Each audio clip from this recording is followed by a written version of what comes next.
They're demon people. They're people. No, she's racist. No, hey, Frieren. Frieren, don't be racist. They're straight to neck. Like, die. Die. Guys, I can't. Guys, kill yourself. Yes. Yes.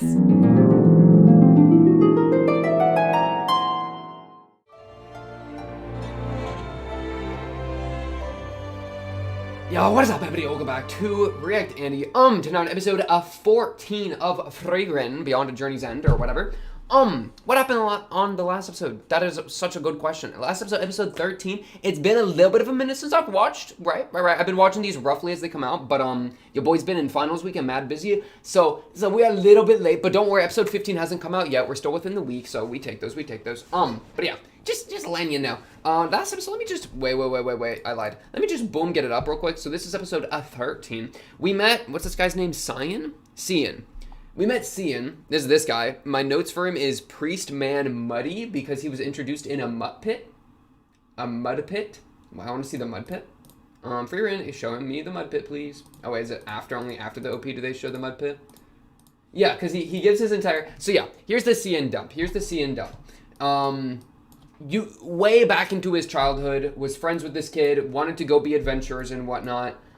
There's this Giga Chat, right? Being like, yo, come with me. But he didn't take his hand then to go join him on adventures.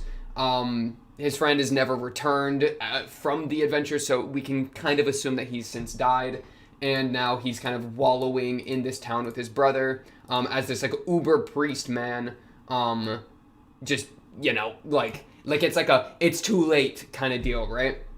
Right? Like, I could have taken his hand then and I didn't. So now it's like, why would I, you know, we already hoed and it's just given up, right? But now with Frieren and squad pulling up, he is now joining their squad to go out and adventure, just like, yeah, right here, right? I'm going after my friend, he says. It's only been 10 years. Maybe he's alive, right? So that's kind of his rough little Casey case there. He was introduced in the mud pit. Give me the mud pit. Give me the mud pit. There he is. That's my boy right there. If you take my hand, then maybe my fate will change. You know the crazy thing? She took his hand. Well, actually, did she telekinesis him? Wait, trust? I think Fern, I guess, did. But guess what? She took his hand in a metaphorical sense later by taking his hand and leading him out of the town to go adventure. Foreshadowing. Whoa, is that a narrative technique being used? I don't know. But either way, his fate did change, you know what I'm saying? Yeah, it's kind of sick. Otherwise, we met his brother as well, which was kind of his original reason / excuse for like staying in the town. Let me hear this real quick. Yeah, like, my brother stayed in this village for me, and so that's like the excuse he's been using to not adventure. Slap incoming. Go move. So he's gotten that little bit of tough love from his brother, a little bit of push from his brother, a little bit of pull from Frieren in the squad, and now he's off to go find his friend adventure with the squad. Bada bang. Right? That's pretty much where we're at. And we got a couple fun gimmicks as well, like the gambling and such, and just the usual priestly depravity that we've already seen with Hyder, right? So kind of funny how we're getting a little bit of a spiritual successor to Hyder. It's kind of funny, like, just squad wise, right? Like, we have a lot of spiritual successors to like the past people. Like, Fern obviously was raised by Hyder, Stark to Eisen, Frieren to Himmel, I guess you could say. And then this guy's also kind of like a Hyder too, in a way. But yeah, and then Fern's also kind of the spiritual successor to Frieren, despite Frieren being in the party. It's just nice and interlinked like that, right? So it's really easy to like the past party, the current party, like line those things up. They've played with that before though. We're very well aware of that. They're keeping that locked in. Oh, and the stupid tiny sickle. Who like a forest creature, like a forest little gnome? Okay, no, that's what it is. There was a little fake creature that lived in a boot in the middle of the wilderness that had his little scythe to reap his little crops, and then he did a little devious prank, as fake creatures like to do, and mixed it in with the tools of the human village to confuse the human village.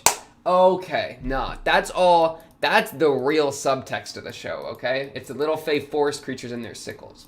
I get it now. Also, when I ship Fern and Stark. And I'm not going to pretend that I don't. I just want them... Look at... Dude, wait, Stark looks so good in this outfit. Shoot, wait, give me some black pants and a black turtleneck. Okay, enough yapping. I kind of want to just jump into episode 14. I want to see... I'm not sold on Cian yet. I'll have to listen to how they pronounce his name. I low-key am forgetting if that's how they say it. But I'm not really locked in on him yet. It feels like... I guess I should have seen it coming that they were going to add a 4th member because the original party had 4, so it just kind of, like, that is to be expected. But this group of 3... with Frieren, Fern, and Stark has felt so solid. Like, I feel like that's played really well. So adding in a new member, like he already feels like an outsider to me. But I guess that's how Stark originally felt with Fern and Frieren. So he'll probably form his own place, you know. And they've already played a little bit of gimmicks with, like, he's kind of, like, all old and tucking down. And he was, like, MILF hunting or whatever. And so that plays off of Frieren pretty well. And then he can kind of be, like, the older dad figure to, like, Fern and Stark a bit. Oh my goodness, look at them working together. They're so cute. But then also, you know, but while also playing off of Frieren, you know. I don't know. You know what I'm saying? You know what I'm saying? Okay, yeah. Episode 14. Let's get going. Episode 14. Click, click. Bing, bing. 29 years after the death of Himael the Hero in the Rad region, located in the Northern Lands. Alright. Let's get this show going. Show going. Episode 14 should be very, very exciting. Not much else to say. 3, 2, 1. Bang! A nice gentle one. Actually, let me free the hair as well. I'm fine with not a forehead cam for that. Alright, what we got?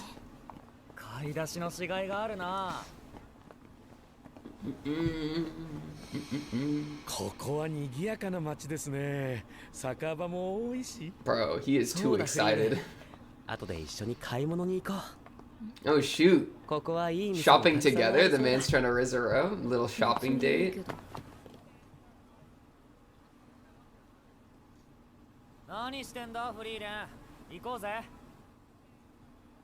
Bell tower? What's up with that tower? Clock tower. Is it changed now? Give me a little bit of a time skip clock tower change, eh? Clock, the passage of time. Ah, the passage of time. Wait, do you get it? A little something of like, maybe she had the thought there of like, Himael's, you know, trying to like equate with me, and then she looks over at the clock and it's like, but he's gonna die. And like, in the grand scope of time, it actually doesn't matter. Shoot, is that what the clock tower represents to her? Dang. Which is like her excuse for her apathy, right? Or like a excuse that she could use for her apathy that we've seen before, you know? The whole like meaninglessness of relations in context of the passage of time. I mean, that's literally what this OP is talking about, like as I yap, right? She hasn't gotten stuck in a mimic trap in a minute. I kind of want to see her get trapped in something again. Pause. The way she'd be like wiggling? I'm sorry. Listen.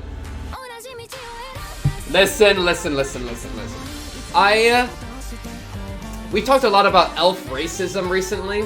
We're hitting a really... I can't talk about that. Wait, no. It's like there's this really interesting thing where like... It's like maybe, you know, maybe I need to reevaluate my racism against elves.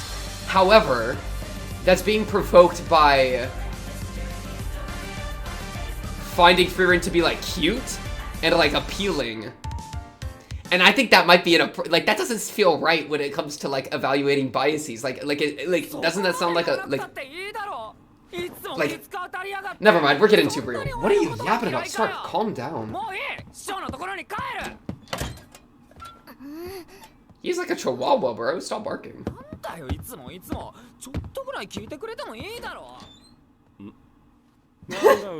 Sorry.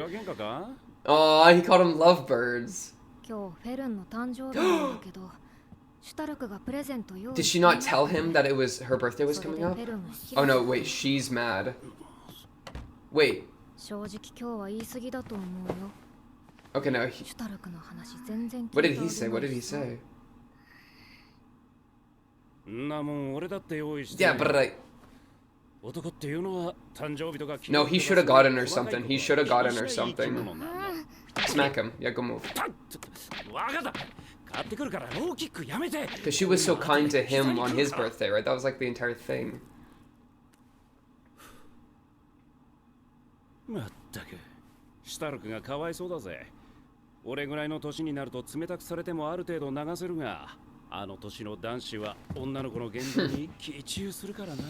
Yeah.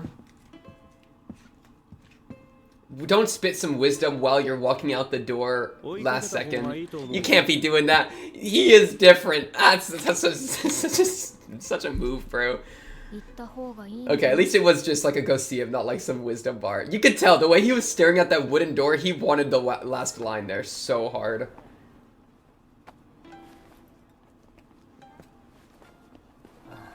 Okay. Yeah.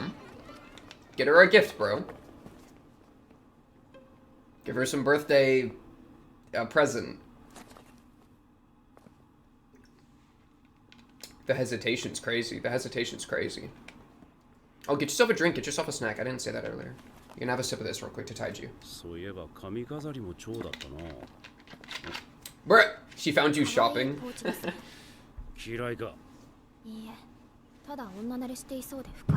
Dang. He's a MILF hunter. Let him hunt. Oh, she's novice. She's novice.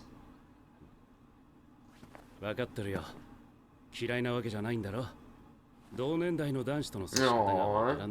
Yeah, give her some tips. Give her some tips, bro.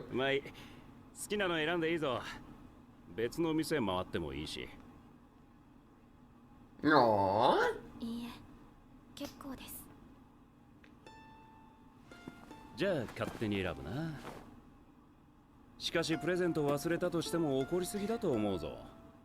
I don't know how if she overacted or not because I didn't see what she said, bro. So it's kind of hard for me to take a side. I'm not gonna lie. So I'm kind of taking. Yeah, I'm kind of taking Fern's side. But you know.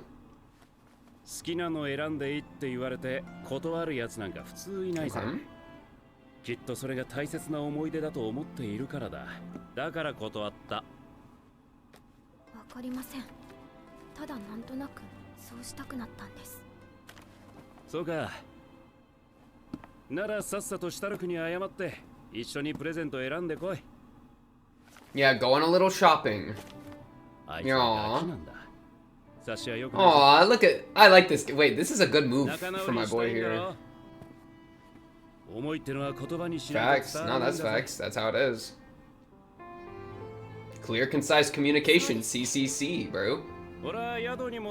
That's 101. That's relationship 101.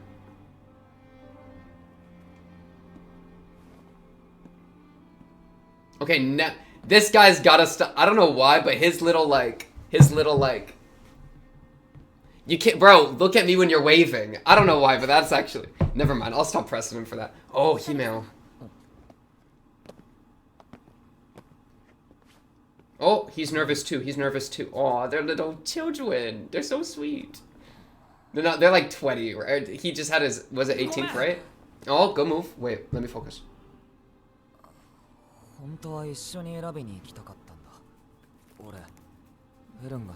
His nervous little hand clench, bro.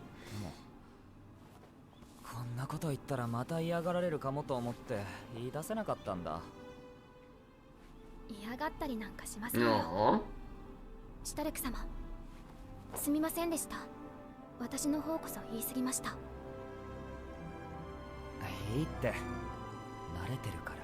Brr. Why is he looking at her like that?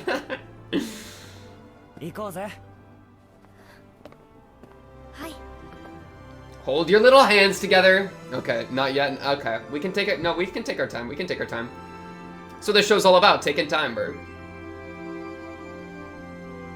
What are you doing on the roof, Frieren? Get down from there. What are you doing on the roof? Y'all are so weird. Y'all are so weird for that. I mean, Frieren can fly. How did you get up here? Did you just climb? Oh, that's so funny. It's so funny. Privilege of the young good line.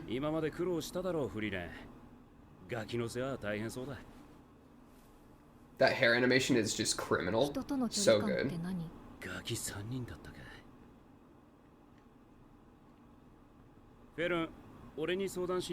Ooh. Yeah, age doesn't mean experience, right? She's not very experienced in a lot of things. フェルンはハイターに育てられたから、ね。Oh, good point actually. そんな偉大な僧侶と比べられちゃたまったもんじゃないぜ。全然偉大じゃないよ。酒飲みでよく二日酔いになっている。Y'all are way more, yeah. They're way more alike than he probably thought. What is he? よく嘘もついた。Yeah? 飲んでないよ。 Yeah? Dude, your bottle's right there, 生 bro. 臭坊主だったよ。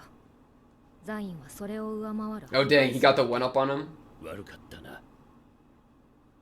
でも意外だったな。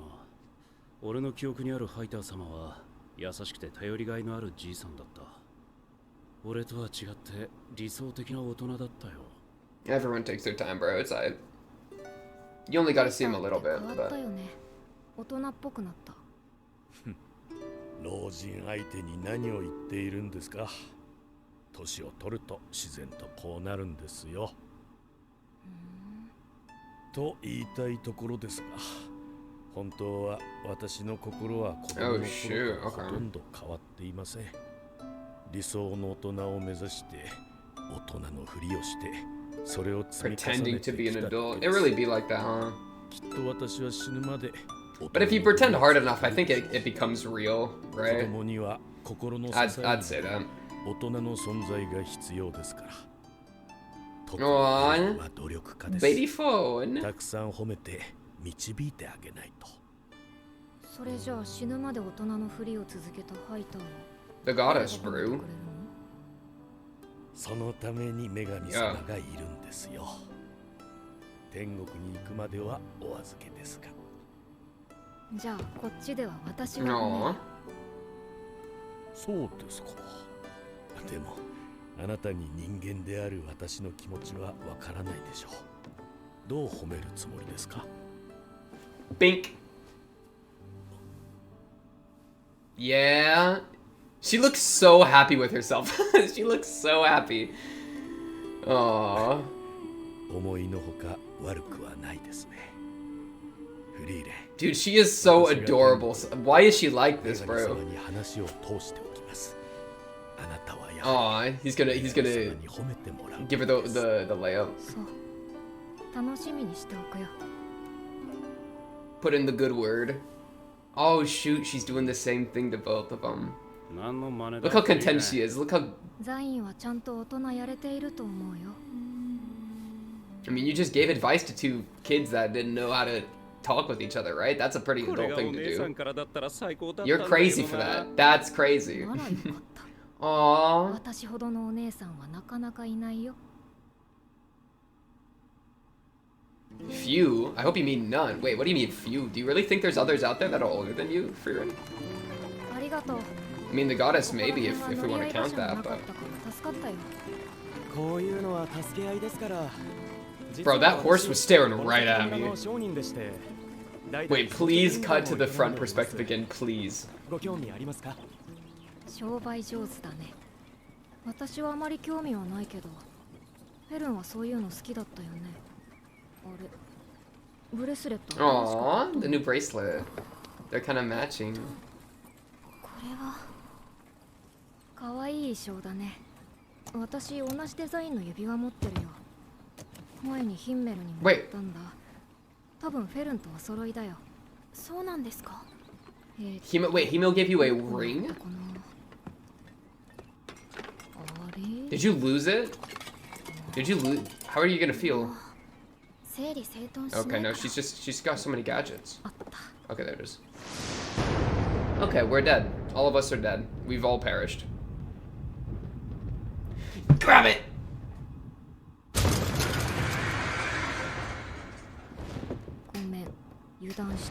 What? What is happening?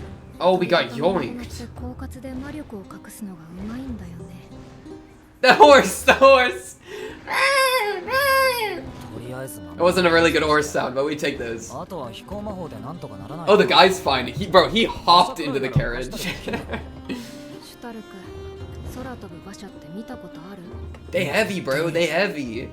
意外かもしれないけど、私たち人類が空を飛べる Oh my goodness, their teeth. まだ40年も経っていない。 No, let's just go chill in それまで the 空は nest. 魔族と魔物の独壇場だったんだ。人類が使っている飛行魔法 Oh, は that's kind of 魔 sick. 族の魔法術式をそのまま Bro, 転用したもの I で said 難しい runner. ことはいいから俺にもわかるように Go move, Star. Go move. That's warrior mentality. 使っているから応用ができないってこと。 Oh. 人より大きなものはわずかな時間しか飛ばせない。 Okay. なるほど That's 脱 interesting. 出するしかないね。私は商人を With the 連れて飛ぶから telekinesis. ペルの That's because that's what I've been calling telekinesis. It's that flying magic, I think. 荷物をまとめます。なあ Stark, you just fall. Just ス jump. トル Yeah. ト飛び降りて。何 Captain America. 死んじゃうと思うんだけど You're a warrior. That's what I'm saying. You're a warrior. 死ぬに決まってんだろ。なんであーわかんないみたいな顔してんだよ。Why are me and Frieren on the same wavelength all of a アイさん sudden? が自由落下程度なら Please tell me he's just like a boulder, just thunk. Yeah, yeah. Head first, Giga Chad. Yo, has this game got fall damage? ドン引きしていて。ドン引きしている時点でおかしいのはアイゼン様だと思います。では地面に衝突する直前に馬車を浮かせるというのは Just jump right before you hit the ground. It's like the elevator, bro. 威力を殺しきれないと私たちはごちゃ混ぜ The elevator's falling, you jump at the なん last か second. 怖いこと言ってる。どちらにせよ I don't think it'll work. I don't think it'll work. こいつ獲物を地面に叩き Yeah? 狩りをする No タイプの nest? 魔物だぜ。そう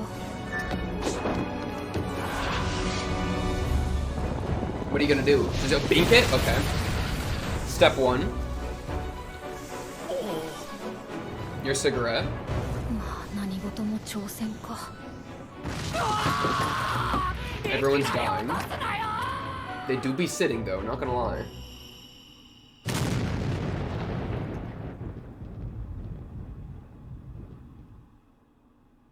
The horse is fine! Yay! Levitating horse. My levitate love it. Her booty's sticking out! Wait, that's what I asked for earlier. Well, but like in a different context. It's like she got trapped. 馬は Okay. 軽傷だった。治療も終わったぞ。だが馬車はダメだな。修理が必要だ。ごめんむしろ感謝しています。 No, he would have 私 been 一人では死んでい literally. ました That's か what I ら was gonna say.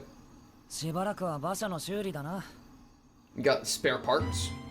You got mending. Yo, Frieren, you can cast mending. Oh, that's my boy right there. Bro is not helping. He's literally just petting the carriage while they do all the work. You lost your ring. どこ行っちゃった Okay. How do you feel about that? 最近暖かくなってきたなそろそろ衣替えですかね。そういや、フェ Oh my goodness, Brad. ブレスレットって。はいシュタルク様からの誕生日プレゼントです。選ぶのに3時間もかかったぜ Don't 結 complain. 局シュタルクが選んだのか。私が好きに選んでほしい。 Oh, that's how much he cares. おう He really なる cares. ほどな。大変だったな、シュタルク。一番苦労するパターンだ。Bro! No, don't complain. That's a... これはいけるのか顔色を伺い Yeah, no, that's what I was about to say. He's literally not even looking at the gifts. かわいそうに。全部聞こえてる。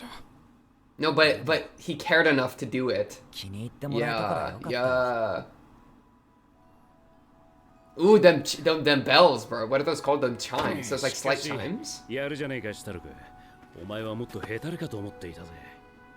Bro, give me this OST and throw me into like Skyrim. You know what I'm saying? But like pretty Skyrim. Every mod pack, every shader. シュタルク様、 Oh. Oh wait, but that's crazy for Hemale 誤 too. 解だよ。俺が花言葉なんて知っていると思うか。そうですよね。 Because Hemale knows his flowers though, right? Hemale, I think, knows his flowers, probably. We'll see. 自分だって知らなかったくせに何か言いましたか。なんでもないですDon't say bad move. Do not say that. No, say. これはシュタルク様が一生 It's 懸 fine 命 as 私に is. くれたものです。二度とそんなこと言わないで。ごめんよ Crazy. Frieren's gonna be panicking, bro. Well, no, let's actually see. なんでもねえよ。 She's not gonna be panicking, but okay, she's just doing wood repair. Why do they always got her sticking out like that? That's the second time in like 5 minutes. Oh my goodness, a grizzly bear. Oh. 2 grizzly bears. Oh, it's a warthog. Oh, delicious. Who is this guy? Why does that guy look like a Tom?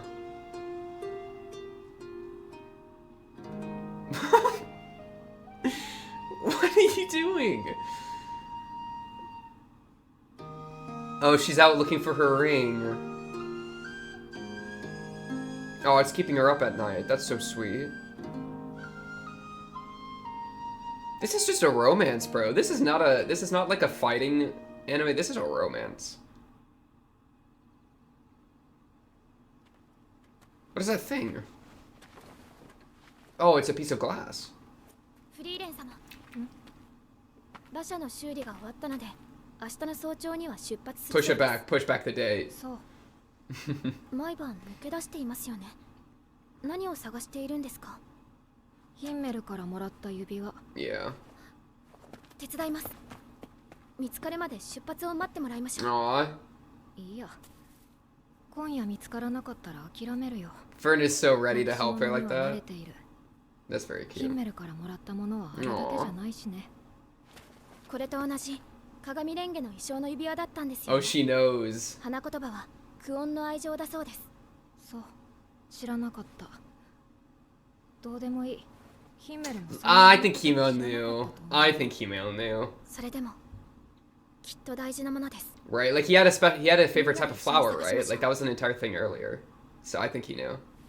言ってくださればよかった Or の like に。 the flower of his village, I think it was. 私の村でも昔から装飾品をなくされる方はそれなりにいました。なくした装飾品を探す。 That is so lucky. That is so lucky. Yo! Exactly the spell for the occasion. Big if true. That is crazy. That is crazy.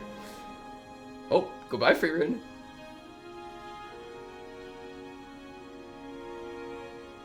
How many random accessories is she about to find? フリーレン、 Bro, it looks like she's stirring a pot. 君は今回の討伐依頼で頑張ってくれたからね。好きなものを選んでくれ。アクセサリーか。 Oh, yeah, let's see how the encounter went. 魔法店の方が嬉しいんだけど。じゃあこれでいいや。 Don't just grab the first one. Yeah, come on, bro. どうしたの？ Oh, she picked it up first. いや、 Oh, he knows. Oh, he knows. Aww. Give me my ring back. Give me my ring back. Oh, it gives you a ping. Okay, I thought it would like magnetize for some reason. Aww. フリーレン。ありがとう。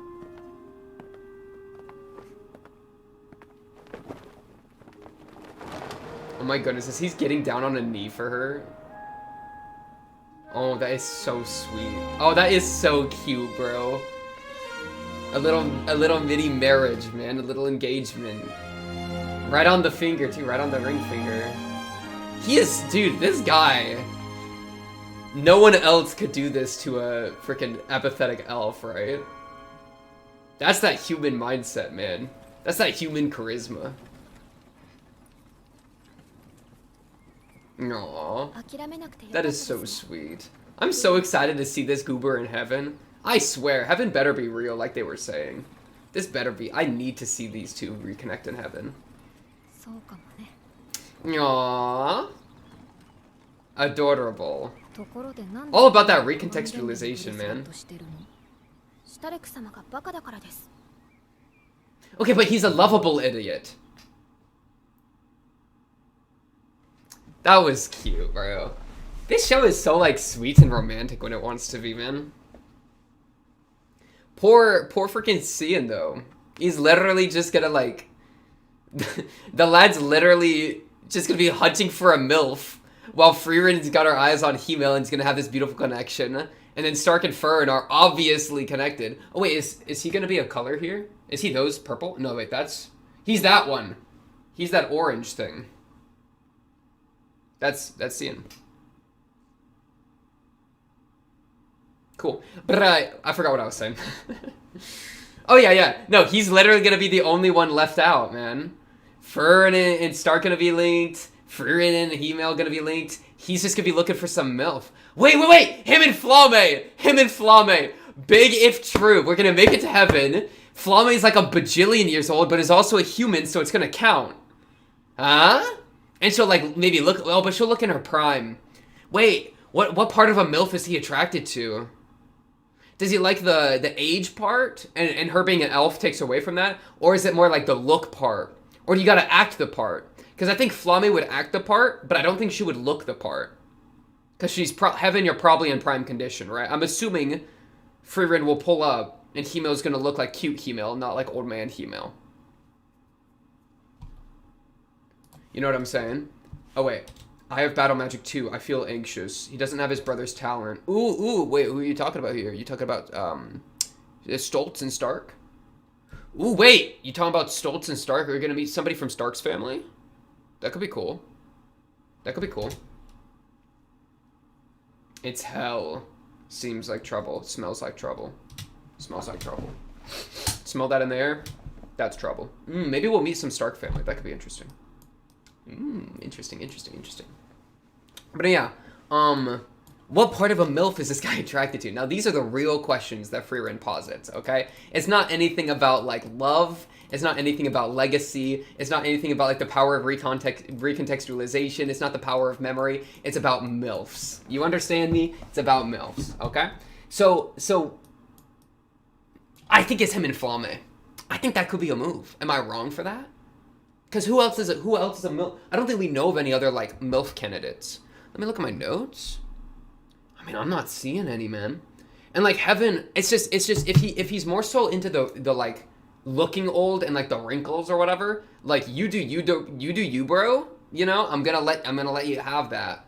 I assume Heaven ain't the place to find that, because I assume, you know, that won't be how it is. But I could definitely see him and Flamme would be the funniest thing I've ever seen in my life, right? That's like the only possible answer I could come up with.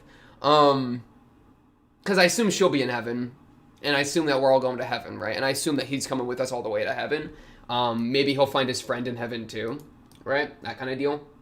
His adventurer buddy, that you know, that whole deal.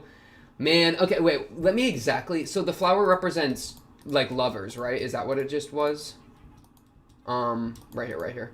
People give them to the, okay, in this area, people give them to their lovers. Hemel definitely knew, because that's my boy right there. You can tell as soon, you can see it in his face, okay, and that just makes sense with what we know about his character. Bro, Stark, you gotta use that as an opportunity to, like, you gotta take that, bro. You can't go on the, look at him. Stark has no charisma. His build is literally, like, 20 strength, 18 constitution, 14 dex, like, 11 intelligence, 14 wisdom, 7 charisma. My guy, like, this is the, look how worried he is. You can't hit me with these, like, little pleading eyes. This is all a misunderstanding. You gotta be like, oh, what a coincidence. That's lucky. You know what I mean? Or just pretend you knew it. Just pretend you knew it and be like, oh yeah, I knew that. And then lean over the shoulder and give her a little winky wink. No, don't do that.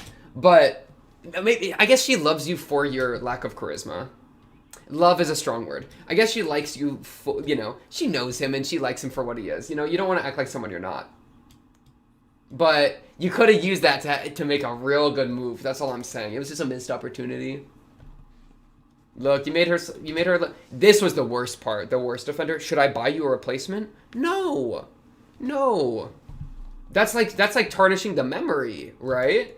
Which is what we were talking, what the show was talking about earlier, the whole thing of memory. Like, the effort there is manifested in the ring, or the bracelet. When I'm wearing the bracelet, it's a reminder of the 3 hours that you spent caring about me and caring about how I feel, right? And so if we just replace that with something else, then, like, we're replacing those 3 hours in that time we spent together. And that ain't right. No, that's valuable. Don't ever say that. Good move, Fern. I'm on Fern's side with all of this, bro. What was the argument? We didn't even get to see none of that, right? We just kind of heard that she was too harsh. Yeah, like right here. You don't need to be so harsh. You're always so rude to me and he's crying. Bro, lock in. It's her birthday, man. She's allowed to be rude to people on her birthday. That's just how this works. Yeah, I'm on Fern's side 1,000,000%. I'm going back to my master. No, you're going back to Aizen? You want to solo you want to solo your way back home? I know he's trolling, but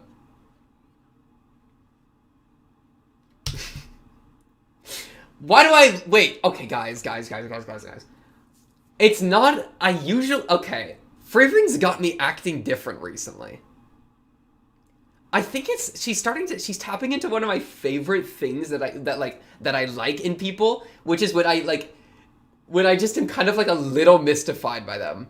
Or not mystified, but like bewildered, maybe. I love being like a little off balance. I love being a little off balance in things because it makes things unexpected and makes things like I have to constantly adapt. Because if I'm on balance, then I'm locked in and then everything's easy. And I like things to be a little shaky, a little wild, right? She is like so kind of weird that I really like it. Like, the way she's just looking here. Like, what is going on in her brain?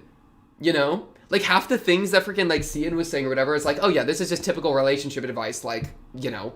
And, like, I'm there. I'm already there. Like, you're not surprising me, right? But just her little goober face here has got me acting up. Or, like, there was a really good example later. Her on the roof. Like, what are you doing? Dude, I needed me a girl who I'm just walking the street and I see her up on the roof and I'm like, what are you doing up there? Like the hell is wrong with you? That's the type of girl I need, bro. Who I'm just bewildered by. Who animated this guy's ponytail? Just make him bald next time. But like, what are you doing, Frieren? Like, there's something so adorable to me about surprising me like that, you know? That is just so, like, it's, like, endearing, right? Where it's, like, I just can't, like, you have no right being on this roof, on your little knees against the shingles, right? The way she, like, slides down it. This is not a slip and slide. This is a roof.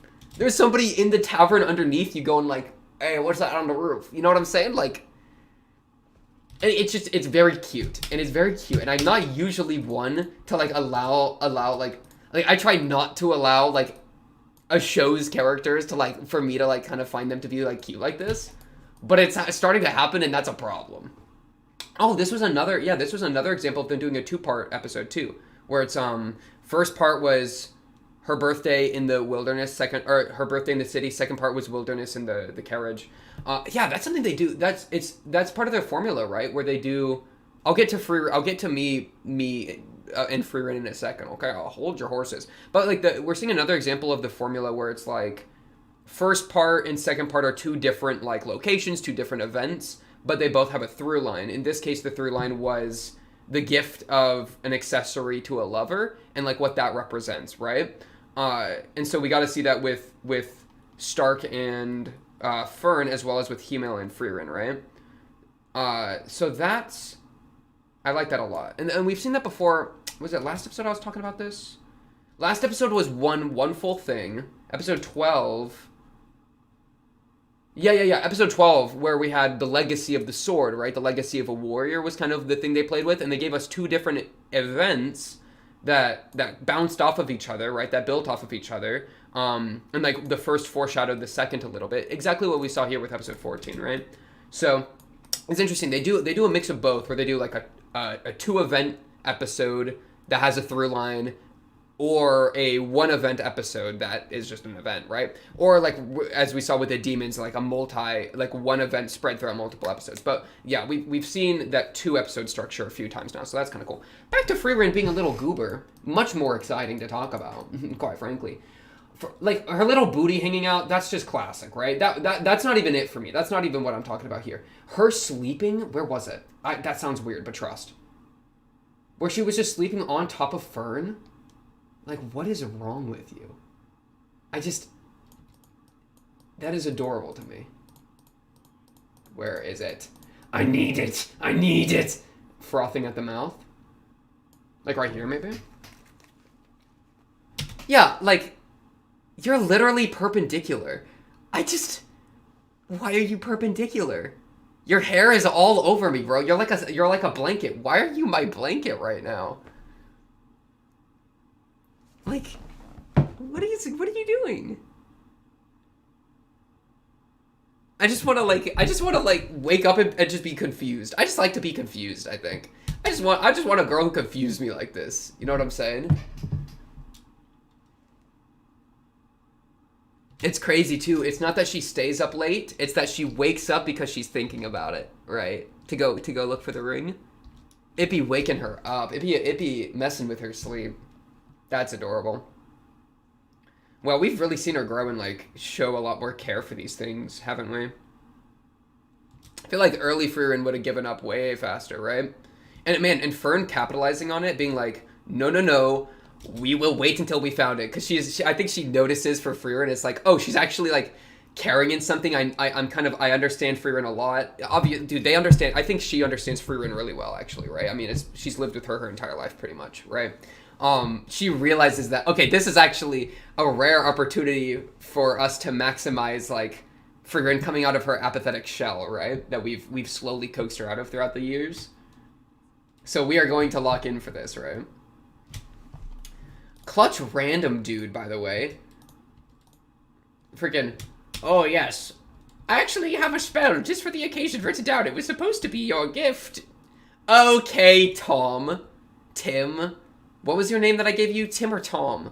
Okay, T. No, T sounds too cool. You do not look that cool. Okay, Tom. Timothy. Yeah, I think you're a Timothy. Well, if he was wearing glasses, he'd be Timothy. Since he's not, he's a Tom. Okay, Tom. That was a bit of a goober moment. I'm not gonna lie, show. That was a little bit of a goober moment. But you gave me a really cute flashback. A really cute flashback with females, so I'll let it slide just this once. Wait, bro, wait. Wait, random thing. I forgot about this completely. I wanted to share this with y'all. I went to a convention over the weekend, right? That's actually part of why I'm a little late to this episode, right? And they had, this was an official like Crunchyroll backed convention, right? And bro, they had a Frieren. I saw a full group of Frieren cosplayers. The group of 4: Himmel, Heider, Frieren, and Aizen, right? I saw a full group of 4. That was super cool. They were busy, so I didn't get a photo. But they had an official Frieren stand, bro. So wait, look. I have my little face. I don't look that good in this picture, but look. Yo! Me and the staff, bro! Me and the official Frieren staff. And then look. They had like some of the panels. I was Gale of Waterdeep from Baldur's Gate 3. That's why I'm holding a boot. But yo, the official Crunchyroll staff I got a photo with, bro. I actually got to hold it. Isn't that sick? Yo. So I have officially touched the official Frieren staff, Crunchyroll backed Supreme. Yay! Yeah, I just, that was so sick. That was so sick. I was so excited when I was just walking around and randomly saw the Frieren booth. Bro, I booked it over there. I was there fast. So yeah, I wanted to share that with y'all. Freaking ping on the map looking notification? What kind of spell pings the map like this? How does it define what an accessory is? Is it your lost accessory or any lost accessory? Not a single other like thing blipped up. I assume the guy maybe had an accessory in his cart. Like, was that the only accessory lost? You know what I'm saying? How does this magic work exactly? That's the one thing with the show. And somebody talked about this in the comments for last episode of like, they have a magic system that we don't really know what the magic can or can't do. It just kind of does whatever the plot needs. And in that way, it's kind of like it's a kind of soft magic system as opposed to like a hard magic system. And that's like an entire thing. I won't get into that. But, like, I do find that to be kind of true. So it becomes really like, kind of impossible to like power scale things or really like immerse into like the mechanics of combat or anything like that, because it's very soft in that way. That like we've seen a couple spells and we kind of understand how they get developed. And I did like the little piece of information we got about the flight spell, where it's like, okay, we appropriated this from demons. We stole the final concept, but we don't understand the underlying principles, so we can't really adjust it, right? All we really got is the final concept. That makes a lot of sense to me, and I like that. I think that's an interesting like way for magic to function. So I enjoy things like that, but it very well like, you know, all in all, like we have magic that does something like finds accessories, right? Like I feel like a more developed, and this isn't necessarily a bad thing, because I don't think the show really cares about that too much, which is fine. It's focusing on other things, you know, so I take it as is.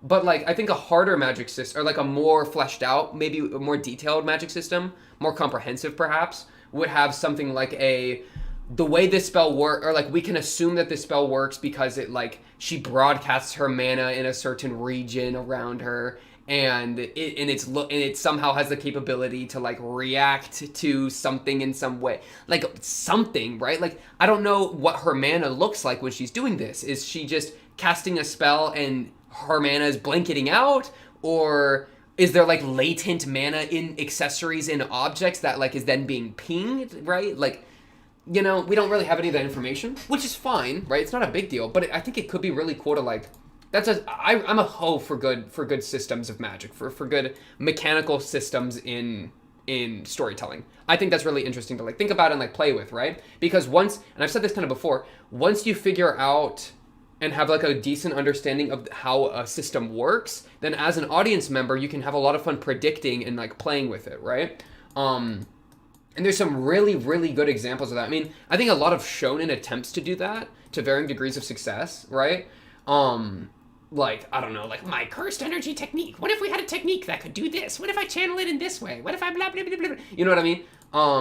And so it makes it so that when, like, for example, when this ping happens, right, when the little ring bing, bing, bing in the distance, we can ask ourselves, like, if we had a better understanding of the magic system, we'd be like, oh, that makes sense that this happened, right? Oh, that makes sense that this spell could be a thing.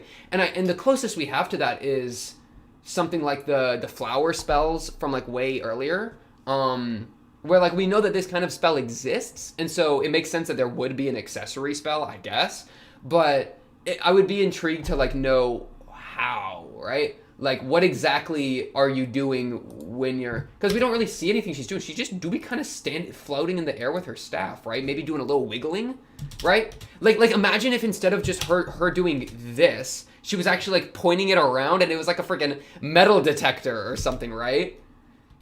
I mean, she does, like, a swirl, so I assume that's her doing the motions of the spell. You know what I mean? So what is she, swirling her mana around or something? And then it pings to the distance. But man, like, I feel like there's ways that this could be played with that it isn't be, which is okay. There's ways that this can be played with, and it isn't played with, and I think that's okay. Because if it doesn't want to, it doesn't want to, and I'm happy with the other things that the show explores. You know, I do think that this kind of like heavier magic system makes more sense in like something like shonen, something with a lot of fights that has stakes, right? Whereas for this show, I mean, we did have that like that fight with the demons and such, but that almost felt like a side thing compared to what the show really is doing, right? That felt like almost a little besides the point, right? I'm not expecting the show to do crazy fights like that. I mean, the bird happens, you know. I'm not expecting there to be any stakes when they're getting flying in the carriage, because the show isn't one that has super heavy stakes. Even when all the demons are flying around, I don't think any of the characters are gonna die. There's no way. It's just not that type of show. It doesn't have that energy to it. It doesn't have that tone that like that the characters are at risk. There could be a moment later that they completely subvert that and like kill. Dude, if they like imagine they randomly kill Stark, right? It would be really hard to do that well, to execute that well, but if executed well, that'd be really fire. Alright? I'm not gonna lie. I'm a hoe for my expectations getting subverted if it's done well, you know? But that's just to say that the tone isn't one where I think the fights are what matters, and so in that way, the fundamentals of the magic system don't really matter either, because since the show, I think, focuses so much more on these other concepts of like time, you know, that stuff I was talking about earlier, it's the magic is for the end of these concepts and exploring these situations, right? It's so that we can find the ring to make the memory happen, right? So that we can have that moment. That's the purpose of the magic. So if the plot needs the magic to do XYZ, then let the magic do XYZ. You know what I'm saying? Yeah. Because what? We're supposed to just either find the ring by chance, and it's like, oh, lucky, we finally found it, or we're supposed to just not find the ring, and then we have to, like, accept that we had to let go of our attachment to Himel. Like, that's almost counter-thematic, right?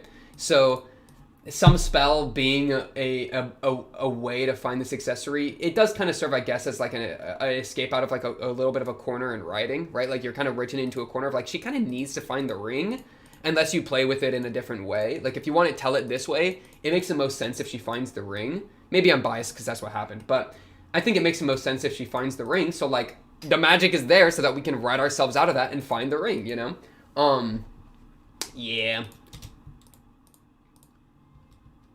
This is so cute. She is such a goober, bro. Himo, I get it. I get it now. I think at the start I didn't get it that well. I was like, what do you see in her, bro? Like Loki on the sleazy? But now I think I get it, bro. It was just... It's her stupid face and her stupid randomly on the roof and her stupid... Like, just... This can't be comfortable. Her bent over the carriage, that cannot be comfortable. Where? Stop yapping. Where's yours? Yeah. She's doing it here. So here, she just doesn't orient herself. She's just chilling. Your stomach is in pain. I know the wood is digging into your stomach. You do it again later when you're fixing the carriage. This can't be a comfortable way to work, right? But it's just like, it just doesn't matter to her. Look at her. Like, what are you doing? Her feet get off the ground and she's like, give me hammer. Give me hammer. Give me hammer. Here's your hammer. She doesn't she doesn't scoot and like reorient herself at all. She just hovers there like a little goober, bro. I just love goobers. I love things that I just... It just makes me so happy to see something that I just... Like, something novel like that. With, like, people with quirks. I like quirks, okay? I like weird quirks in people. I think they're so fun. Sometimes. It's hard to make a quirk land. Quirks can be really annoying. But cute, harmless quirks that you can tell that they're just kind of doing their thing as opposed to begging for attention, those are fire quirks, bro. Where you're just goobering your little booty out under the carriage. You're just laying on someone perpendicular. She's not doing that because she wants attention and she's trying to act quirky. That's just who she is. That's just how she lived life. That's just how she speak her truth. And I'm a hoe for it. This little adorable elven nuisance garbage lives for 1,000 years better than you, holier than thou, but I'm kind of here for it, mother trucker, bro. Squeaky, squeaky. But yeah, dang. Good solid episode, very sweet. We're seeing some development with the Fern and Stark business, which I'm kind of here for. Because, you know, I said at the start, I kind of ship them. I like how we're getting to play with Homeboy. Sorry, my phone turned off. Homeboy Saiyan as like a relationship advisor. I think that's a fun way to kind of ingratiate him into the party. So I think that all worked well. That was pretty solid. The comparisons to Hyder were fire as well. And then comparing it back to Hemel, always works. So yeah, on to the next. I think we're gonna maybe have some Stark business because of that line about he doesn't have his brother's talent. That feels like a Stark line. So, and yes, father? Who says that? Okay, that's not Stark that says that. Wait, bro, am I really analyzing the voice lines? Who says, Chewie?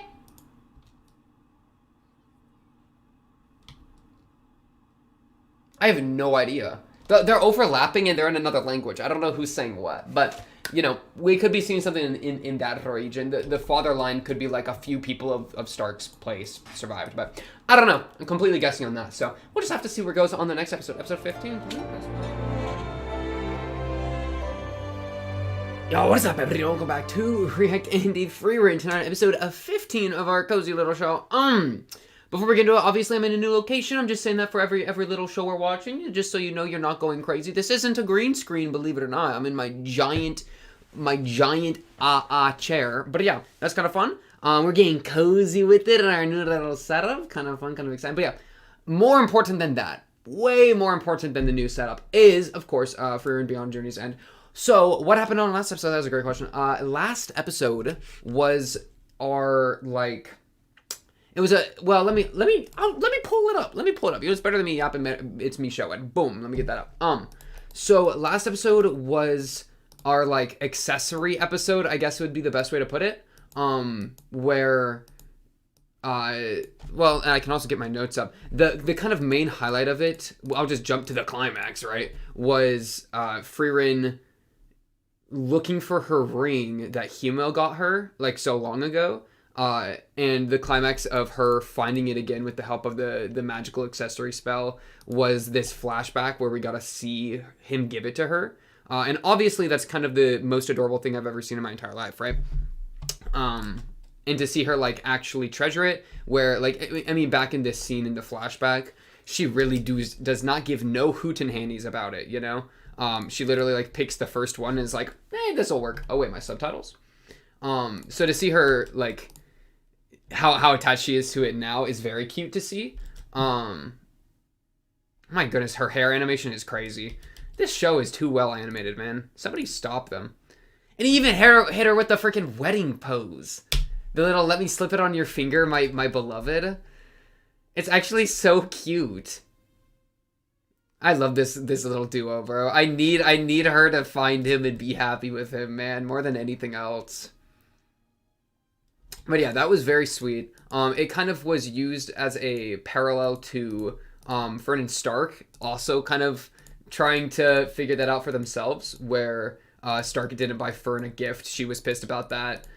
Wait, is that the ring in the OP? Wait, are you kidding me? Could you see it there for a second, or am I tripping? I think it popped up for a second, or maybe my mind is starting to just conjure. Right there! Wait, right. Look at this, look at right there, there's the ring. Oh, look at that. That is so sweet. Wow, okay, there you go. Like, speak of the devil, right? But yeah, we were seeing Fern and Stark, or where Stark forgot to give Fern a gift. That was kind of a callback to the previous birthday stuff with him. And that ended up with them going out shopping to find her something, which was also very cute. And our freaking new boy, what the heck is your name? He's new, so I'm allowed to forget. Oh yeah, Cian. Oh wait. Cian? I forgot. Somebody, Terminus, shout out Terminus, freaking corrected me on it, and then I forgot the correction. So I'm just gonna call him Cyan. No, I'm not. Cian. I'll correct it after. But either way, we got to see him throw some advice to Stark and Fern as well, which was like fitting for his character. We got to see his character explored, but that parallels him off of Frieren well. I like that. I like that as like a continued introduction for his character, you know? So it's 3 kids. It really be like that, huh? Man's got that old soul.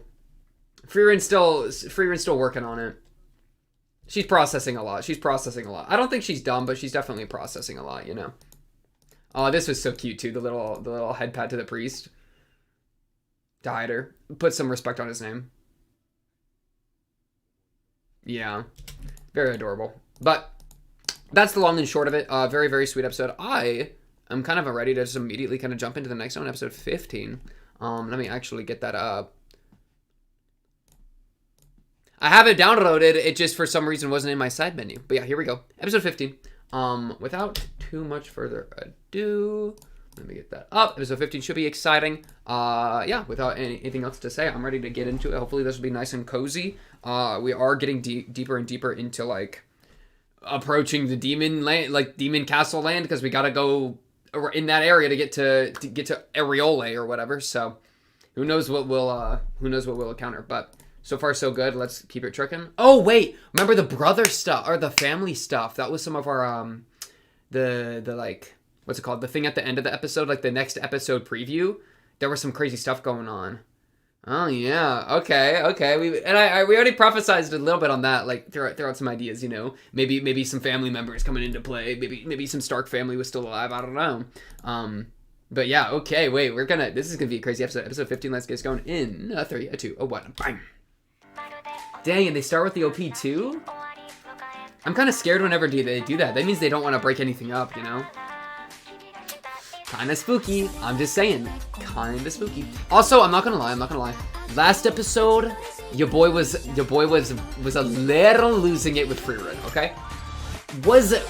Okay, listen. Watching her be all quirky got me acting some kind of way. I can admit my mistakes.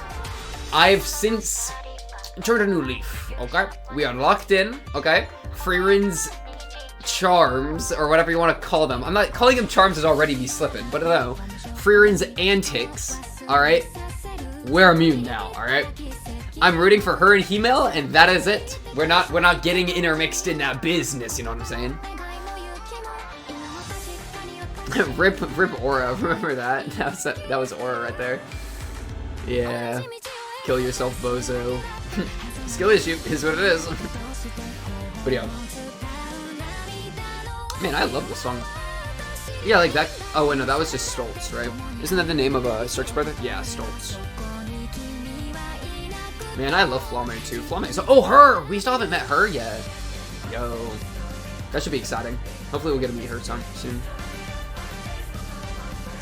Also, I think next episode, there's one of these episodes has like a week break or something. We'll see. That's besides the point. Focus. Episode 15. I don't know what the title was. It didn't tell me. Wait, my subtitles. I swear. Where's my subtitles, man? Hello? Fern, wake up and say something.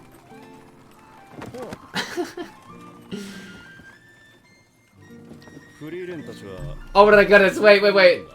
It's fine. I turned it on. We missed his first line. It's okay. They're just... Okay, they're just talking about when they met up. That's so funny.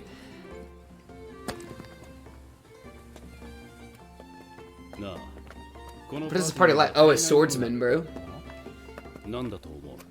Or he's gonna say something abstract.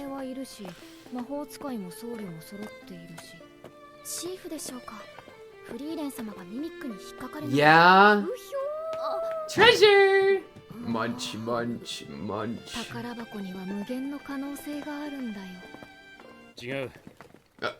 The music? What? Okay. Where'd you get that idea, bro? Yeah, start self-report.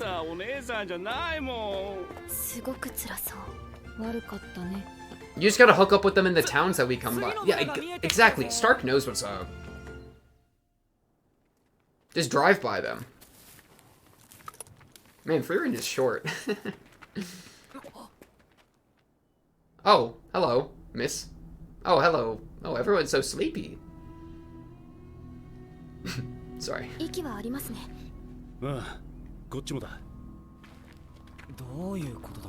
Oh, wait, they're actually asleep? I thought they were like, I mean, they're like poisoned or something, right? I don't know. What? No. Frieren, yeah, come on, lock in. You little prankster. A curse? What are the mechanics of a curse? Thank you, Star.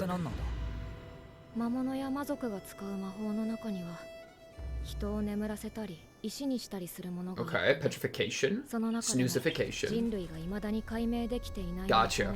We haven't kind of like the levitating flying stuff, right? Except we've kind of cracked that a little bit, but we don't know how to even approach these yet. Interesting.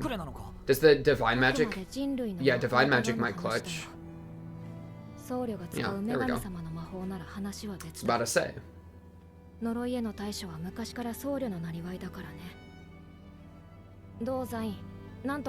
Zine? That's what it sounded like. She just called him Zine. Okay, Zine. I'm just gonna call him Zine. Bet.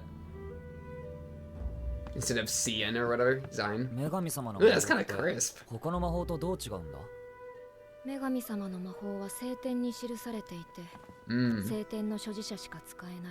Can only be used. Is it just so advanced that we don't understand it? Or is it, you know what I mean? Like, is that really the only difference? No, I guess it's got like some knack to it. Interesting.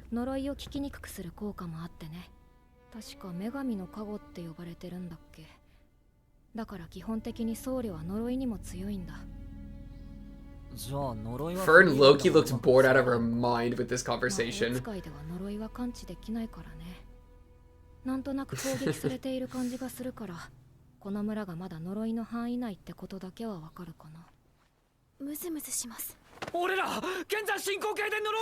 calm down. Start, calm down. かなり特殊な呪いだということが分かった。解除できないの？儀式が必要だ。道具もいる。これなら呪いをかけた発信源を叩いた方が早い。発信源は魔物だ。Oh, sick. Man's got that marker on his map now. Yeah, let's just go blast it. Start, come on. Oh shoot, he fell asleep. He got hit by the curse. I thought he was just being a little goober.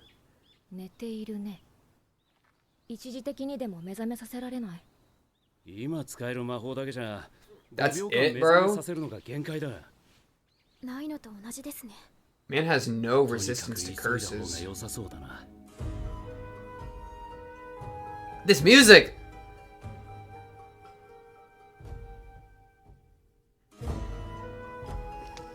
Bro, that flute music's crazy.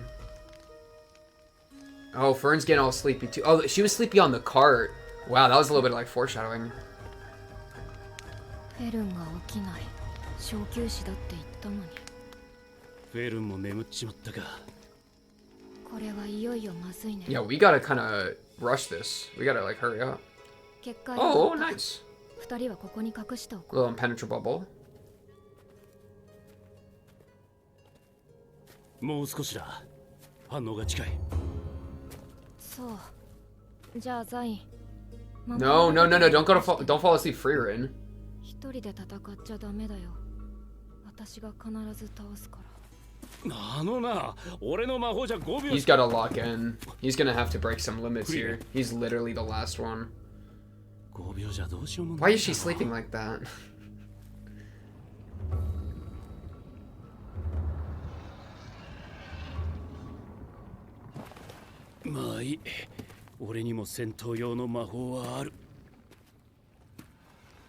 Could you imagine him just waking her up and then she just blasts something and then falls back asleep? That would be pretty funny. Whoa, whoa. That's screeching. Oh my goodness, it's a flora. You like spreading like curse sleep toxins? You're so big!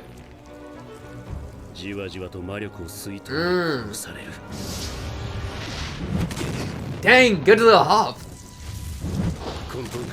その土地の原生植物と交わることで亜種を生み出す。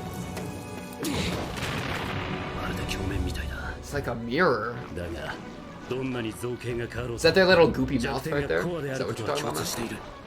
Dang! He whipped that out. 女神の山荘。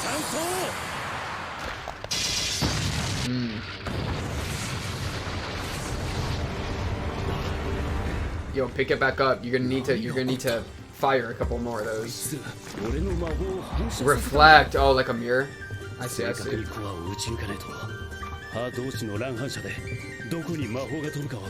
Risky.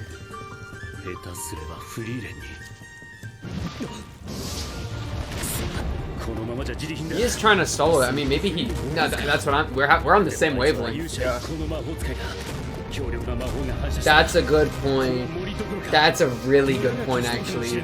Because she doesn't even know it can reflect, right? So she would just wake up and... Exactly. Whoa, shoot.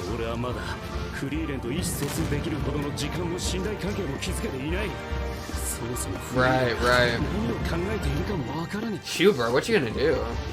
そう。何を考えているのかわからないんですよ。私は冒険者には意思疎通の信頼関係を必要ないと思っています。 Oh shoot, what you mean? 特に私の仲間であったフリーレンはその点が拙かった。だから私は彼女の言葉を mutual 信じ understanding る or こと trust. にし Keyword ました。 mutual. 彼女は魔王を必ず倒すと言いました。私はその言葉を信じたんですよ。言葉を信じるか。 Oh, he's getting whipped up. Ripped up, bro. 一人で戦っちゃダメだよ。私が必ず倒すから。だらしない顔だったな。どうなっても知らねえぞ。 Wakey wakey spell. It's literally an awakening spell. Oh shit. Oh no, it worked. It worked. Whoa, whoa, where are you shooting? What? Oh, she did a little lancey lance. Okay. Hey, good shot, Frieren. Hey, good shot, Frieren.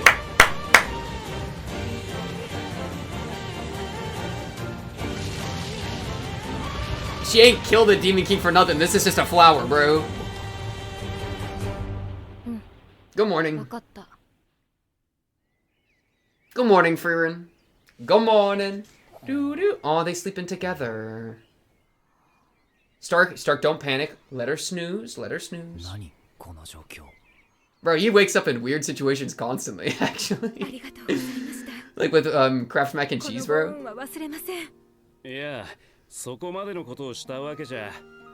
Yo, Rue. おかげで最高の目覚めでした。 She looking kinda nice, bro. What you thinking? Aww, you a little blushy 来 boy. た瞬間にピンときたんだよね。これ魔法 How'd you know, Frieren? お前って本当に Just すごい you 魔 got a 法 good 使いだった lookie? んだな。でも今回生きて帰れたのはザインのおかげだよ。 Zion. ありがとうね。 Oh, she's praising him a little bit? What? Yeah? 偉いぞ。 Goofy. Good boy. That's crazy. That's crazy. あの村のお姉さん綺麗だったな。まだ言ってる。 Let him pog. あれがフォーリヒか。 Vorig? 魔法都市オイサーストまでの I'm not writing that one down. I'll write Vorig down, but I'm not writing down the other one. 長い道のりですね。と Alberest にかく something? フォーリヒで物資を補充して。フリーレン様、 Our cash money. もうロギンが。おい、 Yo! なんだ Okay. Who is Mr. 貴族 Eye の Patch? 場所だな。 He is connected to Stark. Okay. 何？ Let's see. いい体だ。 Or no, he's maybe just trying to hire Stark. Let's お see. 前、私の屋敷に来い。なんなの？ You're getting hired as a femboy, obviously. Femboy maid. 名は何という？シュタルク。オルデン教。こういうのはオルデン困ります。私を知っているのか？ Okay. ここは北側諸国の三大騎士オああルデン家の屋敷でしょう。あなたの祖父も強引な人だった。何をわけのわからないことを言っている。 Bro, peep my ど ears. ち I'm ら an にせよ elf. 私は今、 Like, I know シュタルク these と話して things. いる。私のパーティーの前衛です。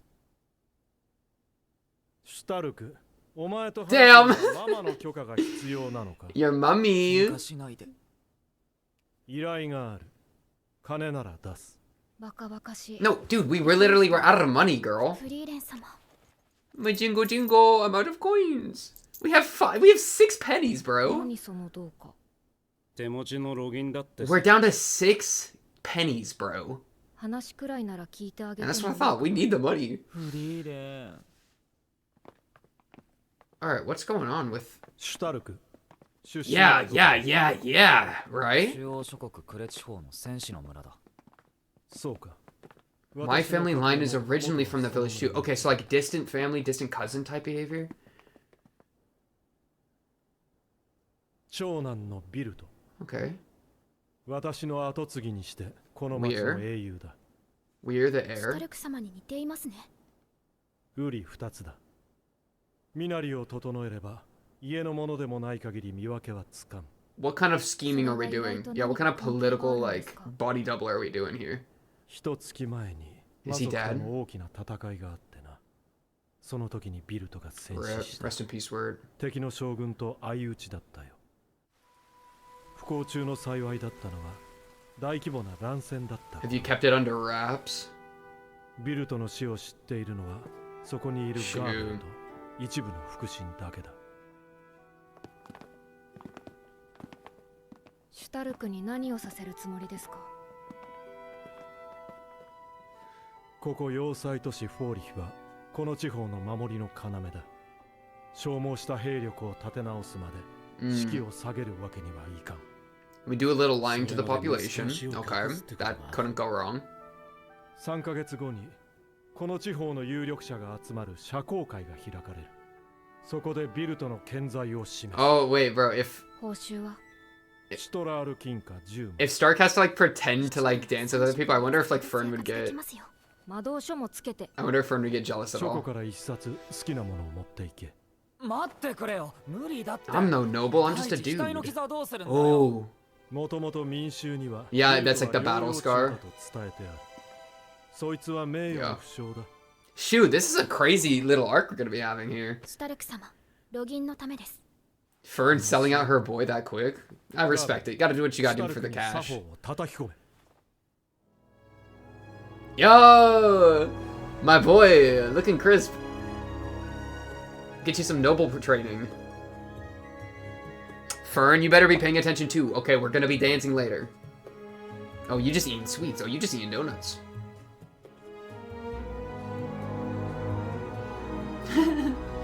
Read the book, read the book. Yo, Stark. シュタルク様、作法の練習はどうですか？地獄だぜ。 Whoa. Whoa, whoa, whoa, whoa. どうかな。似合ってない。ひどい。 No.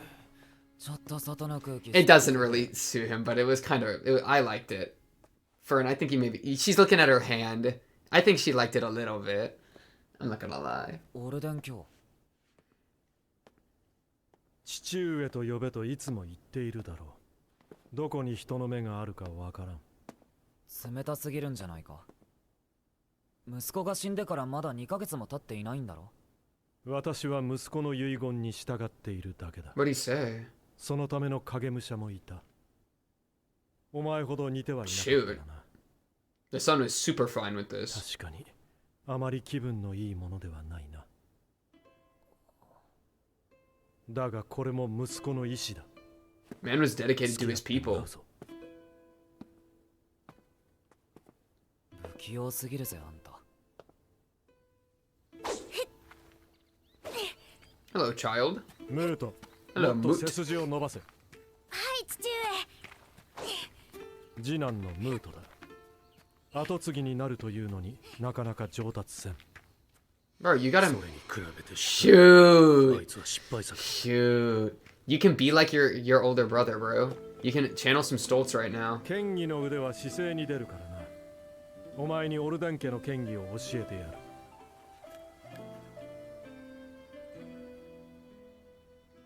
どうした？ Wow, it's like it's getting like some like kind of PTSD type behavior. Like not like exactly PTSD, right? But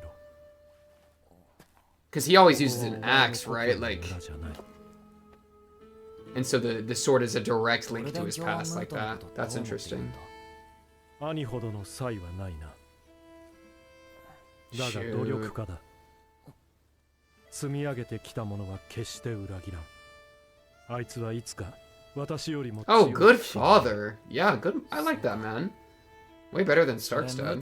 Yeah. いつも言っている。Yeah, good. だから Good stuff. 調子に乗ってなかなか上達せん。それは大問題だ。 Oh my goodness, more donuts. 私も作法の練習をするんですか？ Yo, 社交界だぞ。 he needs someone to dance with. That's what I'm saying. Yes. Okay, that's even better. Then, because I thought they would just pair him up それ with. ともママが連れて行ってくれるのか。 Frieren has no etiquette. Let's be real. 頑張ってね。 Yeah. Do not try. She will not learn. She's just happily chowing. Aww, little makeover. Oh my goodness. Wait, she looks great. Ow, corset. Ow, ow, ow. Bro. Oh my goodness, we're gonna get to see them dance and it's gonna be so cute.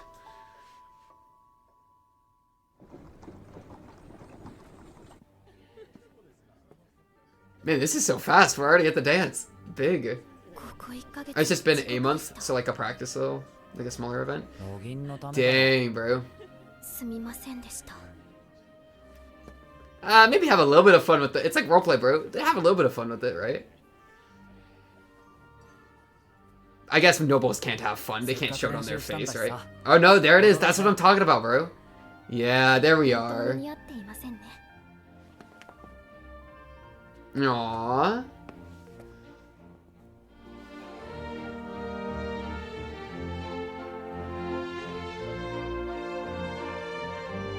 Oh my goodness, this is so sweet. Oh, she's nervous. She's not even looking him in the eyes because she's a little nervous.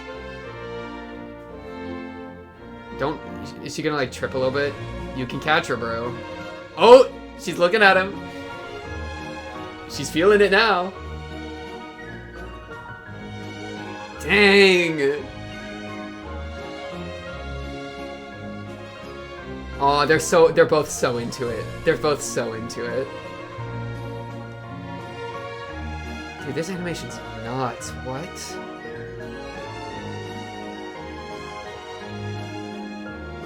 Aww. Hello, violinist.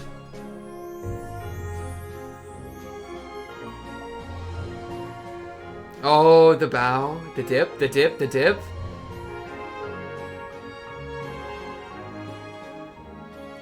Frieren, I like the ponytail. Nah, I'm trying to eat. Yeah, I'm trying to snack. I'm trying to snack out here. Go find an old woman to dance with. That's your thing. この怪我さえなければ前線に立っていたのは私だった。 The guilt. ビルとも死なずに済んだ。 Survivor's guilt type behavior. 旦那様。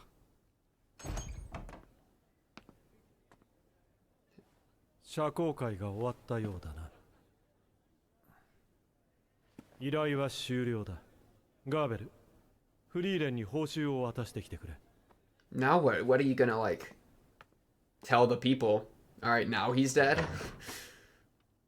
I don't know how you exactly move シ forward. ュタルク、お前の戦士としての力量は素晴らしいものだ。お前さえ良ければ。俺はあんたの息子の代わりじゃないぜ。そうだな。私もお前の父親の代わりではない。だが帰る場所なんてないのだろう。クレ地方の戦士の村は魔族に滅ぼされた。Okay. それくらいは知っている。That's confirmation. That's some real 息子とは confirmation. 喧嘩別れだった。 Other than just his perspective, right? お前の顔なんて二度と見たくないと、そう言ってしまった。心にもない言葉だった。お前を見つけた時は奇跡だと思ったんだ。 No. ならなおさらここには残れねえな。俺も心にもない言葉を言っちまったんだ。育ての親に。Aww, his real father. 旅の土産話をたっぷりと持って帰らねえとダメなんだ。そうか。 Damn, that's sweet. Oh, no ED? Are they? She's too busy picking her Grimoire for us to run the ED. I get it. I get it. もう半日になりますよ。 Bro, let her browse. ガーベル様も困ってます。早くして。 Gobble. ほら、正気が全くありませんよ。 Gobble, this is your job, bro. 兵力の立て直しにはまだまだかかりそうだってよ。どうした？ Oh, the kid with the sword. いや、 Aww. 少なくとも後継ぎには困らなそうだ。That's really sweet. Aww.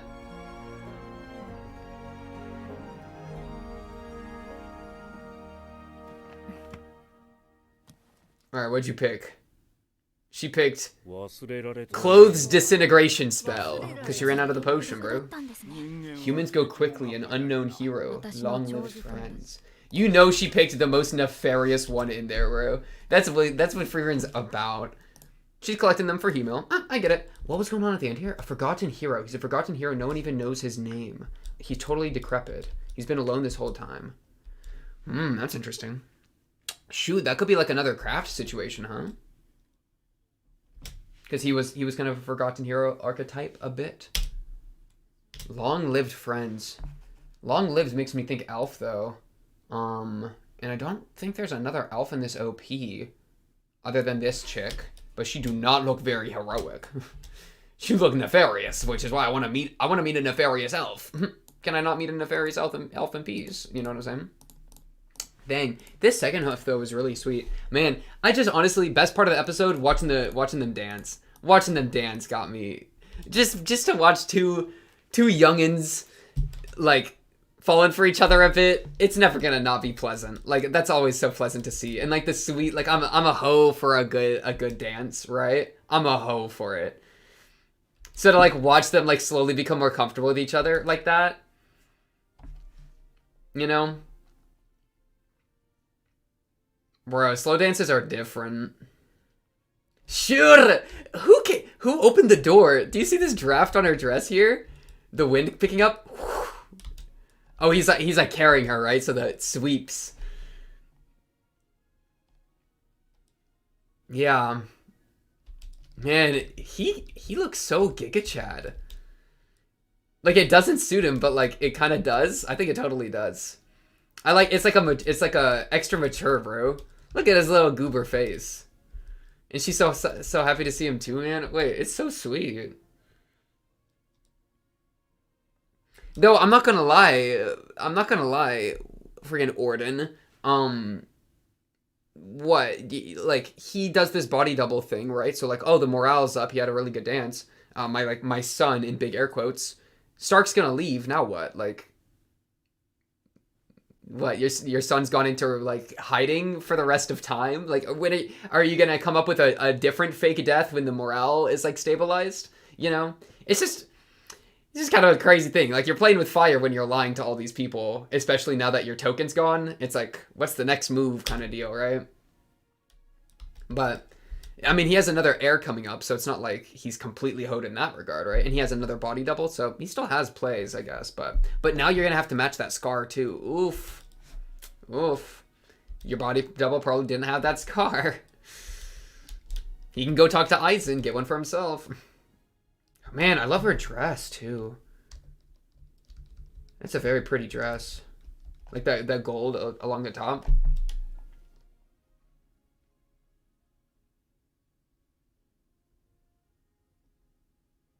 You know what I think my favorite part about her outfit is, bro? It's the past elbow length white gloves.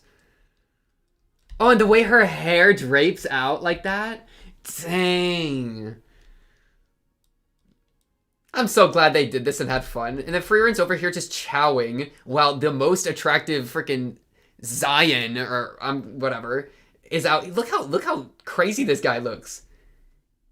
He look a bachelor right now. Like, somebody come pick him up, man. Frieren just does not care though. She's literally just chowing.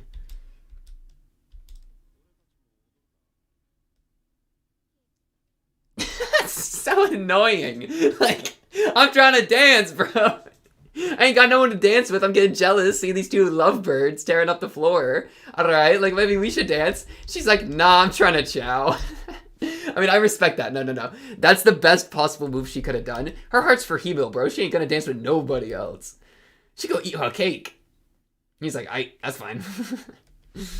Man, I almost wish the scene was longer. Like, it was 2 minutes, man. It was so sweet. I kind of wish it was longer. You know? This entire second half, I feel like this could have been drawn out for like an entire another episode or two, you know? I don't know what they would have like drawn it out with, but like, I don't know. It was so fun to just see them like get into a different role for a little bit. Like, that's such a new environment for characters to like bounce around in, which is like such a huge opportunity for exploring how they feel, like exploring how they act, right? Because they're no longer adventurers, they're nobles. It's like, it's almost like an alternate universe type situation where it's like you get to explore all these hypotheticals, like the two of them doing a noble dance. We never would have expected that, just them walking around as adventurers, you know? But we actually get to explore here, so like, it was so good, and so I wanted more. I want even more, you know.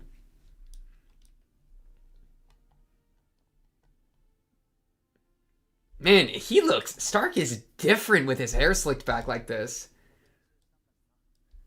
He's like mad mature too, right? Like, the things he's saying are very like, we practice, might as well dance. That's a very Stark thing to say, I feel like. Like, that feels very in character for him, but it's also kind of got that riz. Aw, they know they got feelings for each other, man. Are they actually exploring it a little bit, having fun? I'm not gonna lie, at the end, in this last scene where Fern like walked over to look out the window, I thought for a split second she was gonna kiss him. Right here where she like walked up to him and then Frieren looked over like slightly shocked. I thought it was gonna cut to them kissing for a split second, and it got me hyped. It got me hyped. I'm just so excited for them to love each other now, man.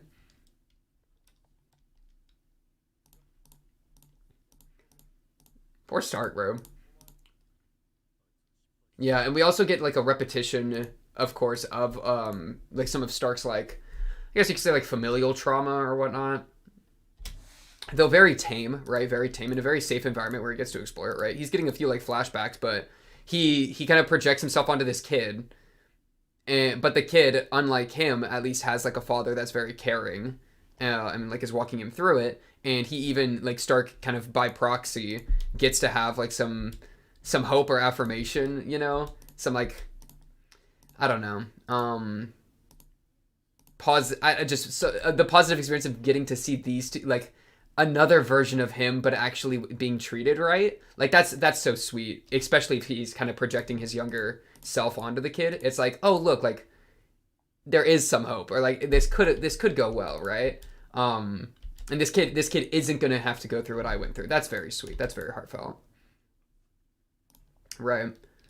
And like the little things of like Stark shaking with his sword, make a lot of sense in that way too, right? But right here, it's all right. Take deep breaths. Dang, he really did say, "I can't replace your father." That's a good trope. I like that trope. The like a parent needs a kid and the kid needs a parent.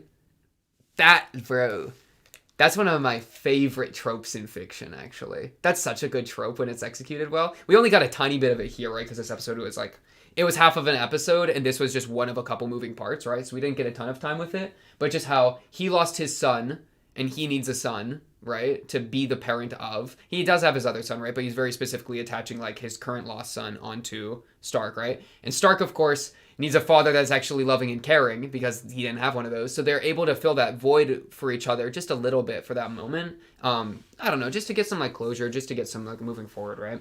That's very sweet.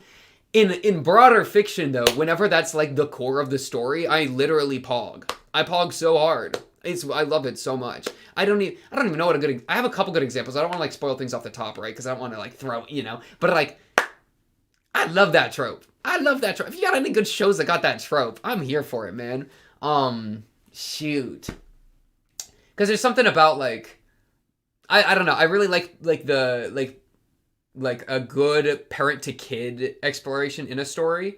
But when you make it, when you integrate elements of, like, these people, like, you raise the stakes by having the people, like, traumatized in some way, like, lacking something in some way, where it's not that they just end up being each other's parent and child, but they need each other, right? That really hits, bro. Yeah. Just, like, yeah, failed parent, and then second chance with the child to, like, redeem themselves, and then the child that's suffering because their parent's gone. Woo! That's a very, yeah. Woo! Sorry, I'm getting stuck on that. So yeah, second half of the episode, kind of fast, but I liked it. It makes me wish that it was a little longer, like I was saying, right? You know, I could have seen this be the climax to an entire episode, like, dedicated to it. You know what I mean? But yeah, first half, with fighting the plant monster, the show just is flexing its animation budget at this point, right? Him, like, whipping around, like, doing his little side hops. Like, dang! What I like about it so much, though, is that he's just a priest with a book. So it's not like he's doing any crazy, like, you know, Stark things. He's literally just jumping around like a little man, bro. But he's acing it. He's eating it up. That's my boy right there. The hider point of just, like, you don't even need trust between adventurers, but you just need to trust in what they say, was kind of interesting. Because, like, he's like, oh, my relationship with Frieren isn't good enough that, like, we can be on each other's wavelength. But the kind of idea is that you don't need that. You just need to, like, you can have trust in Frieren that she's going to do what she said she's going to do, right? Even if you're not, like, on some deeper wavelength connection, mutual understanding, you can just, she said, wake me up, I'm going to kill it. You just got to take it at face value. I guess it's kind of facts, but I don't know. There's not much to, like, I feel like there's not much to prod into here, right? Like, it was a very direct, like, the one quote that he pulled in from Hyder is, like, the quote he ended up using, and then it ended up working, right? I guess it's just kind of like a, like, you just trust in her words, right? It doesn't have to go both ways. You can just believe in her. Especially because she is her, right? She's literally, like, gotta be one of the strongest people in the entire, like, world, you know? Like, Goddess Flamme Frieren, or honestly, Goddess Frieren Flamme. Like, I feel like Frieren's top of the verse, you know, if we were trying to power scale or whatever. The girl's cracked.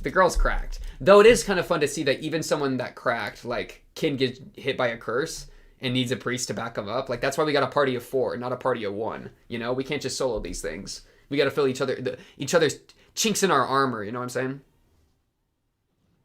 Or, like, is that what it's called? A chink in the armor, right? fill each other's weaknesses. You know? So where he lacks the ability to put it down, and she lacks the ability to stay awake, she a little snoozer. She a snoozer female. He comes in with the book, wakey wakey spell. Big move. Good team bonding. Good team bonding.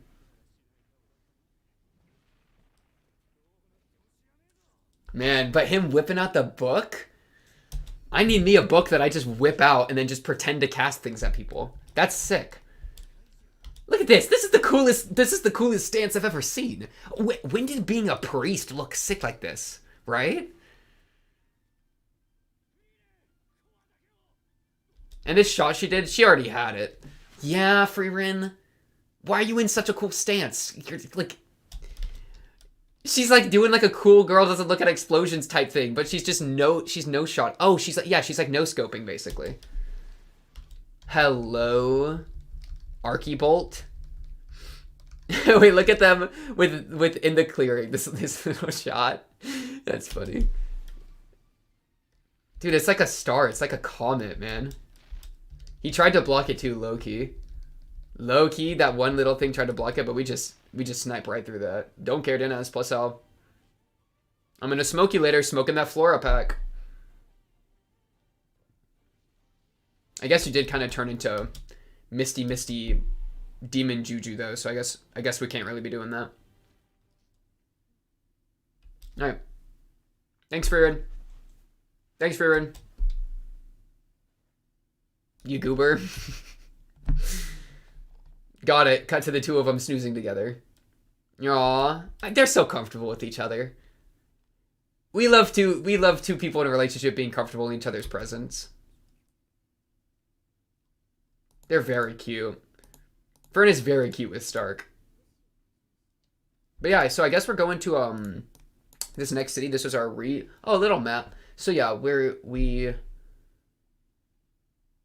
I think the Granat, yeah, there was the Granat city, that was the demon place, right? Through the mountains, and then the little village was probably in this little foresty area. Then we're up at Vorig. Now we're gonna go up to Oberst, or Oberst, how do you even pronounce that? And then this doesn't really pan much else, like pan up more. I assume we're gonna go like up this little path, the uppy up to like the tippy tip, and then that's where Arole is. Ariole. However, what is that place called? Ariole, something like that. Also, yo, maybe let me know when the funds are low before I'm at six freaking pennies, bro. 6 copper coins, and now I'm getting the alert. It's like I'm like buying a bunch of stuff on Amazon, and I'm overcharged my credit card, and I didn't even realize it, and I check my like savings account, and it's like, oh wait, now I'm in debt. That's like, no, give me a warning next time, bro. It's like that situation, right? The holy crap, good timing. We need money. This guy walks up. Aye, you trying to double gang for my dead son? I'll pay. Yeah, I'll pay. Shoot. It is also kind of cool that they're very distantly related. So it's not like that father-son connection even has a little bit of blood element to it. That's kind of sweet. I'm kind of here for that. Your appearance isn't too bad either. Crazy line. Crazy line. But yeah, honestly, very, very good episode. Very good episode. Definitely the second half, I think, is where I was cooking the most. Man, low-key, Stark Fern is... I need to see more. I need to see more, right? Like, in the same way I was saying that I wanted, like, this could have been an entire episode, or, like, maybe, like, a mini arc, kind of with the demon invasion, right? I could have seen that. Like, I could be thriving in this house. So, like, hopefully we'll get some more Stark for an action, right? Watching them, you know, slowly get closer, slowly become more comfortable with each other. It's weird. Like, we got the fantasy elements of, like, monsters, fighting, whatever. But I just feel so cozy to me. I ain't stressing when there's a flower killing people. I'm just getting cozy in my little blankie. Watching man hop around. You know what I mean? With his little book. So... I'm super down with it. It's a very unique energy for a show. I feel like I haven't really like seen this energy before in a show. That's like kind of more like chill, kind of chilled in that way. Maybe it's just the way I'm seeing it. Maybe I'm just been exposed to too much incredibly intense like murder my brain anime. And that's on y'all. That's not even on me. That's on y'all, okay? It's on you. All right? But maybe it's just like as a breath of fresh air, this show hitting different as a breath of fresh air type deal. But yeah, that's all I really got, I think, for this one episode. Yo, what's up, everybody? Welcome back to ALL of Frieren, Beyond Our Journey's End. Today on episode 16, which is the last, I think this is the last in the core, low-key. Is that a thing? I don't really know how all that crazy core stuff works, how all this week scheduling works, but I do know that the next week is a little breaky break. So maybe we can see this as like the end of a part, you know? I think I might have heard something about that. Maybe we'll get some sort of like, I don't know, next time on Frieren at the end of this, you know, Frieren will return in Frieren Endgame. I don't know, but either way, we know something like that could be occurring. This is the episode 16, as I said. Episode 15 was just a little recap to get you in. I'm not even going to bring up the episode. We're going to just kind of, I think we're going to just kind of get into it this episode. I want to try something a little different, you know. We don't got to spend all our time yapping. Maybe we can spend a little bit more time watching, man. You know what I'm saying? But yeah, sorry, let's focus. Episode 15 was two things. We had Cian. Oh my god, I forgot to check his name again. I am so freaking sorry. I'm sorry. But Zion, right? Or it was more like Zion. But we had Zion. Homeboy fought a giant flora monster. Magic wasn't good enough. Woke up. Frieren. We kind of got a little glimpse into how curses work. She one-shotted it. Is what it is. Trust her words. Trust her grind set. Pretty much. Second part, because, you know, we kind of doing the two-part formula, was pulling up to a noble estate. I can get my notes up if you want the family name. Where Stark was contracted to be the doppelganger of a prince, like an heir to the throne that died, and so he had to like be part of like a special dance, which he did with Fern in order to do that, to raise morale for the people, got some cash, got out of the town, onto the next, right? A little bit we know for this next episode, we're about to watch episode 16, is something about like there's like a forgotten hero. They were talking about that, kind of some like craft energy a little bit, though.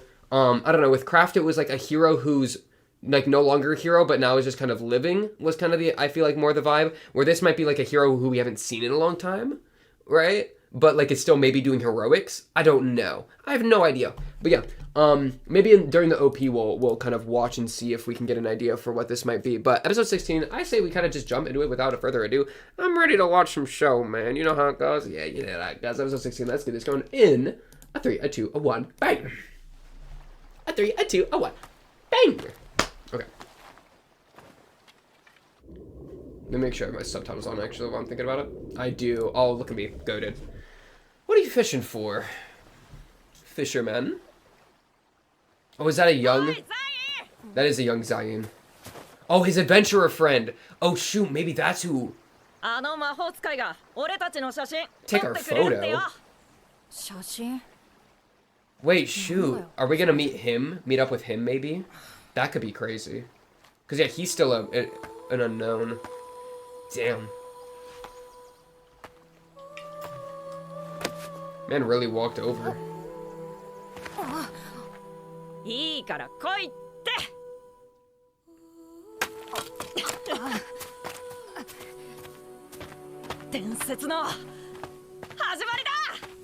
This guy had such bright spirit, man.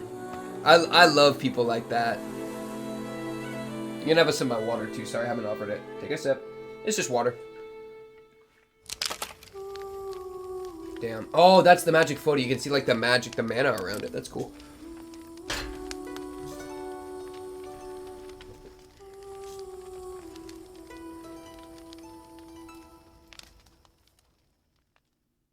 Shoot.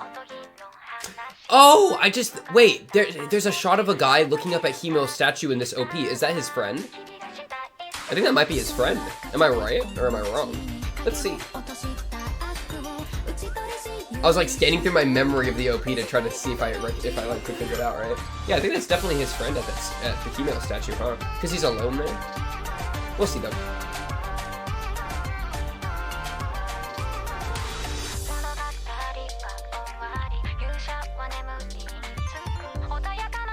And the hero goes to sleep. Crazy how that works out. I love Fern and Stark. What a power duo.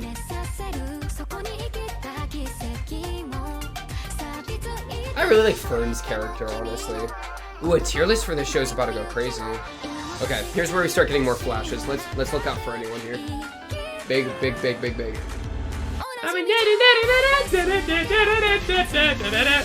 Sorry, focus. Young elf, Diana. Yeah, that kind of looked like his hair, because he has a big sword on his back. Looking up at the Hemo statue, I don't think we've seen that guy before. I think that's maybe an imaging of him as a solo adventurer without Homeboy. You know what I mean? Also, Zion's not in this last shot, is he? Next to Frieren and Stark. So it's kind of crazy in that way.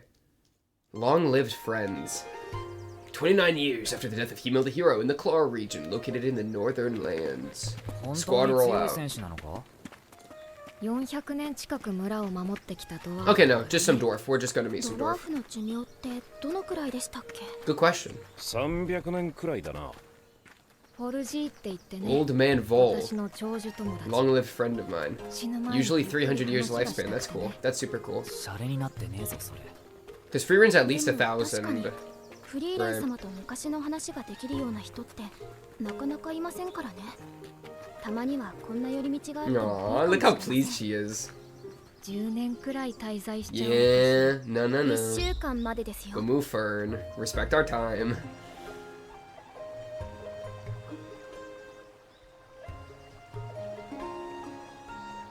Aw, Stark helping her off the log. Go move, Stark. Go move, Stark.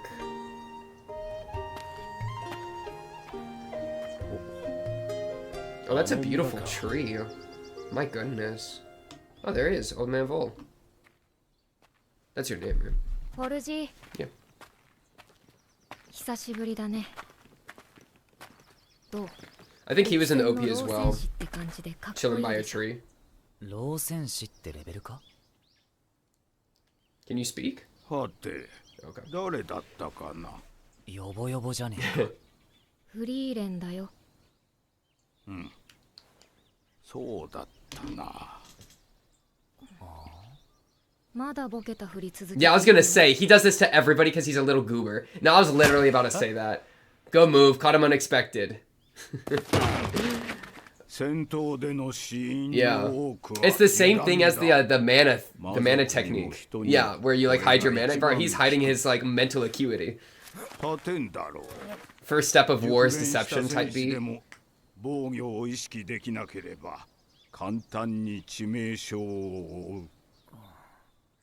Good move.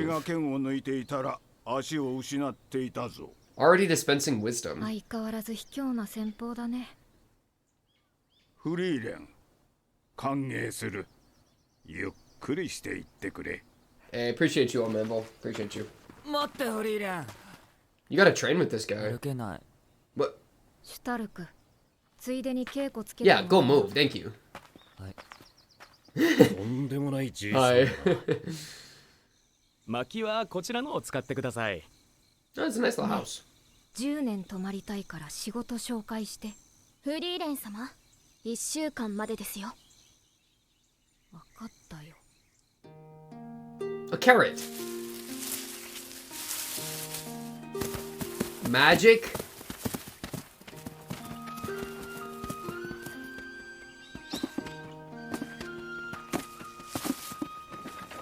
Mages are the worst, bro. I'm sorry, but like, imagine just being a farmer hand picking and then somebody just comes with a stick and goes woobity woobity and then it's just solved. Like, that's crazy. Oh,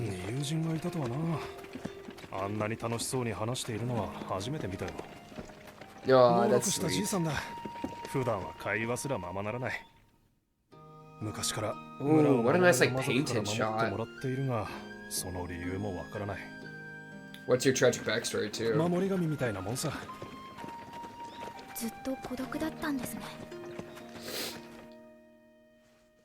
Our protective deity? That's fire, by the way. Wait, that's a fire character. Is he sitting on top? What a god. No, like a fire like village or like lore thing. Just some old dude. Great warrior that's just decided this is my place and I will protect it, you know? And he's considered in that way. That is such a fun like lore, like world building idea. I love that. Protective deity. Aw, wait, they're best buds. She actually does have some friends. Like already. That's so fun. シュタルクはどう？人間は成長が早いな。そこそこ良くなった。 No, good stuff. Stark low boost. 楽しい時間だったよ、フォルジー。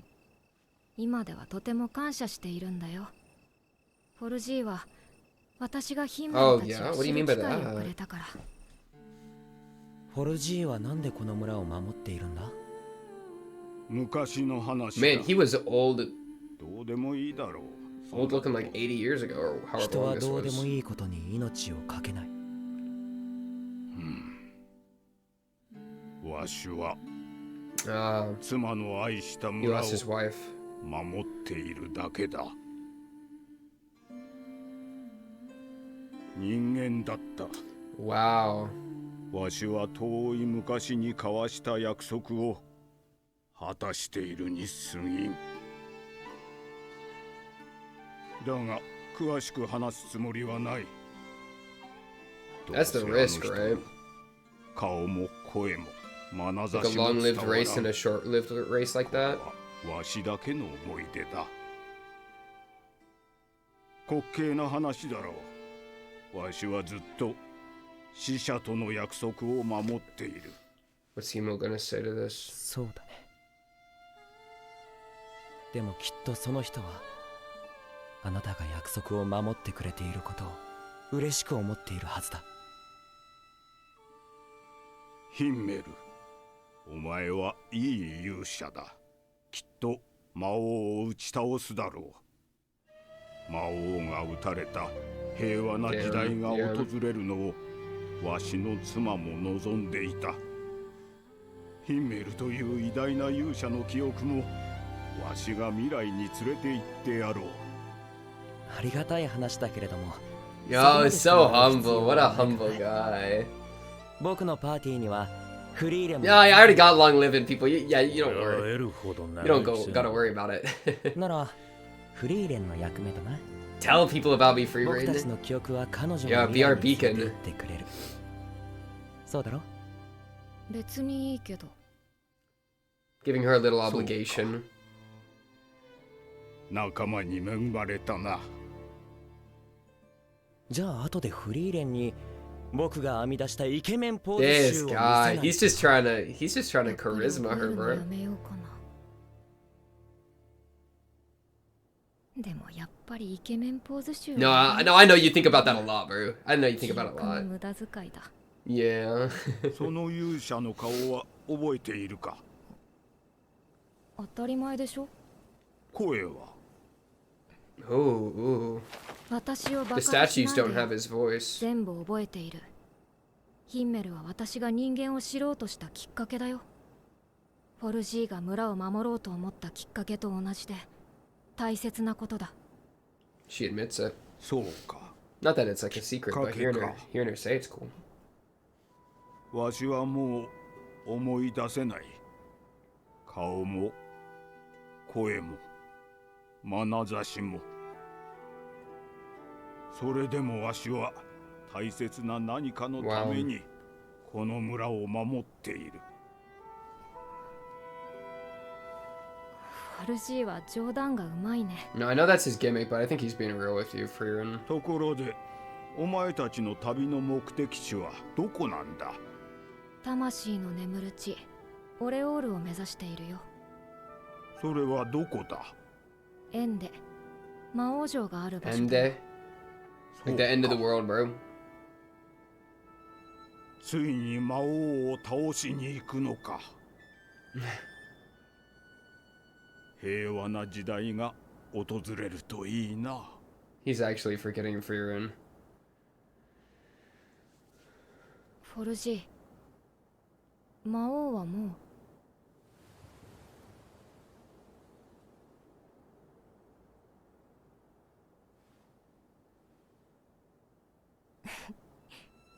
どうした？フォルジーの記憶も私が未来に連れて行ってあげるからね。うん。それも悪くはないな。人生の最後にお前に会えてよかった。So sweet. 80年前も同じこと言っていたよ。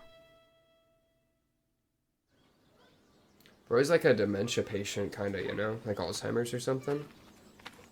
Especially about, like, じゃあね、ポルジー。 forgetting the eyes and, like, the voice in the face like that. フリーレン。妻の夢を見た。 Oh, shoot. そう。お前と昔話を Got the memory したか jogging. もしれんな。それじゃ。 That's so sweet. Man, old man Vol, my boy.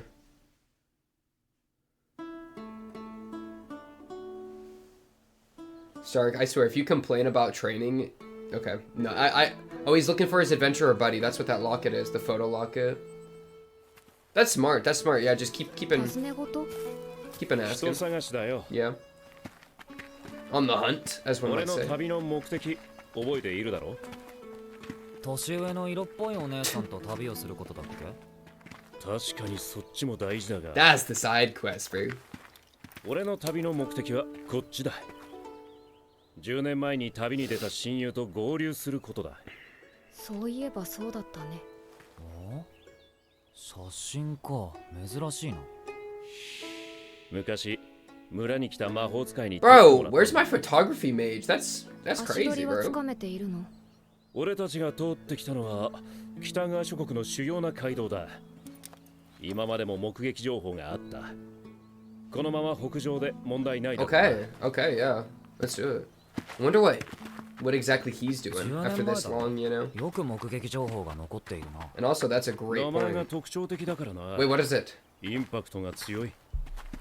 なんて名前なんだ？戦士ゴリラ。 Gorilla Warrior.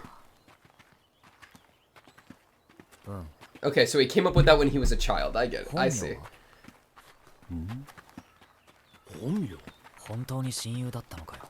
I just called him Gorilla Warrior. Okay, okay, 戦士ゴ okay. リラって呼んでたしな。 I see. あ、というか、あいつがそう呼ばせてい This る。 guy was a menace. I like it. ちなみに俺は僧侶。 Oh, goatee priest and gorilla warrior. I get it. 顎ひげ生える前からそう呼ばれてたの。この話題続けるんですか？ Frieren. That's a good question, actually, 戦士 Frieren. ゴリラって名前だけ分かれば十分だ。あいつはどうせ必ずそう名乗る。変なやつだな。ああ、Hen. 変なやつなんだ。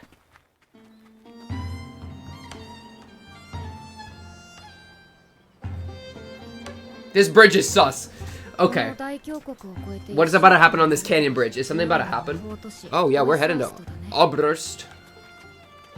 本当に長い道のりでしたね。なんで私を見るの？私は今回何も悪いことしてない。This. その前に集落によって Wait, you trying to restart? ここで街道がいくつかに分岐するからな。いいよ。 Oh, to like ask people. No, that's fair. Random children playing cape and non-cape. 10年前にゴリラって名乗る人。Yo, good dueling. ああ、戦士ゴリラ様ですね。Okay. インパクトがすごかったの What で did he do? 覚えています。村の近くに出た魔物を退治してくださいました。その後どこに向かったかわかるか？どうでしたかな。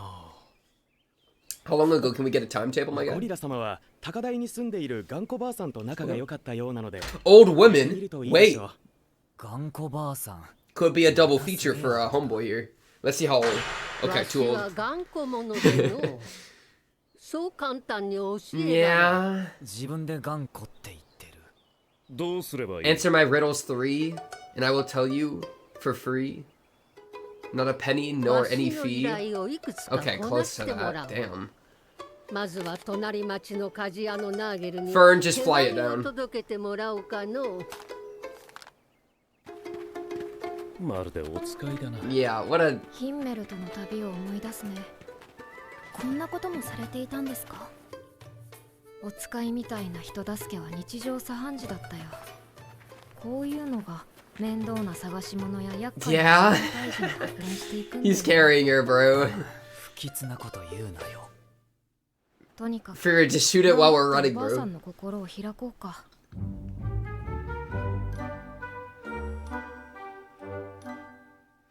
Don't hammer faster when I'm trying to talk to you, man.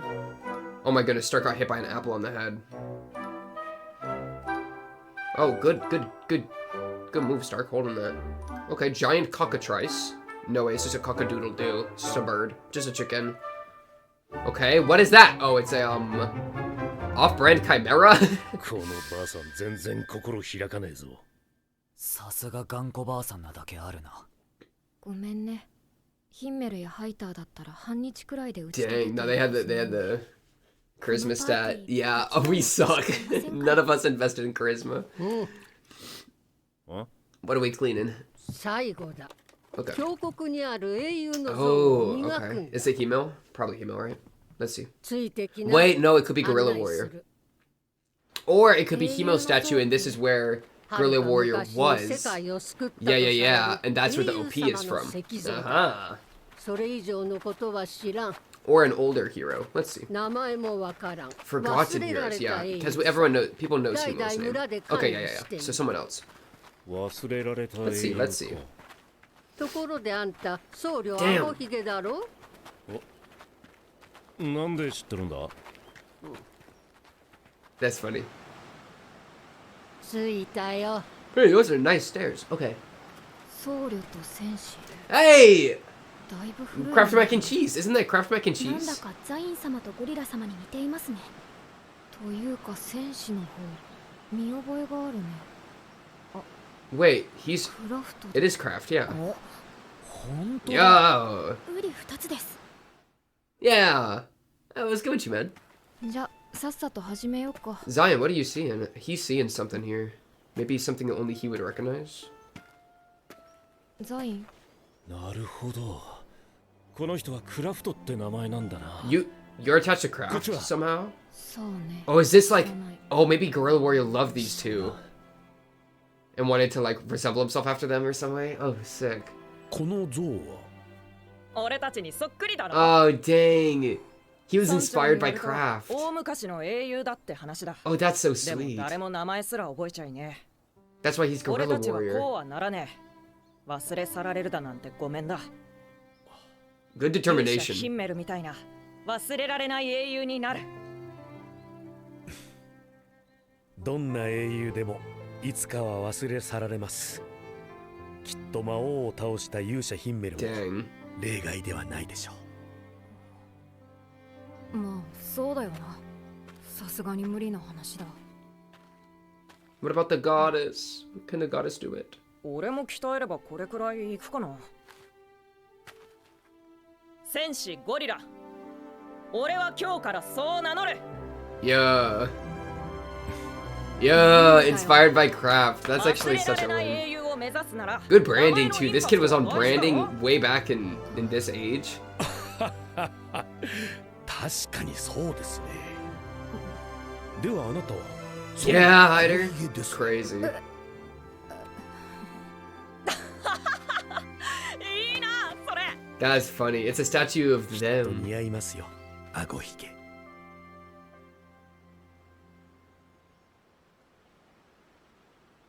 やっと終わった。大変だったぜ。Good 想像 stuff. だったら魔法でなんとか。 Oh, you didn't have a... Okay, that's ゴ funny. リラにも You 同 have じ like こ a とを頼んだが、 bronze あい polishing つは stone. ここまでうまくはできなかった。あいつは戦いしか取り柄がない。でも名前のインパクトはバッチリだったよ。 True. ゴリラはあんたのことよく話してたよ。一緒にずっと歴史に名を残すような英雄になる。 Dang, even when he left alone, he was still just as determined. What a goat. What a gorilla.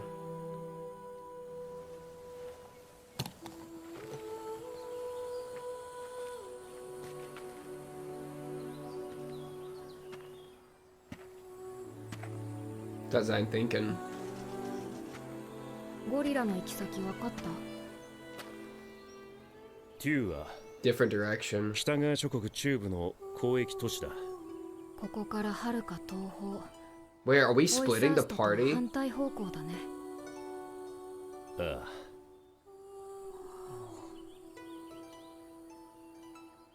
どうしたもんかね。Oh, shoot. Oh, what? Oh, damn, wait. Is that... Maybe that's why in the OP at the end it doesn't Wait, I'm gonna have to rewatch the end of the OP. Oh shoot! And then that's wait, is that like the end of the? Because there's a break next week, right? Oh, they cliffhanging us. Wait, that's so rude. No, I mean, gotta go for your friend, man. Like you know what? I don't know. Because it's crazy to ask Frieren in the squad to, like, change direction, right? That just, I don't know if that can happen. But I guess it's a question of, like, time, you know?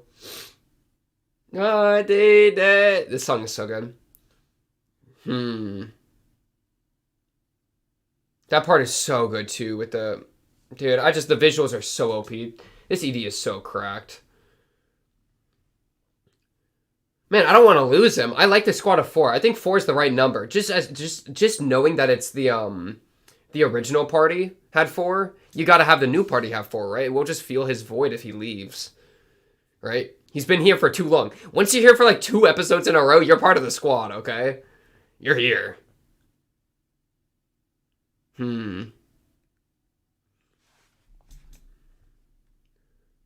Okay, join me in the other room one at a time. Make yourselves at home. Yeah, it's all my fault because meditating is a priest's job. The medicine is ready. You're embarrassing me. I'm pretty handsome when I'm being considerate, aren't I? I guess it's not so bad. Take care. Take care then? Dude, he's gone. If he says take care then, that might be his bye-bye line. Take care then? Doesn't that sound like something he'd say when he's leaving? Like low-key? Huh. No, but what I'm talking about, the very end of this OP here, right here, let me like zoom. Look. So, random elf lady, we still need to see her. Who do we have here? Eisen, Hyder, Hemail, Stark, Fern. I don't see no Zion. And then Frieren, right? So that, you know, I only really noticed the lack of him in this episode. Or in the OP, in this watch of the OP, right? In this episode's watch of the OP. Because it's like, oh dang, kind of crazy that, like, he fits the squad as the 4th member, but isn't really, like, he's a little, I don't know, in the OP, he doesn't feel as solidified, I guess, in that way. Also, in the OP, does Gorilla look at, I'm just gonna call you Gorilla, I mean, your name is your name at this point, right? What does Gorilla look at here? Was it a statue of I think I'm too far. Right. Search brother. Old man. Smoker. Oh, it's 2 of them. No, it's 2 of them. For some reason, my memory failed me. I thought it was a thing of Hemo. No, that's Kraft and Goatee, bro. That's crazy. So no, it was him pulling up to go see. This is him pulling up to go see the statue we just saw in this episode. No, for sure. Yeah, just when we're only getting the bottom half here, I guess I think I'm probably assumed that this was Hemil and this was like Frieren or something, right? Though if we really looked at their outfits, we could have been able to tell that that's different. Though look at this, the sword style, he's got the same type of sword too, right? Like that really thick, like big old crossguard and then a real long one. He picked the same thing that Kraft used. That's sick. Man, it's also sick to see that like Kraft is out here thinking that nobody remembers him, you know? That his tale has been forgotten, but just this random statue hasn't inspired an entire adventure of his own, right? Even if his inspiration is that he won't be forgotten like these guys have been, it's still like due to Kraft, right? And it's still kind of done almost in his honor, right? Dang, Kraft, who was your friend? Who was your homie? Who had the goatee? Yo, Frieren, ask him next time you see him. Why is my jaw clicking, bro? Yeah, and that human, dude, this kid is like determination human, you know what I mean? Like, we won't end like that. I refuse to be forgotten. That's what happens when you only got 80 years of lifespan, man. It's just I need to be remembered, you know? That's human determination. This kid is the most human I've ever seen, I mean. Yeah, man, I kind of want to see him again. Though it sucks, if we do actually split the party, we're not going to be able to watch them meet with Gorilla. Oh, what are they going to do about that? Because I don't think Frieren will want to reroute. Well, I don't think Fern and Stark will want to reroute. They don't have the time to spend going on an extra 5 years of goose chase or whatever, right? Chasing the memory of some dude that they don't know or care about, you know? Because of some dude they met a few months ago, whatever. like a year ago, maybe. I don't remember if it's been 28 to 29 years yet, but, yeah, right. Like, in that way, I don't think they're gonna just change that. So I think it really is a question of, is he gonna split off? In which case, yeah. I mean, she got him out the door. Frieren got him moving. That was kind of the idea. I think that's what she wanted to do. He, I think, he's not gonna stop adventuring and go home just because he doesn't have his squad. No, I think he's in it enough now that he would full send it all the way. So, yeah, I say send him, bro. Right? Like, it is sad. It's definitely sad. Right here where, like, the little bit of hair falls in his face. That's a good move, by the way. That's a really good move. Like, he's coming a little undone with it. Ooh. Ooh! The 3 strands of hair. Dang, this one's just straight up black. But it does show that he has grown rather, like, fond of the party, which is really sweet. But you're here for Gorilla, man. That's your quest. You know? And to adventure with an older hot lady, and Frieren ain't cutting it for you. I understand, bro. I understand your criteria. So in that, in that way, he could even still have luck. It's not like it impedes either of his objectives. Yeah. And man, I guess they still kind of want a priest in the party. We did show last episode how necessary a priest is with, like, the curse stuff. So I guess there's still, even reason for Frieren to be like, what if you stay with us? Like, low-key on the sleazy, That could even be, like, a little bit of inter-party dispute if they have, like, different opinions on what he should do. But at the end of the day, it's his decision, right? Yeah. I guess, it's kind of crazy. I don't want the lad to leave. I also had the thought, since we're doing a week break, are we just going to always have this one OP? I'm totally fine with it. It's a really, really fire OP. But it did kind of hit my mind that sometimes they do 2 OPs. And so maybe after a week break, they would, like, maybe they're feeling a little... I'm just saying, maybe. I'm not going to be hoping, but, like, that'd be cool. No stress, though. No pressure. Yeah. Bro, if I'm a hero, I'm not doing a single errand. Are you kidding me? Are you crazy? I got a sword. Why would I polish a statue? Hire a janitor. Protect the people. Yeah, I'm protecting you, not from dirty statue. Oh no, rake my lawn. No, I'm not a public servant. I'm a hero. I don't know. Maybe I'm just a bad person, but, like, I got better things to do. Like, I don't know. Like, I'll go do an errand to the blacksmith. Sure, I'll go give him a piece of paper, but I'm not gonna pick an apple orchard. All right. These hands are for swinging weapons. These hands are not for picking apples. Old Man Vol half was quite sad as well. Just to go back to that, because I didn't really say anything on that yet. Like I said, very much dementia patient kind of deal. I'm actually, like, proud of how Frieren acted with him, where she didn't, like, correct him and just kind of, like, was like, she realized what was going on herself, realized that his memory truly was failing him. And then, but I think she's grown comfortable, like, she's really grown, I feel like, a lot since the start of this. Because she's willing. When that music coming in, dang. Yeah, she changes the subject to be like, I'll carry you, just in the way that and that's what she said to her party. That's what she said to her squad, or, like, the obligation that was thrust upon her by, like, Hemel, right? So she's, like, I think she's becoming more comfortable with that burden, where she's, like, she's with a smile on her face, where in the flashback, right, it was, like, completely deadpan, but she's, like, she sees that as kind of the honor that it can be seen as, which is really sweet. But no, yeah. So I think she responded to him really, really well. What a hard thing to respond to, though. Yeah, there's a lot of so many incredibly sad stories around, like, people losing their memory of their loved ones and such, and that's definitely what we were seeing here. Cian, no pun intended. Cian. Man, like, especially this kind of thing, like I've heard that kind of thing where, like, a mother will, like, forget their, like, child, but they'll still be like, I don't know who you are, but I really, like, love you, like, I still really, like, they'll still, like, do, like, the habits of taking care of the person, even if they're like, I don't know who you are, but they'll still like treat them like a kid, like their kid, you know? Where it's like, even if like a lot of the mental facility, like the strict memory of who this person is gone, a lot of the habits and like a lot of that like care and affection still carries through, which is incredibly sad, but also incredibly sweet in a way, right? And it's kind of something like that where like he's losing pieces of his lost wife, of his memory of his wife rather, right? But how he felt and what she meant to him still fuel him to protect this town, right?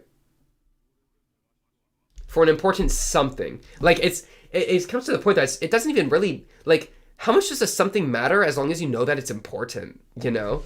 Like, if you love something, then, and you forget what the something is, you can still love it. Like, you still have that love, you know? That's a really kind of interesting dynamic. 400-year-old dwarf, man. It's also gotta be such a shock for, and she thinks it's a joke, right? It's gotta be such a shock for Frieren, because this is someone that, like, one of the very, very few people that is on her wavelength when it comes to age at all, right? With Eisen being, like, a rare other one. Just dwarves, right? Only 2 dwarves we've met.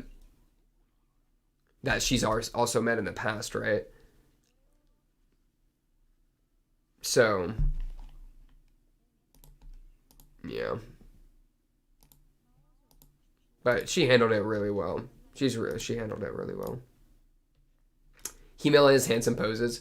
Her being like, I probably didn't need that collection. I know that collection is something you focus on every. Okay, that's crazy. No, but like, look how happy she is with this. It really. I mean, can somebody told me once that like you can translate the title of Frieren into like a funeral procession or something like that. I don't know if that's entirely true. I think it is, but that is such a good way to read the show. I think that like it really is someone coming to terms with someone past, right? Like a lot of the like it's about reminiscing, right? So much. And so we get to see like an example of reminiscing for someone whose age is catching up to them, right?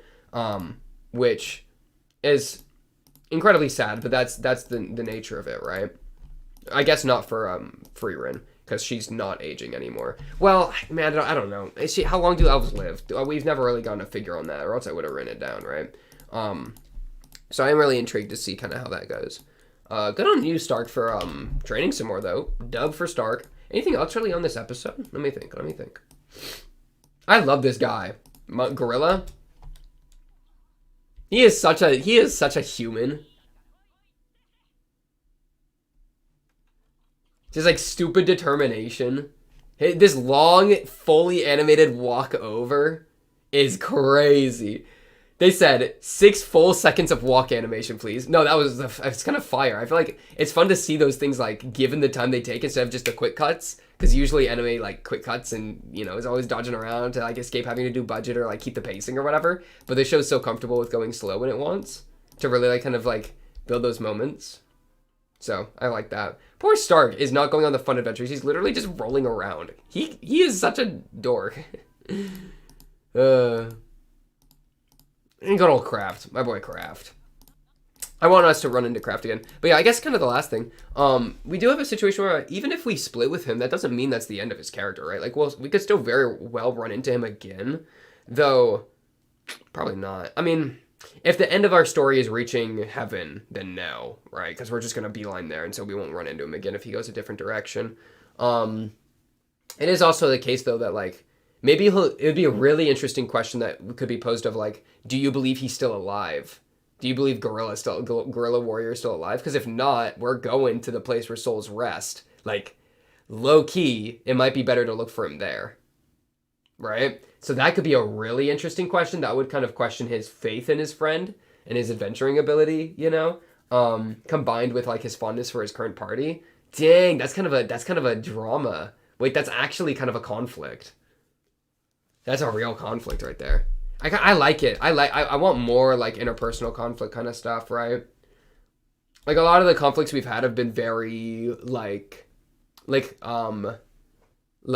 low stake conflict, like, you know, like Fern getting mad at Stark for a birthday present, you know, and that's kind of slice of lifey, which is totally fine. But something like this, which has a bit more drama and weight to it, that get me excited. And that like kind of melancholic, what am I gonna do? Shit, bro. I like you, bro. I want you to stay. I'm actually so down for your character, like, stay around more, you know?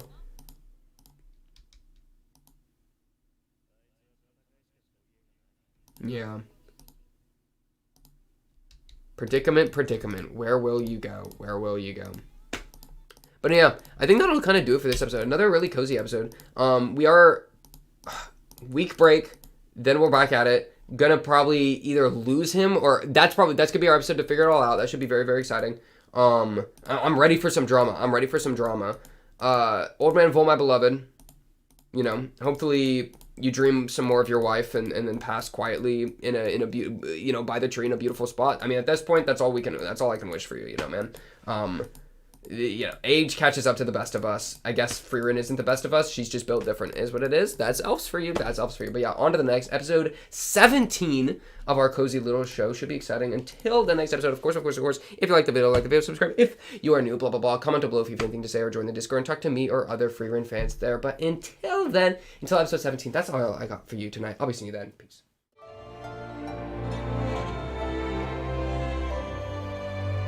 Y'all, what's up? Happy to welcome back to Frieren, episode 17 of season 1 of our little fun little show. The real question is, I'm not gonna lie, the real question is Frieren feet coming back to the show? Because I feel like it's been too long since we've seen them. Anyways, enough of that. There was a 1 week break between the last episode and this one. Hopefully they have been cooking good. But let's do a recap of last episode since it has been a hot minute, and we'll continue with the episode.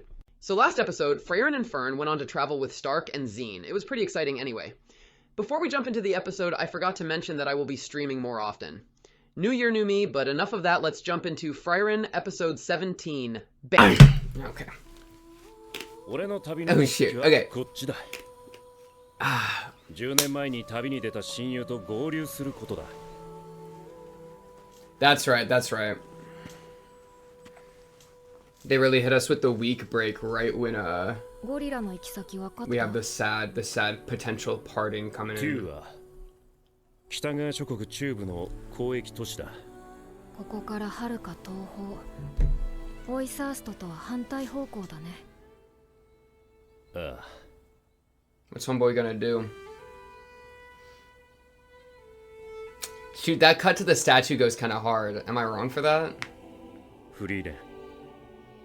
俺はゴリラを追いかけるために旅に出た。I'm still not over his name being Gorilla, by the way. That is such a funny line. Frieren, I came on this journey to search for Gorilla. 集落の小屋貸してもらったぜ。自由に使っていいってよ。Oh, sick. Party cabin. Wait, party cabin. Let's throw a rager in the cabin. Oh wait, new OP? Oh shoot, wait. Okay. Butterfly. Is that really what a butterfly even looks like? Okay. Hey. Look how happy she looks. Wait, she actually looks happy. The squad. It looks like he's saying what's up, not goodbye. Maybe that means he stays around. Let's see. Oh, good morning, Frieren. Dude, whoa, look, who are those? Who are those? Oh, the past party? The past party? I think that was Flamme. Shoot, a lot going on there. Oh, wait. Why were the two girls holding hands after that cut of the elf girl? Wait, who is redhead? Is that a young Flamme maybe? I have no idea. I don't even know how that would come into play. Probably not then. Who is comb over? Okay, sorry. Glasses boy. Wait, this looks like a different show entirely. Who are all these characters? This girl's about to be crazy. Wait, that girl's about to be lit. I'm so excited to meet her. What are we defending? We're defending against her? Is it her? I don't know. What's up, female? Look how proud they are. Wait, why are they leaving again? Ooh, pretty city. New staff? Is that Fern's staff? I actually don't know what her staff looks like. Pause. Take care. That sounds like a goodbye. Wait, maybe it's a goodbye. He wasn't in the rest of the OP.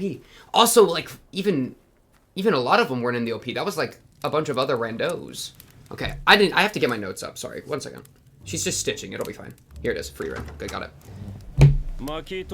Firewood just dropped. New firewood just dropped. I forgot that. I think somebody said we'd get a new OP, but I completely forgot. Also, let me take a sip of the drink. Take a sip of the drink. Get yourself a drink. Get yourself a snack. This is called a Dr. Paradise, bro. Might be a new record for what? For cold? Hey, yeah, I was about to say, this is the perfect chance to hold our hands. Get over there. Homeboy already knows. Aww. That was cute. I just heard a slap sound. Bro, imagine if he just slapped Fern. No, he wouldn't do that. That's my boy right there.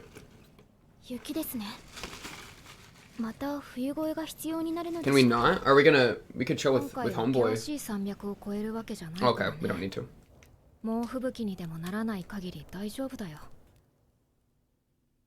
Serious blizzard? Yeah, okay. It is a pretty serious blizzard, am I right? Look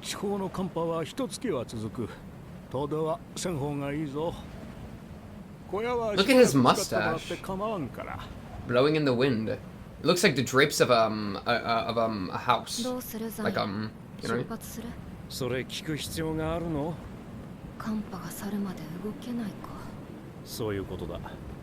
At least we get to hang out with our bro more, you know what I mean? Bars? That's what I'm saying.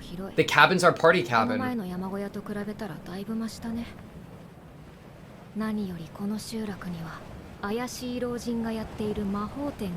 are you shady old men? Oh, okay. Oh my goodness, that guy does have legendary. You are not ready for my spells, young traveler. But I've been alive for 1,000 years. You will never be ready for my spells, young Frieren. Get rid of mold? Tough oil stains.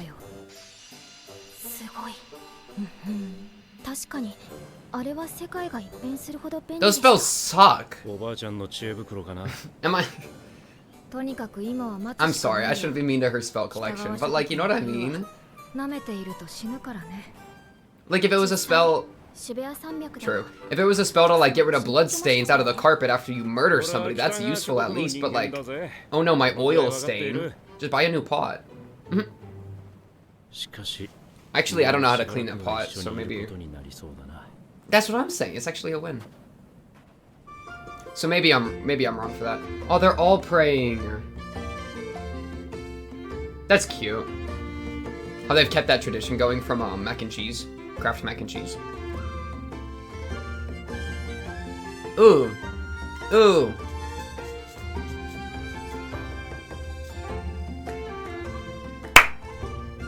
What are you doing? Did you... How did you even do that? Did she go scoop and then just died? Wait, the bartender is kind of a move. What do I mean by that? Good question. Oh, wait, that's crazy. Zion really said, wait, I wasted the full month and not even hanging out with them. What is wrong with me? That's funny. I heard the hen. I'm learning. They're fighting? They're just play wrestling, Frieren. Oh, you don't know what that means? I'm sorry. Sorry. They're just play wrestling. Oh no, they're actually fighting. What did he do this time?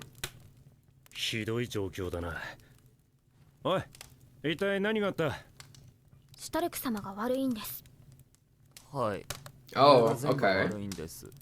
What'd you do?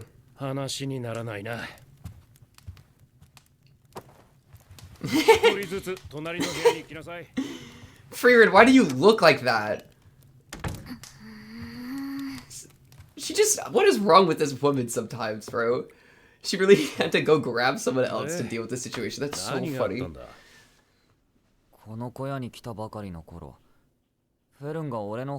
Oh, did you... What did you touch? Where did you touch her, bro?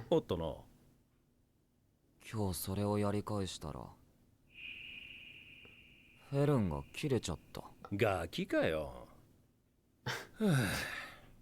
女の子が顔 Yeah, you gotta let her know, bro. このままでいいと思うか？仲直りしたいです。 That's pretty weird. Don't come up behind somebody and go, who is it? Well, I guess, I don't know. It's kind of Riz, but you gotta time it way better. I know he's got a charisma of like 8, you know? 仲直りしたいのなら、ちゃんと相手にそう話すんだ。フリーレンは喧嘩の仲裁なんかしてくれないぞ。Frieren, she is eavesdropping so hard, bro. Fern can overhear it. It's not that big of a... Well, it's actually a pretty big cabin, my fault. シュタルクも反省している。あいつガキなんだ。悪気があったわけじゃない。分かってます。私が意地になってしまったので謝りたいです。元はといえば私のせいですし、 It was your fault to begin with, but... 触られたことは気にしてはいません。 Okay, big. ただ、肩を押さえた。 Oh, did you realize like he's really strong and I feel scared? That's... Whoa. ちょっとだけ怖いと思ってしまったんです。 シュタルクのことを嫌いか？ You know, yeah, you should know he would never like hurt you with that arm, right? But no, I totally understand that. 怖かったことをちゃんと話して仲直り。 Wow, that's actually kind of real. もっと優しくして。 Like, I'm fine with you touching me, but like, you can't scare me like that. No, that's real. I liked that actually. That's what I'm saying. Like, obviously, and homeboy Zion's gotta come in and mediate. You know what I mean? They'll figure it out. They'll figure it out. That was kind of a heartfelt little thing there. 俺のことをガキみたいに褒めるのは。実際にガキでしょ。まあ悪い気分はしない。 His MILF radar just went ping. なあ、ずっと気になっていたんだが、旅に誘ってくれた時もそうだが、なんで俺なんかにこんなに構ってくれるんだ？ Whoa. Those ale mugs are so big. 同族嫌悪かな。 Dislike of my own kind. 冒険に出ようとしないザインが、yeah. 魔王討伐に旅立つ前の私とよく似ていて、 Before Hemo showed 頭 out. に来た。それは構う理由にはならねえだろう。だからこそ、きっと私はきっかけを与えたかったんだろうね。 She's paying it forward. なんだそりゃ。勇者姫。 Exactly, paying it forward. 手を取れ、フリーレン。君が旅立つきっかけはこの僕だ。 He's got unfathomable riz, man. That's just this guy. 私はヒンメルたちに旅立つ勇気と仲間と過ごす楽しさを教えてもらった。どうザイン、楽しかったでしょ？ああ、とても楽しかったよ。 Has been a lot of fun. Ooh, that's a good buy right there. That's a good buy right there.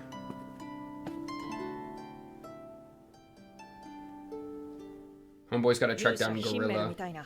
忘れられない英雄になる。私は今の話をしているんだよ、ザイン。だから私は彼女の言葉を信じることにしました。ゴリラはあんたのことよく話してたよ。一緒にずっと歴史に名を残すような英雄になるってね。Dang. Go Gorilla, go. Goofy Gorilla.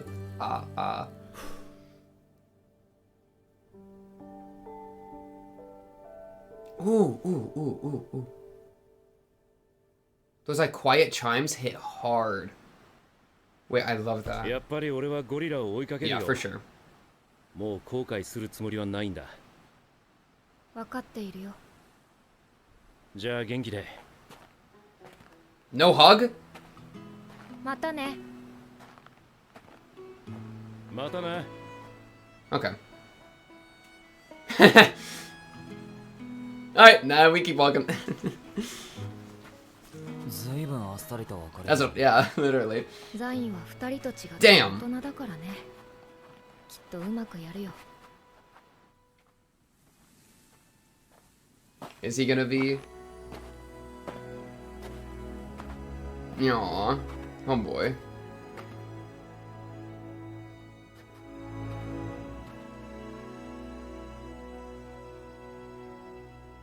一人だとこんなに静かなんだな。 Don't worry, bro. You won't be alone forever. You go get Gorilla. In the Offen mountain range, located in the northern lands. Oh, homeboy's got fish. Stark, what you cooking? 1 trout, 7 red balls, 2 different types of mushrooms, 3 different types of mushrooms. I thought they were nude. That was crazy. My goodness. I was about to say, what are we walking? What were they doing when you were gone, Stark? I'm sorry. That was like a Freudian thought. That was crazy.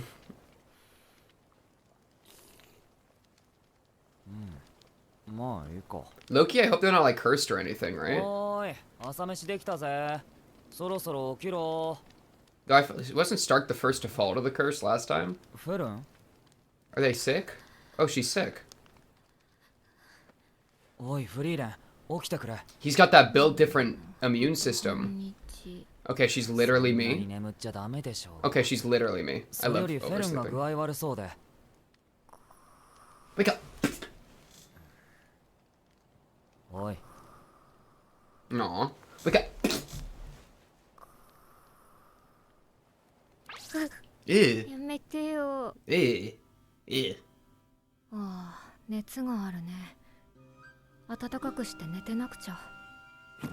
Right when we lose our healer, man. That's so unlucky.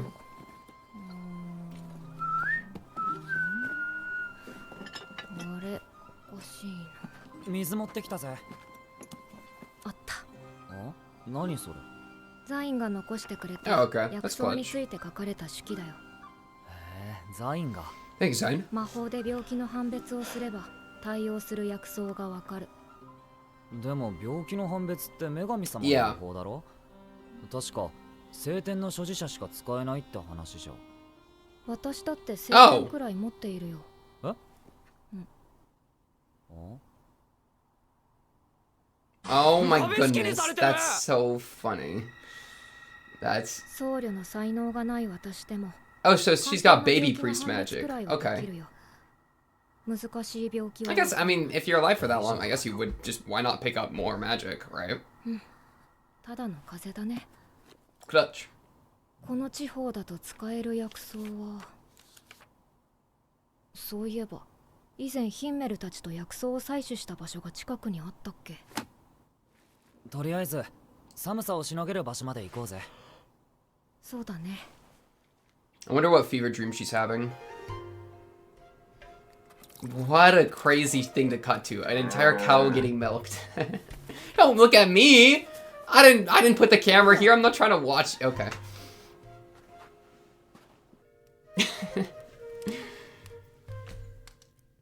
いやー、助かったぜ。こんな山の中に人が住んでいるだなんてな。前来た時は村だったんだけどね。もう何十年も前のことよ。勇者様も立ち寄ったことのある勇者の村だったのだけれどもね。まあ、ゆっくり休んでいくといいわ。By the hero. ありがとう。ところでこの近くにつらら桜の木があったよね。ええ、ここから北に少し入り組んだところにあるけれども。大丈夫。前にも来たことがあるから。じゃあ、私は仕事してるからね。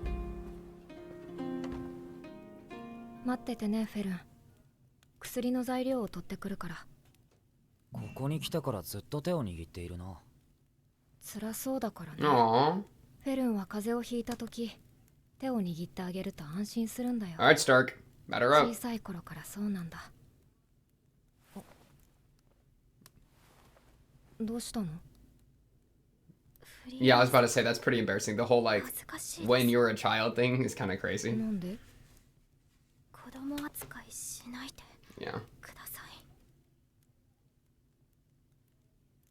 そっか。そうだね。Alright, Stark, let's switch out. You sit down, hold our hand. No, don't take him with you. あと2年もすれば立派な大人か。Wait. ちょっと前までこのくらいの女の子だったんだよ。背も私の方がずっと高かった。I kind of thought she was already. 18-19 area. Like even low 20s low key, but I guess not. Even like Stark 2 I kind of thought was like 17, 18, right? But.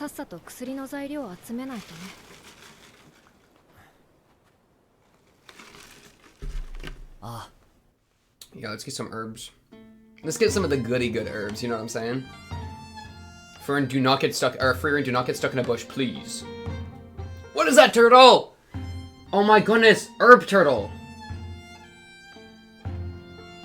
Can we take it home? We can travel with it. It won't be that slow, trust.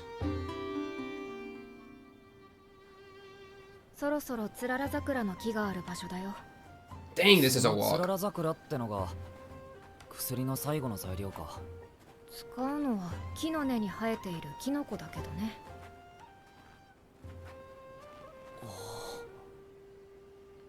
Ooh, it's a pretty tree. The way the sun is hitting it and causing the glistens, man. I love me some good glistens. Take a picture. We actually... I mean, there is photography magic, right? But... Oh, really? Shoot. No. なんでフェルンの手を握ったんだ? 普段はそこまで子供扱いしてねえだろ。子供扱いしたつもりはないよ。フェルンが辛そうだったから手を握っただけ。私はあれしか苦痛を和らげてあげる方法を知らないから。私はどうすればよかったんだろうね。だったらもうやりたいようにやるしかないんじゃないか。少なくとも師匠はそうしていたぜ。He just hit me with a brick when I was sick. 心の支えが必要なんだ。支えてもらって悪い気分になるやつはいねえよ。Aww, she's done the reverse. Oh, it was Himel. So it's nice knowing you got a homie watching over you. I lost my mother when I was young. Aww.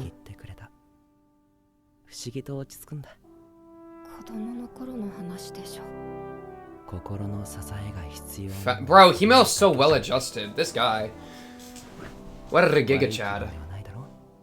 Not when you do it, homeboy Himel. No, that's why Stark's gotta be the one to do it. You know what I mean? You're so annoying, I love you. Please just shut it. No, bro.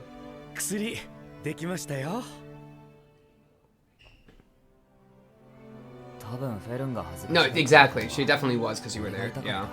She doesn't want to be seen as a child. Especially next to the boy that she definitely is feeling ways for, you know? ありがとうね、シュタルク。やりたいようにやってみるよ。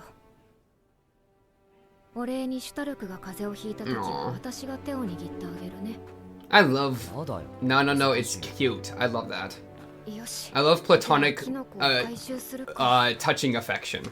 I love that. Oh my god, it's mushroom!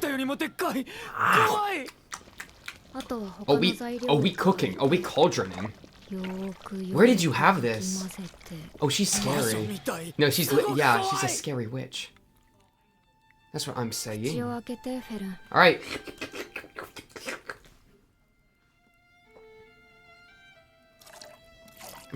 Now Stark gets to milk the cow.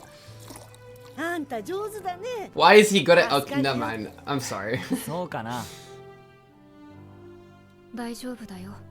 すぐに良くなるから。フリーレン様、私はもう子供では。知ってる。But even adults need emotional support sometimes, man. Aww. That's cute.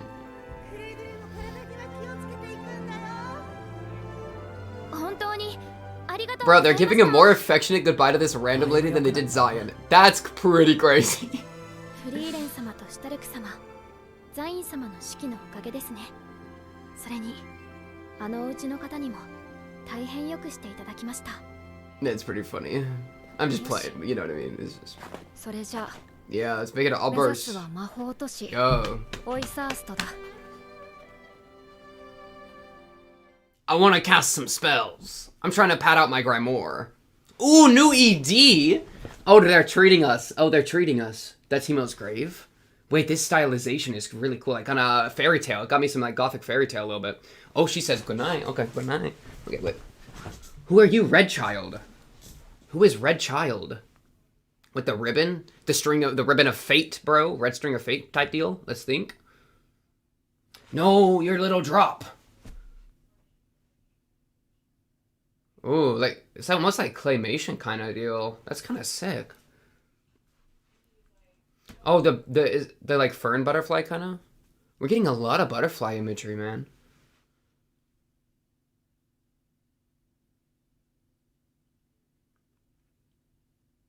Dang. Wait, I love this style. Look at our little Frieren. They're like, oh, she's swimming around in this like red, like low-key hellscape. It's all so red though. It's that red ribbon again of that girl. There's like some flowers and stuff. She's reaching for. Ooh, Himel. It's a Himel flower because it's blue. She's yoinking it. Dang, what a shot right there. Whoa, is it herself or was that someone else? You did that. Oh, it's the same song. Isn't that the same song? That was so sick. Could I take a look at that? Try that. Maybe I'll take a break. This here's test takers. Oh, we are going to the first class. Yeah, I was about to say we are going to the City of Magic. I bet there's a lot of mages that are trying to make moves, bro. Oh shoot, first class mage exam. Maybe that's what this was all about. All these new characters in the OP. Maybe these are like mages that are trying to be the new mage on the street. And then Frieren's gonna come in and be like, I get an A+, thank you. All right, I'm leaving. Fern's gonna be like, oh, I also get an A+, thank you, I'm leaving. Yeah, look at these like mages, man. What is this staff? Bro, she's got these are the craziest looking. This is like a spear staff, and this is just, what am I even looking at? This is the craziest looking. This looks like a snack. Doesn't this look like a popsicle or something where you just, okay, never mind. Dang, bro, I'm not gonna lie. I really liked the little like why Fern was scared of his touch. That was really interesting to me because I've heard that before. I have heard that before of like how scary it can be realizing the strength difference. Like right here, right? The arm he used to restrain my shoulder was so strong. Yeah, I've heard that before with like people that man, wait, I'm trying to remember the context I heard that. I don't even remember the context. But just that sentiment of somebody that I'm like affectionate with, I realized that like if they really wanted to, I couldn't get away. Like if they really wanted to, I couldn't get away, right? And that how like scary that can be. Because you're really having to like put your faith in the other person if you're ever gonna like do things that are like at all physical like this. Because I mean, this is obviously really like tame, right? It's just, you know, it's just boom. But even something like that, right? Like you do have to have enough trust in the other person that they won't hurt you and that they won't. It's like a dog showing their belly or like a cat rolling over, bro. Like I love cats, right? But a lot of the time they don't let you like play, you know, they don't let you pet their belly because that's like the sensitive spot where all the organs are or whatever, right? So if they ever let you like belly rub them a little bit or whatever, a lot of the times it's because they're comfortable with you. It's kind of like that a little bit, I think, right? Where it's like you kind of realize that like even just any physical touch or whatever can be really scary, especially if it's something that's like is restraining at all, which a lot of more intimate physical touch is like necessarily kind of restraining, right? Like a hug or whatever. Yeah, you were thinking of a hug. Good job. But yeah, like imagining like, like they could really just squeeze me and I would be in pain right now. That's kind of scary, you know? I think it's super reasonable to be scared of that, right? Like I totally get that sentiment. Especially for like, I've definitely heard that only in the context, and not that this is the only time it can come up, but I've heard that in the context of like, I've only really heard that from women before, right, that I've known, but I think can apply to anyone, right? But yeah, I was not expecting that kind of idea to get like brought up at all. That was super, I appreciate that. Like I think a really real thing that people don't think about very often, like how scary that can be, you know?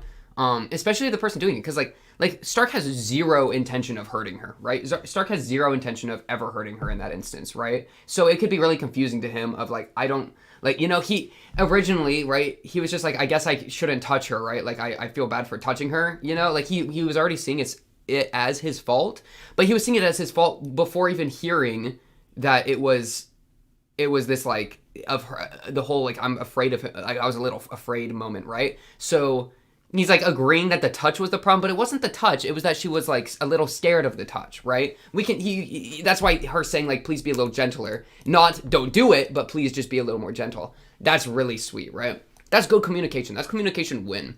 This show, they're communicating good. This was literally just the communication episode. You know what I mean? Right? That's the through line for these two things, right? Where the first one is them dealing with like the, what's it called? Like being comfortable with physical touch, you know, how that can be scary, because it definitely can be. And then the second one, you know, they communicate that out though. They get it mediated a little bit with Homeboy, and that gets solved. And then the second one was again physical touch with the hand holding, but you know, not a little different, you know, and how that, right? Let me actually declare my intentions more. I'm not trying to treat you like a child. I'm just trying to support you because I know you feel vulnerable because you're sick, right? That's so good. That's so good. And I totally get this too. I mean, the equivalent that this made me think of was not being sick, but being intoxicated, right? Because I've taken care of drunk people before. I've also, you know, been the drunk person before that can't take care of themselves. You know what I mean? We all have our days. But there is something so very nice to me about like knowing that I could literally be thrashed out of my mind and know that I'm safe in my company, right? Like, that is so nice. Like, knowing your safety net's there to support you like that, and being able to be that safety net for other people is, like, I think a really, like, positive, it can be a really positive, like, experience, and also, like, a bonding experience, right?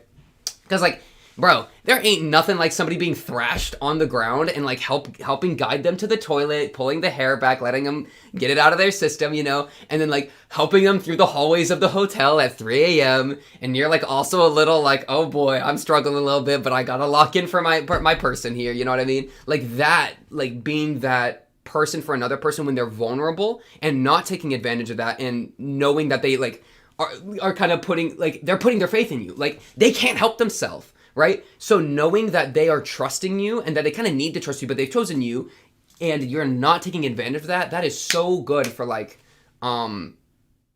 is just good social maneuvering, right? But it's also just like, I think a good social experience when it works, right? When nobody's taking advantage of and it's just, let's take care of each other. There's something so nice about taking care of other people, right? So this whole sick thing, right? Where like holding her hand or whatever, I really like, I don't know, that resonated with me, especially like one of my like core memories is mini tangent, but one of my core memories was me being like bedridden for like a few days, right, like super intense like flu fever, whatever.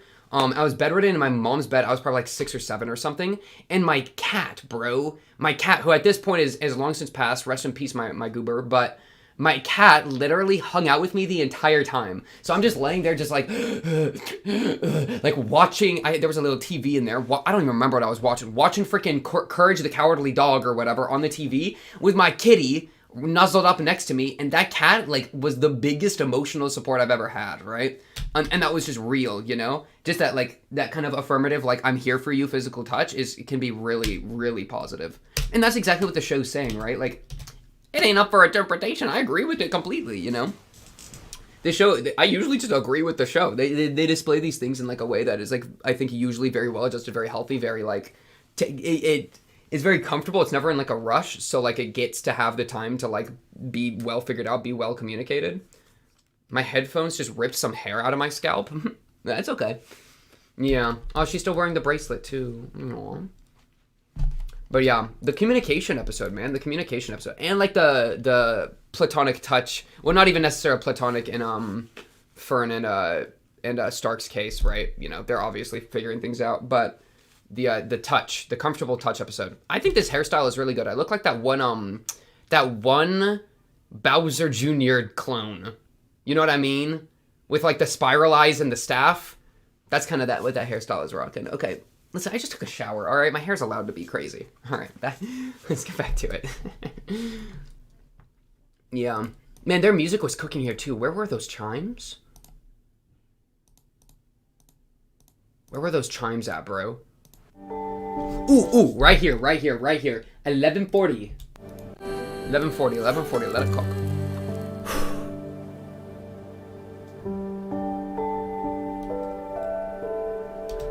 Boom, boom, boom, boom, boom, boom.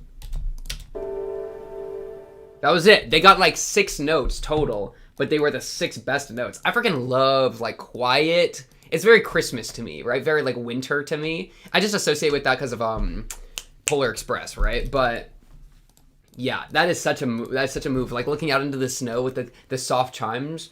Dun, dun, dun, dun, dun, dun, dun. I also played chimes in a freaking Christmas song once for back in band, bro. That's a freaking throwback. Love the chimes. Man, their transition game was also really good. Do we want to look at the OP maybe? Well, what else do I have to say about this episode, if any? It was a pretty simple episode, all things considered, right? Nothing wrong with that, you know? But it was like saying bye to Homeboy Zion, right? Mediating that conflict with the touch, and then we move to a little bit of like them getting sick. Homegirl's got a little bit of priestly magic to identify simple illnesses, which at least it's simple. I'm glad she wasn't too good at it, because if she was too good at it, then it's like, why did we need the priest? But no, her a little bit, it makes sense. I'm fine with that. You know, random person being helpful. Appreciate you. Yeah, I just need them two to like get official already.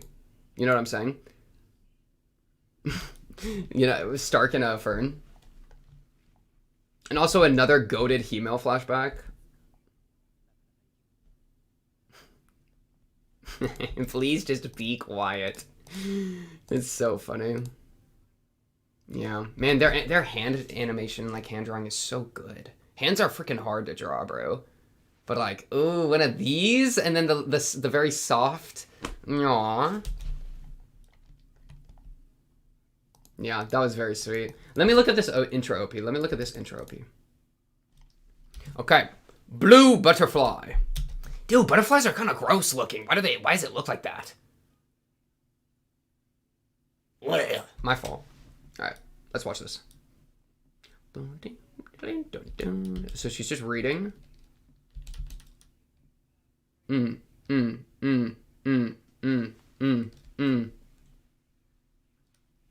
Happy little smile, soft smile. What are you soft smiling towards, though? We'll see. To the squad. I'd soft smile towards the squad, too. Go move, Frieren.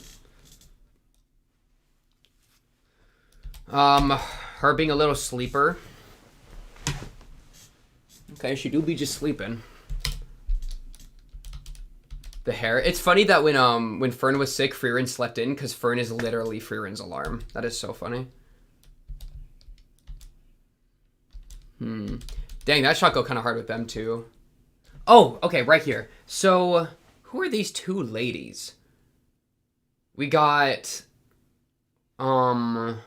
Redhead and, what do I call you? Braids. Redhead and Braids. So later it looks like we're probably going to meet them next episode, and they're probably mages in training, is my guess, because later in the OP they both have staves. But it's a little weird. She has a basket here, so I'm a little like, I guess neither of them have their staves. Then Frieren and Flamme. We can tell it's Flamme specifically because Frieren got her different hair, right? I wonder if she's gonna get a little bit of mentorship, right? Because she definitely mentoring Fern in the same way that Flamme mentored her. There's kind of that parallel, but if she'll also get that with these like 2 other characters, could be fun. Reminiscing on the old party, He-Mail statue. This looks like a young Flamme, does it not? Why is there a young Flamme? Maybe... This is a sick, like, garden, too, with a giant flower. I wonder if maybe Flamme's got, like, some sort of legacy in this town. That could be a thing. Because I don't know how we would see this instance of, like, a young... If this is young Flamme, we're not going to see that from Frieren, because Frieren met Flamme when Flamme was an adult. So how are we going to see this? I don't know. And, like, we got some, like, nobles, too. Homegirl got crazy long hair. Okay. Cool, like, ancient wizard man. That's a cool-looking staff. This is that one girl, the one girl in the OP from last episode? Or last, like, the last chunk, the last OP. You know, the one that I've been waiting for the entire time. Maybe she was a childhood friend with Frieren? That looks like white hair in her. Because most of Frieren's village got destroyed, but like Loki one might have survived.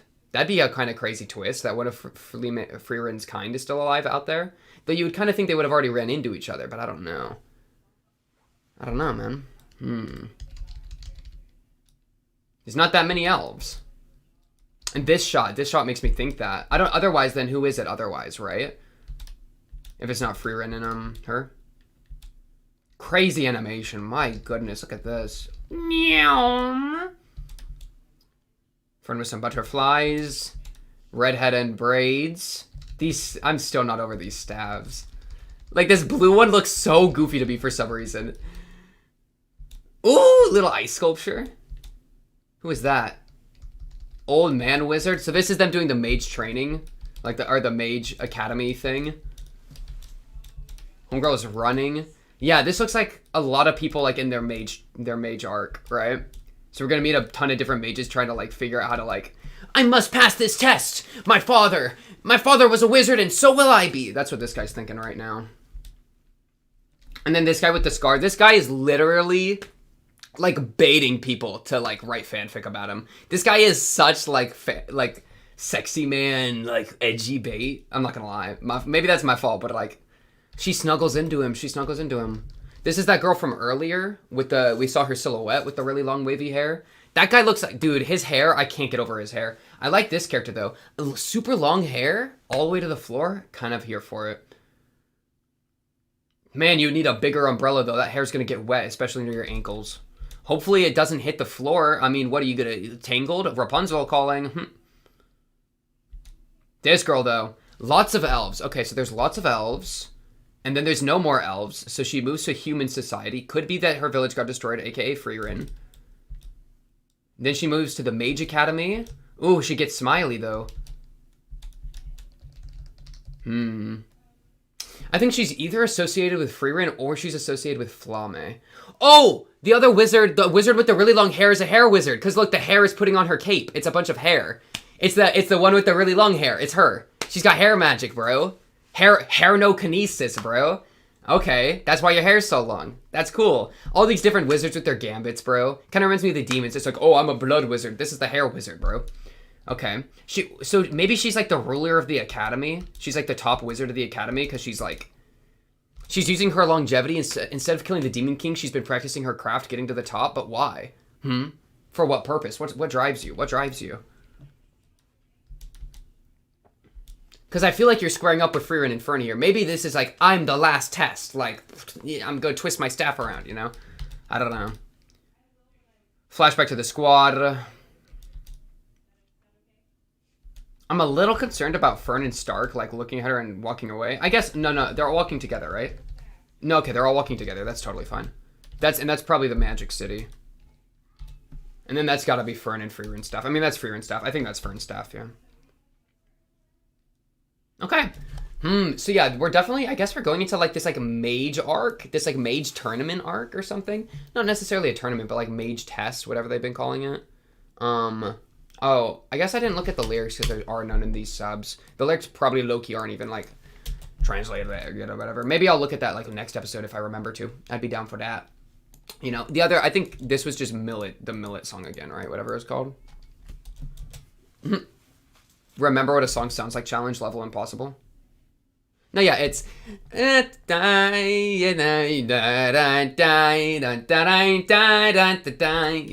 is. I know what I'm talking about.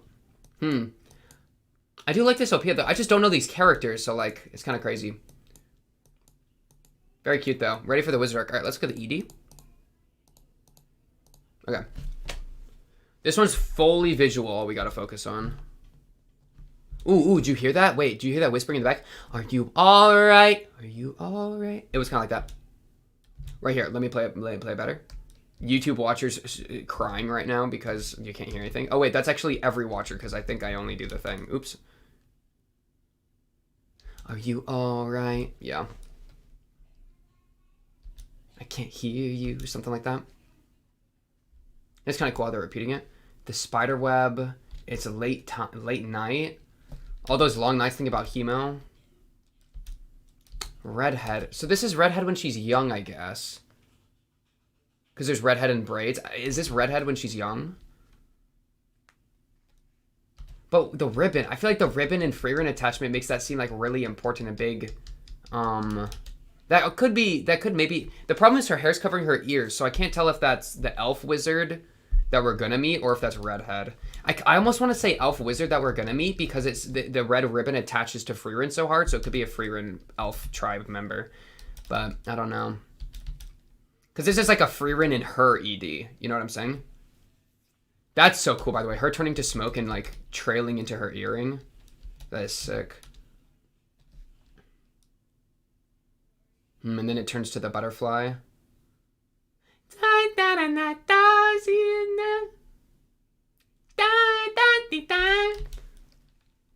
Yeah, I love this stylization too. She goes behind the tree. She do be walking though. Ooh, them horns! Real. That looks like the city back there. That looks like the city in the back. Looks kind of different than the city at the end of the OP. This thing on the right looks like a person standing with a bunch of stars in front of him, kind of. Lots of like waves crashing, you know. Though I don't know what's going on the right here very well. It's pretty chaotic. Maybe it's just plants and stuff. Anytime, anywhere. Wait, is this like a remix, bro? This kind of go crazy. Or like a separate, maybe a later part of the song. She's reaching for that flower, the Hemo flower. It's around the rib. It's in between or inside the ribbon though. And the butterfly gets onto it. And then it turns into a butterfly. And then it turns into younger her, bro. This is younger her, right? Younger Frieren, I want to say, because that's when Frieren used to wear that dress and that hair when she was with Flamme. So why are you connecting to your past self when it comes to this flower? That's kind of cool. That's kind of interesting, right? Or it could be red girl, or it could be redhead girl. But no, it's the white hair. You would think it's it's Frieren. Your lullaby for you to come. Aw, Fern. That's just such a good shot. Bro, computer background. Am I wrong? Computer background right here. Get rid of that thing at the bottom. You're there. That's clean, bro. That's clean. What a pleasant episode to come back to. New OP and ED is cooking. I really love the OPs and EDs they've done for this show. This girl. This girl is the question.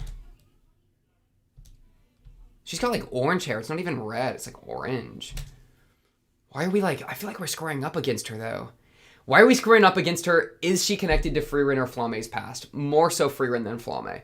Those are the big questions. Those are the big questions, right? But yeah, I mean, we'll just have to wait to get the answer whenever next episode comes out, right? I guess that's kind of where we're at. So yeah, that's all I really... Yo, what is up, everybody? Welcome back to React Indie. Tonight on episode 18 of Frieren. What happened on episode 17? That is a great question. We'll do a little mini scroll through, a little mini recap. So let me just already, without further ado, boom, get the episode up. So this is episode 17. The most important things you might be wondering, for me, is the new OP and the new ED. Kind of cooking. Well, I guess also like in the actual plot, we had our priest leave the party, so now we're back to 3. You know, so that's kind of a little bit of an ouchie. But you know, we move forward, we press on anyways. But other than that, right, that was our like plot significance. We had our little like sickness thing, you know, caring for other people when they're unable to kind of care for themselves thing. Little things with like boundaries, vulnerability, treating each other, how you treat each other, communication, you know, the usual. Also this part was really good. The realization of like the fear of physical contact, you know, being like, oh shoot, like he's strong, that's kind of scary. That was real. I really liked that. That was like, I don't know, kind of unexpected thing that I really liked. But other than those are like the lowdown for the actual episode. We had a new OP and a new ED. OP, we were getting a lot of Mage Academy type beat, right? Because I think we're pulling up to this mage place, right? Osirist, or somebody let me know in the comments. Thank you, comments. It's not like Oberest, but like the B looking thing is 2 S's. So was it like Osirist? I don't know, but I'm not German, so I'm allowed to mispronounce things, I think. Or maybe I'm not. Up to you. But yeah, we did have this new OP, mostly like a lot of mage type stuff. You know, these 2 characters, Redhead and Braids. I forgot what I nicknamed you. were kind of recurring. So it should be interesting to meet all of them, which is kind of interesting. It was a little bit of a pull away from like the main party, which, you know, which was interesting. I feel like there's a lot of focus on these other characters. Oh yeah, including this elven girl. And Hair Mage, that's Hair Mage. Yeah, this shot went crazy. She got a cloak. She's like the ruler of the Mage Academy. She's the ruler of the city. That's my guess. But because she's literally getting cloaked by the Hair Lady, which is another wizard, I'm guessing. But the realty, though, I do want to... This is what our pre-episode game plan is going to be. We're going to rewatch the ED because guess what? The little girl in it is Fern. Because Fern wore the red ribbon. Not gonna lie, I forgot about that last episode. You boy did not realize. So we're gonna just do another look at it. There was a nice comment kind of being a little worried about all the grave imagery mixed in with this, you know, especially with Fern, you know, is that some sort of foreshadowing for something bad happening to Fern? Who's gonna know? But yeah, so let's just start with a full little rewatch through the ED, and then we'll jump into the actual episode. How about that? Definitely, of course, though, get yourself a snack, get yourself a drink for the episode. You can have a little bit of this kind of flat Dr. Pepper. I'll sip the rest. But yeah, let's jump into this. So this is the ED for the new ED. I'm just gonna kind of play it from the top, and we'll take a little slow, low walk through this, right? I do like how because this is like a earlier part of the same song, right? That was clever. I think that was clever. So she lays down next to a grave. I assume that's like representing female, but who's to know? Little Fern with the flower in front of her. We don't want to lose that flower there. Okay. Young Fern. Man, we haven't seen Young Fern in a long time. Up to a moon, which, dude, look at this moon. This is kind of sick. It's like almost chiseled into the rock. It's like a cave. It looks like a cave, like a side of the mountain. Oh, it's like the hole. Oh, isn't this the hole that didn't like way back in episode 3 or 4 she like blasted that hole through the rock? Is this the rock? Is that supposed to be what this is? It almost looks like a moon though. I think that's what that is. Okay, we're getting there. So yeah, the ribbon, Fern's ribbon flies off. Frieren's looking up at it at this gravesite. This is worrying. This is worrying. Cause yeah, she sees Fern's ribbon. And then she, like, sinks into her earring at this grave. Like, where is she floating to, you know? And then her earring drops into the eye to the butterfly, which is, like, a modern-day Fern thing. Because this could be seen as a coffin, right? But it's kind of interesting, like it's Fern's ribbon, right? But then when Frieren interacts with this, it turns into a butterfly. The ribbon's still here, but it turns into a butterfly and flies away. So it doesn't feel like it's like stuck in a box, aka dead, as much as like transformed. So like, I mean, that could just straight up be like Frieren, she like interacted with younger Fern, and then Fern grew up into, you know, the bird's got to leave its nest kind of thing, right? And the butterfly has to be free. But who's to say? Because, yeah, there's a little Fern flying around as Frieren's walking around the spooky forest. They go different ways, though. The city.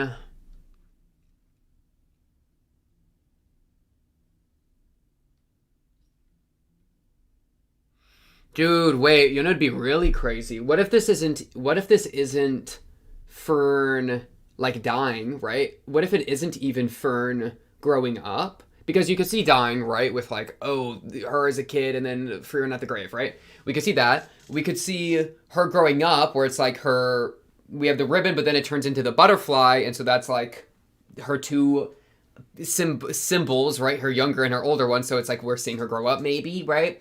But what if it's Fern leaving? Could that be an angle? Like, because we're literally in the city, we're going into the city of magic, right? Which is a place that Fern would have like perhaps a reason to stay, you know. But man, would you really give up our adventure like when we're not quite there? Yeah, I feel like we would go all the way, you know, like all the way to the areolae or whatnot. You know, having Fern leave early would be kind of crazy. So I'm not sure about that, but I mean, just with the butterfly flying out of the box. And then Frieren's walking around alone. I mean, does the butterfly come back? I feel like he comes back. Let's just see. Because, yeah, she follows... Ooh, this is like the red ribbon into the past or something, but I don't know. Let's just look. So the butterfly floats by in the background. Oh, yeah, doesn't it run into it? Yeah, okay. So, no, the butterfly comes back. The butterfly doesn't leave. But then it turns into, like, younger... Oh, no, it turns... Oh, here we go. Yeah. Ooh. The butterfly connects with Himel's flower. So Fern connects with Himel. And then we have, like, a younger Frieren, right? We have young Frieren. This is a beautiful shot. Look at this. Man, I'm trying to think. What would that even mean?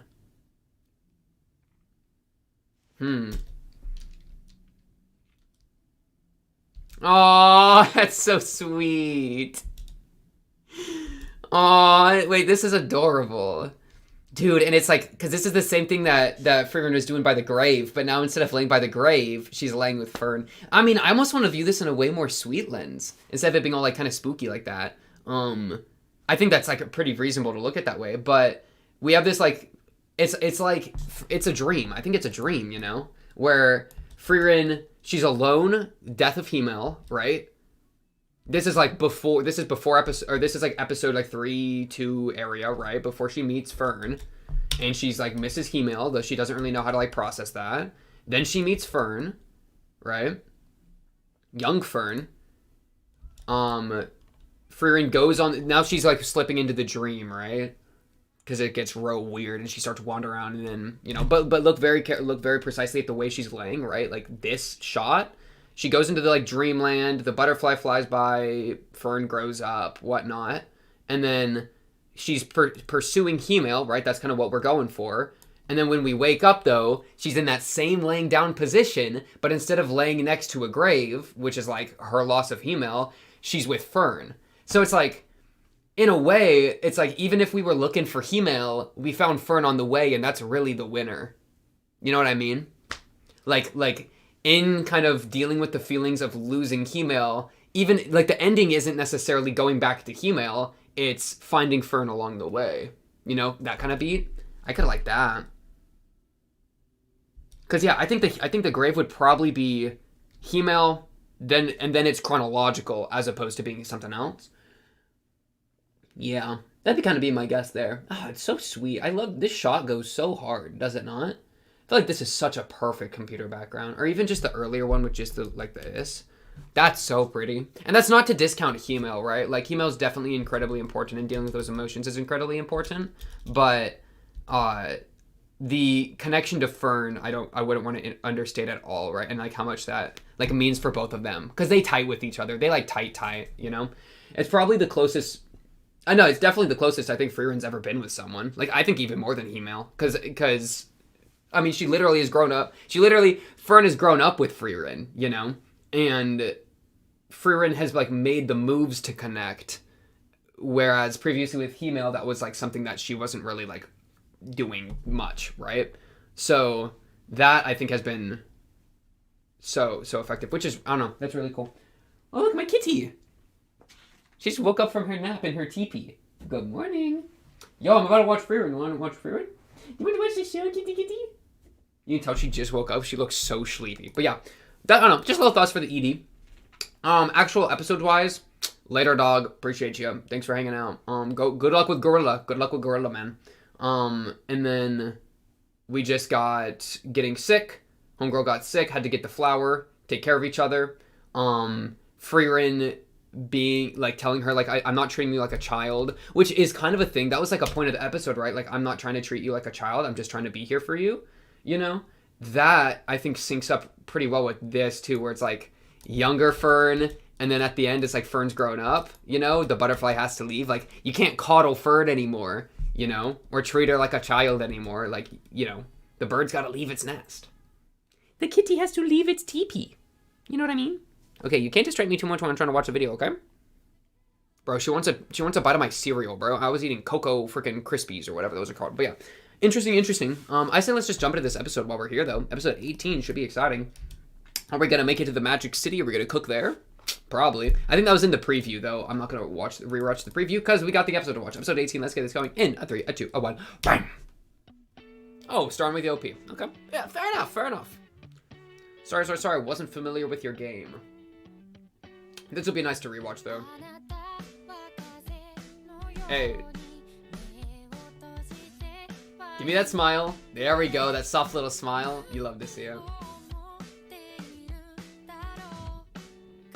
The squad. Man, all these we gotta like memorize what these other wizards look like. Good morning, Frieren. Yeah, them. Okay, so we got them too. A little bit of the Flame connection. Don't want to forget about possible Flame connections, right? Because I think we see like a younger Flame there. Like, how old is this city and this school? Oh yeah, I forgot there was 2 of them. That's right, with the elves.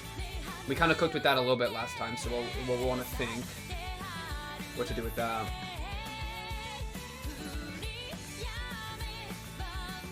That one wizard is looking at me with the craziest look. The little like over the shoulder thing, like, oh my goodness. Dang, and then the swag through the ages. Wait, yeah, I think there definitely is. This place probably been around a long time. Because remember that flashback? We've seen it. Yeah, I think this place has been around for like a really long time. Like low key. Like really, really, really long. And that'll be relevant, perhaps even to Flame. We'll see though. We'll see.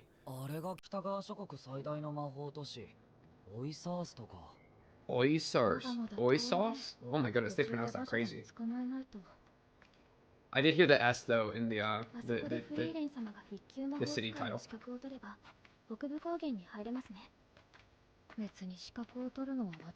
No, yeah, you're getting in there, Fern. We're all... Fair. Bureaucracy moment. Yeah.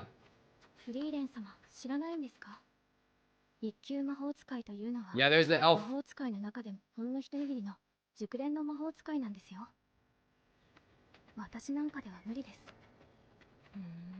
wonder how this girl's gonna be connected to everything. Let's just see. 今更だけどよ、どうして北部高原に入るのにそんなすげえ魔法使いの同行が必要なんだ？昔から北部高原はアインザームみたいな狡猾な魔法を使う。Why can't I just go in and like? もともと僧侶と優秀な魔法使いがいないと超えられないような難所だ。とはいえ通行に貴重な熟練の魔法使いを要求するってことは。北部高原では相当厄介なことが起こっているんだろうね。This is a cool city, Lake City, man. オイサーストに着いたら試験のことについて調べるよ。ヘルンの話だと実践もあるみたいだし、対策を考えないと。フリーレン様の魔力ならどんな試験内容でも余裕なんじゃないですか？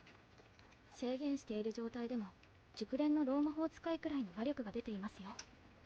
ロー魔法使いって言うな。ああ、拗ねちゃったぞ。ロー魔法使いはさすがにひどいんじゃないか？すみませんでした。シュタルクがクソババアって言って。Oh, bro, he was defending you. He was defending you, bro. もういい。Oh, good night. オイサーストに着いたら起こして。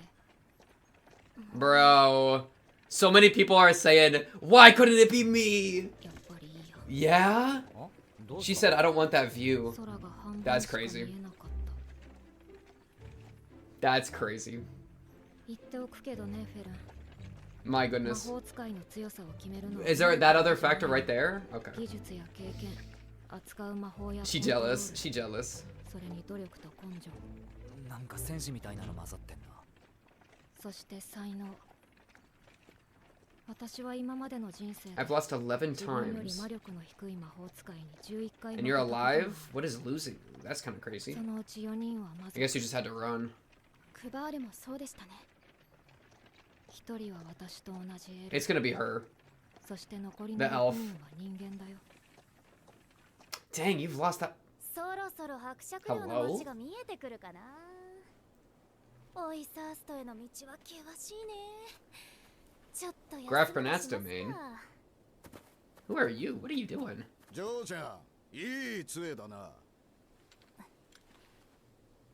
What is this?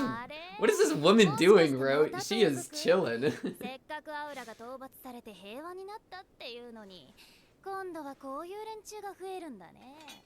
誰が喋れっつった。 Dude, さっさと you're all dead. Who is? Oh, Kraft! Back in it. Shoot. Wait, random team up. Big. Kraft got a new buddy. Okay. He just appeared, bro. He was quick. ありがとう。助かったよ。私 Oh, they just met. Okay. Ubel. I thought they maybe knew each other already. あれ？もしか Alright, してエル Ubel, フ？ what's up? 珍しいね。初めて見た。人殺しの目をしているな。 Whoa. 俺はお前を助けたわけではない。近くの森に切り刻まれた盗賊の死体があった。魔法使いの仕業。 Oh, he was looking for それも you. 恐ろしいほどの手だれだ。ああ、そう。 Kraft, please don't. お説 Yeah, 教でもしに来た what's the move here, Kraft? いや、俺も冒険者だ。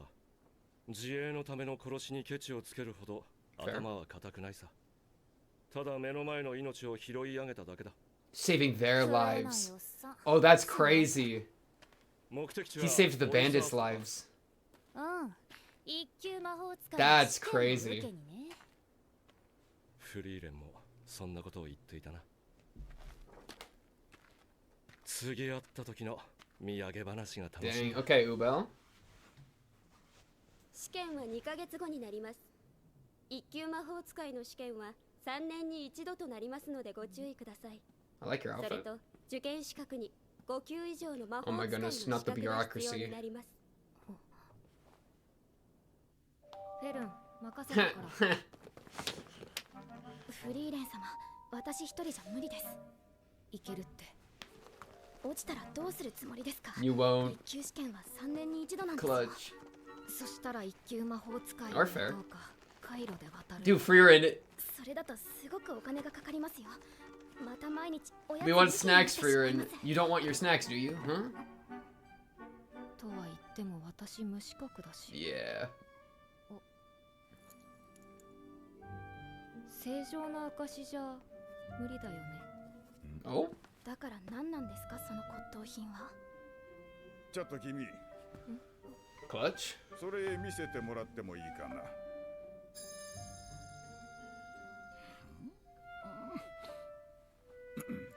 What is Stark doing over there? Do you see him over there? What are you, Stark, bro? The conversation is this way. He's just looking at the stairs. 参加できそうだね。 Okay, まさ sick. かまだこれを知っている人がいたなんてね。それすごいものなんですか？そのはずなんだけどね。 Oh, good transition. フリーレンは魔法使いギルドには入ってないん That だ。 was clean. That was 魔 clean. 法を管理する団体って頻繁に変わるからね。いちいちそんなのに入ってらんないよ。それに私にはこれがあるから。正常の証。 Yeah, okay. She's so proud of it. この錆びた首飾り。知ってる？全然。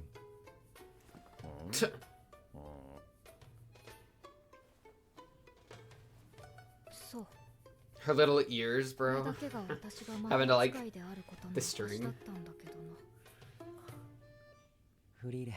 Dude, she has to like fix her hair. Look at that detail. The strap, the way she put it on, she has to flick her. She hasn't flipped her hair yet. 僕たちは君がすごい魔 That's so 法使い sick. であることを知っている。それでいいじゃないか。 No. でもすぐ死んじゃうじゃん。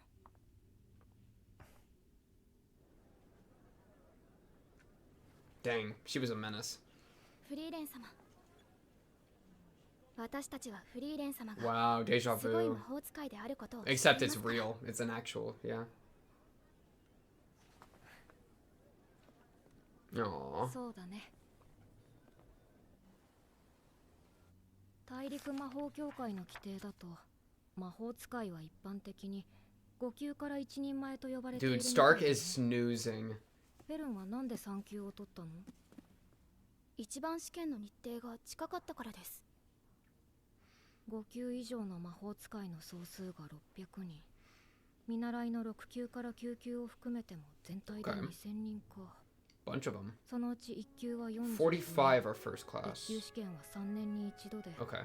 オイサーストの北部支部と聖都シュトラールの本部の2カ所で開催。合格者が出ない年も多い。当たり前のように死傷者が出ている。The Magic Hunters exam, I got you. それなりの難関だね。それにしても魔法使いもだいぶ数が減ったね。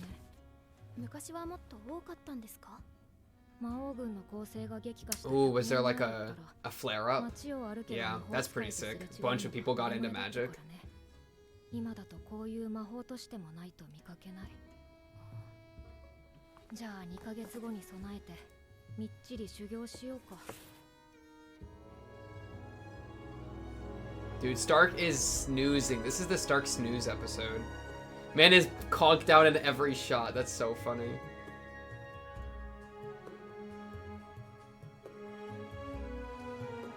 Oh my goodness, that's such a big cake. Frieren, what are you doing? How did you get over here? My goodness. She literally leaped the bed. Oh, she wants to cuddle with Fern. Look at all these mages. Oh, yeah, okay. GNU. Oh my goodness, I gotta write down names. Okay, Werbel. He a fighter. I got you. Denkin. Okay. A bloody struggle.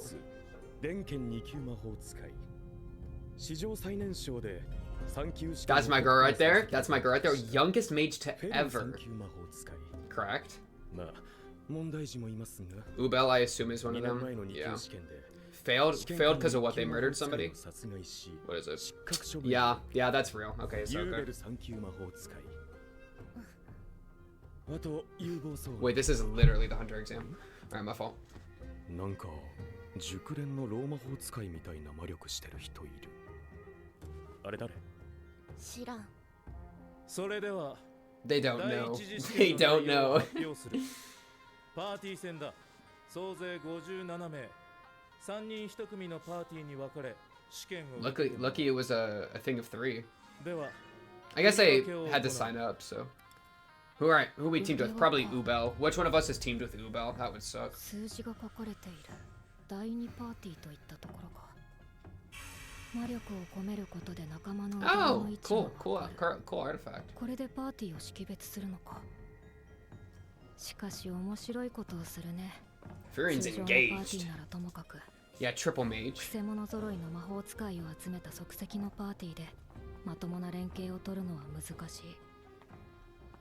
こういうのは第一印象が大事だし、波風立てないように。Oh, she's gonna make a huge mistake immediately. 腕輪の反応はここら辺。 Who's it gonna be? What? They're all looking there. What are you? What? Oh, it's these two goons. What are you doing to her? やってみろ。もう喧嘩している。 Do y'all know each other, or did you all?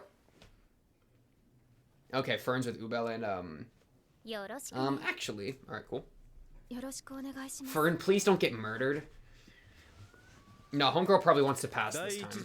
Ubel, I mean. Give me the names of the other two. この試験区域にはシュティレという小鳥が生息している。Okay. 各パーティーにつき一つカゴを配布しておいた。第一次試験の合格条件。Oh, I like that person's design. 明日の日没までに。Oh, he's carrying her in the OP. Oh, she's gonna get hurt. その時点でパーティーメンバー全員が揃っていることだ。What are y'all doing? Yo! 基本的に行動は自 Frieren 由だ has が to babysit. 試験区域の外側に出た者がいた場合は、その所属パーティー全員 Their entire party? Oh my goodness, I actually have to babysit? 区域を囲むように塵一つ通さないような強力な結界を張っておいてよく言うぜ。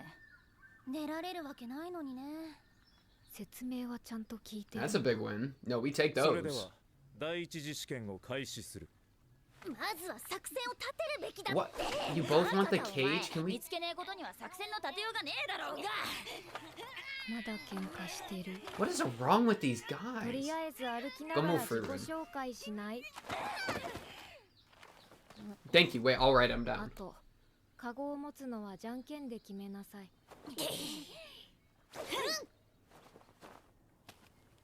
Who won? 私はフリーレン。よろしくね。ラビーネ、3級魔法使いだ。カンネだよ。同じく3級魔法使い。ラビーネとは Okay, y'all do go way back. 同じ魔法学校の出身だよ。 Y'all are so funny for knowing each other and fighting immediately like that. Y'all are the worst. 私は知識はあるけど、実物は見たことがないから。 What's special about まずは him? シュティレを見つけて観察してみ Oh ようか。 my goodness, Frieren. Her gimmick magic's about to be so clutch. Her random spells. She's about to get, yeah, she's about to be like, oh, with this feather, I can actually, and it'll freaking magic it. Okay, she's eating the feather instead, and now they're fighting. We're gonna lose. We're gonna fail. We're flunking. Okay, so we're failing? Hello. Oh, wait. Okay, my fault. I thought that was somebody chasing us. I got worried. だらしがねえな。少し休憩しようか。This outfit is crazy. 私はま Okay, だ my 動ける fault. から先見てくるよ。まとまって動いた方が安全だって。うっせえな、それだと効率悪いだろうが。ラビーネは強いの？こいつよりはね。Damn. いやんねかっこいい。私と比べたら。あんたとは戦いたくねえ。 Okay. Okay, that means she's strong because she's strong enough to know she shouldn't fight Frieren. Because Frieren's, I think, the strongest one here. I'm just gonna say it, right? それと空には気をつけてね。わかってるよ。このパーティー大丈夫かな。フリーレン、なんだか Oh, she's used to it, bro. リーダーに向いているんじゃない？カンネたちが喧嘩しているせいだよ。仕切りたいわけじゃない。ごめんね。私たち昔からこんな感じなんだ。ところで、空に気を Watch つ for けろって people, don't watch for birds. そのままの意味だよ。魔力探知苦手？なんで？おい。早いね。シュティレ見つけたぜ。Okay. よくやったラビーネ。じゃあよく観察して。Okay. It got away. Dude, my catch is bit me. Hey, yo, chill out. 逃げられるの？いや、上出来だぜ、カンネ。 Nice, that's from the OP. Oh, we caught it. Is it okay? やるじゃん。Oh, it's chilling. It's chilling up there. でもそろそろ伏せた方がいい。Someone else, someone else. なんで？ Hello? シュティレは極めて頑丈で。 It's an Uber bird. 高速度は音速を超える。あの程度の高速じゃ。 Wait, how do you catch one? マジかよ、もう見えねえぞ。惜しかったね。捉えるにはよく観察する必要がある。今日一日はシュティレの観察。 We gotta learn how they function. Okay, fair. カンネが水を操り、ラビーネが No, that was a good combo. They're actually comboing. 息を合わせたような的確なタイミング。高度な連携だ。一朝一夕でできるようなものじゃない。どうなることかと思っていたけれど。 Yeah, they know each other. It proves. It tracks. すぐに追うぞ。 I'm just worried about when the other parties are gonna start. Like, if somebody captures one in the cage, which are the cages built like strong enough? I would assume they're like magically enchanted or something, right? Once that happens, can't you just steal from another person? I'll have to recheck the rules. Maybe they made a rule about it. I just don't think they did, you know? Yeah, with the bushes? Okay, y'all. Meow. Frieren, how are you stuck in a bush? My girl. How are y'all fighting? Go to bed.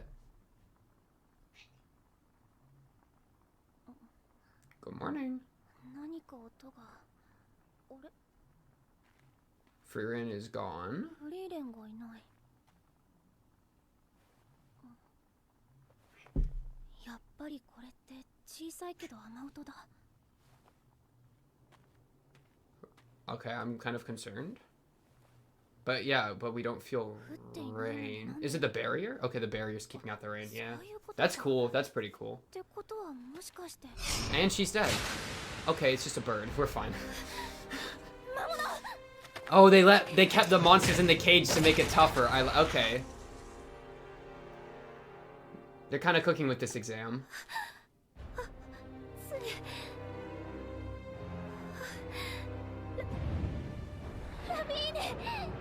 Frieren. Or someone else, maybe. Yo, kitty. Thank you. Frieren been watching out for these giant birds, I guess.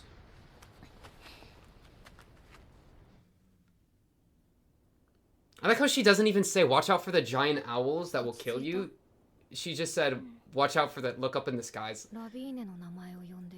Like, Frieren, I guess she was, I don't know, it's just like, you could be more specific, but...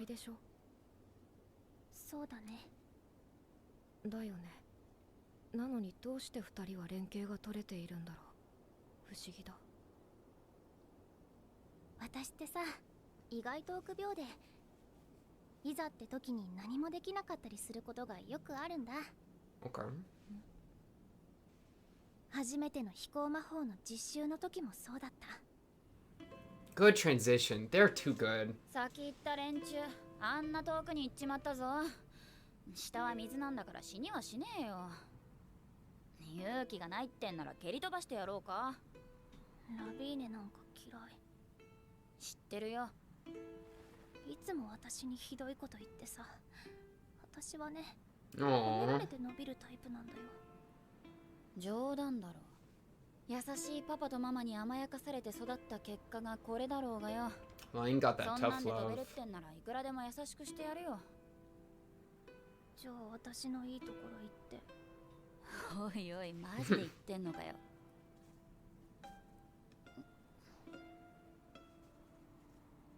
本当は臆病なくせに頑張っているところ。That was like a compliment hidden in an insult a little bit. But if it works, it works, right? なんでだよ。 Yeah. 隠れてたくさん努力しているところ。周りのことをよく見ていて気遣いができるところ。もっと。Dude. 笑っているかいいところ。え、キモい。 What? What? Good move. Yeah, yeah, that's fine. That was so real.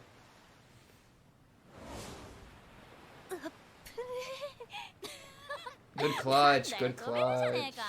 お前にはもう優しくしてやんね。ラビーネは乱暴だけれども、ちゃんと私を引っ張ってくれるんだ。おかげで怖いことも勢いに任せれば、意外となんとかなるって気がついた。ところでフリーレン、私面白いことに気がついたんだけど。Can we like take advantage of this barrier somehow? これって何かの役に立つかな。なるほど。もしかしたらシュティレを簡単に捉えられるかも。I got no clue. Okay, I got no clue what they're planning. It won't rain. Yeah, I don't know. I mean, maybe like, dude, I don't know. You summon the rain, and then they're like, "Oh no, it's raining." That's the best I got. That's the best I got to help. Wait, let me let my cat out. Watch the ED. Watch carefully. Give me 1 second. Kitty, you're free to go. Okay.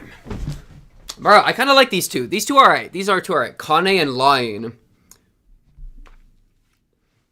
They're a lit, bro. You could tell by the way they were immediately at each other's throats. They had to have known each other for a while. Like, if you're that comfortable fighting in public, surely y'all know each other, you know? It's kind of funny how that all worked out. How is Fern's group gonna get the bird? Cause I guess it's it is Kane, right? Yeah, Kane's the one that's cooking up a plan now. So I don't know. I just wonder in Fern's group who's gonna pull it together, because we got Ubel, Fern, and then I think Glasses guy, right? And then we got a little look at those other groups like Werbel. Oh no, yeah, like Werbel and Denkin, because we know Werbel gets hurt. He gets a cut across his cheek, right? Okay. Why are you so relaxed? Inexperienced detected us. Fight other mages. Fight other mages. Second party's well-laid plan. I restarted the episode. Second party's well-laid plan. That's our current. That's Frieren squad. What's their well-laid plan? Because, man, that's what I'm saying, though. Like, as soon as one person captures a bird, the ones that don't know how to capture a bird are just going to start trying to jump that one team, you know? I just based on the it's time to fight other mages line, like, do we even need to find the, oh, here we go. Yeah, this guy, doesn't he get cut in the OP? I mean, we could really cook with this and figure out what happens to, like, everybody low-key. Yeah, there's those two goobers, and then this is their little catch the bird move, right? That's what, Denkin? Duncan! Don't know who that is. That's the, Proctor, right? Isn't that the Proctor? I didn't write the Proctor's name. Ubel? She's scary. That's part of Fern's team, I think. Fighting against... Oh, wait. I don't know who the other one is. Homeboy gets cut up twice, but is carrying Homegirl. That's, who is that? Werbel? Werbel? And then this has got to be Grandmaster of the tournament, right? Like Grandmaster of the Arcane Academy or whatever, the City of Magic, Ostrest, however you pronounce it. Yeah, let me just let's hit these real quick again. Specific rules of the first test. Oh, how many of these we doing?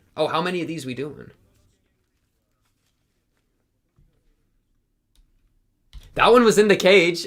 Wouldn't it be funny if the cage was actually kind of a bait and that like the cage wouldn't even work because they'd break out? That'd be pretty funny. Oh, this guy's a tester. Cause wasn't the guy? Oh, okay, no. So this guy's the one that Fern's teamed up with. Okay, no, I mixed him with another. We're good now. Okay, Denkin squad. Oh, that's that girl from the OP. Okay. And then we know Werbel is carrying that girl at some point. Okay, first, by sunset tomorrow, have a cage containing a still. And second, have all your... Yeah, that's it, right? Dude, they're so annoying. I actually, like, these two better lock in, alright? I can't be babysitting when there's mages firing at us. Like, yo, hey, guys, he's still explaining the rules. I am trying to listen. My goodness. Like, y'all decided to come here together, you know? But, okay. I guess, ooh, maybe it has to do with, well, why would you want to break the barrier? Because one thing I'm thinking is that it's really hard to break the barrier, something that's established, and the bird moves at 1,000,000 miles per minute. So one thought is that we do the bird with the window tech, right? Where the bird tries to fly into the window and then they go, right? Do that with the still. So it runs into the barrier, doesn't realize it's a barrier, smashes into it, busts its head, and then you can grab it while it's like confused because it's been damaged, right? That'd be my best strat. That has to do with the barrier. Because yeah, it won't let the bird through, or the bird somehow breaks through the barrier, and then I don't know what the next strat is there. But we could do the I like the bird window strat there, where we just we chase the bird into the wall. But other than that, I'm not too sure. Oh, these random people are gonna get so hoed. But like y'all obviously are friends. Can we act like friends? My goodness. They're like feral animals with each other. Yeah, and I guess there's not a motive to ruin the other party members' days, I don't think. Like, what would be the motive to make someone else fail? Because the reason I bring that up is all three have to be at the finale. Oh, which is why, like, Werbel is carrying this girl. It's not even necessarily a goodwill move. It's I literally have to make sure both of you get there. Bro, imagine taking one of your party members' corpse to the end. Where, like, your mage gets killed by another mage, your teammate, and so you grab their body and you just bring it to the end side and go, okay, we're all here. That would be sick. I would actually be here for that. But we don't know if that would work, right? I mean, it gives someone like Ubel a reason to not kill their own party members, so that's a win. I don't know why you would, but if you're a crazy murderer, maybe. As Ubel has been established to be, right? Killing a previous examiner. Kind of crazy how that works, huh? Hunter exam moment. That's really funny. This entire thing just kind of gave me that vibe, as I was saying. Dang. Otherwise, I mean, let me look at the Fern party one more time. And otherwise, we're kind of just cooking with the early. Like I'm curious to see how this pans out. These two, they're still growing. They're still growing on me. We'll see how they cook. the whole like them like being tight. This was a cute little interaction. I did like this interaction, right? The whole like you're cute when you smile thing. I didn't want to say I like immediately shipped them a tiny bit because that's maybe wrong of me, but like, you know, the thought did cross my mind where it's like y'all can just make up already, you know what I mean? Make out, same difference. My fault. But yeah. Good strats incoming. Let me look at the Fern party with the scary guy. Fern, Ubel, and nerd emoji. Okay, so we're failing. Okay, so we are not passing the first part of the exam. Yeah. As Ubel is good enough to make it all the way. She killed a first-class examiner in the thing. She's ready to... She's cut out for it. No, we're gonna make it. Ubel wants to pass. That means Fern gets a free ticket for the first move. Okay. Yeah, we're good. Stark, he's just taking big fat naps. I totally feel you there, brother. Liked the little craft jump in. That was really fun to see as well. But honestly, that's kind of it for this one. I'm thinking for Frieren, episode 18. Curious where they're gonna be cooking, honestly, with this little like mage exam going on. Frieren. Like, you're making like an Olympic leap over to my bed while asleep. That's just crazy. So unlucky that you didn't get Fern on your team so that she could do your hair in the morning. She literally can't do anything. You know what I mean? But yeah. Also, nice little heal I see that from Frieren. But yeah, on to the next. Should be exciting. Episode 19. Not too many left for this show, right? Aren't there only like 25 total or something like that? So I'll probably have this mage arc. Wait, we're not... Dude! This season's gonna end and we're not even gonna be with Hemel yet. That just is hitting me now. I thought we would be there by then. Are we really gonna do Mage Arc and then end at the end of the Mage Arc? No, wait. I kind of always felt like it would end with us at least getting to heaven, but maybe it won't happen. Oh, that's crazy. We'll just have to see. We will just have to see. But on to the next should be episode 19 of Frieren. I should be seeing you there, of course. Yo, what is up, everybody? Welcome back to Rick Andy Frieren. Tonight on episode 19 of our cozy little show. Last time we had the beginning of the mage exam, basically. That's where we're at. But before we even get into that, listen. I got this entire sandwich I want to eat. So I'm just going to eat this real quick. I'm going to watch like a Minecraft video, and that just letting you know. Okay, I finished eating my sandwich. Well, I ate half of the sandwich, but then I was like, I don't want to eat the other half. It's not important. What's more important, we're going to do like a 2-second scroll through the last episode just so we can remember what the heck is going on, and then we'll jump into episode 19. So let me just, boom, this is the last episode, episode 18 up. Basically, we met Lawleen, what was the other one's name? And Kane, something like that, right? And they are part of the 3-person squad that Frieren's part of. We also got a ton of new people, honestly. We got like Ubel, which is I think the person that Fern's with, right? Let me see if I can get a shot of him. The spooky, yeah, this person. Yeah. She's a problem. We already know she's a problem. She like killed an ex-examiner. We got Werbel, the blue guy, Denkin, the guy with the beard. All right, it's just a list, okay? The current like examination they're doing is they have to put a bird in a cage, but it's a super strong OP bird. And Frieren's about to like barrier max and figure something out to make things happen. That's basically it. Yeah, I mean, that's basically where we're at, right? Because they got the barrier that's like keeping the rain out, so it's like, how can we use this? Frieren, I got no clue. My guess was that you make the bird run into it, and then the bird's gonna be like, dunk, like a freaking bird against a glass pane. That's what I said last episode. I don't freaking know, bro. But yeah, so let's just hope that nobody gets jumped, especially Frieren, because they're gonna get jumped by another party. That was kind of what the preview was giving me a little bit of impression. So hopefully nobody gets jumped and dies, but we will just kind of have to see. Remember, we got to keep the entire party alive, right? Well, we got to get the entire party to the finish line, right? But we don't necessarily have to keep them alive. Maybe, I don't know. We'll see. I just think it'd be really crazy if we had to drag one of my own teammates' corpses to the finish line. I think that would be really funny. But yeah, episode 19, the magic exam. Let's get this going in 3, 2, 1, bang! I thought it was muted. It was just quiet. All right. Yeah, yep. These are the people we know. That was Werbel and Denkin. Bro, why is Ubel kind of fine, though?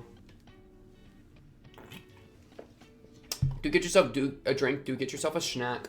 Let me boof the audio a little bit. There you go. You have a sip of this. Oh, I spilled! Ah! It's on me! Emergency entire toilet paper roll. Go, go, go.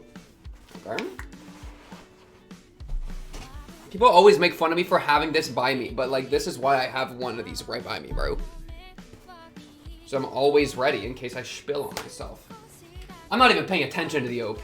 That's my fault. That's my fault. My fault. Rude. Okay. I can't have a bunch of Dr. Pepper on my setup when I'm trying to focus on Frieren, okay? Alright. There's those two goons. I'm not gonna lie, bro. Lalin and Kane, they're so, like... Y'all gotta lock in, okay? We're a 3-person party. Help me out here. They're so, like, it's funny, like...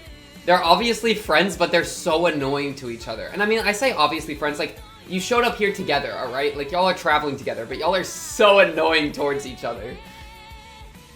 Who is Frieren and Fern fighting there, bro? Maybe the elven girl? I don't know. We'll see. We will see. Okay. Well-laid plans. That's a pretty good card in Slay the Spire. It's one of Silence cards. Any thinkers? Okay. You're like, look at them cuddling, bro. They're best friends. I like really low key ship them too, but I'll let it slide just this once.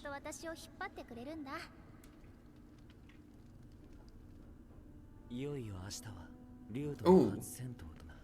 Female throwback.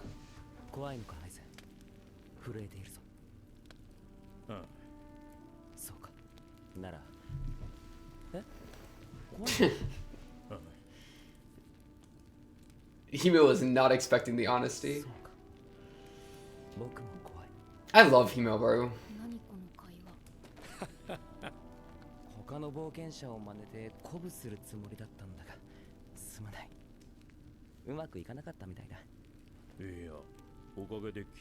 Now I know that we're all on the same page, bro. Are we honest with each other? That's kind of real. This is like them early game, bro. That feels like an early game of their party there.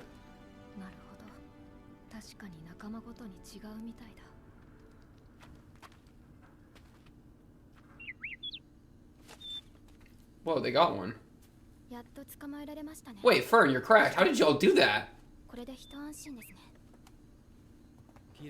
Yeah, we do have to wear it. We're gonna get jumped, bro. Ubel knows. We gotta protect this guy. Yeah.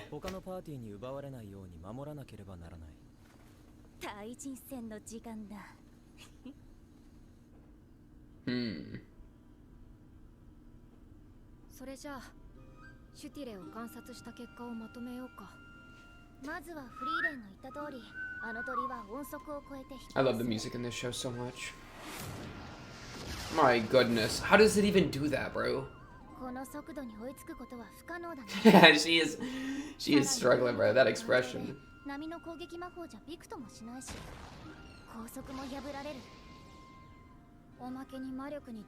Ooh, sensitive to them. They can feel us. Wow, they feel us approaching even if we're suppressing. That's brutal. Man, how did the Fern squad grab it? Yeah, y'all are not slick. Oh my goodness.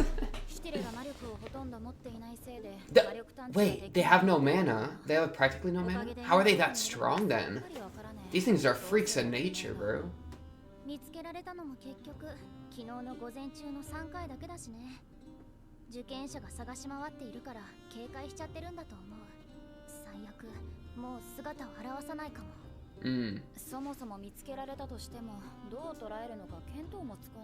Alright, so basically, we're screwed, is what them two are saying.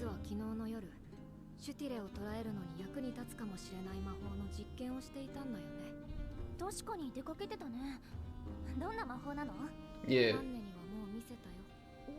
Oh. Oh, the one she used on the big owl. Yeah, I tell it, she got her crazy bag of tricks, bro. Frieren ready.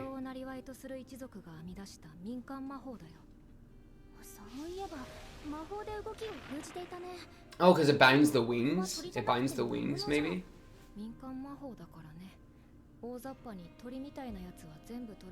Man, magic is so weird in this, right? Where it's like restricted to bird. Like, could you try to use it on a human? Would it just not work because it's not meant for that, or would it just not be effective? You know, because it sounds like you just strip. Actually, we couldn't have 50 centimeters. It's like the magic is so like specific and like fine-tuned, you know, which is kind of interesting.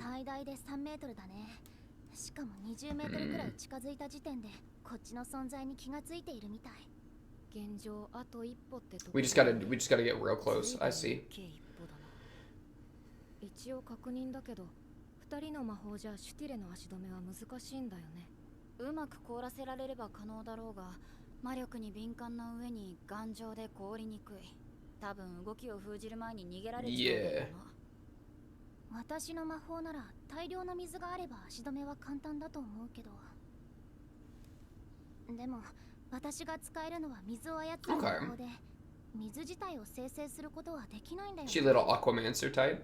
だから水のある場所じゃないと使えないし、まとまった水は魔力が通りにくいから事前に魔力を込めておかないと。Oh, that's cool. 雨みたいに分散していれば大量の水でも。Oh wait, that's kind of sick. She's like she has to like infuse it. Oh, but then then it would sense the mana. Okay, this is cooking. Wait, this is cooking.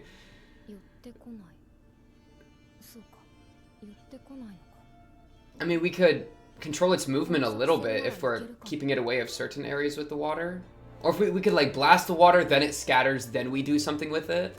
Oh, especially if we've already infused it. Like imagine we infuse a pond, and then a bird flies over it, and then we blast the pond, and then we got a bunch of mana infused scattered water.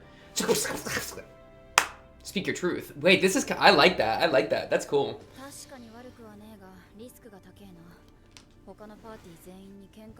Yeah? What are we doing?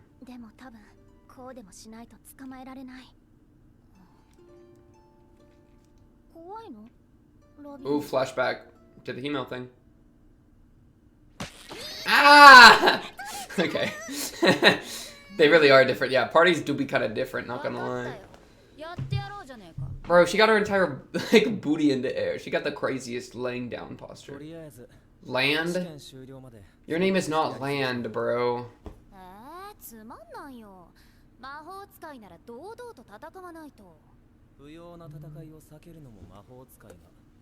Ubel ready for violence. What are you drinking? Water? Yeah. Oh shoot. That's where Frieren's probably planning something. Y'all are just walking on the main dirt path? They're gonna get jumped.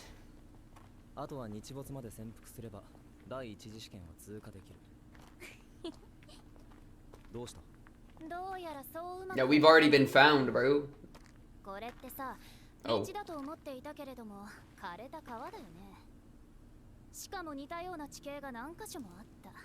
Are we gonna get flooded? Oh, is that why it's not filled? Because the water's staying out? I would see, okay.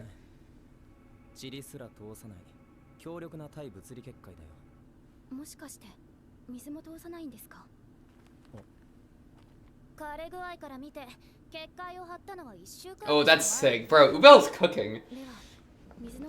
True. They're gonna like monopolize the water. Frieren's group, I mean. If they, well, it depends how much you can infuse the water with your mana.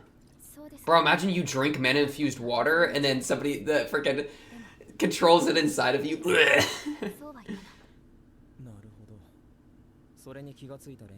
That is nefarious magic right there.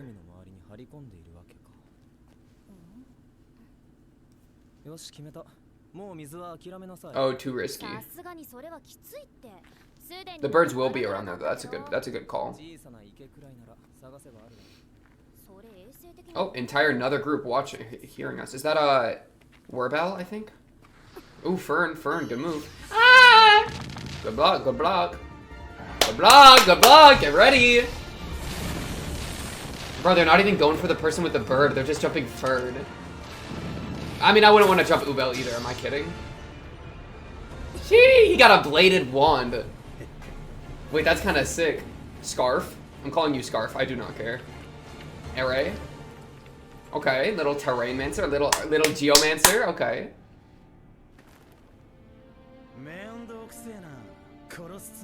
Oh, we're real scary with it.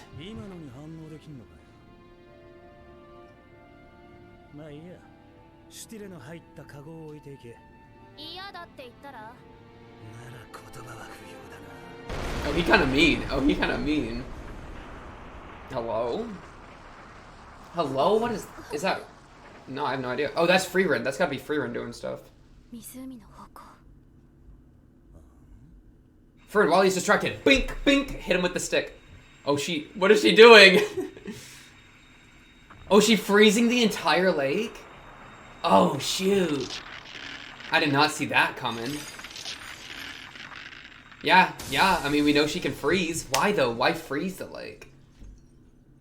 Is it to just parch all the creatures so they get hoed? They can't drink water? I mean, because a human could just break it and then melt the ice, right? Let's see. Let's see. I don't know, bro. Oh, she tired. Oh, no, she running. She good. No, she good. She living large. I'm gonna melt the pond! Wait, why are we... Whoa, we don't gotta freak out. It's just a frozen pond. Yeah, that's what I'm saying. Like, what? Melt the pond! Like, okay.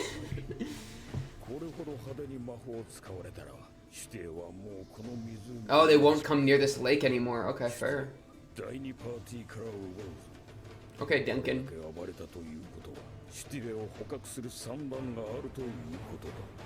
Yeah, okay. I guess that's fair. So now the birds are gonna be scattered. I mean, why scatter the birds, though? Maybe to get them closer to the barrier for the barrier text? I don't know. Well, no, but we gotta just get close. Frieren, what's your play here? Yay, water pond! Oh, a smaller one? A smaller pond that they'll go to? Maybe to, like, force them to go to this mana-infused pond so that we can hoe it. Okay. I like that play. I like that play. Bro, Ubel is having too much fun in this fight.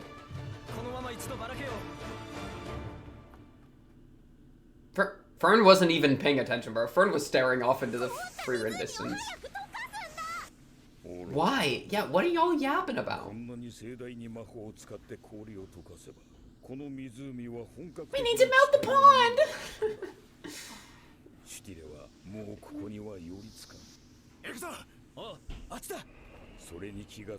Yeah. No, that's smart. They're smart. The other ones are smart. These people... Oh, they suck. They're gonna get jumped by the birds.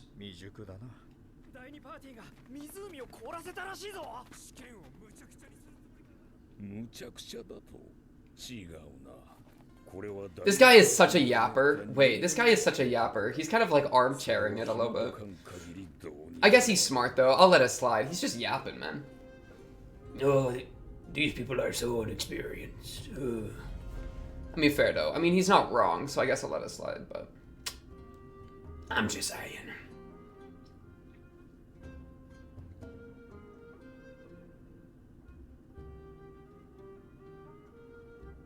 Oh, I'm tense.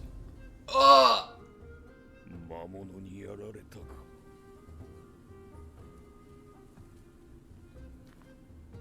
My goodness. I mean, obviously. Okay.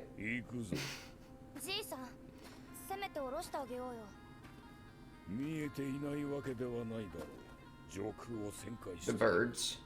Yeah.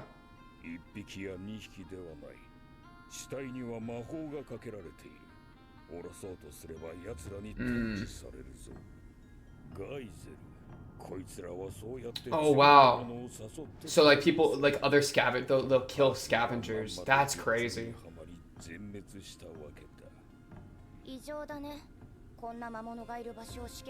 That was a strength. That's exactly what they would like to do. Exactly.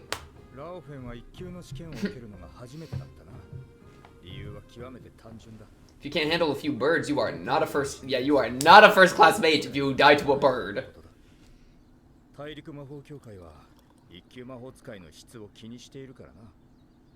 Oh, this guy is me. 強く誇り高い魔法使いを未だに夢見ている連中がいるのさ。時代遅れも甚だしい。意外だな、デンケン。You don't like that? Yeah, I'm a little surprised by that too. 人間だと思っていた。魔法使いに質などいらん。一級魔法使いはただ単に権威の象徴である。 You don't need the symbol to be reflective of the actual strength? Or like... Oh wow, he only cares about the frickin' optics.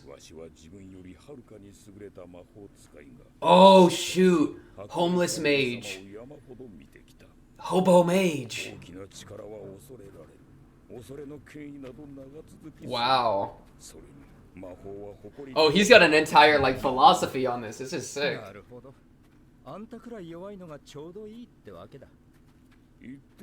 If we're too strong, we'll be estranged, we'll be feared, and that won't work. That's kind of cooking. I kind of like that, Denkin. Wait. Denkin sweep. I take it back. Yap away, brother. This water's sus. He can feel the mana in it.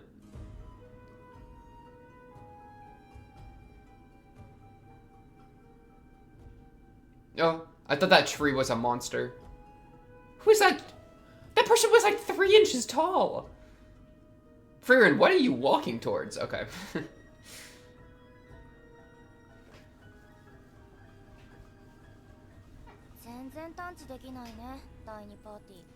What are they doing with the mana? Or the water? They're all infused to force the bird into an infused one? Is that the play? Yeah, okay. So they're infusing every watering hole. Frieren's probably got a watering hole detection spell, because she always has the weird, like, niche spells. You know. Give me water, please!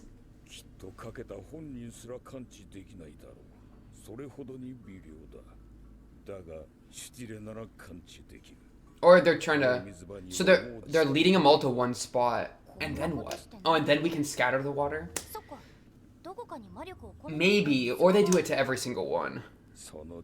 Okay, no. They're forcing them into one spot. Man, Frieren, good. This is a good play.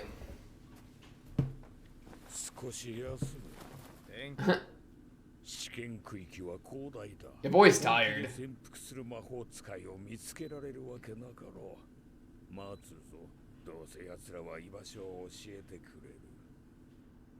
Wait, Denkin's kind of my boy.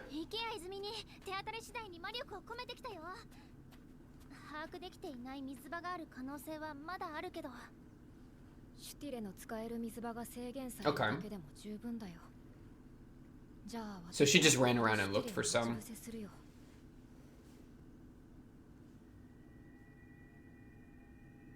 What are you gonna do with your mana? Ooh, tight, tight, tight, tight, real quiet. Completely? Okay. さすがに動けば少しは魔力が漏れる。ほら。わかんねえよ。私たちは Bro, she's different. Alright, later, dog. うっさい。雨さえ降れば戦力になれるんだけどね。全部結界に弾かれちまう。We gotta make it rain inside by doing. Alright, Frieren, what's your play? Oh, she's about to be like a Pinocchio or like Pocahontas. Wait, what's the one with the birds or the Disney princess? This is Frieren's Disney princess arc. Bro, you took one sip. Come glug glug, dog. Yo, yo, yo, who is it? Oh, it's one of those scary ones. Bro is trowing. Wait, I'm gonna take a sip too of the watering hole. I don't mind.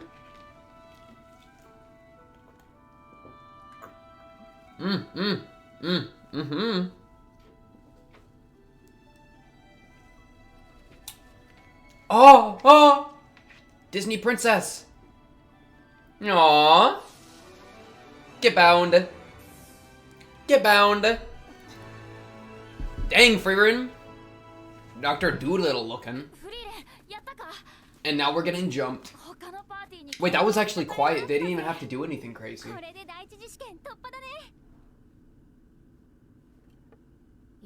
Wait, we're getting jumped immediate? Whoa, whoa. Oh, he felt it. He felt that little blip. Shoot. Shoot. Wait, this is scary. Yeah? Oh, they're coming. Oh, she's fast.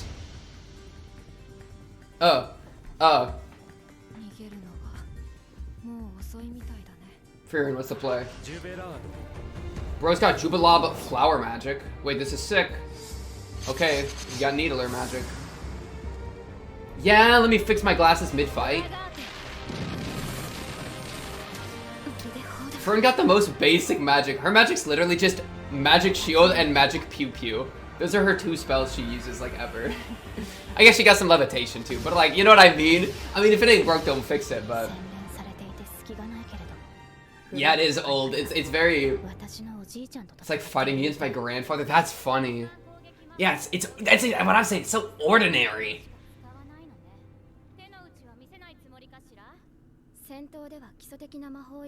But if you do it effective enough, then like it will break through every trick. Like people use weird gimmicky stuff. It don't matter if you just go bing, bing, bing, bing, bing hard enough. You know what I'm saying? I agree with this philosophy. Like get all fancy and gimmicky that you want, you know? Blocked. Oh my god, lol. Wrongness? You feel like you're acting wrong here? Let's see. Or that Fern's being wrong here? Let's see. Oh shoot. Oh shoot, why are you the strongest one here? Ubel, what's your magic? I want to see Ubel's magic in action.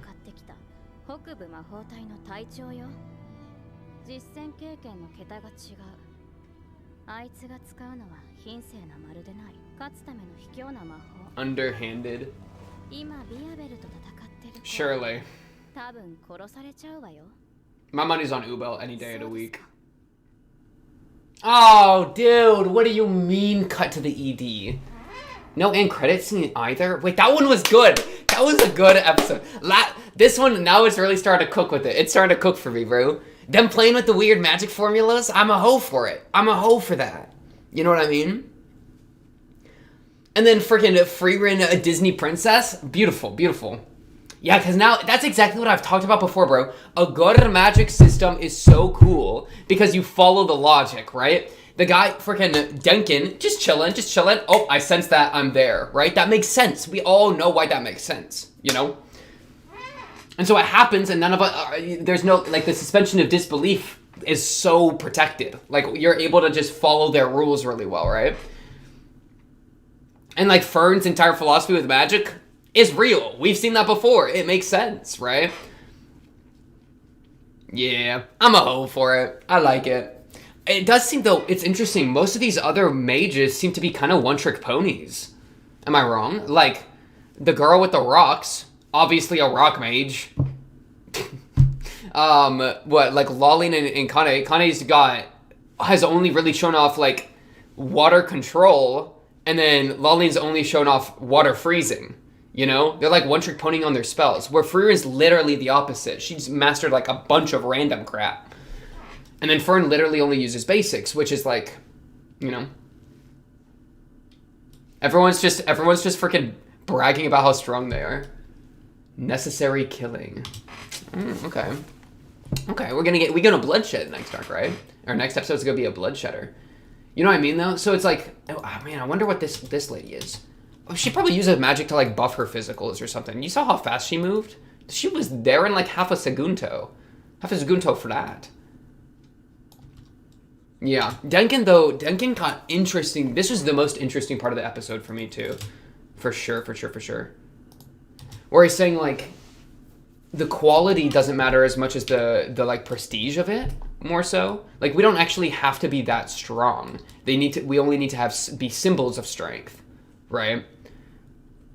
Which is kind of because you would, my response would instinctually be like, wouldn't you want your symbol of strength to actually be able to back up its own strength with its strength? Like, wouldn't you want, if you want a good symbol of power, then having a powerful symbol would make the most sense instead of like having a gap there. But Denkin's kind of response to that would be that a lot of the times the symbol, which is true, if you look at Flamme and Frieren, this is true. No matter how powerful you are, or the next part. With Hobo Mage, Frieren's pretty much Hobo Mage. Like this, I've seen countless mages far more skilled than myself. And then that shot of the hobo, fall from power and be persecuted. Persecuted. Think about Frieren when she walked into Graf Granat's town, right? With the demons way back, how she immediately was getting in trouble because of her actions. She's obviously the strongest one there, but like people don't understand that strength, and so it hoed her, you know? And so Denkin seems to be somebody that kind of understands that with like, I don't know, almost like a Spider-Man type thing, like great power comes great responsibility. It's not even that, but like with great power comes like perhaps some sort of like easy separation from society. That like you will be that more often than not, somebody that far, that above in power, right? Or that strong will lose that because of how society views that, or something akin to that, right? That they're imprisoned, that they're left destitute on the streets, that they are perhaps like executed or whatever is going on here. They are captured. Where he's saying that these are people more skilled than me, stronger than me, but they lose all like actual authoritative power within the government. Important word of power, how power is being used here for sure, right? Because he's saying fall from power. They're more skilled, they're stronger, but they fall from power in the sense of, I think, within the society, right? Within like the Mages Association, because of their skill. Or perhaps as a result of the skill, where their skill leads them into situations that most people, because of the difference in skill, don't understand, therefore they're persecuted. That's exactly what happened with Frieren, right?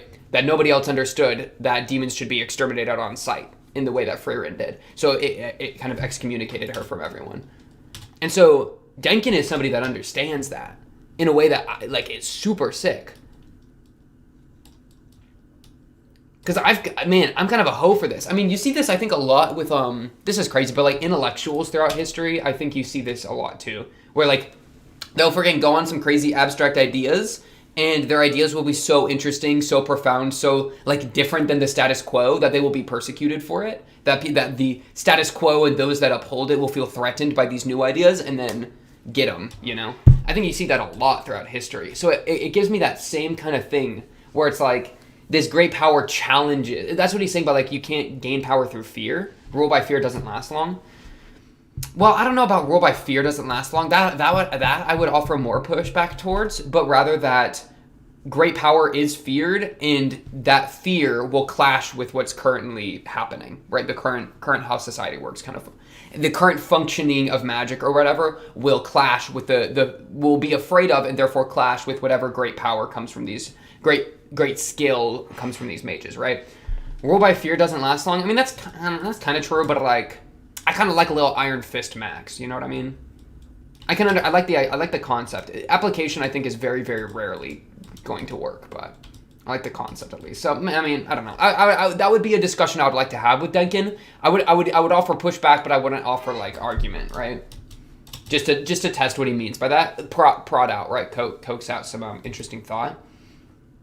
So this was cooking. No, Denkin's line here, man, this is the thing with this show, man. I feel like Frieren is such an odd show to me in a couple ways, because it's like it kind of feels like simple in a sense, but then they'll randomly hit you with something pretty sick that has like a lot more depth to it. But then they usually just kind of throw it out, and then I don't think they full expand on it because they're too busy with other things, which I'm totally fine with, right? I'm fine with you bringing up interesting subjects and then kind of stepping away from them. You know, you don't have time to fully walk down every road, you know? But it kind of reminds me, for example, of you could make such a lengthy plot and discussion around, for example, like, remember way back when Hyder was talking about how there ought to be a heaven, and that was like so sick? It's like, yeah, I love that idea. I feel like you can cook with that so much more. You can do a lot of really, really powerful discussion on that. But Frieren, like, we hit these beats and we keep moving, you know, as opposed to staying with them and kind of seeing them to their full conclusion. And it kind of feels like that. Or like I feel like you could see it again with the demons, right? Where, right, when we had that scene with the demon flashback to like the young demon that like almost immersed into society. That's like a really interesting scene that I think has a lot more nuance than people would like think about, right? Or not think about, but has a lot more nuance than a lot of people, or than, I don't know, maybe even more new, like it could have had a lot more nuance and focus. Well, okay, no, I'm kind of mixing my words here. It could have been looked into a lot more than it was, where rather it kind of ended up being the demons are just bad and we kill them thing, where instead it could have been, you know, they kind of brought it up, that was an interesting situation, and maybe there's like something somewhere in there, but it didn't really lead anywhere, you know? And I'm okay with it. It's not a bad thing at all. It's just, I'm kind of feeling like they'll randomly, I like it because it breaks up the kind of normalcy of it, where the show kind of does sometimes feel a little, or to me at least, has felt a little like I don't know, simple's not quite the right word, but maybe like straightforward or something like that, where it's like almost kind of like predictable in a sense, right? But then they'll randomly hit me with a really cool idea like this that I quite like. So I think this is great. This is like my favorite part of like the episodes. Whenever they throw in some like interesting like they do a little nod to a concept that I think is really interesting, and they don't even fully explore it a lot of the time. They're definitely fully exploring a lot of things with Frieren though, and like her relationship with Fern, like her dealing with mourning with Himmel, right? It's not to say that the show doesn't do these things. It's just to say that they give a little dip into a lot of other things that I really like. So much so that it makes me want to watch a show that fully delves into some of these other things. But Frieren is focused on what it's focused on, right? It's not getting distracted. It's not side questing, you know? But yeah, so I really liked that. First half, the different way parties form, or the different way parties function, that's cute. Good for Frieren to see, you know? It's just giving her a more social experience, if nothing else, right? Seeing how different people interact in different groups. I think that's a really important thing, just in general. Oh, what is this girl's name? Because we got Werbel. I do want to grab her name because she's apparently, Fern said, Ere is the strongest one here. She's part of Werbel's group, so I'm going to put her next to Werbel in my notes. Rock Wizard. See what I mean, though? She's even using rocks in this shot. Like, they're kind of one-trick ponies a little bit. Like, I'm sure whatever they do in the OP is what magic they will do, period. You know what I mean? Though we still haven't really seen what Ubel does, so I'm excited to see what Ubel does. She probably just uses slashing magic, bro. Just, I'm going to make the air really sharp and cut you with it. Because you saw how cut up Werbel was in the OP. So, yeah. I'm really liking, though, how this arc is starting to cook. Last episode, I wasn't hooked yet on the arc. I really wasn't hooked yet on the arc, right? It was just a little, like I don't know, felt a little random. It's like, bro, like, I want to get to some cooking, man. But now it's like, okay. Like, and it focused a lot on Lollian and Kane, which was fine. But it's just like, I just met these people. I don't really care that much. I'm going to be honest, you know? But now it's like, okay, now they're dynamic. We're starting to see a bit more. And I'm cooking with that. Frieren's making some cool moves. We're seeing some logistics of magic play out in interesting, dynamic ways that I'm really here for, right? Seeing a little bit of philosophy of magic with the, you know, the way, how should we apply magic, right? Like, the way that she applies it is ancient, is old. It's true. That's what I was saying too, right? Of this era, Fern got that long-lasting look from Frieren, bro. She said, yeah? Well, what if I hit you with even more rocks? Think about it. But yeah, so we'll definitely, I'm really curious how it's going to keep cooking in this way, right? What else? I mean, a lot of it is just kind of like these action scenes, which I'm super ready for. Right? We got two birds on the field. We got Frieren's group's bird and Fern's group's bird. I'm assuming Fern and Frieren are going to pass. And we see in the OP that them two are scoring up against something at the end. So them two are making it to the end. So those two groups are going to maintain their birds. Unless there's another bird somewhere. I could see another group grabbing a bird. Maybe Denkin's group. Denkin seems to be kind of a sleeper pick. Well, not after this. He knew everything. He was on it, bro. I'm guessing, well, his plan is to jump Frieren. I think he's going to notice that's not going to work. Or if he does manage to successfully jump Frieren, he'll probably, well, you know, to the thing, he's going to realize how strong Frieren is. That was his entire thing with his backstory. There are mages more skilled than I. He's going to have this moment with Frieren. Right here. You know what I'm saying? So, I'm guessing his group might be able to make it. Because if it was just Fern and Frieren's group, I think that'd be maybe a little strange. So we'll definitely see whatever groups manage to grab a still, maybe one or two more. Because I don't think they're gonna have much luck in jumping Fern or Frieren's group. I mean, my money's on them. They're my main characters, and Ubel is on the Fern squad. You know what I mean? How are we gonna beat that? Man, we're gonna have to fight Ubel in a later Magic arc, bro. In a later like tournament or something. That sucks. Sorry, Fern. Doesn't sound fun. Have fun getting murdered. Not for me. But yeah, that's all I really got, I think, for this one. Episode 19 of Frieren. Oh yeah. Who is this, like, child? Bro, this person's, like, 2 years old. They're not, like, 2, but, like, look how much short. This person looks like they're, like, 14, 13. How are you in this exam? Girl's got the craziest, like, young magic I've ever... Like, I'm curious what's up with this person, you know what I'm saying? Wait, let me run that scene back and then we'll end the episode. Yeah, they're just spying on another group here. That is so crazy to me. They might have been in the last episode too, in like the big group shot, and I just didn't see them. You know what I mean? Like in here, something like this, or right there. Yeah. Oh, I guess yeah, right here. Look, it's this group of three. This group of three. Yeah. What is up with this character? This group of three right here. Kind of interesting. Yeah, Duncan over here, the squad. But yeah, that's all I got for this one, episode 19. What is up, everybody? Welcome back to D&D Frieren tonight, episode 20 of this magical little show. What did happen in the last episode? Let me real quick just... Oh, wait. Full screen. Let me real quick just boom, get it up. Last episode, we'll do a really quick scroll through. Remember where we're at. Honestly, we're in the middle of, like... We're kind of in the middle of an arc, and there's, like, a lot of, like, combat type stuff going on. So a lot of it's pretty self-explanatory, you know? Basically, a lot of our different mage groups are starting to fight, right? Fern's group has one of the birds. I think they're called stills, you know? Fern's group got one of the birds, so there was a bit of a clash there with Werbel's group. Yeah, Werbel right here. Oh, remembering the names? What the heck? And then we have, what's Denkin? We have Denkin's squad pulling up on Frieren because she just got one of the birds as well. By using like this water hole tech where they blocked out a bunch of the water holes with mana, forced the birds to come here, and then Frieren freaking like Disney princessed the bird and then went, yoink, mine now. So yeah, that's kind of like the basics of where we're at. There's one thing I do want to just remember. Well, Denkin's entire thing was sick, right? About like the ultimately powerful mage is kind of like outside of society a little bit, or like persecuted by society or whatever. That was really cool. I just really liked it, so I wanted to bring that back up just as a thing that existed.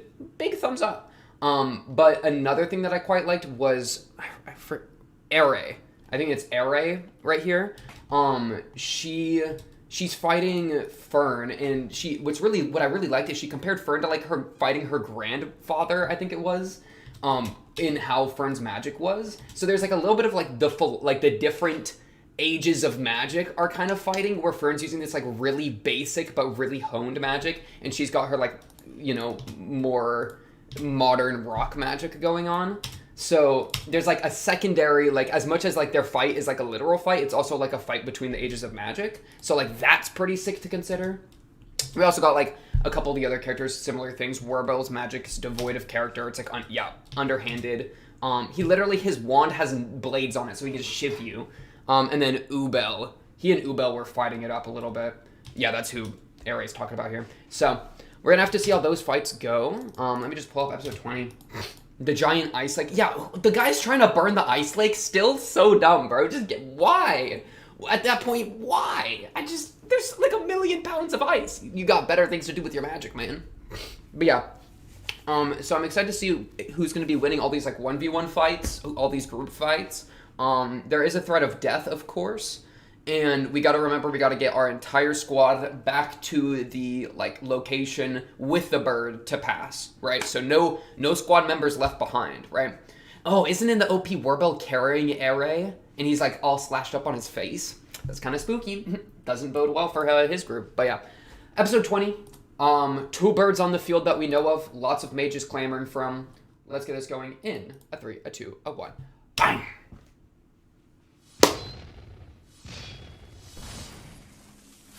The lumberjack mage. Okay.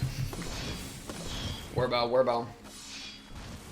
Wait, Ubel, what are you even casting here? got like invisible knife magic, and she's not even doing like.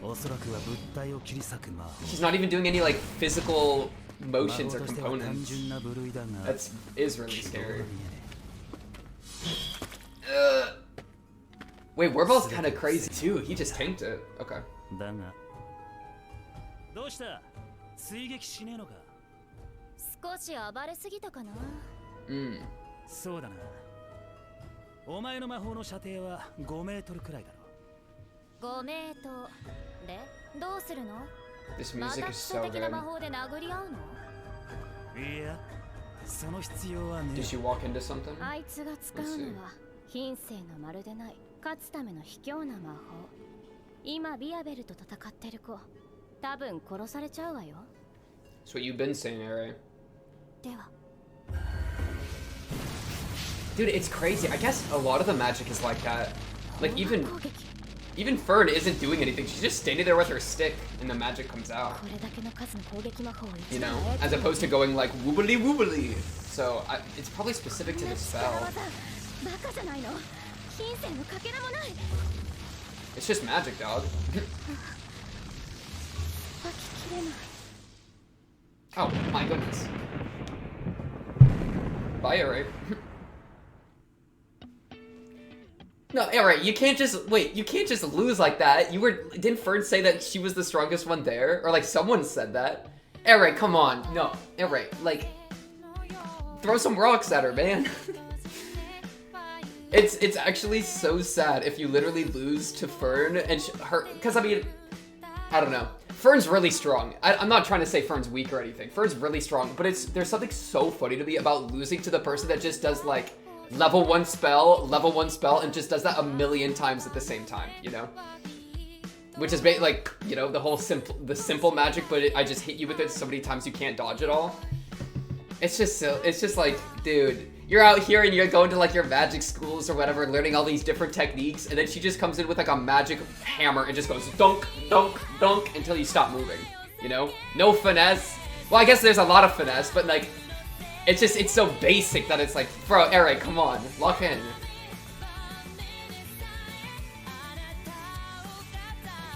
Yeah. Warbell is cut up there. I don't think I've really seen what Warbell's gimmick is too well. I don't really remember what he was throwing at Ubel in that last episode, right? Other than just lunging at her with his wand. But yeah, let's just see what's going on then. Necessary Killing. Okay, that's a terrifying title.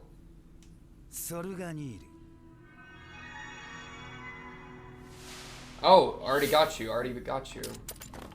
What? Ubel, thoughts?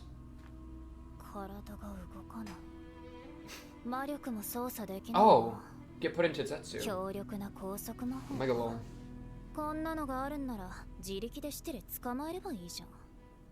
It's probably got conditions. Well, or that. We know like a lot of magic is super conditional. 俺がお前から目をそらさない限り、お前は動けない。その状態のお前なら。Fern could come in and distract him. しかもこいつ手加減していたな。本当に殺すつもりなら、あの奇襲段階で動きを封じていたはずだ。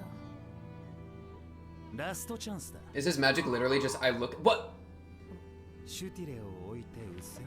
Oh, he doesn't want to kill her. なんだ、つまらない。せっかく殺し合いができると思ったのに、結局シティレを脅し取ることが目的か。待って、なんでそんなこと命令する必要ある？ Yeah, you could have just walked up and grabbed it.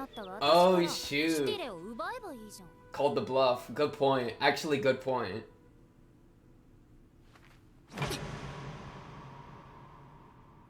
I wonder if it like binds him at the same time. Don't look up! Don't get distracted! Oh, it's the... Good. Oh, good move, Ubel. That was like the dodgeball strat right there, actually. You throw a ball in the air and then throw a ball at him, bro? Dodgeball strat 101. That's crazy.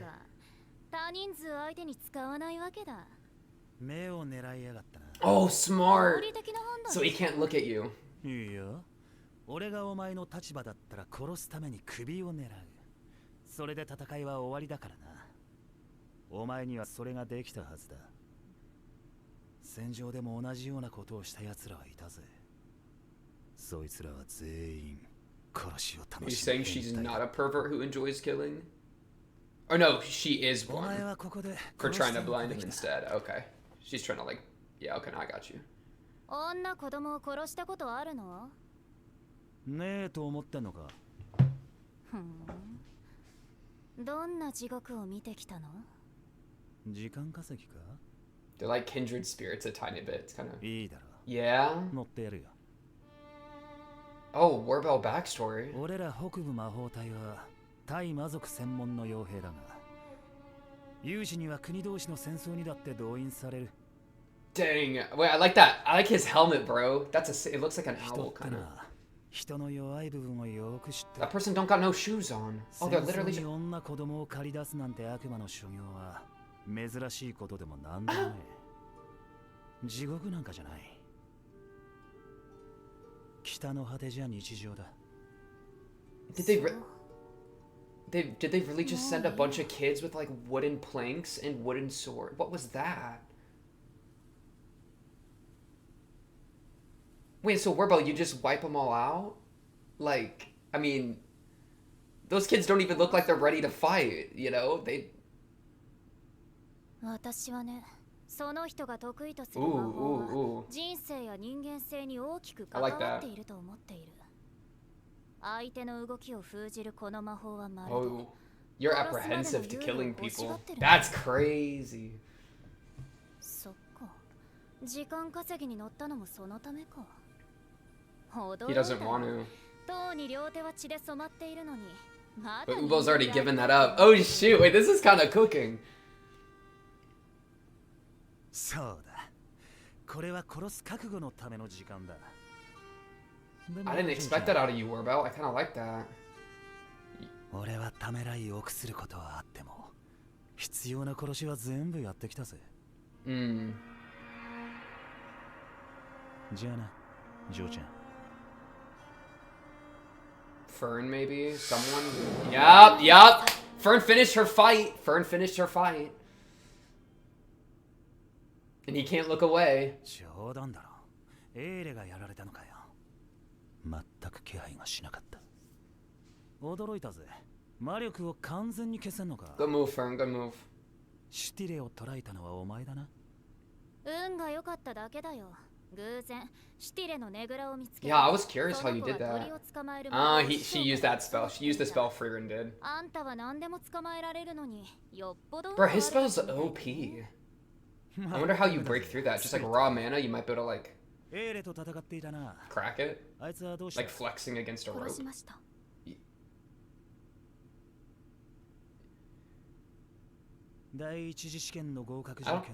I kind of don't think you did.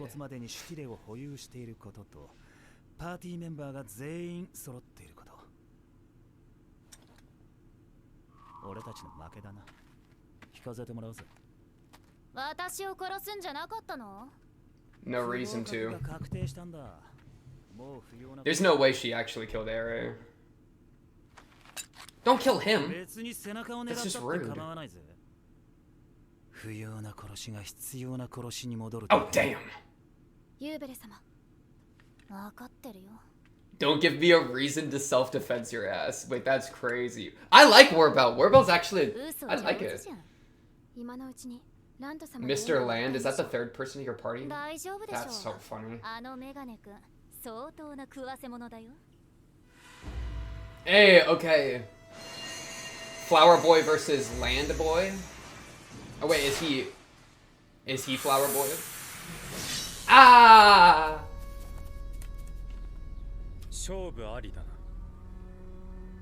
すごいね、これ。Leaves his staff on the floor.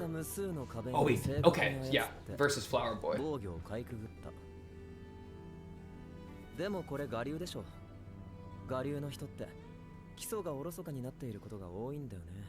Okay. 僕はさ、知らない相手と戦う前に必ず様子見をするようにしている。君の弱点はよく分かったよ。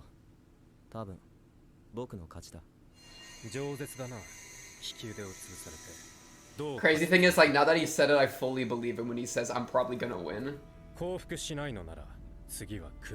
Like, you know what? You probably are at this point.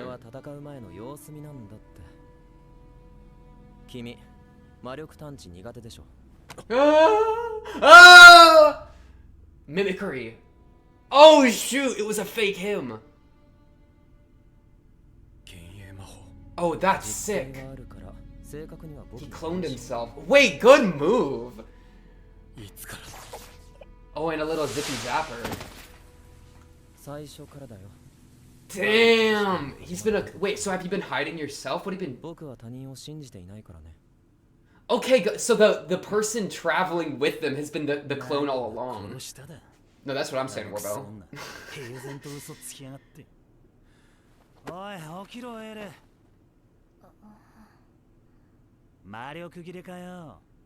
She really did get rolled and smoked.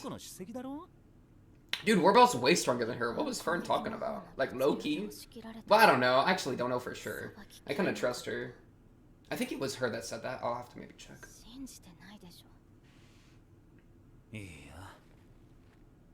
I guess we are in a massive... massive meta blast.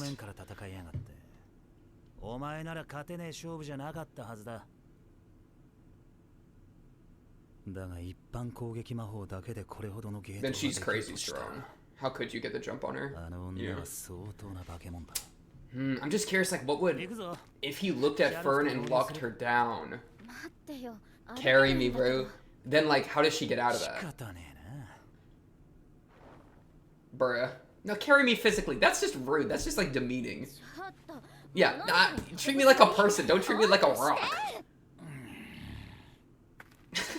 Goofy.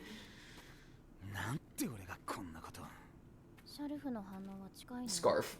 Yeah, he also lost. He lost his fight hard. Oh, he's sleeping with the butterflies. He's crying. Can we meet Warbell? I got zippy zapped.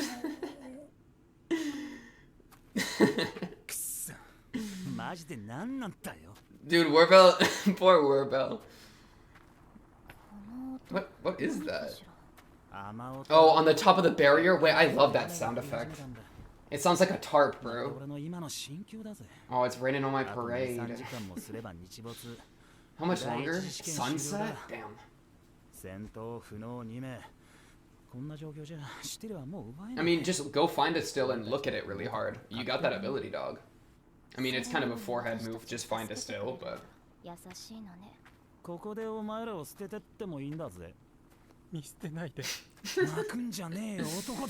This guy.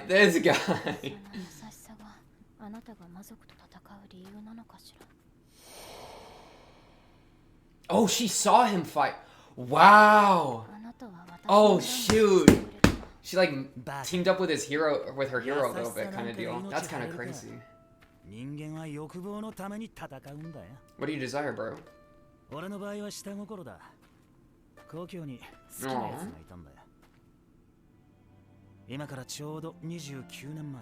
Oh, did they kill her? Is it like revenge?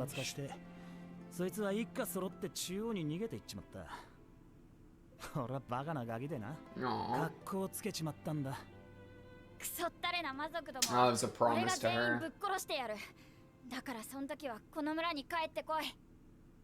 Wait, Warbell kind of my goat. Hi, Mikasa. She kind of looked like Mikasa, bro. Okay. Wow.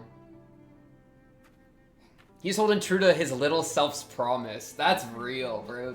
He's such a real one, actually. I love this guy. It's a shame he killed a bunch of kids. Oops. It was war. No, I mean that's an entire crazy thing.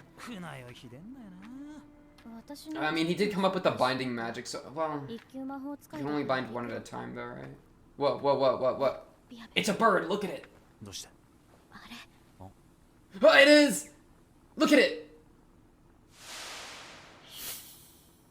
Oh, go move. It's really that easy. He just had to look at a bird. His magic is crazy.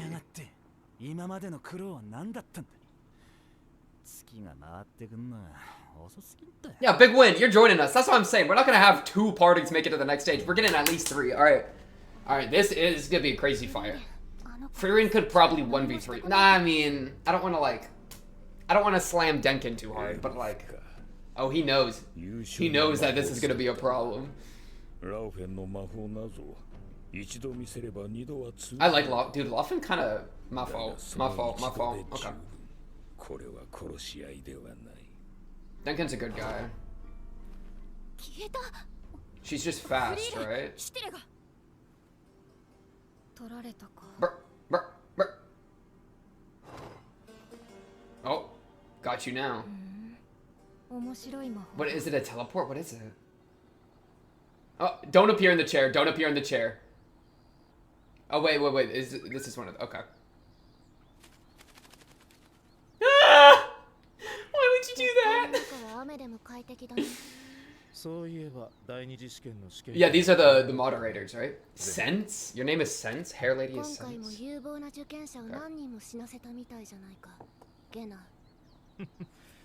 Okay. Sense and like get now. I bet. Oh, the bird's on her head. I bet. Is she gone? I swear. He stood right in front of her. She's so gone. Okay, she just moved.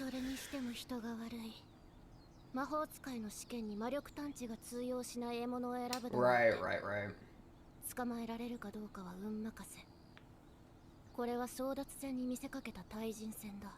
Facts. Interesting. Facts. That is facts.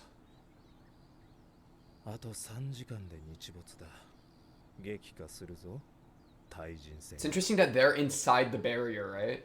So they could like, I guess they're just at the spot they're supposed to return to.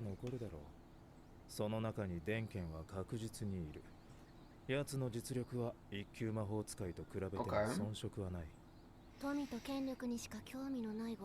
Doing taking this. Yeah.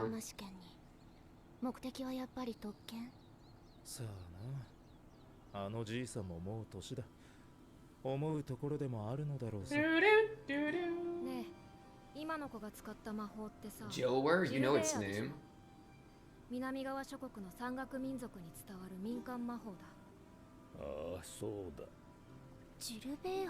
Me. だったら2人はそのまま隠れていた方が良かったと思うよ。あの子だけシュティレを持って逃げればいい。You could have followed her. Okay, yeah. We're buying our time. Denkin, I kind of like you, Denkin.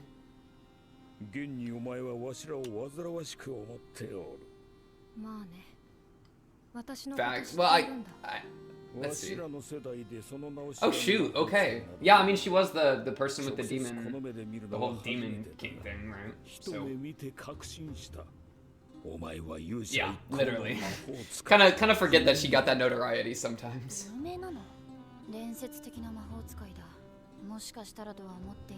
Them two just realized that they're getting carried, by the way. Wait, the legendary mage is my trio partner? That's crazy.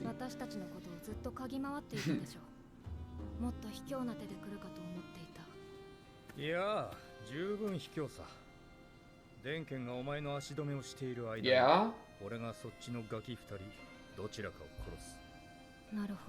Then I lose.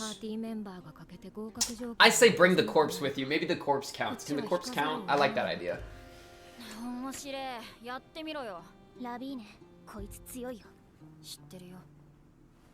Oh, please don't actually kill one of them. I mean,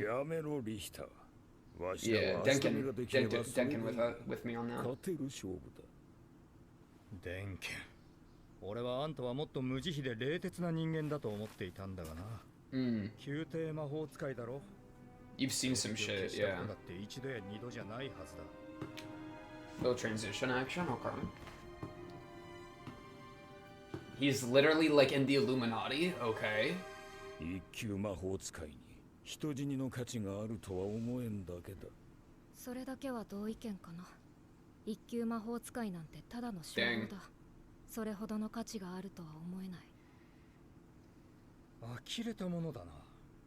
まさか特権も知らずに試験に挑んだのか？特権 You get $1 million. 半世紀以上前に突如として歴史 Oh, give me the name. 現れ、人類の魔法使いの頂点に君臨した大陸魔法協会の創始者、大魔法使いゼーリエは Sire. He said at the end. 魔王軍との長い Sire. 戦火の時代の洗練された魔法使いを未だに追い求めている。We knew that she was the leader. Okay. 一級魔法使いの A special privilege. 特権を与えることを約束 What し is た。 it? Feat. I mean, 望んだ any 魔法を one 授ける spell と they desire. ゼーリエは人類の歴史 A 上 living の Grimoire? 魔法を網羅する生ける魔導 Wait, her and Frieren would be best この地上 friends. で全知全能の女神様に最も She and Frieren would be best friends. 巨万の富を得ることも大病を癒すことも絶大な力を手に入れることだってできる。 I mean, you'd only have a fraction of her power because you'd 望ん only だ have 魔法 one が spell. 授けられるということは魔法使いにとって But fair. 願いが Oh, we're 叶う getting a に look 等 at しい all こと their だ。 stuff. A lot of like wing とっても stuff. 単純 Okay. でな。おかげで今や一級魔法使いは人外を疑うほどの化け物揃いだ。 That's the difference though. Like Frieren learns a bunch of spells. I feel like a lot of these people just learn one spell and lock into it, which binds them, right? You need to be adaptable. 電気。あんたみたいに特権なんてどうでもいいって You know, 方が there's like there's an interesting distinction, you know. 始めるぞ。 Alright, dog. 電気。 Denkin, dude, Denkin, Frieren, and Sire. Get the three of them together. I like them three. たかがガキ二人だ。たった3時間寝かしつけるだけ。ガキのおもりくらいできるだろう。電気。 Denkin, what you got? こいつはわしが叩き潰す。 Okay. それでよかろう。 I mean, good luck. おいぼれが。バルグラント。 Okay, I'm scared. Yeah, jump and get out of there. Oh my goodness! Okay, now this is an arena. Now this is a 1v1. My goodness. Okay. They don't even care. That's just Richter doing his thing. Yeah, Frieren's not impressed. She's like, okay, cool, you moved some earth. Like, and? Don't end the episode, right? It's not even close, right? Yeah, give me more. Oh, what? Oh. How, dude, this arc's going crazy. I feel like each episode is like, they keep cliffhanging me, man. Frieren v. Denkin? Oh, I guess that Whirlpool part of the beginning was pretty long. Man, I really didn't think I thought they were gonna give us some more, man. Nah, that was full length, man. Full 23 minutes. What? Oh my goodness. It's like an addiction, bro. It's like a drug. They just keep feeding me little bits of it at a time, man. Give me some more, man. Man, bro. I really do think there is something about the like one-trick nature of a lot of these mages, right? Like Warbel got his freaking binding thing. Ubel got slash. I don't know what else Ubel can do. I feel like she might have more up her sleeve, right? Freaking Aray has the rock stuff. One guy has his flower stuff, right? Like I feel like so many of them just got like their specific things. And even Ubel said that's like how it's like kind of bound to like your personality or like your soul or whatever. Like it's reflective in some way, which I like that. I mean, I think that's really interesting, you know? But then that says something like I feel like the next tier of like understanding magic or whatever would be one where like you're not bound to anything. Like Frieren. Like Frieren doesn't have like a one spell she uses. She just uses whatever the situation calls for. That's why she has such an insane Grimoire, you know? Like she knows a bajillion spells, and so she always kind of has something she can use like best suited to the situation. You inexperienced fool. Difference in mana is too great. That person's coping. This is Frieren. The world of magic. No, but like, and even a lot of these first class people, a lot of these like first class mages are, are like, what was I saying? Seem to also be doing that same thing where they're like one tracking, you know, Homegirl's doing hair magic. I mean, we saw that like panel of all of them, right? When it was being described like the Grimoire is like a wish or whatever. So I feel like each of these is probably like their thing, perhaps the spell they got from Sire. But the thing is like, I don't know, like if you're literally just like, yeah, I'm a first class mage and I have the privilege of one spell that the leader of the mage college handed me. and like that's what I've made into like my meta pick. It's like you're one trick ponying something that somebody else already knows. Like you are so beneath her in that regard, because not only does she know hair magic or wings magic or big arm belongler magic, she knows all of them, bro, and she knows a bunch more. So like even if you pick one and get really really good at it, it's like, I don't know. That's why like it's such a different like philosophy of like training or whatever than what Frieren does, what I would say Fern does probably as well. The thing with Fern is she's honing her fundamentals so much more. So she is kind of one-trick ponying in a sense, but she also is, I assume, learning like as much magic as Frieren is. Like whatever new spells Frieren's learning, Fern's probably grabbing as well. So I think she's more so just like relying on her fundamentals and so she's like increasing her like skill floor for like all the spells, right? It's just such a different like philosophy. So I find that really, really interesting. It makes me really excited to meet this girl. And like actually get to talk to her, right? I assume she's probably the one that Frieren and Fern are gonna fight at the end of the OP as well. You know? That sounds like cooking with gas. But we'll just have to see. Man, and for her to be said to be the closest thing to like the next incarnation of the goddess or whatever. Or not incarnation, but like the closest thing to the goddess in like power. Closest mage in our world to the all-knowing and all-powerful goddess. Right? I mean, is this true? Maybe. But Frieren also was the legendary mage part of the party of heroes that, like, did the deal. You know what I'm saying? Like, is she really the one that's the closest to all-knowing and all-powerful? I don't know. What I want, dude, I want Frieren and her to meet and then just exchange spell information. Because I'm sure both of them know a ton of spells the other one doesn't know. So, you know what I mean? Like, I don't know. Frieren showing up as a mage and be like, give me one spell, please. I feel like that's not even, like... You know, I feel like they would have to see each other on more of an equal footing. Especially both as elves.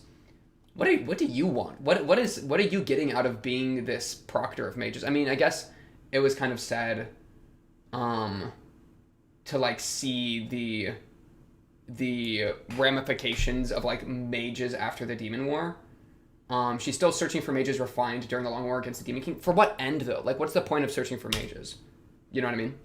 What will that be used to do? For the point of magic, for the point of expanding the realms of magic, for the point of using them against demons to stamp out the foes, you know, for like some like other point, like I don't even know, right? There could be like a lot of different reasons for that behavior. So it's interesting to like maybe think about why that might be happening. Otherwise, Warbell is my goat. It's crazy that they really just threw in a little scene of like this is crazy. Okay, I don't like what kind of battalion is this? What kind of battalion that doesn't have? I don't see any adults. You're just like I don't even understand what this is. You're just gonna give a bunch of swords to a bunch of kids and say, "Go get them, Tiger." They're gonna lose any battle they're put in. I assume none of these kids are gonna be that good at fighting. Like I feel like if I'm gonna send kids into war, if I'm gonna make that move, then mix them in with adults, right? Instead of having like soul kid battalions. That just seems insane to me, bro.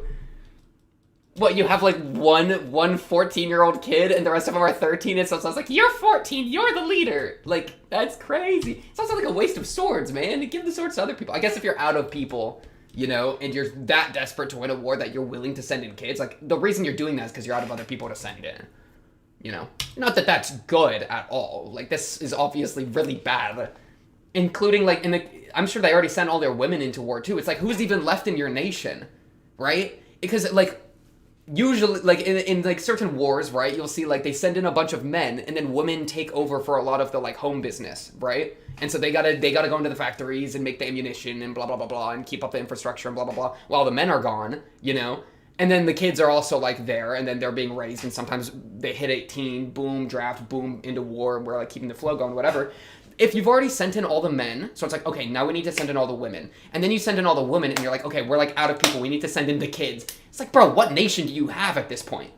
You don't have men or women to send in, other than, like, I guess, like, people that are so disabled that they couldn't go to war. That is, like, bro, like, your nation's crumpled at this point. Just give it up. Like, you're literally, like, these are, like, the death throes of a nation going to war. Him saying it wasn't hell is kind of crazy. It's not hell, it just is what it is. Is that the reminds me of that one quote that like between war and hell is better because at least in hell in hell there are no innocent people, something like that. Reminds me of that quote. I'll just throw that out. I forget who said it, where that's from.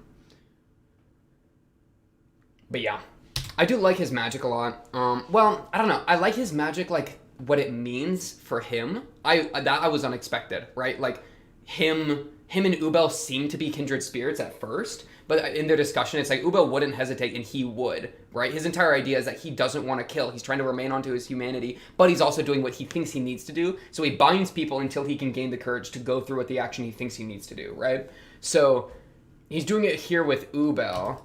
Or I guess originally he tried to like feint, he tried to like call the bluff, but then she called the bluff, and then it kind of forced this, right? Whereas Ubel wouldn't, I think, hesitate in this kind of way at all. She'd just be like, oh, murder is okay. Murder is ethically good, you know? So I really quite like that. The thing I'm a little, like, that just magic seems so good. Like, I would love to see him use it on Frieren, because I think Frieren would get out of that, and I would like to know how. I'm just curious how this magic functions, other than just, I bind you, you got no magic, no bitches, no mana, right? Like, that's crazy. Plus no movement, like, what do you can't do anything. He wins every one-on-one fight then, you know? So unless there's a way you can break through it, such as, I don't know, maybe you have your mana, like, restrained, and then he binds you, and then you, like, extend your mana so that only your original mana that was there gets restrained, and then when you add more mana in, that wasn't restrained in some way. I don't freaking know. I think it'd be really interesting, right? This is great, though. I think the magic a person specializes in is strongly related to their life and nature. I think that's true. Which then is really cool to apply to individuals that have, like, one specific magic that they really, really resonate with, like everyone. Werbel, Ere, the first-class mages, you know? Homegirl really likes her hair. What's her name? Like, Sense? Sense really likes her hair. I'm sure you can, like, extrapolate a bunch of information off that, right? That she's choosing to specialize in that magic. But then this is a little bit, like, an interesting thing to try to apply to, like, Frieren, you know, who does a lot of different magic. She doesn't really, what does she specialize in, you know? Or, like, Cire, the freaking elf leader other girl, right? What does she specialize in, right? Does she even specialize in magic? Does not choosing to specialize in one specific magic, but instead do, like, jack of all trades, more so a bunch of magic. What does that say about someone's life and nature? I don't know. It's an interesting question. I really like that question. And then, yeah, I think she has a really strong read of him with the whole, like, you're, like, hesitating, you're delaying the kill. That's pretty explicitly pointed out, and I quite like that. I'm just like, he's just used to killing kids. That's crazy. Like, what is this like, my goodness, they're all short. And these people are wearing, do you see, like, the Werbel squad here? Give me, like, the zoom in of, like, them. Yeah, like, this person, I think, is also a mage. These look like mage implements multiple. Like, I don't think any of these kids got magic staves. Right? They all got, like, swords and shit. Like, you're literally just, like, fodder. Oh, wait, I understand it in a new way. People know exactly what makes other people weak. That's why we're sending the kids into war, because nobody wants to kill kids. So we're taking advantage of your hesitation. We're taking advantage of your lack of wanting to kill a kid. And so that's why we throw a kid into war, so that you're like, oh shit, I don't want to kill a kid. Yeah, that's a fiendish move. No, that's real. I mean, yeah, that's a real thing in the world, right? Child soldiers ain't a new concept. And I'm sure there are many times that there's been somebody in war that there's a child soldier that's about to kill him, and then their hesitation in killing a kid got them killed. I'm sure that's happened many, many, many times. Many, many times. You know? Okay. No, I kind of hear it. But, like, at that, like, still, I feel like, yeah. So that kind of, I guess, slightly recontextualizes the stuff I was saying about, like, what nation do you have left if you're sending in the kids? So it's not even a desperation move as much as it's a, this is just kind of OP in its own way, because it's taking advantage of people's lack of willingness to kill kids. But yeah, even then, like, I don't know. If you're gonna do it that way, okay, listen. If you're gonna try to take advantage of people not wanting to kill kids, you gotta surprise them. You gotta have a kid jump you with a sword, and then your hesitation lets the kid get the jump on you. You can't just throw kids in like this, in a freaking like red coat stare each other down situation, because all these people on the right are having time to ready themselves to kill the kids. So this doesn't even function the way that they're wanting it to, because guess what, bro?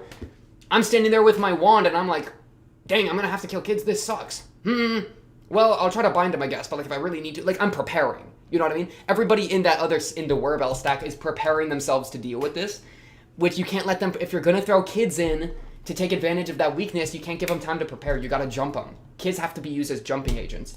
So even then, I think this scene is kind of crazy. This is just a very, like, I think I like the point is interesting and how it like matters to Werbel's character. But my goodness, just the mental image of a bunch of kids in a battalion walking towards me, and they're all holding swords and they're dead in the eyes. It's like, I'm like, this is what a crazy move to make in many ways, in many ways. Unethical, horrible situations. Homeboy cloning himself is sick. I really like that. Him being a clone all along, didn't expect that at all, but that's really cool. Him not trusting anyone is kind of a sick way to put it too. Like he doesn't even trust his own party, right? So did Ubel? He's quite the pretender. So Ubel caught this. Ubel knew this all along. Which, you know, that's dude. Ubel kind of got moved. She did lose her fight for sure. But I don't know how anybody wins against Werbel, because I don't know the weakness of his ability other than I just have to look at you, which I think most fights you would be able to do. That's a very low bar to clear. So I don't even necessarily see that as an Ubel L as much as a Werbel W. Oh my goodness, Ubel L W Werbel. It was written in their names. I didn't even think about it. Trust. It's also funny that he says it's not his kindness that he fights demons, but then it's explicitly said, like his ulterior motive is that he promised a girl that he would fight demons, but then to the thing, he promised the girl he would fight demons because he didn't like that she's had to flee the area for it, right? And so it was, that even kind of came out of, I love you and I don't want you to leave, and I want you to be able to feel safe here, and I, you know, well, maybe I'm extrapolating a little bit, but I kind of feel like this itself was kind of a selfless thing already, right? So for him to say, like, nah, it wasn't kindness. He says, it wasn't kindness, I had ulterior motives. And then his ulterior motive is kind of one of kindness. Where he's, you know what I mean? Where, like, he wants the girl to be able to be here. But I guess the question is, does he want the girl to be here because he loves her and doesn't want to let go of her and doesn't want her to leave? Crush. I mean, he's 4. Has a crush on her, doesn't want her to leave? Or is it he wants her to feel safe here? And that matters even more to him because he has a crush. So you could construe it 2 different ways, and those would have different effects, but at least one of those methods kind of is the kindness that he says he doesn't have because he has an ulterior motive, which I think is really funny, because then it's like, I have an ulterior motive. It's not kindness, I have an ulterior motive. And then you look at the ulterior motive and it's kindness. It reminds me of the thing with the cat, like, wireless device looks inside wires, right? No kindness motives, looks inside ulterior motive, kindness. It's literally, you know what I mean? So, yeah, that is kind of a, I really liked this. This made Werbel an actually like good character out of nowhere. Werbel got a lot of development this episode, which I quite liked, right? Yeah, the whole like necessary killing is something I could see getting explored more, which I would like as well. This whole idea of like, when is it necessary to kill someone, right? Like he really gave Ubel a lot of chances here, and so. I'm curious how he approached this, like, in the war days even more. Because he kind of implied that, like, he had to kill kids, you know, which isn't a good, you know. Yeah, I guess it has to do with power difference. Kind of what Denkin was saying, honestly. Denkin is kind of the same thing. Ooh, that's the through line. That's the through line between our chunks, right? Werbel didn't want to kill her, kept giving reasons to not kill her. Denkin was doing the same thing with Lawlene and Homegirl. Forget the other one's name. Like, oh my goodness, Lawlene. Oh, my notes are such a mess. Kane. K-A and then E. But yeah, so Denkin was kind of doing the same thing that Werbel was doing, you know? Though the difference with Denkin is that I think Denkin, he was like, we don't need to because we're strong enough that we can put them to sleep. We can incapacitate them without killing them, therefore we should not kill them because we don't need to. that's kind of what I would apply to the Ubel thing, or to the Werbel thing with the kids. Where it's like, you're probably, I would imagine that your battalion is so much stronger than the kids here that you could just incapacitate them.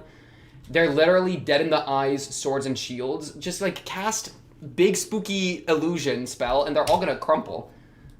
And just, I don't know. Well, not necessarily, but yeah, that level of power difference being the thing that lets you avoid killing someone, I think could be applied to Werbel as well in his backstory, which is the thing that Denkin was. That came from Denkin with Lawlene and Kane, right? This guy's a monster, though. He's really ready to just kill. Well, monster's a strong word. He's merciless and cold. He's ready to just kill whoever he thinks he needs to for the end of getting the first class thing, even if he doesn't necessarily need to, right? Because that's the difference, right? Killing is probably the easiest thing, but it's not necessarily the necessary, right? Because if you can kill someone or you can incapacitate. Incapacitating them is probably harder. Right? Because kill, you just blast them with your magic till they're dead, right? You don't have to hold back and try to gauge or whatever. Whereas with incapacitate, you have to hurt them, but not too much. So you're having to like be precise, and so that makes it harder, right?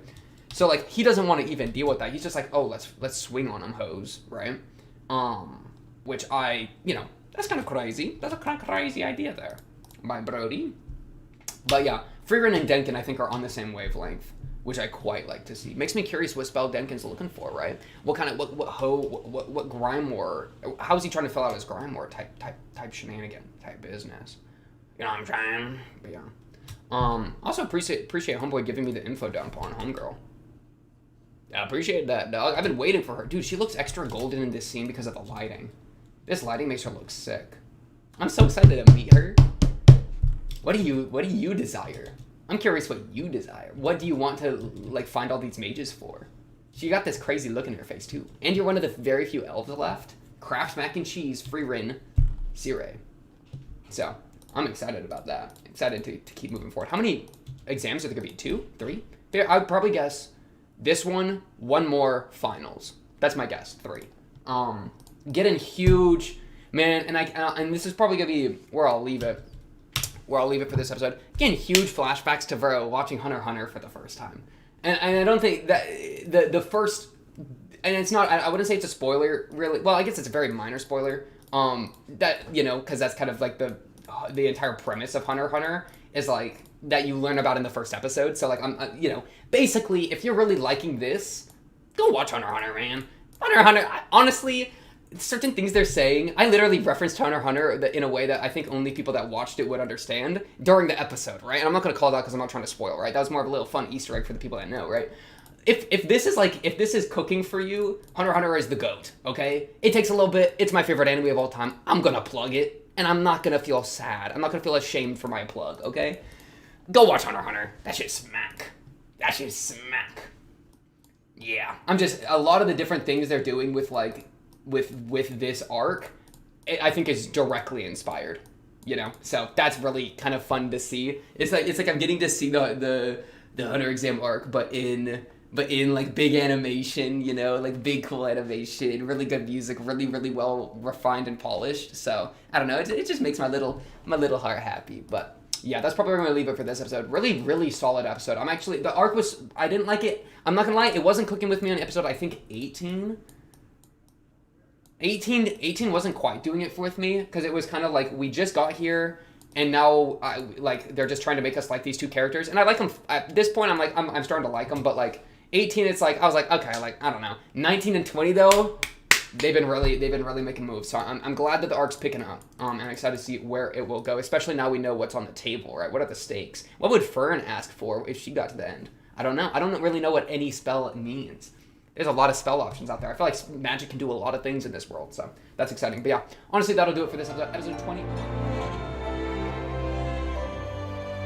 Oh, what is up, everybody? Welcome back to here to the Frieren, tonight, episode 21 of our magical little show. What happened last time? I'm just gonna real quick dive into it. Let me just boom. We're gonna real quick, honestly, this will take like 2 to 3 minutes, and then we're gonna jump into the episode, because we're kind of in the middle of things, and I kind of want to see what we're doing.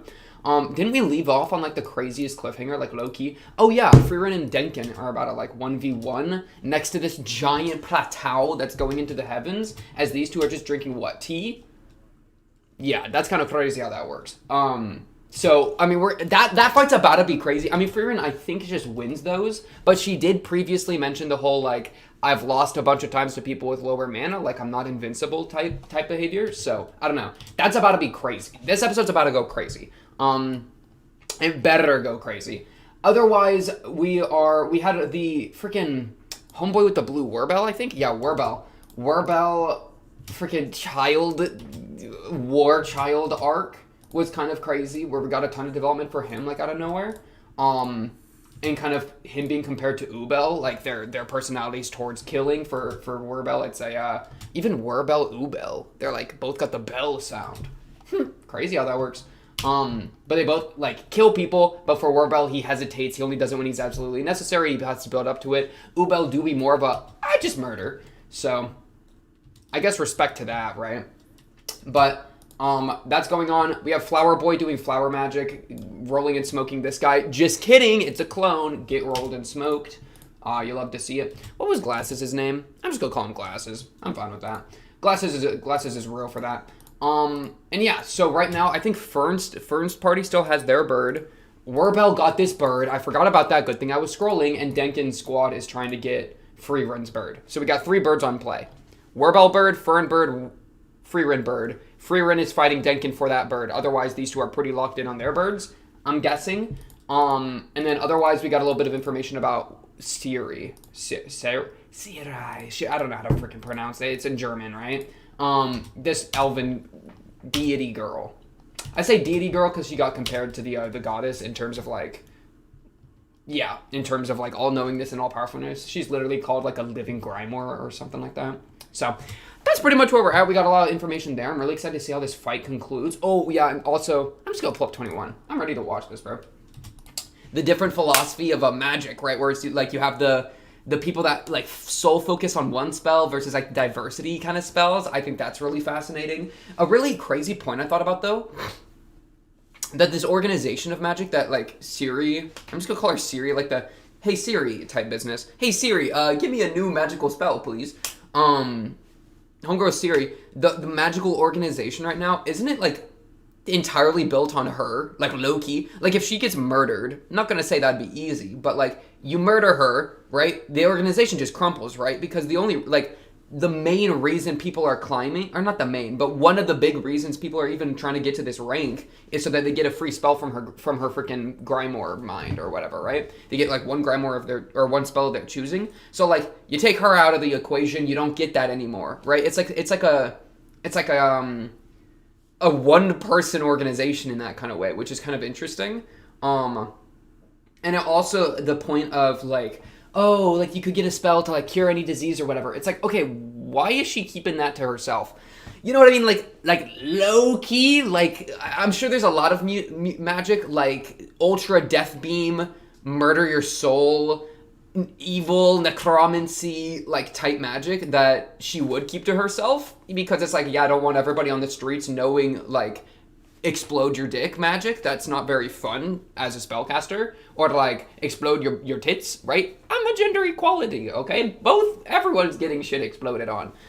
Yeah, I don't want that on the streets. So I could understand, like, those kind of spells being kept under lock and key. But what about, like, cure cancer spell? You're telling me I have to become, like, a first level mage to get the cure cancer spell? Why don't you just, like, okay, this ain't insulin. You don't gotta be hoarding this shit. You know what I mean? But yeah. So, that was just a little very minor thought. It depends, honestly, what she has stored. Because we only heard it secondhand of, like, a few, like, minor examples or whatever. And most of the magic we've seen that, like, presumably she's given to people are, like, big wing magic or big hair magic or whatever, right? So, perhaps she doesn't have the cure cancer spell. But if she does, homegirl, we gotta talk, okay? We gotta talk. But yeah, episode 21 of Frieren. Honestly, let's just get this going. Well, do I need to? Nah, I think my lighting's fine. I was about to say I'll boost it a little bit, but that's just because I got a black screen in front of me for it. So it starts. See, look, my face is about to light up. Ready? 3, 2, 1, bang! And now I'm lit! Oh my, we lit up in this hoe. Wait, I have subtitles? Okay, they're on. Bet. Oh!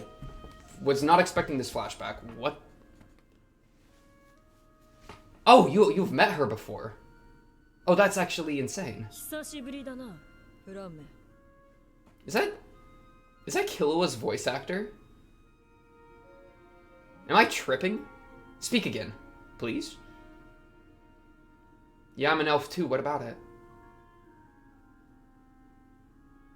Oh, that fade is crazy. All these years later, same throne. Same throne. You haven't moved an inch. Dang, they met before. That's kind of crazy. She was still... Okay, so she was still on her throne, on her business. On her stacks. That long ago with Flame, though. Which means if she was like... If she was built different way back then she's probably even more built different now. Which means she's probably greater than or equal. She, like, I think she's gone from, like, roughly equating Frieren in my mind to, like, greater than Frieren in my mind. If she was already, like, in that position way back when Frieren was in training. Because back then, Frieren was just kind of normal. I mean, she was strong, right? She was, like, the strongest of her village, but...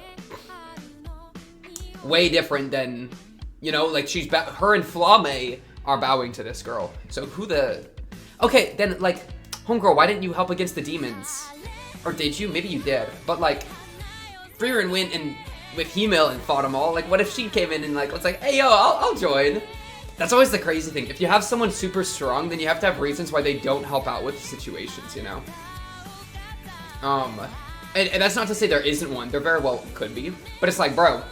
Or, like, they just straight up don't care. What if she just doesn't care? Like, that's base too, right? Dang, what happened, man? Frieren says, yeah, bitch, I'm back. I'm back. I mean, they're probably chill, right? Actually, she probably is not going to antagonize homegirl. It'd just be funny for Frieren to show back up and be like, hey, I'm back. Been 1,000 years. The world of magic. All right. Okay, we've gone back slightly in time before the thing got raised. Here it goes.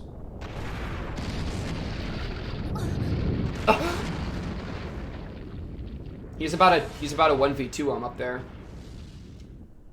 Forgot what his name was. I think they're about to say it. Richter, I think. Oh no, wait, we're going up to their perspective, JK.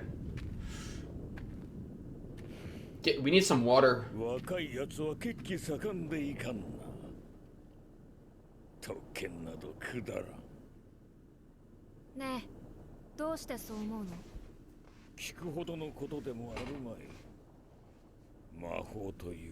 Ooh, okay. See, this is why Denkin's my boy. He got some, like, philosophy of magic type bars, bro. Okay. Yeah, that's 1,000% Killua's voice actor. Oh, shoot, you trained Flame? Oh, she's crazy. Oh, she's cracked.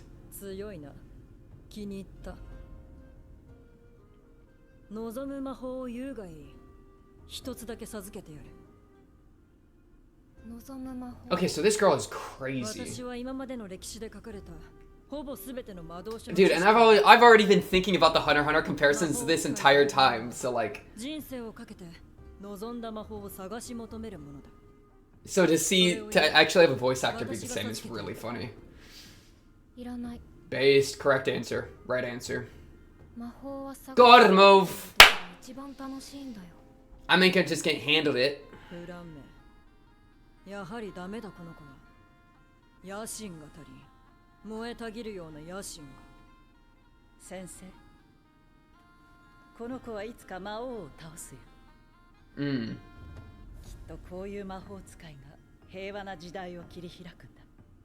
We need a different type of mage.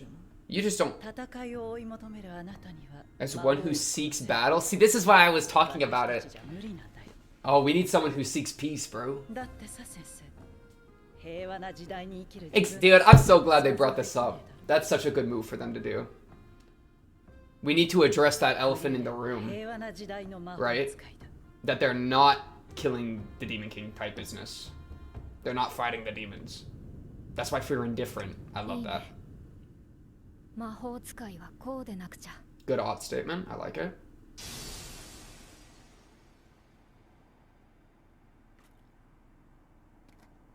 Ooh, it crunchy. Ooh, it crunchy. Ooh, it crunchy. He said that's that dollar store free spell, bro.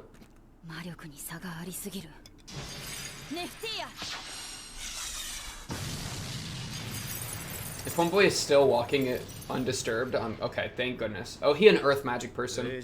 We know this because he raised the thing, right?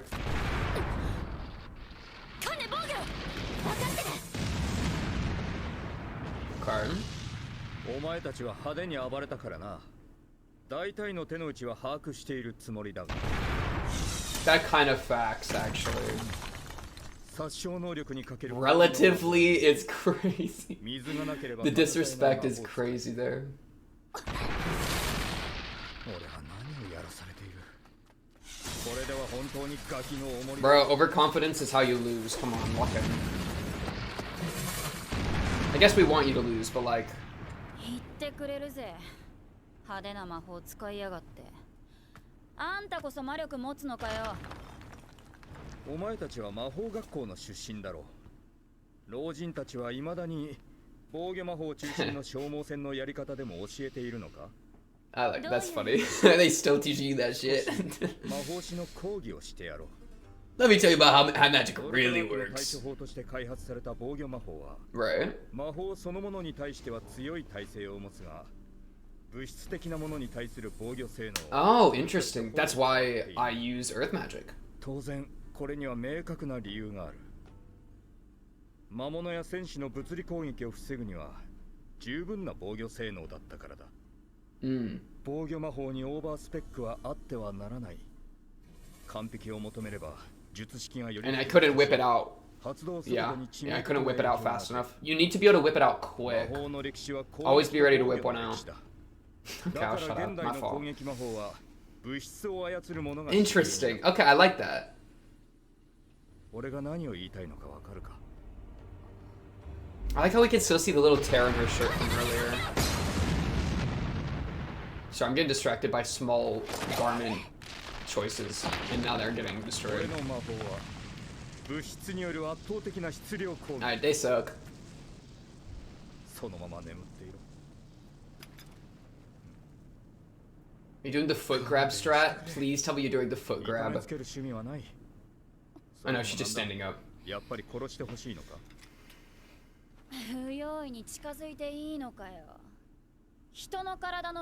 That's a no.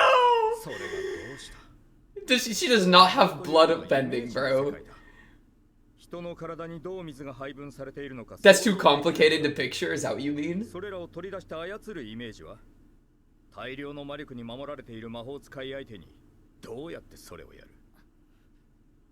イメージできないものは魔法では実現できない。それに仮にこの場に水があったとしても。Bro, stop yapping.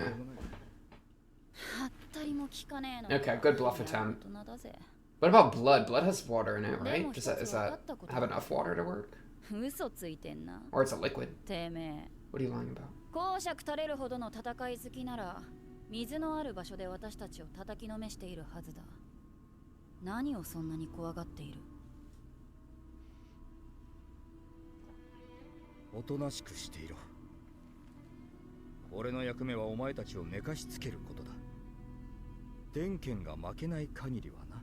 He's gotta go give Denkin the assist. He's just gotta knock him out, bink, bink, and then go help Denkin, you know? You think, like I'm looking over there and homeboy's flying away from 17 different magic rays. Like, I gotta help him.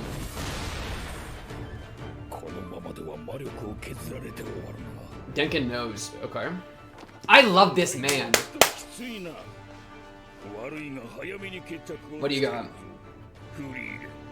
Frieren. Wild goose. Fire tornado, fire tornado, okay.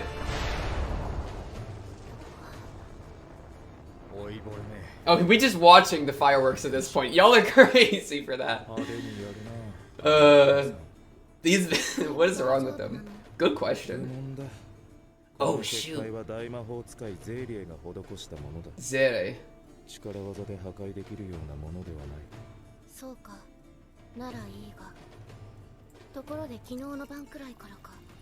I was about to say, it'd be crazy if Frieren broke the barrier. She talked about it earlier, didn't she, with the bird stuff? No, wait, Frieren about to break through the barrier, because she's trapped in there. Oh, she's trapped in there. She's about to... Bink! Wait, but you're not allowed to leave or you lose, right? So never mind, don't do that, Frieren. Don't do that.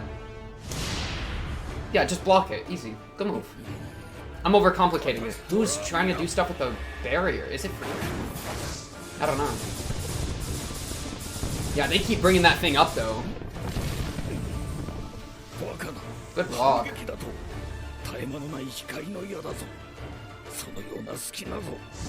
Eee!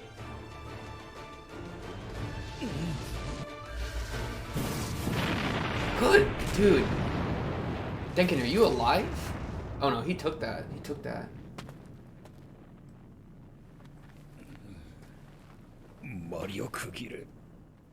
Bro. 信じられん。こいつは最後まで基礎的な戦闘魔法しか使っていなかった。Was I not strong enough to unleash her true power? 使いに対する指導試合ではないか。驚いた。これほどの高みに来てまだ上がいるとはな。You're well aware of that. お前ならわかるはずだ。シュティレを返してもらう。I forgot she yoinked that. I forgot she yoinked it already. として教えると思うか。そうだね。I'll just torture it out of you. Bink, bink. See, I've been collecting some crazy spells. This one's called Ants in Your Pants. Could you okay, let me shut up. I'm so sorry.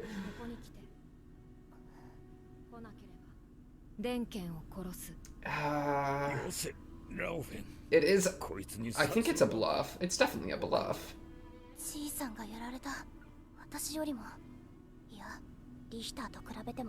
Yeah, for sure. でも油断している。じいさんの体には触れていない。ジルベアは使うな。そのまま潜伏し続けろ。少しでも魔力を。For sure. No, she definitely will. この距離ならじいさんを回収して No, no, no, no. Yeah, he's telling you it's a trap. 仕方がないか。あまりこういうことはしたくないんだ。Well, killing him gets rid of your only advantage, but you kind of, yeah, like that's not gonna work. Yeah, like we told you. Okay, yeah, whatever. You don't want to watch your boy die. You actually can't let your boy die, or else you lose. You know, so. Oh, I didn't want you to get hurt. それでもわしらが勝った。じいさん、なんでそこまでして一級魔法使いになりたい He wants to cure cancer spell. I'm telling you, he wants to cure cancer, bro. My pancreas. Trust. わしの故郷は北部高原の奥地でな。魔族どもが暴れたせいで。Oh, he wants the status to be able to go where he wants to. Ooh, a grave? それだけだ。ガキどもを助けに行った方がいいんじゃないか。もっとも、もう遅いかも。They already lost him, y'all. They just been watching. お前と対峙する前に彼女たちを殺す。そういう合理的な判断ができる男だ。それなら大丈夫だよ。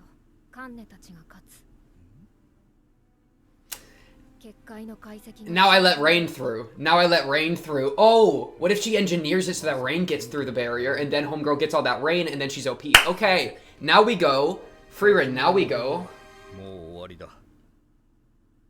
Frieren, okay, that's the move I think. Let the rain through. It's not you're breaking out, it's that it's coming in. Okay, okay.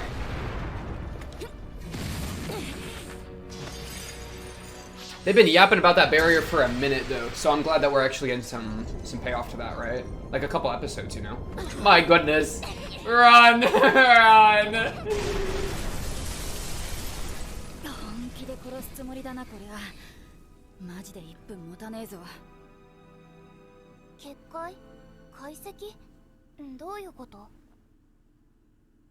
I'm just gonna infect it with a little virus. A little Frieren virus. Or are you just gonna take it down? I mean, you could take it down. That'd be the same effect.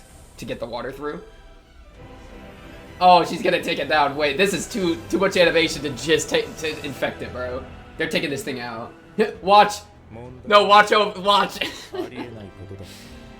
Oh, shit. No one could beat her? Nah. Nah, Frieren wins. Not a win. Not a win.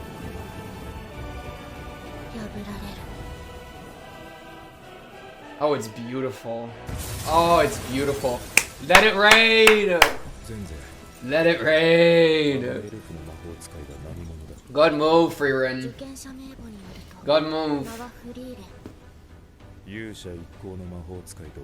Yeah, put some respect on her name. The last great mage?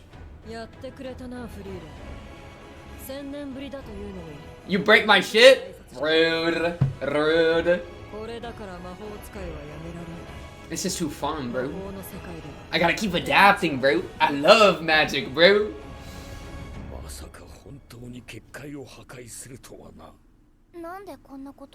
So you're right. Yeah. She literally one-trick ponied. She literally one-trick ponied. So we gotta give her a pony.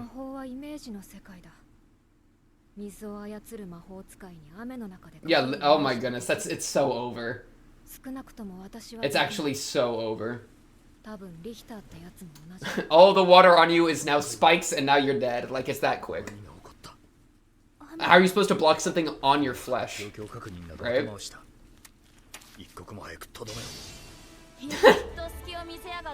Don't touch the puddle! Oh, he's freaking out. Oh, he's freaking out. He's freaking out.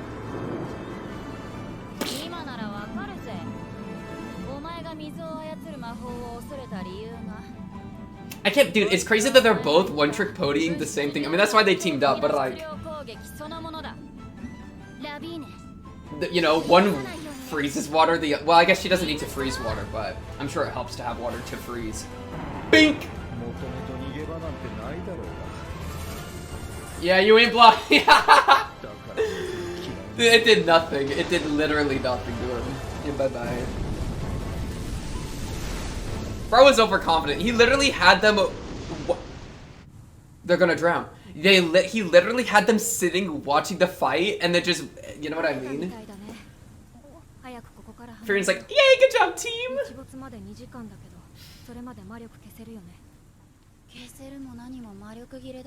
That's funny. Oh, good job, my little goobers. Richter's what's good with y'all? Dude, he caught him with his legs. I love this guy. I love Duncan, bro. Duncan's my boy. I forgot that guy got killed by that bird. We gotta catch a different bird. We can't do it. No, we just giving up? Bro, break these barrier on me, man. I'm trying to... Yes! She just broke the craziest barrier I've ever seen in all of existence. Oh, genius! That's so true. Same way you could probably dig underneath the barrier if you really wanted to leave. But the issue ain't leaving, it's getting water through, right? But, same diff. Unless the barrier went underground, I actually don't know.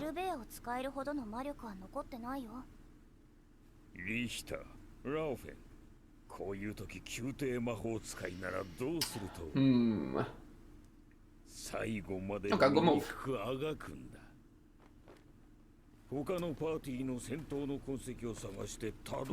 We wanna be scavengers, bro.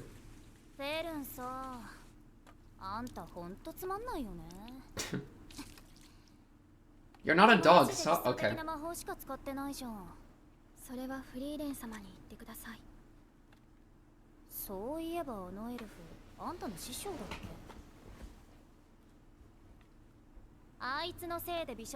True. Wait, don't build a fire. Y'all don't need the fire. You're just gonna attract people to your position, dude. You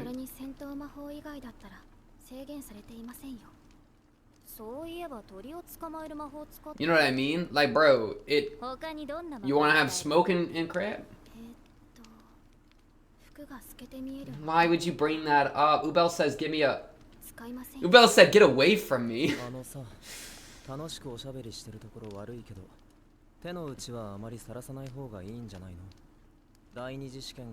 Facts. Homeboy is still a clone, low-key. He made a new one, low-key.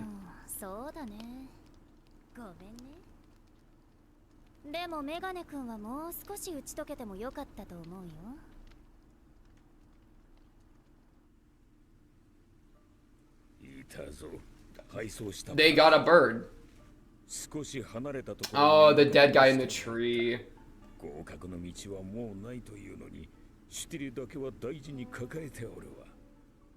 That sucks. So what do your people could just get themselves killed and then it's GG?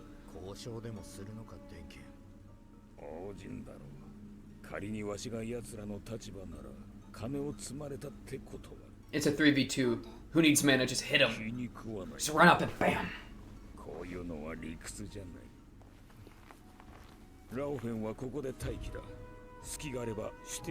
That'd be so funny. Imagine you just walk up and start just beating the shit out of him. I'm gonna jump him. You don't need magic.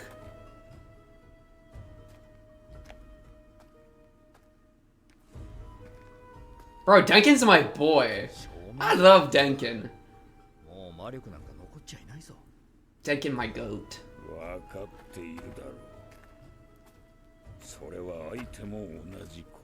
Are they out of mana too? Bring him up! Hey, bring him up! Hey, bring him up! He's actually gonna do it. He's actually just gonna swing on him. This is... Dude, Denkin is so real for this. Oh my goodness, he's so real for this. Yo! Yeah, get in there, Denkin! Yes, yeah! Oh, dude, he went straight for the uppercut. I love this guy, bro. What are y'all doing? Those two are so funny. Denkin said, I'll just punch you in the face for it, bro. Hey, Denkin got a bird. Denkin got a bird. Y'all are using the booty tech? That's crazy. They really went for the booty bait tech. Good move.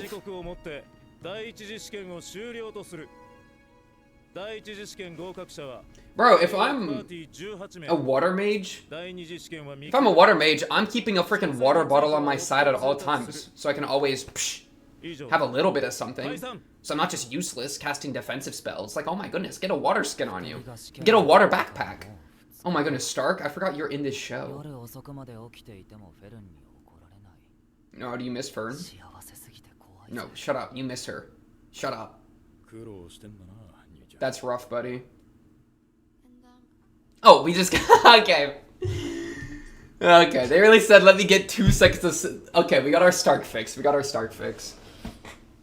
Wait, have I gotten lyrics to this before? There's meaning in everything. Even the days that come to a halt. I've caught up to you. Like, emotionally caught up? Question mark? Bro, what's the next test about of me? This is kind of fun. This really does feel... I've said it before, I'll say it again, especially with Killua's voice actor. This really just a spiritual successor to the beginning of Hunter x Hunter, bro. I love that. I love Hunter x Hunter. Killua, my goat.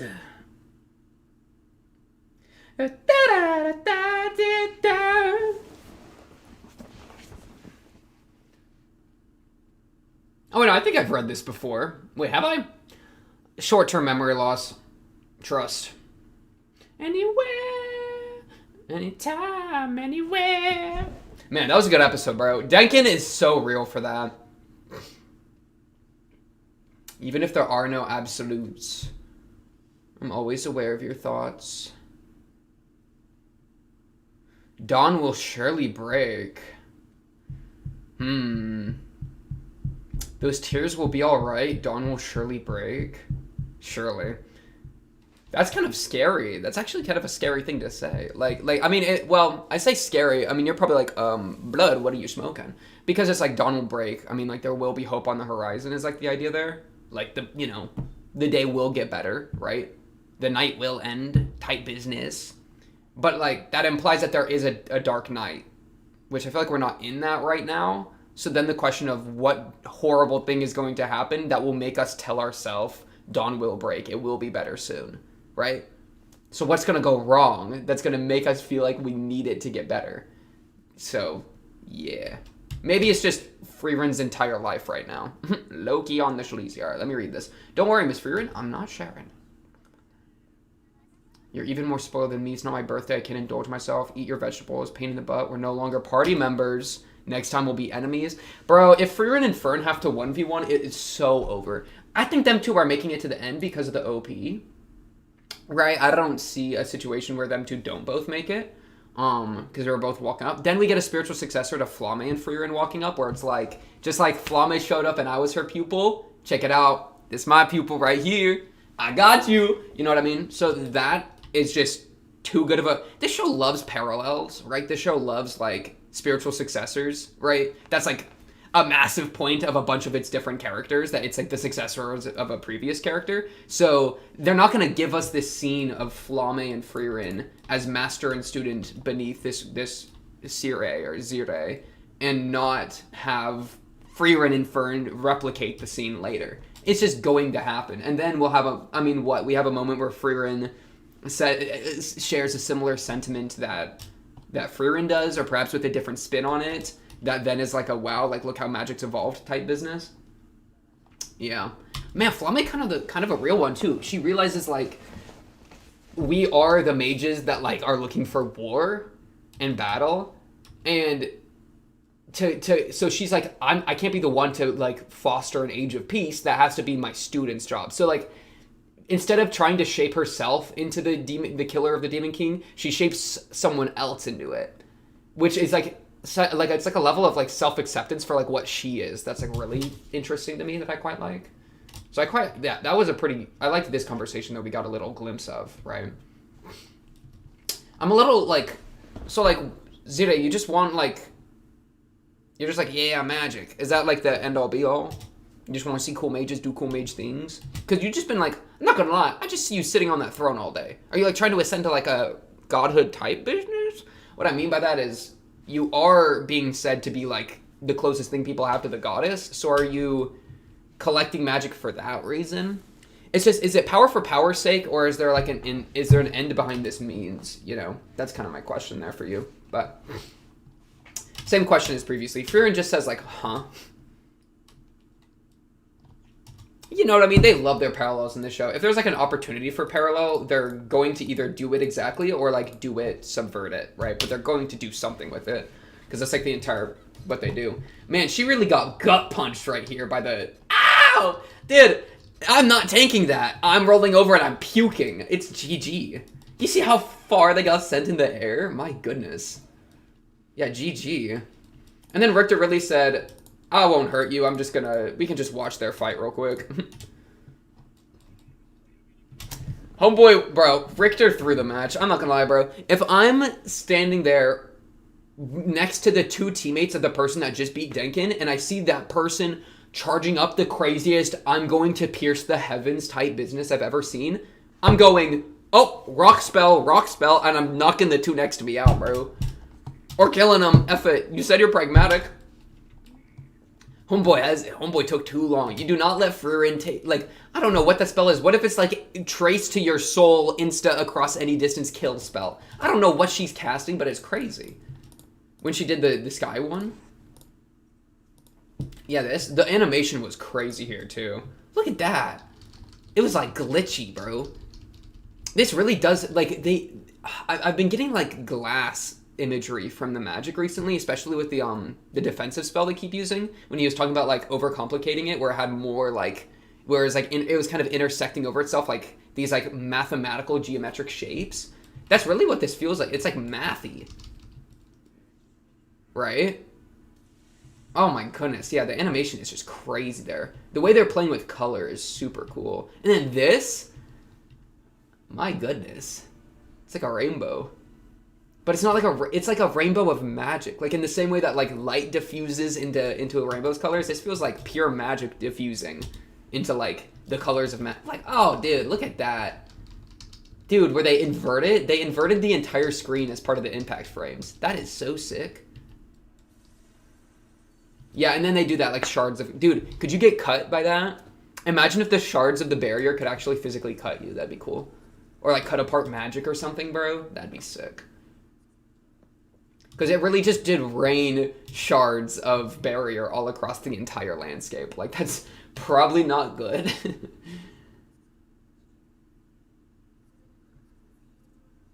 Yeah, so if you're in a goat, she's actually being able to perform. Homegirl's like, you really just did this to me? That's a bro moment. Yeah, I want you to do some stuff. I'm so excited to see what you do. I'm so excited for the conversation with you with Frieren. I want to hear what she thinks of Fern, right? And what she thinks of Frieren now that Frieren's actually gone and like done the job that Flamme said she would do. Yeah. Magic should be free.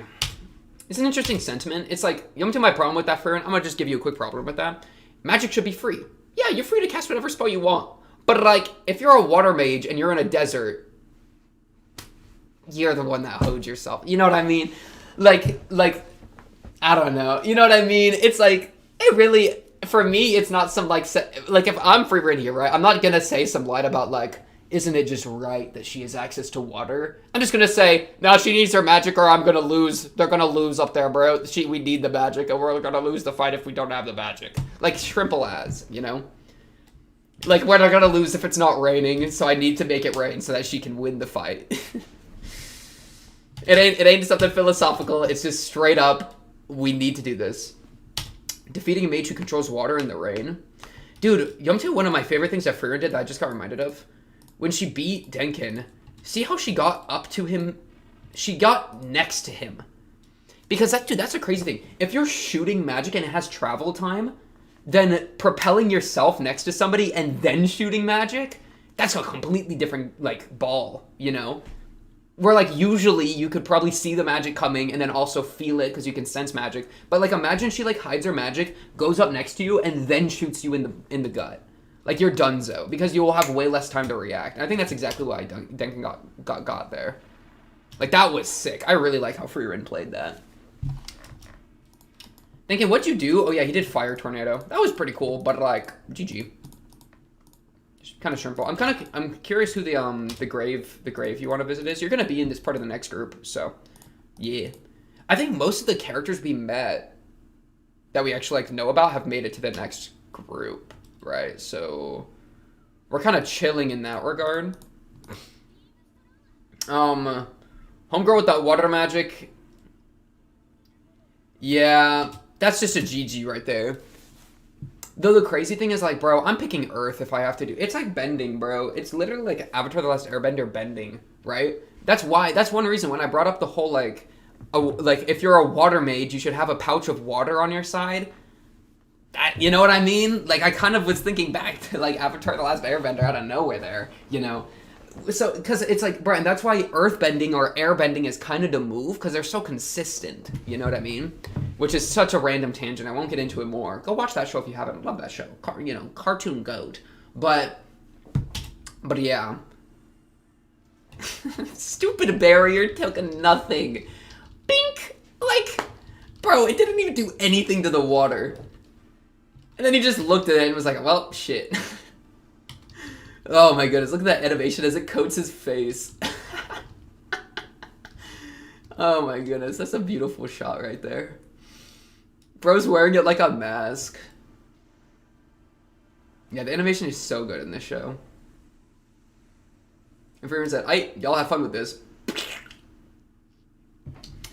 Crazy. But yeah, bro, but that's like the thing, it's like, could you imagine a defeating a mage who controls water in the rain? It's like, that's true, but like, bro, I'm always standing on Earth. I can always just like, Earth trap, Earth bullet, you're dead. You know what I mean? That's why Earth is the go. I mean, we see so many people doing Earth, I think, for that reason, right? Richter and Ere, I think? Yeah, Ere. That Fern fought.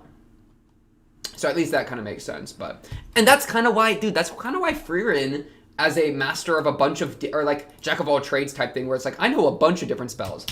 That's kind of what's so nice about it. You're not one-trick pony, so you can't get countered if you know a bunch of different stuff.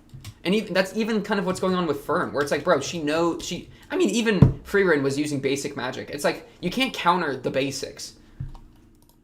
Yeah. And Denkin just swinging on him, that's actually peak, bro. I'm so glad I was right about that. I was trolling when I said that, because I thought these two gooners... I mean goober, not gooner. My goodness, I'm not trying to call you a gooner, bro. These two goobers, I thought they still had their magic. Which is why it's so much funnier that they don't, and he literally was just like, F it, I'm gonna just punch this hoe. Like, what is his punching technique? He went like... My goodness, bro. I mean, it worked. I know you hit him straight in the under of the jaw. You walked away with the bird. And what was that? Who are y'all? Y'all are making it to stage 2? You're literally just fodder for us to win against at this point, bro. You are, I don't know what is going on in her brain, or this guy's brain, God forbid. Y'all are not making it past stage 2. These people are threats. Oh, this is that super short girl, right? Isn't that one? Or maybe it's this one, I don't know. Whatever. But these people are threats, because they're willing to kill people, but yeah. So, I'm excited to see what stage 2 is. That should be exciting. 6 parties have passed the first test. So 18. Let me just write that down. 18 people passed. That's good to remember. Yeah, so I'm excited to see what this next test is. How many people do they want to succeed? I mean, I don't think it's about an amount. I don't think they're doing like one person succeeds. I think it's like you just have to beat all the tests and then you succeed. But yeah, hopefully, I kind of want it to be more than Frieren and Fern alone. You know what I mean? Because, like, I expect at least one of them to pass. I honestly expect both of them to pass because of the OP, where they're walking up on Zire. And then also the parallel to the thing we saw this episode with Flamme and Frieren. So I expect both of them to pass. I think it would be really cool if one of them didn't. Like, low-key. I think that could be a really good source of drama, but I'm expecting both of them to. I don't think the show's going to make that move necessarily. I'd love it if they did, though. I mean, count me ready. But yeah, I also, it'd be cool if one or two, like, I want a few of the other characters to also get to do their thing. Like, get Denkin up in there, you know? I don't know. Ubel could. That freaking glasses guy definitely, I think, could.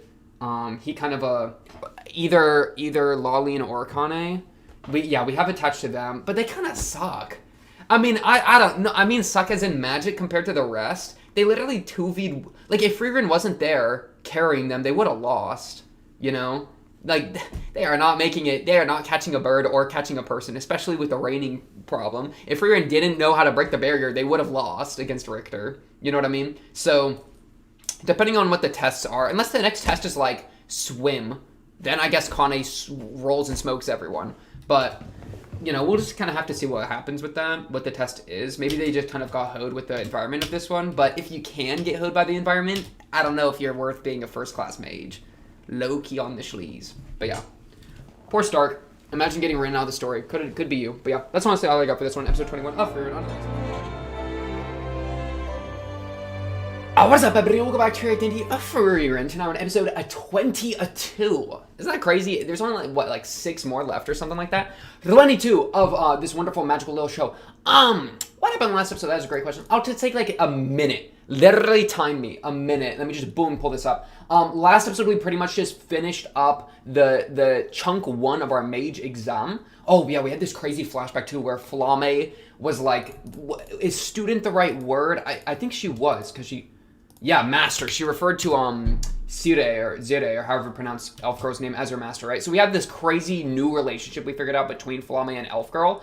And so now we might get to see like a repetition of that, but with Frieren and Fern, you know, that type of steel, I don't know, something crazy like that. So we're getting some more information there, which is pretty interesting, right? A little bit of historical whatnot. And then Denkin, was it last episode that he threw hands with that random guy, or was that this episode? That was okay, that was this episode.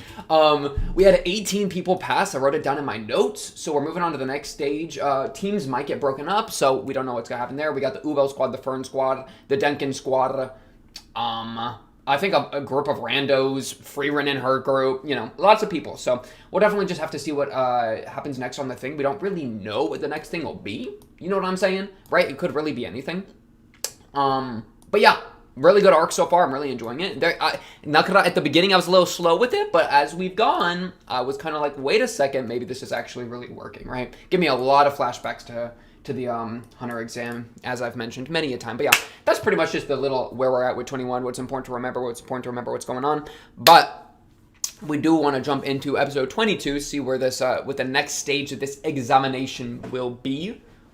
See if are we going to be in teams again? Are we going to not be in teams again? Who knows? But yeah, let's just jump into episode 20. Let's get this going in a 3, a 2, a 1. Bang. Of course, timer bottom left right here. Pip in the description. While you're down there, maybe hit him with a like, hit him with a subscribe if you know how it goes. Turn on the subtitles. Okay, there we go. The subtitles were not on. Oh, look at them being all nice, giving us everyone's names. Yeah, that's the random group I was talking about. Okay. Thank you. No idea what the first sentence you said was. We got the subtitles now, that's what matters, okay?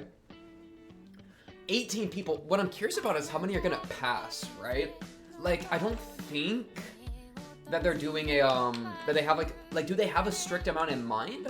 Not that I remember, you know? It's not like they're like, 3 will pass, right? I think it's more so just like, how many make it to the end, right?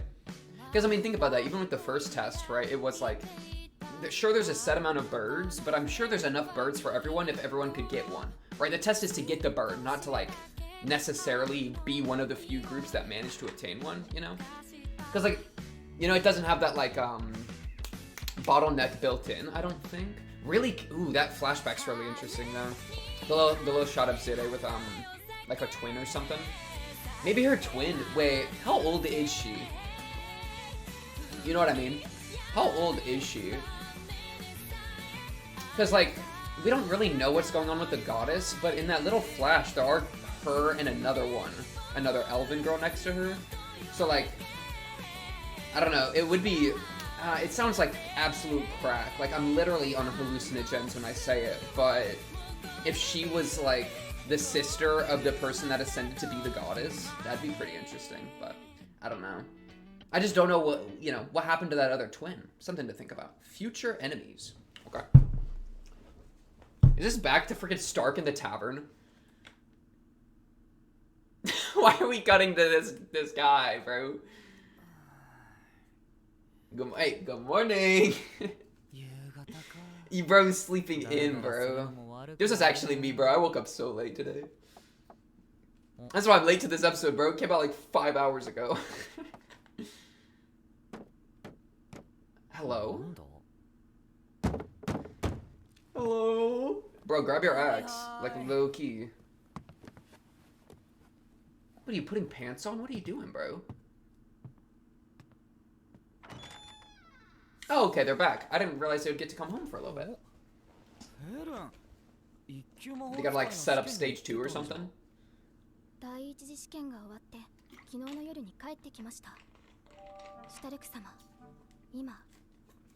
Hey, I've been awake. I've been awake all day. Say it, Stark. No, I've been awake. Oh, Stark. He fumbled it. Oh, no. No. Juice? What do you mean juice? Alcohol?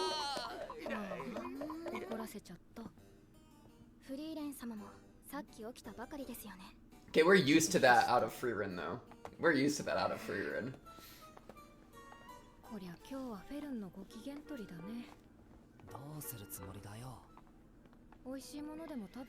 Ooh, let's eat a burger the size of someone's head again. How does she remember all this, bro? Oh, that's also a good point. Ooh, like a family-owned restaurant? That's kind of sick. Oh, this music is so good. Oh, you work at a little shop when you're off? Okay. I did not expect to cut to Homeboy here.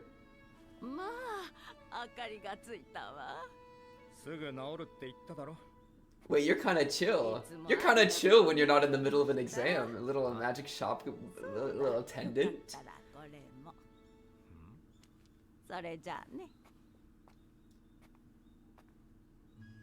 Oh, little sugar cubes? What are those?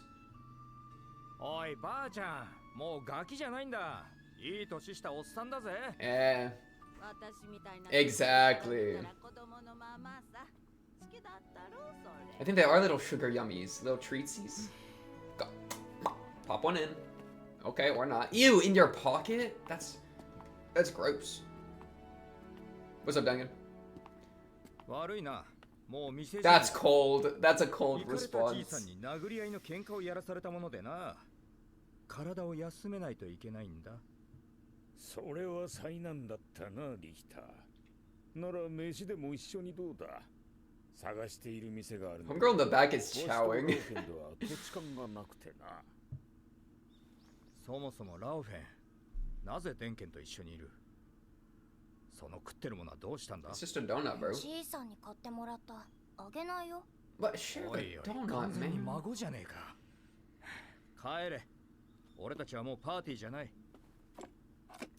処世術がなっておらんな。魔法使いとして生きていくのなら、わしの機嫌は取っておいて。That's a scary line, actually, bro. 飯屋なんかいくらでもある。If you choose to live as a mage, ingratiating yourself with me, ooh. 生前、妻と一緒に行った店でな。その味が忘れられん。おごりだろうな。Using the dead wife to get Richter to join you for dinner, bro, it's kind of crazy, but are we gonna run into Frieren there? Oh my goodness, it's glasses. Part of the Ubel squad. With Fern, you know. Is it a kitty? No, it's a kitty. What are you yapping about, bro? Be quiet, you're gonna get attacked by an owl. Oh, and mother! Okay, no, you're good. Keep yapping. Keep yapping. Keep cooking. That does not sound like a cat. Ubel, don't jump scare me, please. Oh, that was it did come to mind. The clone thing did come to mind when I saw him walking around.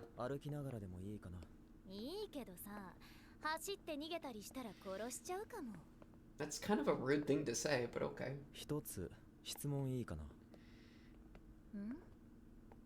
君ってさ、人を殺すことを何とも思ってないでしょ。Yeah, what made you like this? なんでビアベルを殺さなかったの？殺すチャンスあったでしょ。Ooh, kindred spirit? What do you got? 油断も隙もないね。難しい表現なんだけどさ。驚いたよ。とうに両手は血で染まっているのに。They were, man, they were actually crazy, like, comparisons to each other. The, like, very slight difference in, like, wanting to retain your humanity, changing your perspective so much. Dang. It's like he's still doing the thing that she gave up on a long time ago, you know?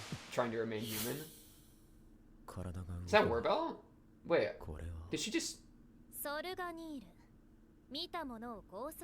Wait, that was his spell. Oh, wait, so it's also, okay.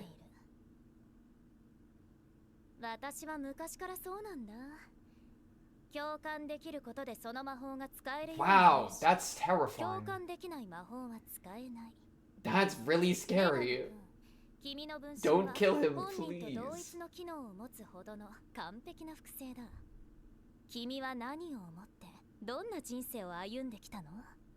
Oh, she's trying to empathize with him. She's trying to yoink some magic out of him. Wait, I kind of like her. She's kind of... Yeah, that's base. That's like a sorcerer type energy, bro. Who cares about studying? I just magic, bro. 気に食わないから教えてやんないって言ってるんだよ。別に僕を殺したっていいよ。そんなことをしたら二度と共感はできないと思うけど。Okay, so she just got so much stronger, right? I feel like that spell, the binding spell, is really scary. そう。もっと知りたいかな。これからどこに行くつもりだったの？さあね。Who knows? Don't follow me. Bro, everybody's about to pull up to the same bar at the same time. That'd be so funny. Could you imagine, like, 12 different mages? Like, literally all 18 people that passed pull up to the best restaurant and are like, hey guys, what's good? Dude, this place must be fire if everyone's remembering it after this long. Bro. I'm getting in there too.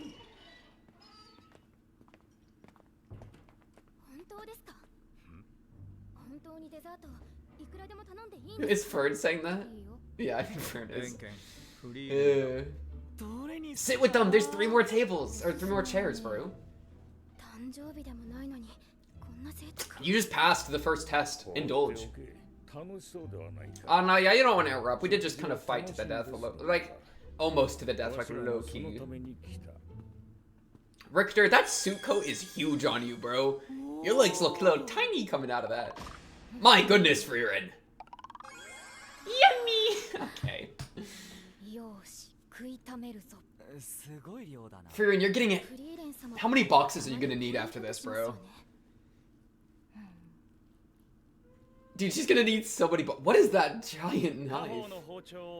Oh, okay, flashback. I was okay. Dude, she got it again. Okay. Okay. I kind of like Lecker. Dude, wait, did Himo get the same item? Oh, Himo got the same item that Frieren recommended to a Stark. I think she recommended Himo's item. That is so cute. ご安心ください、フリーレン様。当店の味は後世まで残すつもりです。Damn, true. 100年後も200年後も。Family recipe. そう、面白いよね。料理人は皆そう言う。そう言って過去の料理の味を変えて爪痕を残そうとする。その時はもっと美味しい味を探しに行けばいい。お言葉ですが、ヒンメル様。私を超える味などこの世にありませんよ。This guy. ならしっかり未来まで届けるんだ。それが僕が要求する今回の方針。Bro, Himo's different. I love Himo. He's just so nice. He's such a nice person to like everyone he meets. Like, I feel like he always has a positive impact on people, you know? Also, Frieren's like comfort food, I'm just gonna call it her comfort food, being like 10 different steaks is crazy. I just need to say that again. Like, my goodness. Does anyone deserve to be this happy?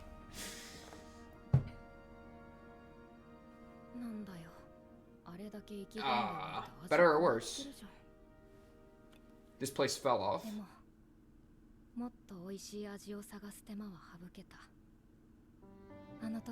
Oh, bet! Got surpassed.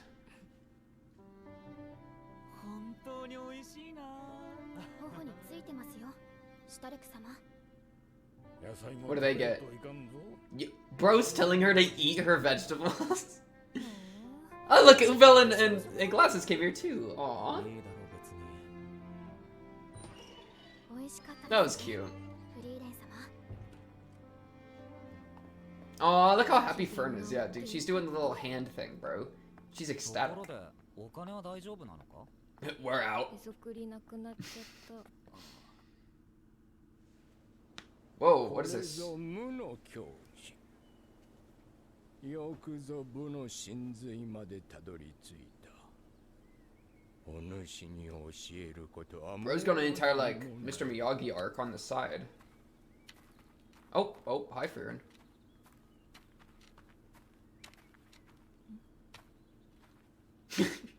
Dude, if she looked at me when I was walking past her, I would freak out.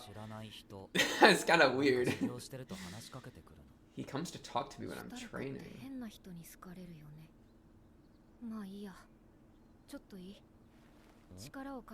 Yeah, what was up with that dude? Are you mad again? We just fed you.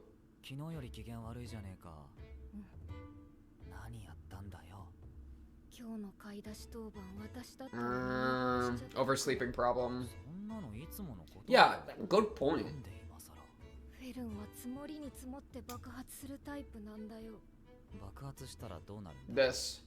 This happens. Oh, brutal.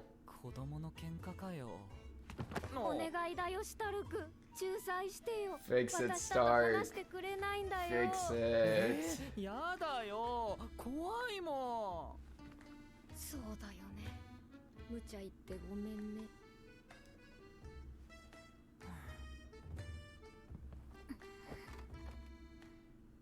Yeah, hi Fernie Werney. Okay, sorry.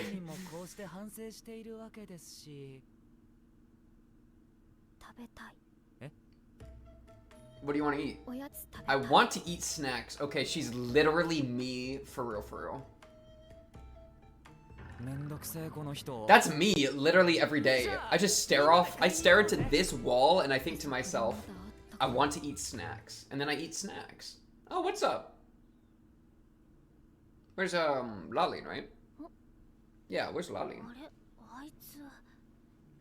Hey, Werbel. What are you doing to this random guy?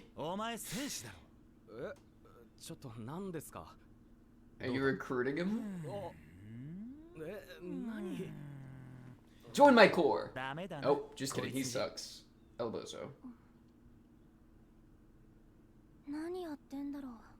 What? Yeah, why is he doing that?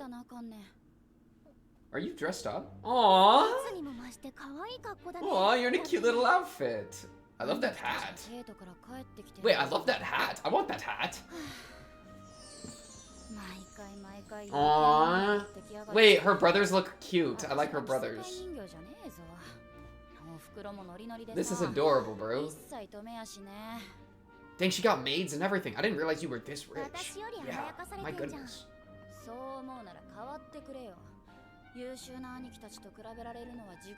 You're literally taking the first class mage exam. Surely you're pretty pogged. What are you doing down there? What are you... Okay. Aww. Give me a little blush. Give me a little blush. Come on. Don't smack her. Don't be mean. Don't be mean. I knew it. I knew it. I knew it. I ship the two of them. I'm gonna not pretend. That's why I was fishing for the blush. Bro, we really are getting the in-between tests little slice of life portion to see all our characters chill, and then they're gonna get murdered. Wait, could you imagine? That would actually be crazy setup. We get to see them all hang out and be chill just to, like, hurt us later. No way, right? No way the show's that mean. I think the show's pretty kind. I think we'll be okay. Bro, wait, she's literally me. When I'm in a bad mood, I will go to Walmart and just spend like $30 on snacks. But I buy snacks. I don't go to a restaurant because like snacks can last a while, right? Oh, what a quinkadink.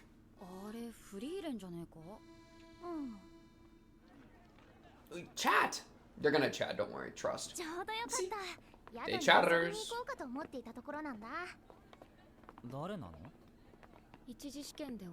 Yeah, introduce each other, share names, man.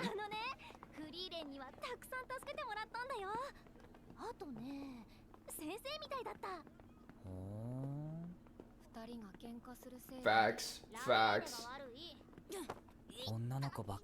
I don't feel comfortable being surrounded by girls. Werbel! Yes! Wait, I didn't even think about that. Oh, this guy's a good specimen. He is. No, he's talented, bro. He's my boy. Stop complaining. Hang out with him. We're hiring him. Oh, he's going on a side quest.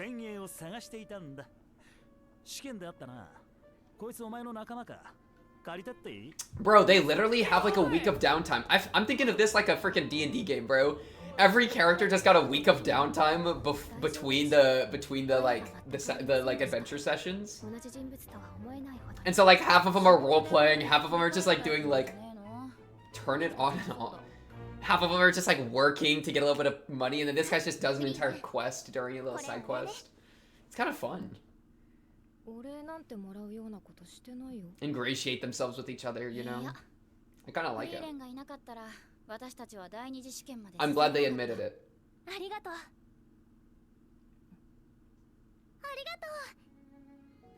Aww. You feel like a female a little bit, huh? Bro. It's crazy, bro. Kane saying thank you reminded Frieren of a literal like 5-year-old girl saying thank you. That's kind of crazy. For Kane getting compared, bro. Okay. Focus. Aww. You make me happy.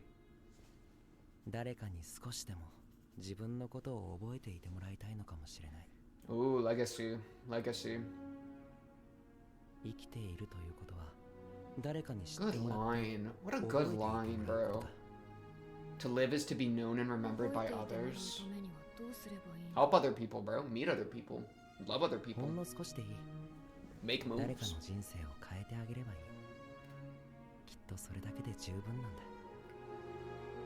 Bro, Himmel is such a font of wisdom. You know, it's probably because Frieren remembers all his good lines, and then so all the flashbacks are his good lines. But, like, still, he's such a boy. A man, I mean. Like, he's my boy. She looks so cheesed with herself. Like, pleased with herself.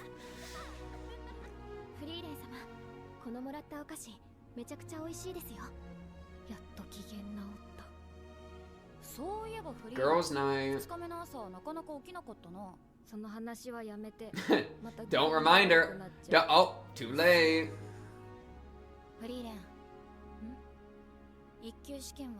3 tests. Thank you. Good information. That's a bird. Wait, there's a bird. Let it in. Wait, what is going on? Oh, is it from the Mage Association? Continental Magic Association. Notification of the second examination for the first. Okay. Rule King's Tomb or something? In 3 days, I think. Oh, is that the hair lady? I think Sense is the hair lady.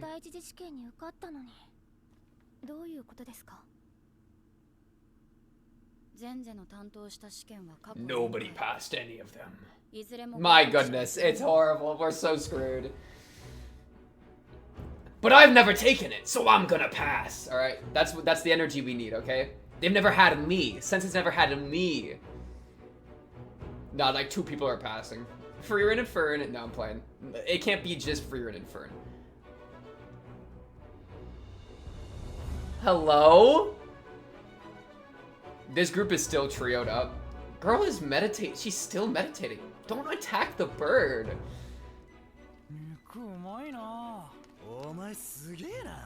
Aw, I love Warbell and Stark becoming friends. Wait, that's such a good little duo there.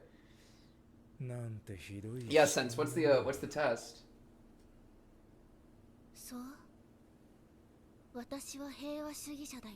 Are you now?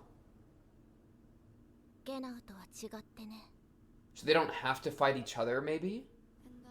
Ooh, I'm guessing they're not gonna have to fight each other then, right? Because the bird test was like kind of explicitly made that they would fight each other, right? I think that was kind of a point, and they ended up fighting each other, obviously. So for her saying that she's a pacifist, it's probably some really difficult like task that they either have to. Maybe, dude, imagine if they all have to like work together. That'd be interesting. You know what I mean? Literally like all or none, like all 18 pass, or something like that.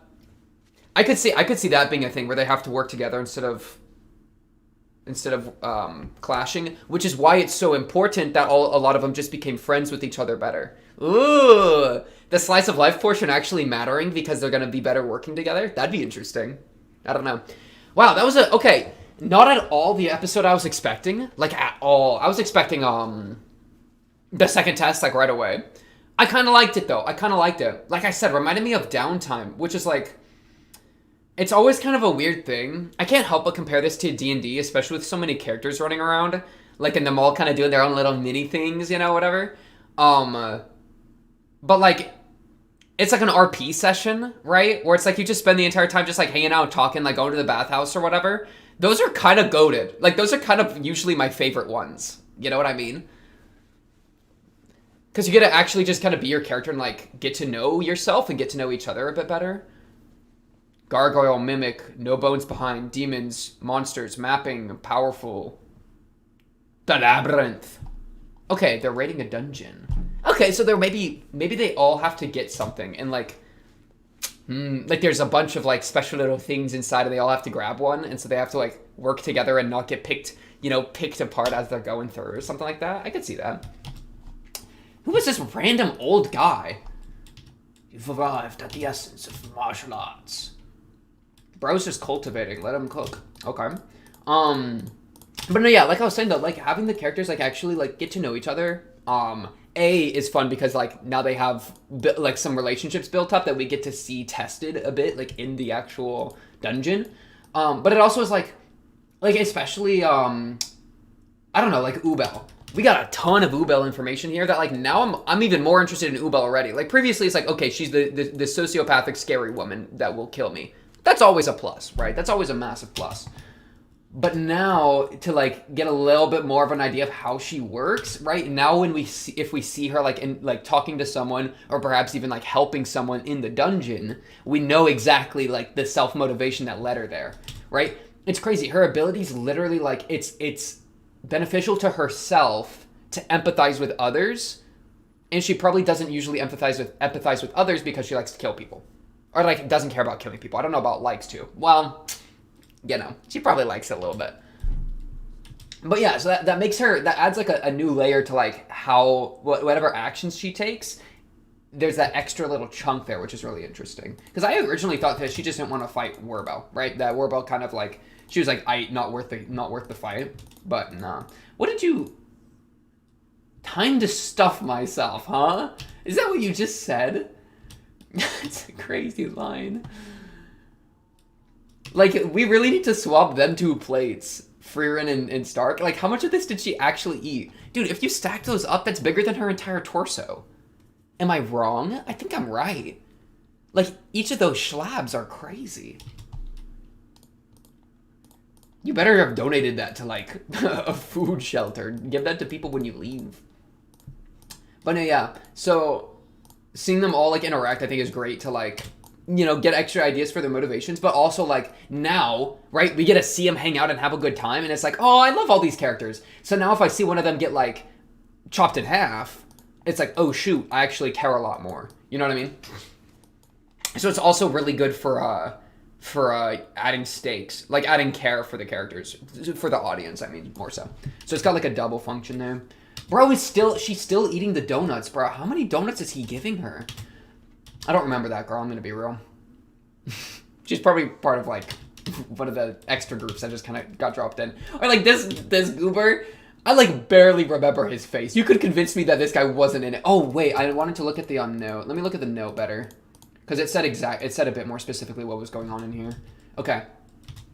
Location: ruins of the king's tomb. Date and time: 3 days later. Examiner in charge sends. Okay, so we have 3 days, and then we do the labyrinth. Man, we could even like prep. Could we not prep for a few days?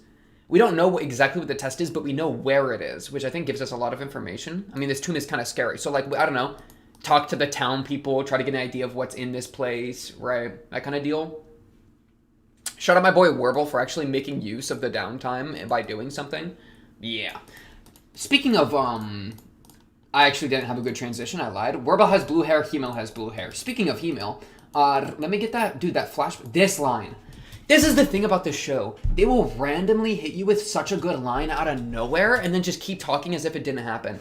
To live is to be known and remembered by others. That is I like that a lot, man. What a good, like, definition of being alive. Living is to be known and remembered by others.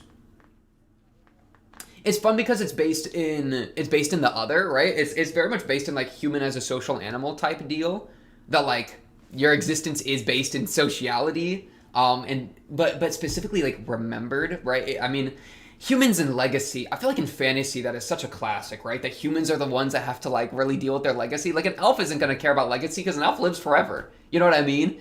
Like if you live for a 2,000 years, then it's like you already got your fill of legacy. You already got to see the grand avenues of time, forget people, right? Like who cares that much? But a human, it's like I only live for a little bit. I gotta make this count, and I gotta extend like not my physical life but my memory life. I gotta extend that hope out, right? That syncs so well when you have characters that are living thousands of years next to humans that only live like 80 or whatever. So like to tie that into like Hemel's like living philosophy here a little bit of like it's about remembering, because then it's like remembering even if I'm gone I can still be remembered, right? And that's exactly what happens, right? The statues, you know, Frieren. Maybe low-key, that's like one reason he like wanted to make a positive impression on Frieren is like, bro, Frieren's gonna live forever, dude. I want Frieren to like me. She literally is like the perfect legacy freaking pig. Whoa. I mean, like, legacy, like vessel for legacy, like vessel for memory, because she lives forever, so, like, she can remember a lot more than, okay. Frieren is not a pig. Okay, she did eat, like, 8 steaks. Like, that's pretty crazy, okay? I couldn't do that. I don't think most people could do that. Frieren different, okay? Her stomach, how big is it? Alright, we gotta... I almost just said something crazy. Okay, whoa, never mind.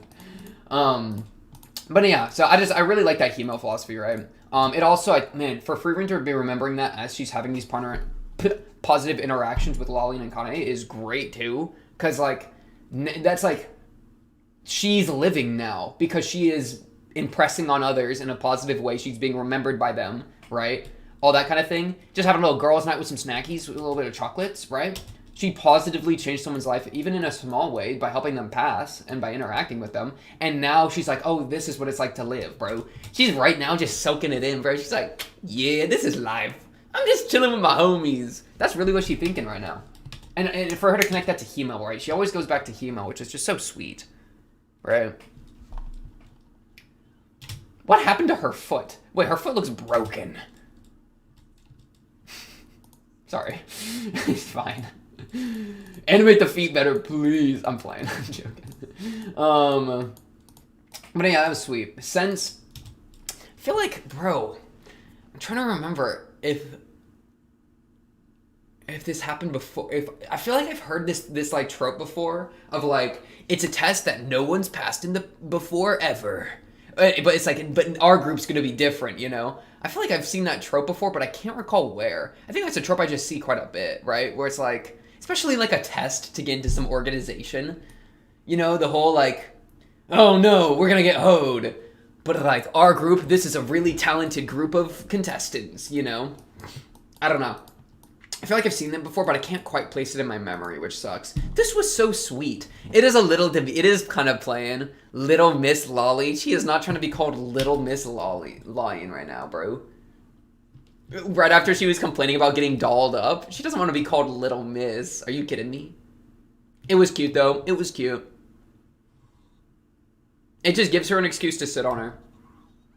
Big if true. Massive if true. Wait, what's big? Think about it. Anyways. But yeah, what else? What else? This was, man, it was a really chill episode in a lot of ways. You know, like, for example, like the Richter thing, it was pretty much just like, yeah, we're homies now, you know, so not a lot to talk about there. The most interesting thing to me was definitely Ubel and then Himel's bar.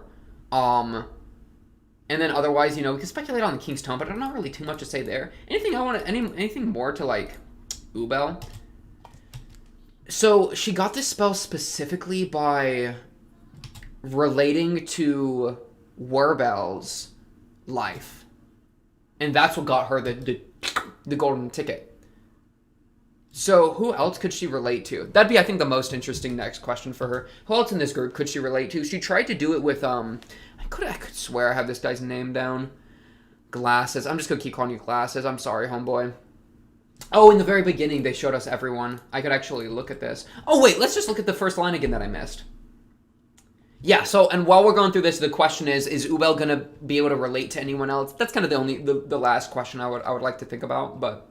Okay, first party, Ton, Methode, and Longe. Okay, so Ton was the guy in the bath. Okay, this is Longe. Dang, she's the tiny girl. I've been saying the tiny girl, bro. So, they're not going to pass. None of this group are going to pass, because they haven't not gotten enough screen time to pass. It is what it is. Frieren, Lolly, and Kane, I could see the two others making it another stage. I don't know about all the way, but I think they can make it to... Man, what if only one of them passed? That'd be pretty interesting. Okay. Land? Oh, his name's Land? Okay, yeah, I've never remembered his name before, actually. Not even, like, close to remembered his name before. Okay, let me look. Land. Let me just write you next to Ubel. Land. What a crazy name. Okay. Sorry. Scarf. Okay, Scarf and Werbel are chilling. We gotta see that. Ares kind of split from them, too. She was off meditating in the forest. Richter, Denken, Laufen. And then this group's not going to pass either. I think we're going to get 12 people passing. Roughly. Probably a little less. Maybe like 9. I'm guessing 9. I think we're going to get cut in half. My reasoning, I'll tell you exactly. I'm gonna go person by person and tell you who's gonna pass, who's gonna not pass the next test, okay? And then I'm gonna be so wrong, but I think it'll be fun, okay? Yeah. Ton, Methode, Longe. Longe's passing, the other two aren't. Only reason, she's a small girl. I don't know why, but she's definitely cracked. She's our sleeper pick. She's the sleeper pick, okay? Realistically, probably none of them. Sleeper pick, it's Longe. Or however you pronounce her name. Lolline, Frieren, Kane. Frieren's passing. I think Lolline and Kane, I could see either both of them or one of them passing. I'm talking about the test 2. I could see maybe both of them passing this one and then one of them passing the final or vice versa. Or, well, not vice versa, but like one of them passing this and then making it to the final. The problem is like if there's not water in there, Kane is screwed. And Lolline's just kind of a freezy magic girl. And they kind of dumb a little bit. Love them, but you know. Frieren got enough random tricks that she can probably even navigate through a labyrinth. She probably has, like, Divine Spool or whatever, right? And then she'll be able to do the freaking Minotaur in the labyrinth little, like, thread tech. Shout out the myth, right? Whereas Lolline and Kane, I don't really see them having any suiting for that. But I do have a feeling that this is going to be a teamwork test. In the case that, and then in that case, because Frieren and Fern are, like, now tied to Kane and Lolline, I keep adding an N. I think all 4, actually I think both of them are going to pass because they're tied to Frieren and Fern, and I think it's a group test, right? Where it's just like you can help each other a bit, right? So I think all 3 of this group will pass. And then the final is going to get really sad, where I think one of them probably won't. Land, Fern, and Ubel, honestly all 3 for sure. I could like, if one of them wasn't going to pass, it's going to be Land, but I think all 3. He's another kind of like, He's just stacking in silence like lasagna, you know? And Ubel is just kind of like main antagonist in big air quotes for the group. So, Scarf isn't going to pass. Werbel, you know what? I don't think Werbel's going to pass. I know that's a little crazy because he's kind of goated. He might be one-trick pony, though. Like, he's got a binding spell. If he looks at something, they get binded. I could see a situation where, like, the labyrinth is like, what are you going to bind? The giant stone block that's about to crush you? I don't know, bro. Scarf isn't passing. Werbel, I'm not, I don't feel great about. I could see it, but like, no, he's not going to pass because the final, I'm guessing the third test is going to be like tournament, like where they fight each other.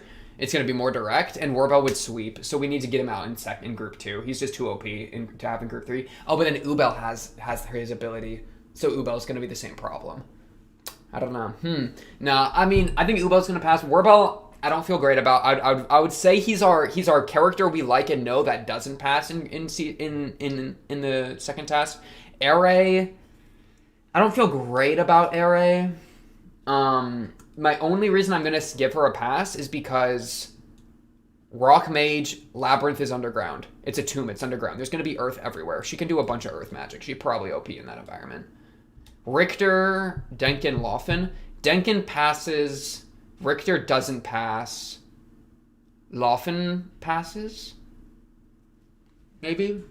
Something like that. I don't know. I'm thinking a 2 out of 3 for this one. I'm not sure. I think Denkin passes and then one of the other 2 don't. I give it to Loffen because she's cuter. Richter's not cute enough. And then none of this group passes. Are you kidding me? Yeah, this guy's got... none of these people have, like, I care about. You know what I mean? There's the two groups of 3 that like has nobody we care about. I'm thinking only one that's gonna pass there is the really short girl. And then otherwise we have like a 70% survival rate between the group. Yeah, Lanye is the only sleeper pick I'm given. But yeah. Okay. On to the next, right? On to the next. Group 2 or what is it? Test 2 should be excited. Really, again, love the line from Hemo. You know, every time they flashback. The flashbacks, honestly, just give me a compilation of every flashback. And I'm there. You know what I'm saying? But yeah, honestly, that will, I think, do it for this one. What is up, everybody? Welcome back to React Andy. Tonight we're on episode 23, I think, of Frieren Beyond a Journey's End. What happened on the last episode 22? Let's just take a minute to remember. Boom. The most important thing is already on your screen. The Continental Mage Association. Notification of the second examination for the first class mage. Location, ruins of the King's Tomb. Date and time 3 days later. Examiner in charge. Sends. Alright, I just read to you the notice that we got. So, basically, we're doing stage 2 of our first class mage exam. right? So we're still in the middle of that. Last episode was an interesting, like, bit of downtime. It's kind of how I described it in kind of D&D terminology, because, you know, that's how I, like, keep seeing this show for some reason, where we got to see a lot of the characters, even outside of, like, Frieren and Fern, and I guess Stark's here too, but he's not really part of the wizard stuff, right? But we got to see a lot of these side characters kind of get some more development, interact with each other, especially Ubel. I feel like we got to see a lot more of, which I appreciated. Got a little bit of information about how her magic works, right? With empathy, which is a really fun, like, layer for her character that's kind of completely unexpected, at least for me, right? So a lot of stuff going on last episode, despite I think it being a calmer episode. But now we're jumping into the King's Tomb. This guy is just bathing. Like, you're not freaking Geralt. Is that the guy from Witcher? You're not the Witcher man, bro. Come on. All right. But yeah, basically we're going to the King's Tomb.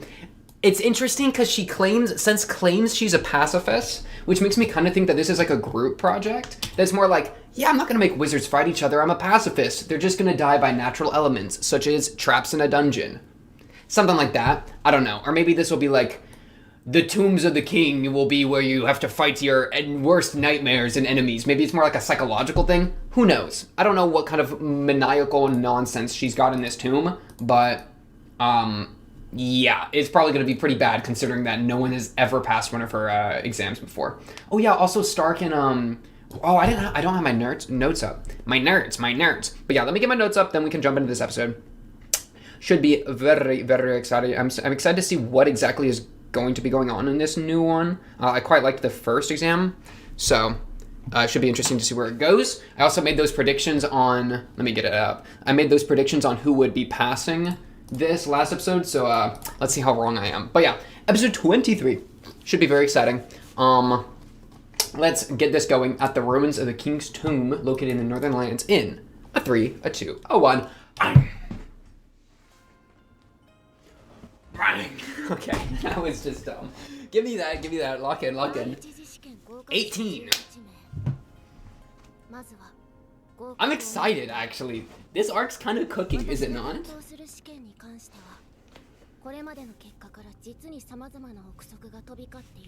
I like how everybody's still kind of grouped up in their original teams a little bit. You know what I mean? She is so small. Okay, what do we gotta do?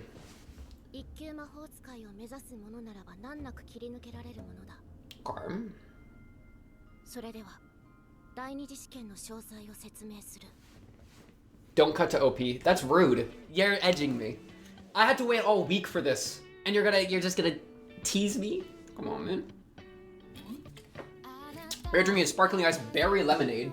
Have a sip. Tell me what you think in the comments down below. Oh, reminder, timer bottom left right here. Should be running, at like about a minute 5, minute 6, something like that. Pip in the description if you prefer that. While you're down there, maybe hit him with a like, hit him with a subscribe. You know how it goes. I appreciate it. Appreciate it, of course. We are a little late to this episode. I'm not gonna lie. It came out 15 hours ago. Usually I'm on it within like 6. That's okay. That's okay. We had to charge. We had to charge for this one. Oh man, and I just remembered all that business going on with Flame, bro. Like Flame being connected to frick, what's Zere?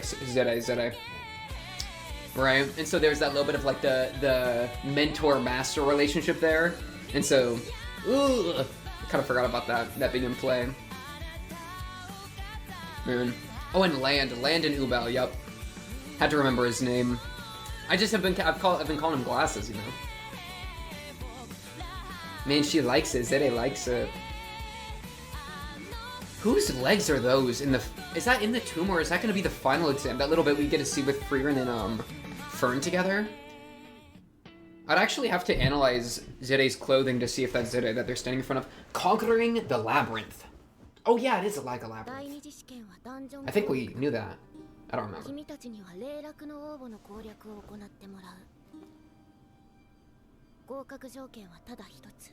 Okay. Do we have to reach it and come back, or just reach it?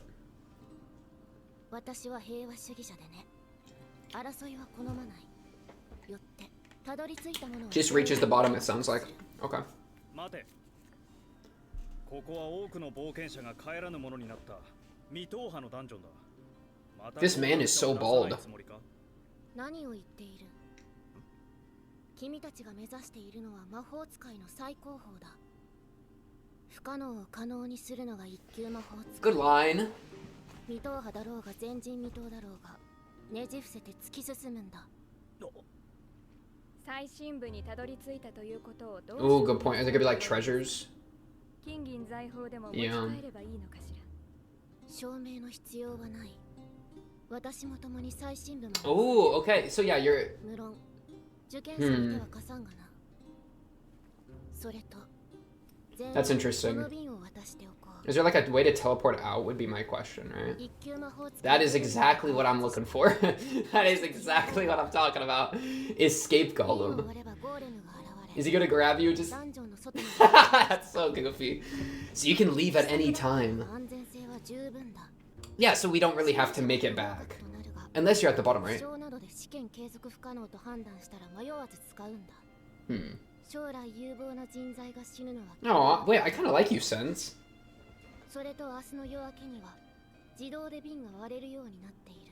This background music hidden, too.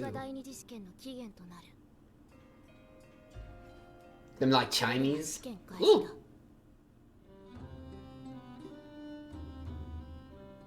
Alright.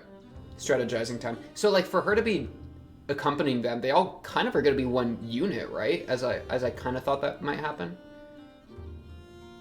It is a little bit sad that Frieren and Fern are standing kind of on their own. Just because of, you know, Kane. And Lalin.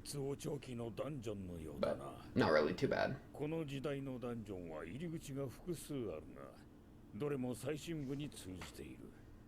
それぞれの入り口を調べればある程度の内部構造がわかるだろう。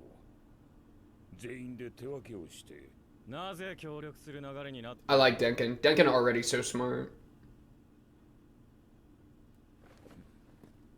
今回の試験には争う要素がない。全員で協力した方がいい。それは無理だな。 Okay. 第一次試験とは違って合格条件に仲間の生存がない。 You go try to like stealth through it? I mean, I could see a very slight advantage to just soloing.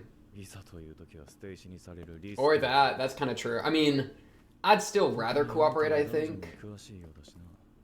Because, yeah. Like, we're never seeing that guy again. I mean, we might see him getting carried out of the dungeon with an escape golem, but... Oh, okay, that trio's going solo too. What about you, Warbell? Are you soloing too? Oh, let's go. Okay, squad up. At least you're squad upping. That's good, at least.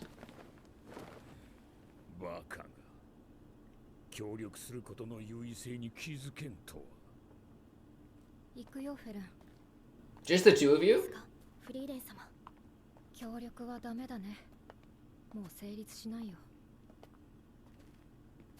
What about like a Moore's Marriott, man? I feel bad for Denkin. Homeboy's like, let's do a group project and then everybody just left.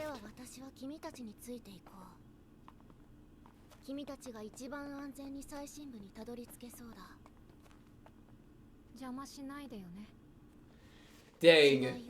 Bro, Denkin actually just got destroyed. He just watched as she was like, this group I'm going with. And he and his little group is like, just still standing outside. How do you know that?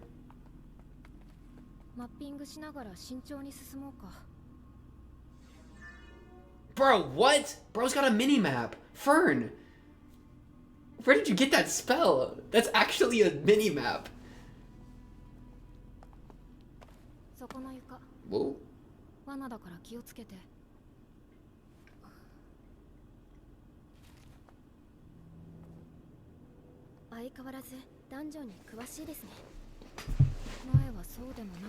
You been delving? Of course he did. I love him. Bro's like Fred from Scooby-Doo.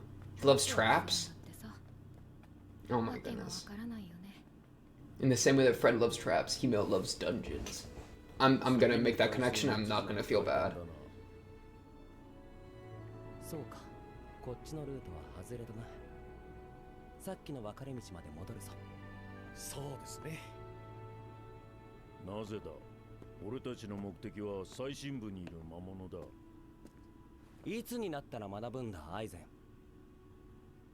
ダンジョンは一つの階層をすべて。Zero. I'm actually like think like Skyrim, bro. Yeah, if you realize like, oh wait, no, this is the main quest. I actually gotta go to the corner real quick to make sure there's no potions over there. He's actually right. He's just a little completionist, bro. いつまでもこうはいかないよ。旅が進めば命がけのダンジョンも増えてくる。そうだそうだ。最後まで楽しみよ。楽しく冒険してダンジョンに潜って魔物を倒して宝を探して気がついたら世界を救っていた。Ooh, kind of good line. そんな旅がしたいんだ。I'm gonna accidentally save the world while I'm having fun. I kind of like 分かれ that. 道の先にあるのは珍しい魔導書かもしれないしな。True. True. True. True. 本当にわけがわからないよね。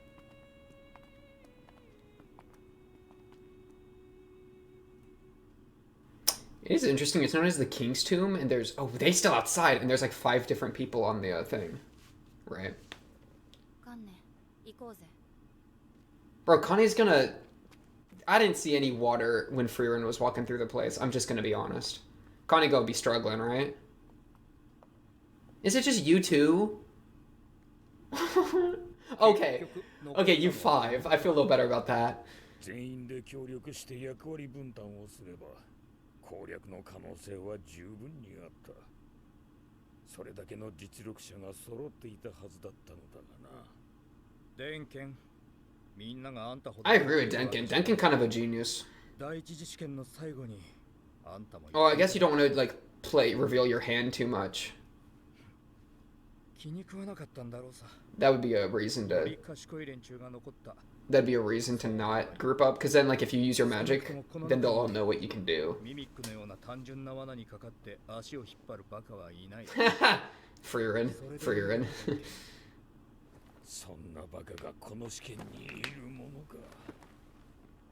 You'd think. You would really think, wouldn't you, Denken? But no, Sense is actually the one that went with her. That's crazy. No, no, no. Oh no, it's actually we're actually gonna get to see the mimic thing happen. It's just like a mimic. No, it's a mimic.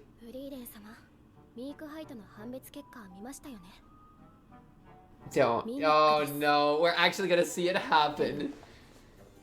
The 1% Fern, trust. Trust. 残りの 1% を見破った偉大な魔法使いたちが Name one. Name one. 歴史的な発見があったんだ。 Literally name one. It's so over. やっぱりそうだ。この中身は貴重な。 I mean, she didn't stick to it, but I don't know exactly how the mimics work. 私の魔法使いとしての経験がそう告げている。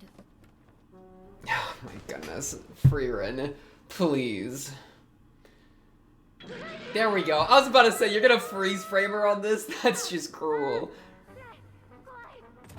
Sense is like, I really chose the wrong group, bro. This Looney Tune ass. Bro, her cape got flipped over her head or something. No, yeah, literally. You know what? I'm glad that she has a spell. Oh, that person got evaporated. That's terrifying. Yeah. I'm glad she has a spell to check on... Oh, that's smart. That's actually smart. To check for mimics, and that she just ignores it. Like, that's even better. Even better than her just being stupid. You know, that she actively keeps making this choice every time because she's that hungry for a Grimoire. Ooh, that's pretty. What is that? Is it like arcane lock? Whoa!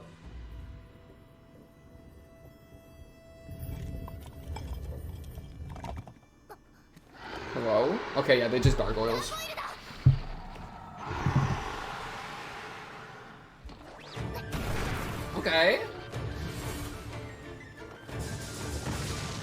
Oh.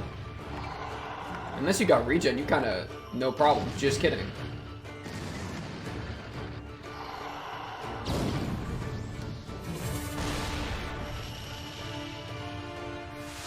Ooh, what is that? That was like one of those like laser I-beam struggles, you know what I mean?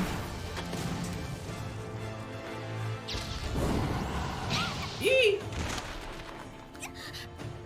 Oh shit. Oh, she's so dead. Oh, she's so dead. You gotta... Are you gonna escape Golem? Duncan clutch?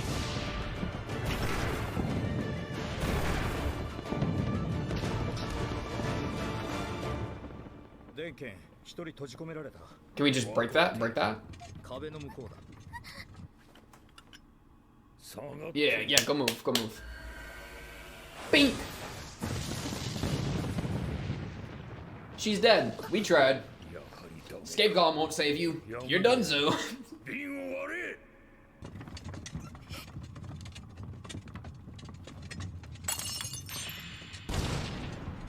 Yo! Wait. This guy's goated. We already lost one. We already lost one. Dang, that guy's a giga chad.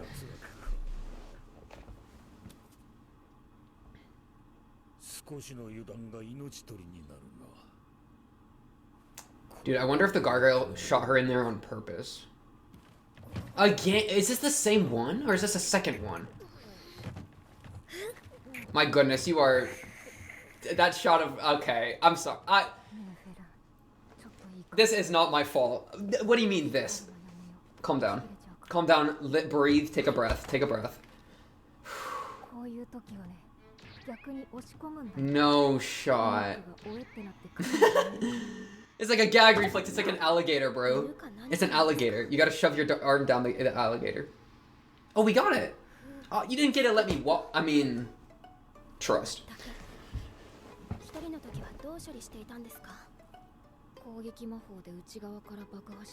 Did you like burn your face? Okay.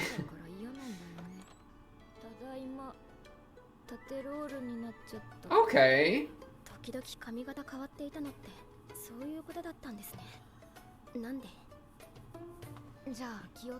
She's been soloing mimics.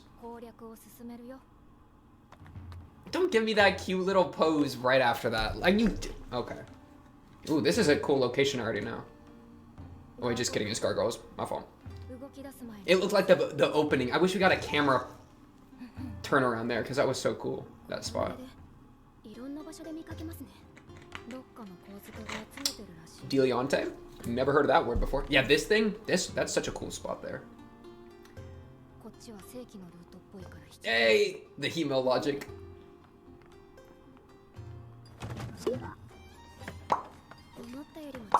You hear that?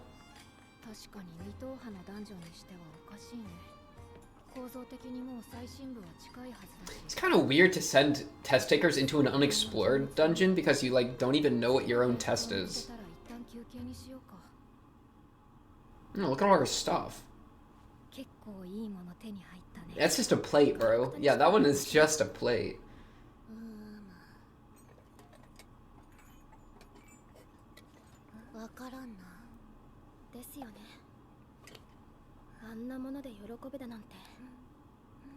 She is so stupid. Whoa, wait, yeah, give me some fern.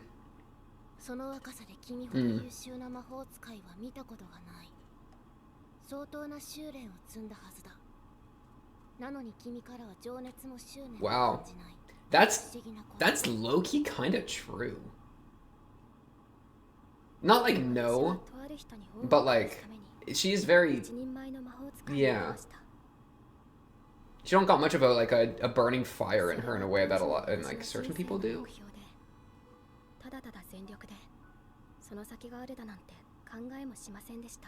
Oh yeah. Wow.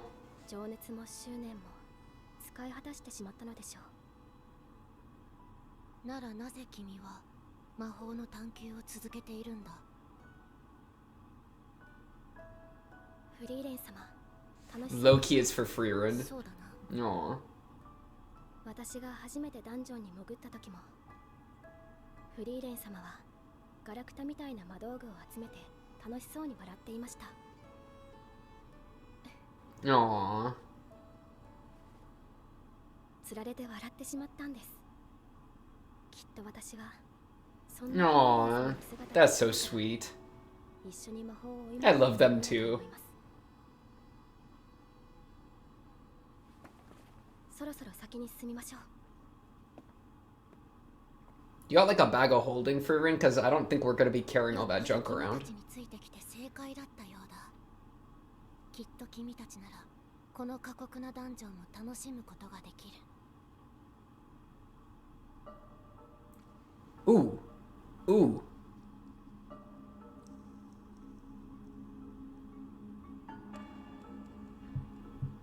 This is good dungeon music. What was that? What was that? Scary Diamond? Alright, Warbell group.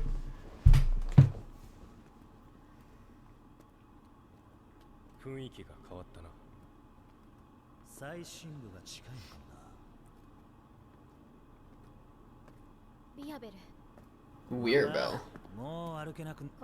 Oh, okay, it was Ubel? Why are they ambushing us? That's so mean.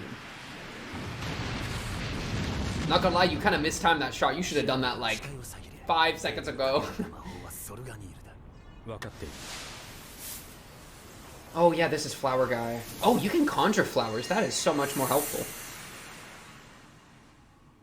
than I originally expected you to be.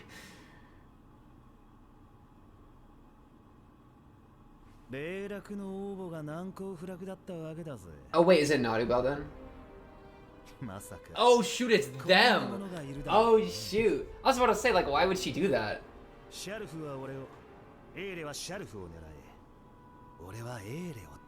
The rock, paper, scissors action, okay. Oh, this kind of sick.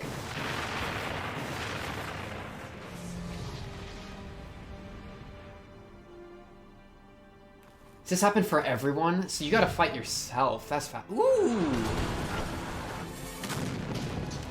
Whippy stick.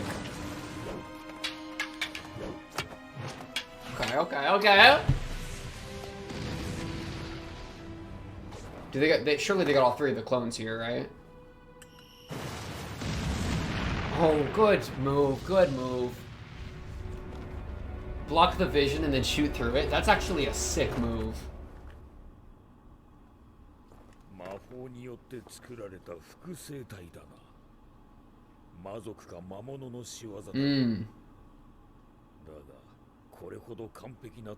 Is it stronger though? Surely it's like could it feel fatigue? Maybe it is stronger because like it's a replica and so it lacks like it has the same strength but lacks like certain weaknesses. I could see that happening.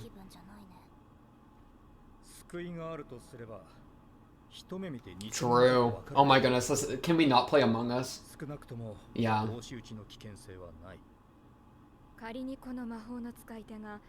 That would be so funny if it actually became like a imposter, like the Thing situation. But, yeah.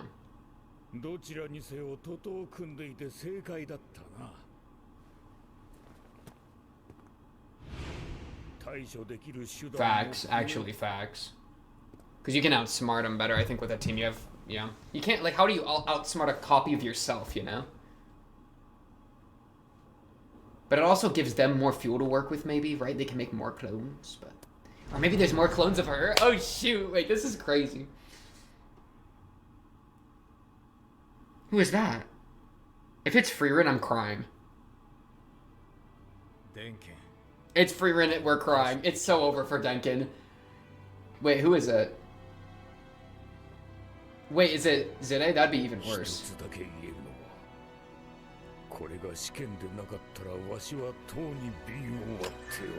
Oh, it's risky. You don't like... Oh, it is Frieren. It is Frieren. Okay, yeah, it's over for them. They're all 4 of them are dead. Oh, I didn't realize that they would get random people fighting with each other like this. Oh shit! Oh shit! Dude, they're getting team wiped. They're getting team wiped. I don't even care. Dude, Sense is gonna be in here too. Her walking in is actually bad. Because, dude, her walking in is actually bad. Huh. Yeah, I mean, teaming up's good because at least you can, like, gang up on the clones, because the clones aren't all together, necessarily. But those three were, though. Dude, they're so donezo. Us having to fight Sense? Dude, they're gonna have to fight Sense, and our Sense isn't gonna help.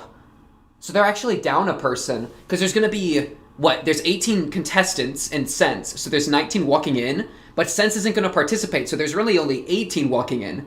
But since there's the 19 people, that means there's 19 enemies that are really strong and 18 people that can fight them. So that we're already, like, if we were walked in as a team, we would be outnumbered immediately. We'd be outnumbered, and Sense would be the difference.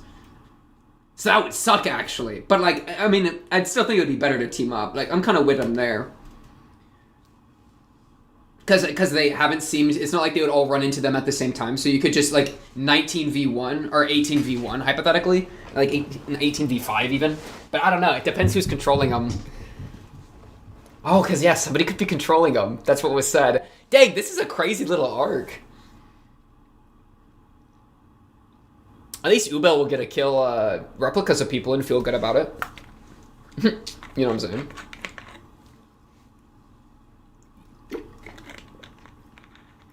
For evenly matched, can you please look into my eyes? Bro, imagine if she feels empathy with a replica and it does something weird. That'd be crazy. Ubel. Ubel. Bro, this was a solid episode. First, appreciate that we finally got a little bit of Grimoire action. Or a little bit of Mimic action. They were like, what do you call it? Teasing that in the OP for the entire OP1, and we like barely got to ever see it. So they just like, finally we got the bit. So I appreciated that. I did appreciate that. This is so dumb too. You gotta push it. Like, what is this image right here? Homegirl. This would be a great sticker. It already looks like a sticker, does it not? This would be a perfect sticker to put on like a car or like on a something. I don't know where. Put this on your water bottle, bro. This is a great sticker. It's already got the little white outline too. What a big win. But yeah, so that was cute. Bro, the music, actually kind of underrated. There was a really fun track. Where was that track? I wonder if I could find it again. I'm not seeing the replicas speak, right? So that's something we can consider as well. That they seem to be purely fighting vessels as opposed to like replicas in other ways. Which is both good and bad. Man, some of the music was so good though. Maybe right here? No, that's just quiet. Right here, right here. This is what I was looking for right here. That at 1850. The very faint dripping sound, right? Gray ambiance there, you know, that very echoey, and then so it makes it feel, this space feel so big because something as small as a water dripping or like a water drop hitting the ground has this echo and echo, and then we got this nice music that is kind of very fitting as well. What is going on here is my question. So this is probably the thing that makes the replicas, something tied to the replicas, because we saw that happen and then we started dealing with the replicas, right? So I think that diamond is probably like something to do with the king, whose tomb it is, or the protector of the king's tomb.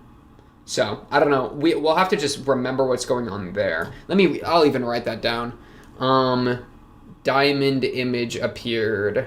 Replicas. Okay, bet. Just so we don't forget about that, because that's literally like one little frame. That's pretty easy to forget. Or like one little mini scene right there too. Man, and their action scenes are always so good. Like, bro, impact frames. Oh my goodness, look at these impact frames real quick. So we got this shot into his skull, right? Boom, death, pitch black, light. Let there be light. It broadcasts onto them, so we get to see their outline. It blasts over them, so now we get to see their shadow. We're back.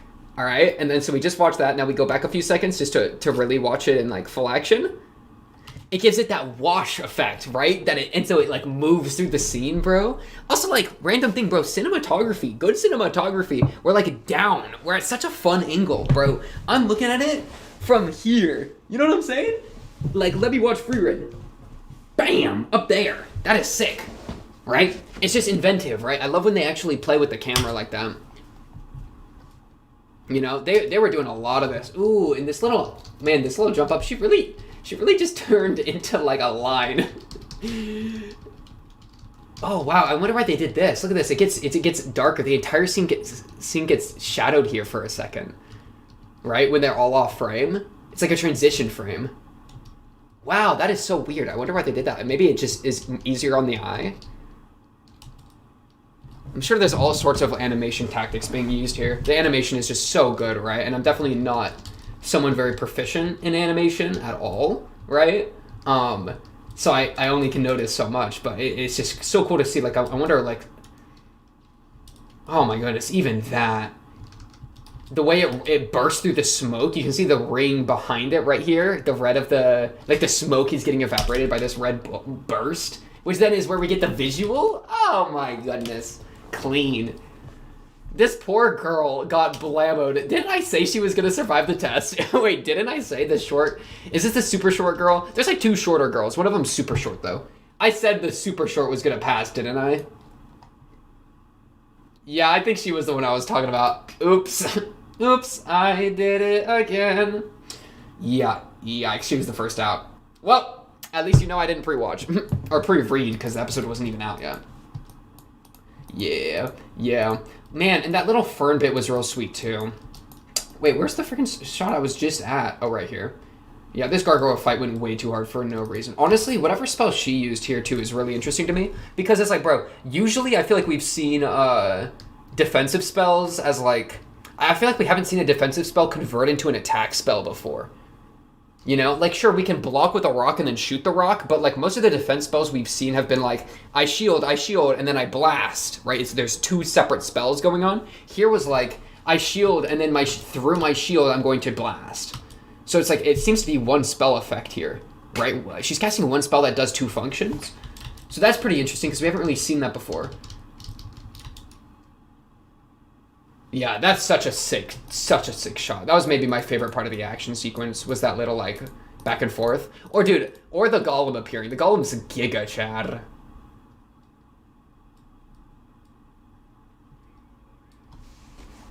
I do like how, like, pragmatic Denkin is. Denkin kind of my goat. And she really broke it by dropping it. That's a bit extra, but I'll let it slide. Man, even look at, I think her hair flares up. That is so sick. Look at this, dude. There's wind pressure from the giant, the dude appearing, the escape golem, and there's so much pressure, right? We get this huge smoke wave, and her hair buffets behind her. It even hovers in the air for a moment, just so we really get to feel it, right? And it's not like oh, look at that too. He grows bigger and then shrinks, right? So it's like a pop, and then it stabilizes, right? And so the pop is when her hair flies up. Man, that's kind of cool. I feel like typically what I would see is like he pops and then he slams his hands, and then that's the wind pressure. It's like him stopping the spike walls, but the wind pressure is from him appearing, right?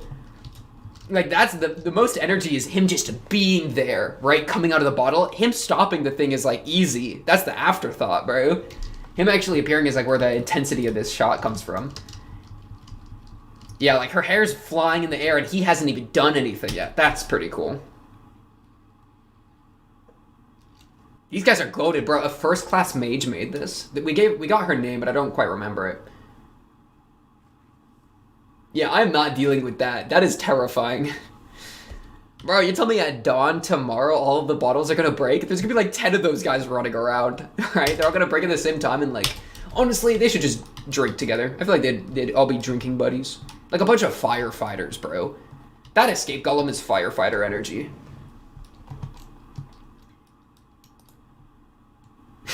And then we just cut to Frieren's entire booty, bro. Oh my goodness, people are gonna have too much of a field day with this scene. I already know. Am I wrong for bringing that up? I don't think I am. I think that's important. I think that's just like, we all know this is the case. Like the shot, where was the shot? There were a few shots that were just like, you know what I mean? Sense is the best part of this scene. I don't need to find him. I look bad for trying to find him like that. That's wrong. That's wrong. But yeah, let me go back to the beginning. Was there, so, I want to make sure I'm not forgetting anything in the beginning. So, we got the escape golems, ready to jump in. Nobody wants to team up with Denkin. It was like he's trying to do a group project and nobody wants to be his friend. That's a shame. And it ended up just being him and a few nobodies, basically, right? Well, I guess it's his main squad and then 2 randos, right? And one rando's already gone. The other rando actually had a pretty cool move with the gargoyle. So that girl, they've shown her name before, but I haven't bothered to write it down. Maybe she'll be worthy of getting her name written down in the future. We'll see. Richter and other homegirl we already know about and we're chill with. So the Denkin squad is slowly getting whittled. Otherwise, man, they got whittled without even seeing a replica yet. Surely the replicas are the boss. Man. Oh, no, wait, no, they saw the replica at the end, and that's where we ended the episode. Oh my goodness, it's so over. And we got Sense in here? Dude, I want to see Fern v. Fern.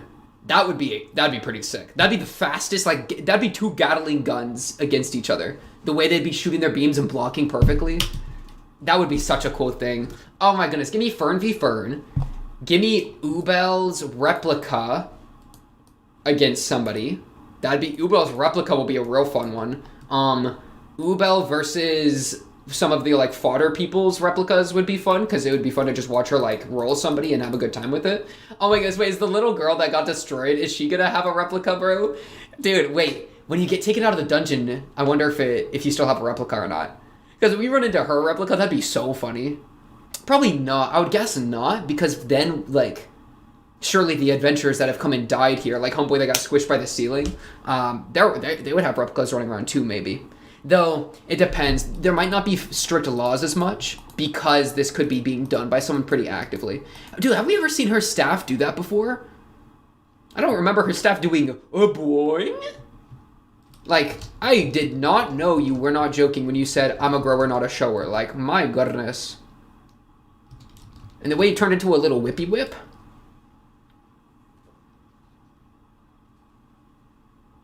Yeah, I mean, real version doesn't do any extension staff stuff, so maybe that's replica unique.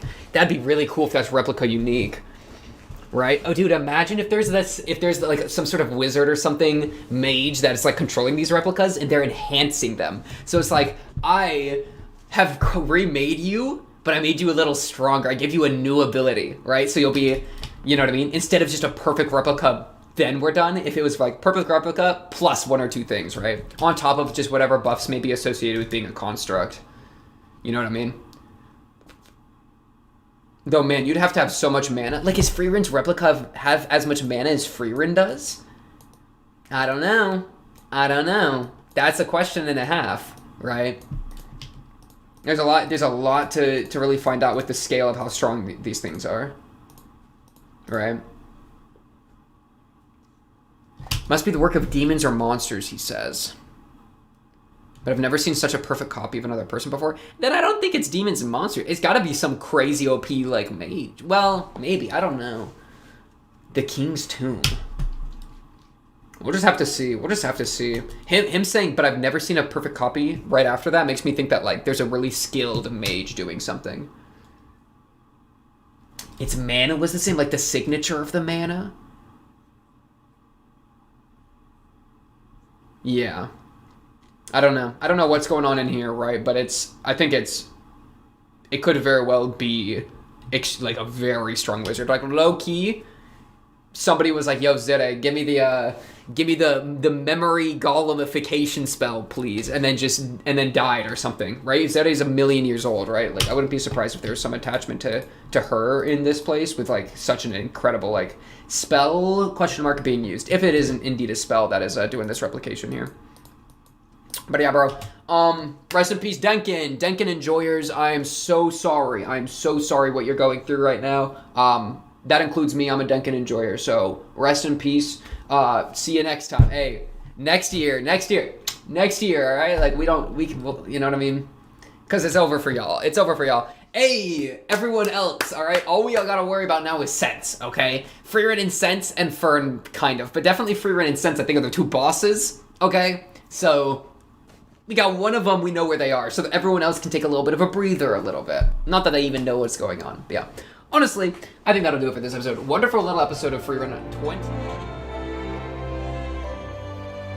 Yo, what is up, everybody? Welcome back to Reacted. You turn on episode 24 of Frieren Beyond the Journey's End.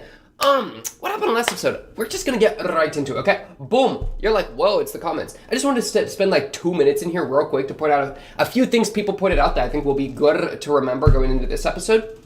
Because, of course, we're in the middle of our, what was it, like the King's Tomb? It's like this labyrinth place, spooky magic, lots of traps. The big, crazy, like, element going on, though, are these copies, which are like these replicas, I think is a word I would maybe prefer.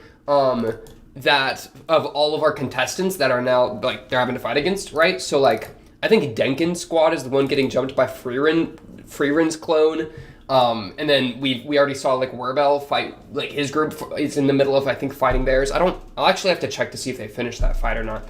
But the important thing, I thought this was a really good point right here, that I'm assuming, and I think there is an assumption here, but I agree with the assumption that there was this weird shot in the middle of the episode that, like, a diamond showed up, and presumably that's, like, maybe when the replicas, like, got activated or something like that. And so before that, the girl used her escape golem, and then presumably one of the guys died. The guy that walked in solo, because there was the squishy, the guy that got, you know what I'm saying?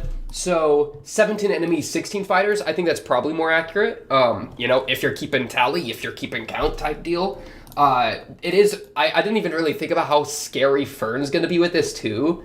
Cause, like, yeah, like, I don't know, Fern, Frieren, like, honestly, Frieren and then Hair Girl, Sense are, like, the scariest, I think, for me, and then probably Fern, and then what? I mean, who would, Ubel is pretty scary because she has the binding magic, but, like, the thing with these, and there's kind of, a point here, that's, like, that I think, or, like, the thing that makes Ubel scary for me already is that she's kind of willing to kill people, you know? Like, she seems to have, like, no bars withheld, like, ready to murder kind of deal. But these, and I think these clones all of them, I think, are willing to kill people, right? So, like, somebody that usually would maybe hold back, like Frieren or Fern, I mean, they're not really, like, murder monkeys or anything, but, like, they would usually hold back, right? I would assume, like, in a fight. And so, or like Denkin. Denkin's a great example because he was very explicitly, like, holding back in the first test, right? But, like, if Denkin's clone shows up and it doesn't hold back at all, that makes it that much more scary.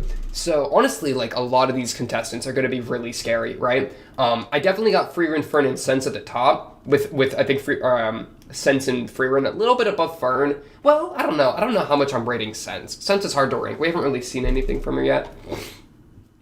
I'm also a little bit sick, but we're getting over it. And Frieren waits for nobody, okay? I got watching to do, man. But yeah, so I thought that was important to mention the Frieren intrusive thoughts with Frieren inside the mimic. Listen, me too, bro. Hemale is honestly a goat for seeing Frieren like that constantly and still, like, you know what I mean? Like, he's so respectful. I love him. And then the last thing I wanted to just be like is, I think this is super cool. It's kind of something I've heard before, though, that, like, a lot of the, like, I know a lot of the names in this story have been, like, German, but, like, actually, like, a deeper analysis of that would be super cool. So shout out this, by the way. Stories with Style. That sounds I haven't watched it, but that sounds pretty cool, right? Ubel's name meaning bad/evil/terrible. That's not going to stop anybody from simping over her, bro. I mean, come on. Like, everybody's still going to drool over Ubel. Which, like, by the way, I was in a little bit of a discussion earlier today, when I was, like, downloading the episode, clearing my archival space. I don't think Ubel is super hot. Like, I don't think am I wrong for that? I don't think I'm wrong for that. Like, surely most people don't think Ubel's that hot. You know what I mean? I'm gonna get, dude, the dislikes are, stop, please, okay, calm down. Frieren, yeah, like, she's just kind of like a murderer, like, you know what I mean? If she was not going to kill you, would she be as hot? That's my question for you. If your life wasn't threatened by being in the same room as her, would you consider her nearly as attractive? Yeah, it's funny. I'm just assuming that you find Ubel attractive in that situation there. But yeah, clones are running around. I think my only question here for the scroll through is if Werbel's group finished their fight or not, because I actually don't remember if they did. Because yeah, they saw the clones here. I think it's just the clones of his current party. Yeah, it is. It's the clones of his current party. Then we cut over to Denkin, who they dealt with the one clone that they had, and then they saw Frieren. Oh yeah, or clone Frieren. Oh yeah, so Werebell's group is still in the middle of fighting. Okay. I say honestly, let's just jump into this episode. Should be exciting. This freaking guy. Is that the guy that walked in solo, got smushed? Freaking off-brand guy from The Witcher. I forget his name. Off-brand guy from The Witcher, bro. Because of the bathing scene. Episode 24. Let's get this going. Again, I'm a little sick, so sorry that I'm going to be a little snuffly. Get yourself a drink, get yourself a snack, of course. In case you didn't come prepared, take a little sippy of this. It's just a little bit of Sprite, alright? I actually have come around on Sprite. I think Sprite's a little underrated. You know what I mean? It's just like, it's just kind of refreshing. You know, a lot of those other sodas are so much heavier, man. But yeah, episode 24. Let's get this going. In a 3, a 2, a 1. I caught it this time.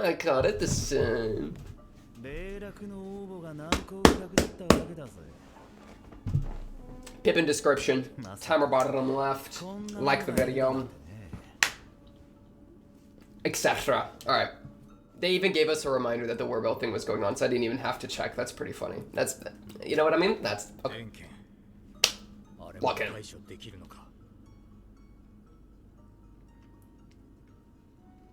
There's no way it can actually match Frieren though, right?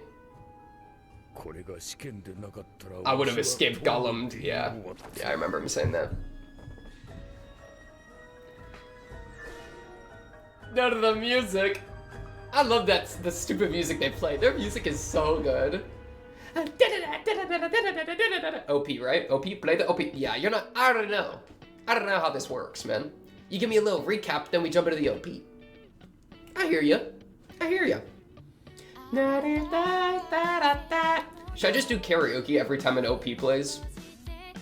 If only I knew this language. Like, I don't even, you know what I mean? Anyways. Man, how many people are gonna die here? It's crazy. Having that escape golem is such a crazy, like, element. Because it really is, like, overconfidence will get you killed. Also, bro, she says, yeah, I'm a pacifist. I'm not a huge fan of fighting. Let's walk into the location that, like, a bunch of evil clones appear and try to fight you. That's pretty crazy. Like, sense. Come on. However, she did, the escape golem thing is a pretty good, like, I don't blame her. The escape golem thing is pretty real.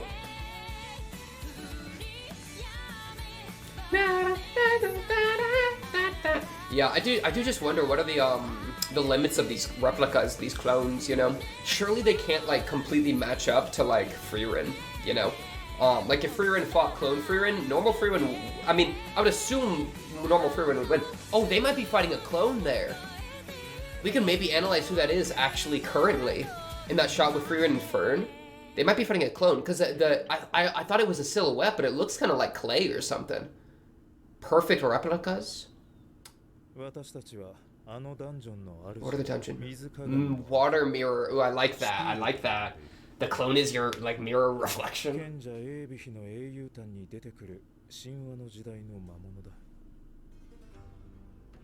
Is that Fern? That looks kind of like Fern, am I wrong? Reads the memories. Okay. Oh, yeah. Yeah, that's a good callback.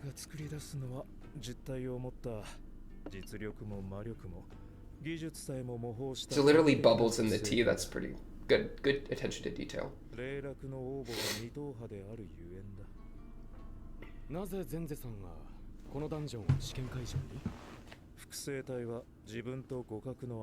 Evenly matched, is what they say. Ooh, a little bit of, yeah, true. You gotta know your own weaknesses and admit them, which is so different than the first test, right? Where, like, you'd want to kind of hide your information a little bit. That's what Glasses was doing. But here it's like, yo, my weakness is this, like, Attack me where I'm weakest. Alright, Frieren, what are you doing? Degan, like, we're gonna die. We're gonna die. Get out of there. Run. My lord. She's scary. Bro, I'm closing the door and going a different route. You think I'm dealing with that?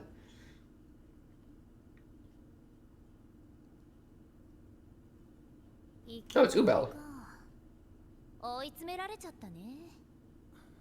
Oh, he's hurt. Oh, it's evil Ubel. Oh, she stole one of the escape golems. Is that the real him? I guess it probably is. 僕の名前はラントだって言っているだろう。まあ別にいいけどさ。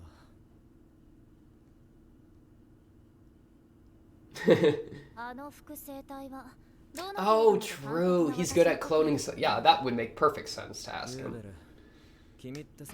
That's actually funny. I didn't think about that at all. Bruh.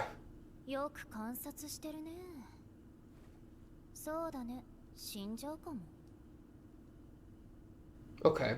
She's been diagnosed with being a yapper. Wait, maybe Ubel is me? We'll think. Oh.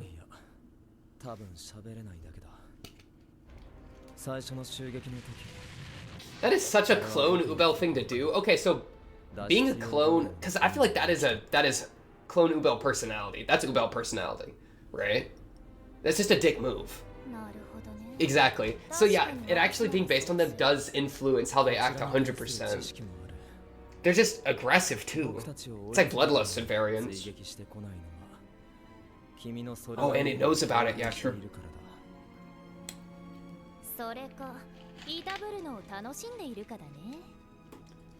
Man. Oh, you got cut deep. Healing magic?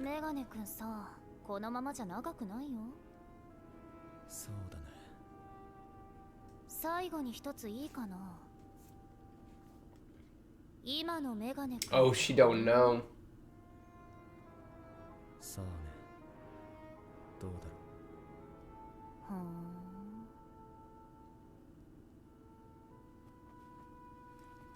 Aww. Oh, Ubel, wait, you're so sweet. Oh, you think I'm gonna lose?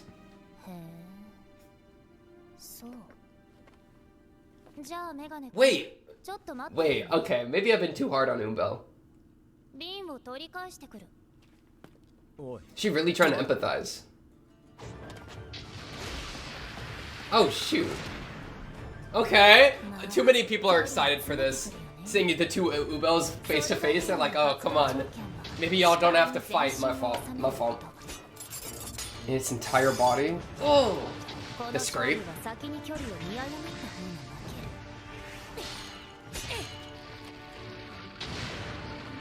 The clone isn't smiling though, she said. I know, I don't know. I've always been unlucky. Oh, the POV! Oh, the haircut!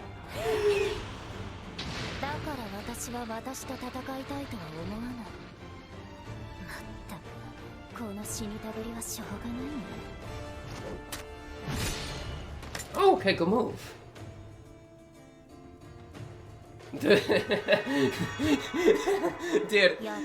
not the armpit into the zoom in on the eye, bro. Oh, your entire body. Clone? Yo, land! Good move, land. Pink! Good move.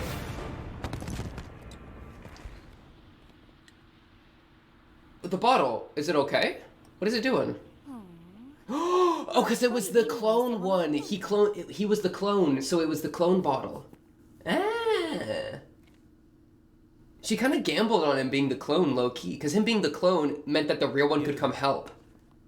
Yeah, exactly. So her being nice to the clone was like a way to like kind of make him have a emotional reason to come help. Because it's like, she sacrificed herself for me. Of course I gotta go help. Like, low-key. You owed me, because I... Wow, dude.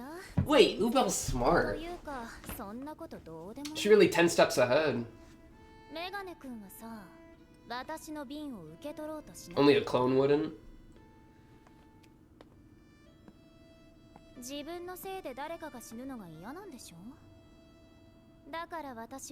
Wow, yeah, wow. She's like emotionally blackmailed you, kinda. Not blackmail, but you get what I mean. I'm gonna assume there's gonna be clones of me running around. I'm so close to empathizing.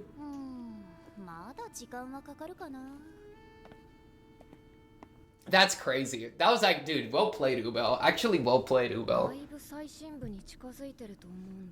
Is that Fern speaking? Oh, cool backdrop. Ooh, little cobwebs. Yeah, activate the mini-map, please. You gotta press M on your keyboard, Frieren. Press M. Or like tab if you want to just make the mini-map up here. Tab.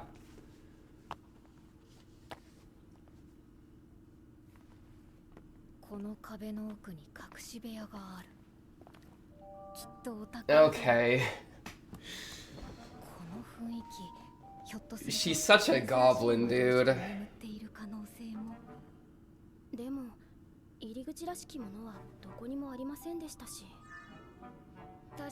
I can't believe there's a stupid map spell. What are you doing? What are you doing?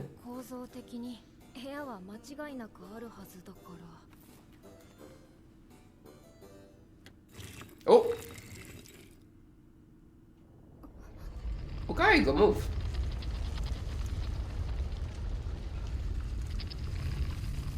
That is so sick. I love the little detail of the black, like, little, like, specks moving around. That is so sick. Oh my. The cubes. Frieren is so proud of herself. Oh, it's got candles. This looks like a Skyrim, bro. This looks like that one like the first Skyrim dungeon you do on the mountain, bro. Where you go into the ruins. This looks like the ending of that. Like the you know what I mean? That little tunnel where you get to leave at the end. It's like, if you go through that, it's like the quick exit out after you get the thing. You get the, like, dragon thing. Shout out Skyrim. I just spoiled the first quest to Skyrim. My fault, my fault. That was wrong on me. Lore? Maybe? What is that? Good background music, good background music. Unified Dynasty era.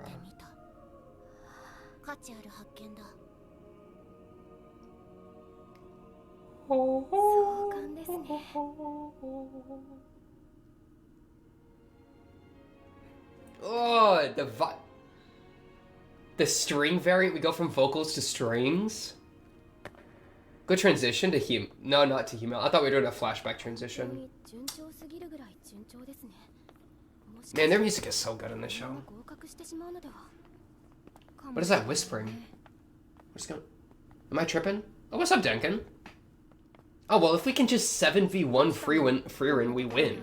We free win. It's a free win. Oh my goodness.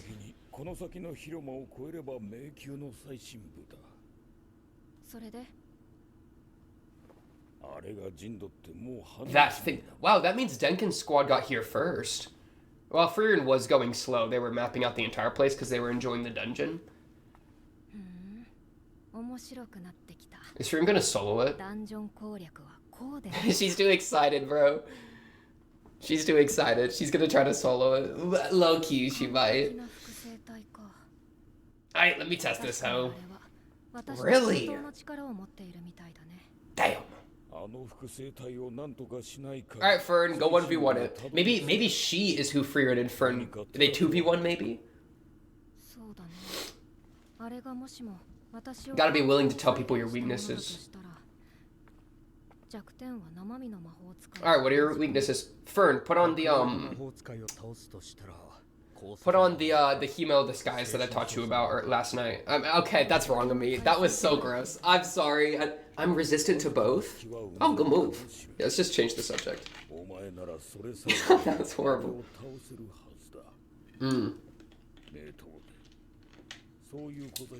Okay, method clutch. Okay. Oh, she big.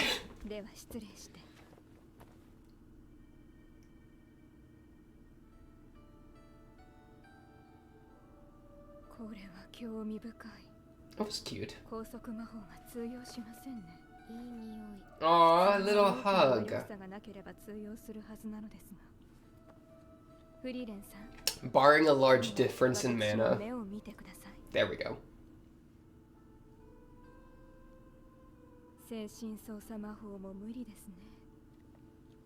Why won't hypnosis work? Okay, mental death. Okay. Fern. Oh, Fern's a possessive. She says don't. Aw, that's cute. That is so cute. Why are you looking at Denkin for that? Okay, no, we don't know. Okay.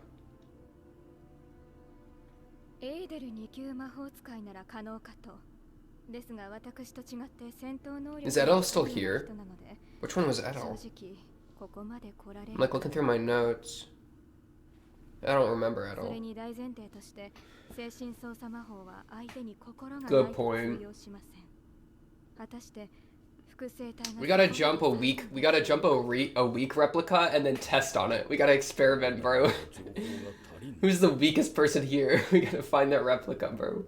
Bald guy. It's the bald. Oh, there's Edo. Okay, thank you. Oh, is that Sense? Oh, she's scary. She's like a hairball.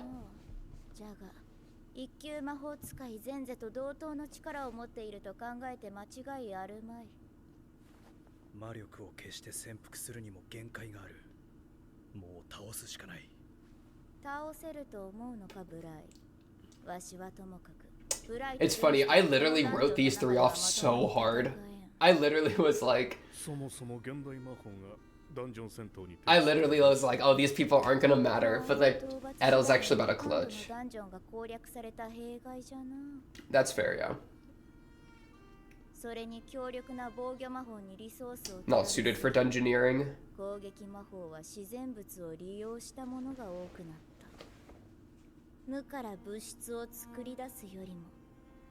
Whoa, that's okay, minor illusion.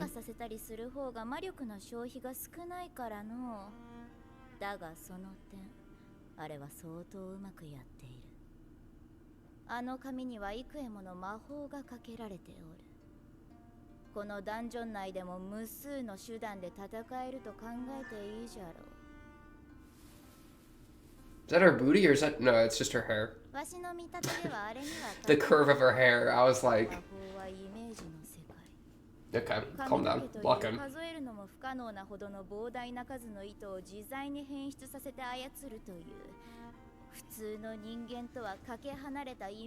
Oh yeah, okay, you gotta imagine... Wow, each of the hair strands like that? That's crazy. That makes sense, I guess. I wonder what their like hair care routine is.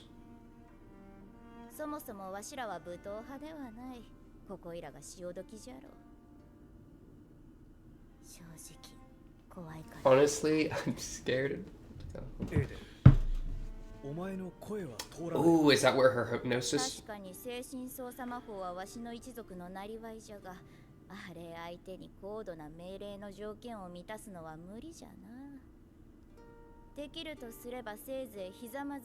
Wait, so you can't... Hypothetically, could you tell it to kill itself? Eye contact and speak, okay.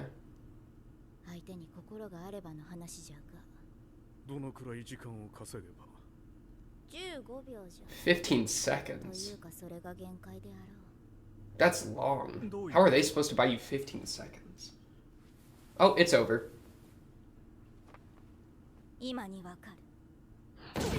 Oh, it's over. Okay, they're dead.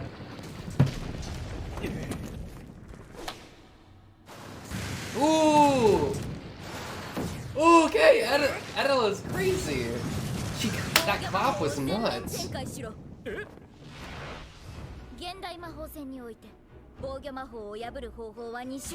Around and through? Yeah, around and through. She got hair though, so if you do it, you gotta do it full. Because the hair will get in the cracks. Oh, she got drill bits. She's doing drill bit hair.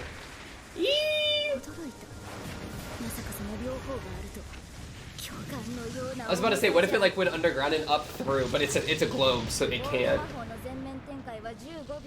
She's yapping so much, we are not gonna be able to. It's over. Scary. Okay, eye contact, big condition.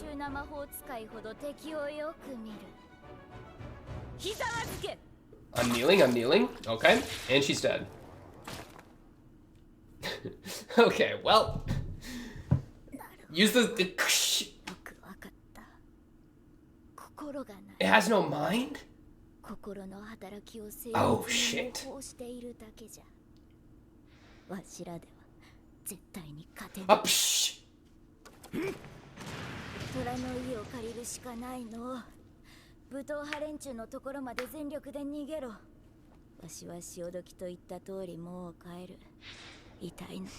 She literally got countered. Yes! Oh! Wait. Oh, I thought it was kneeling for some reason. Oh, clutch golem.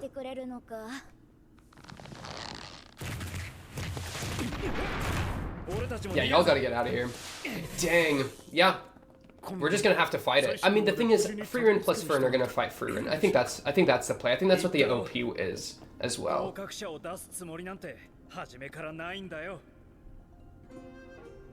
What do they do? What the land, bro? Hop and a skip.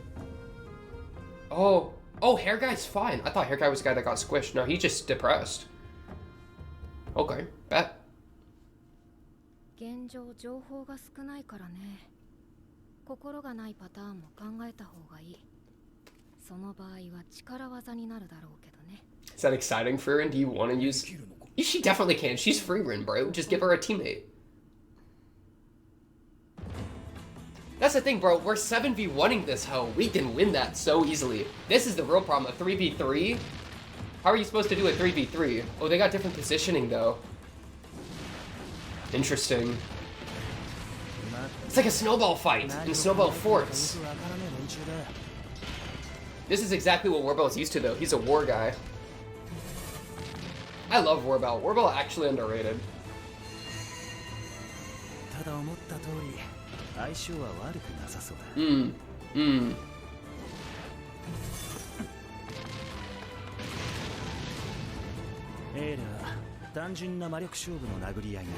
Okay.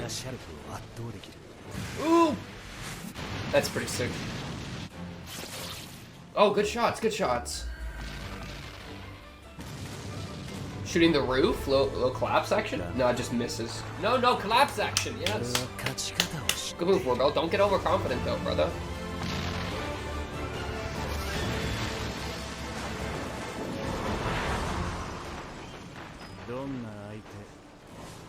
Oh, she dodged.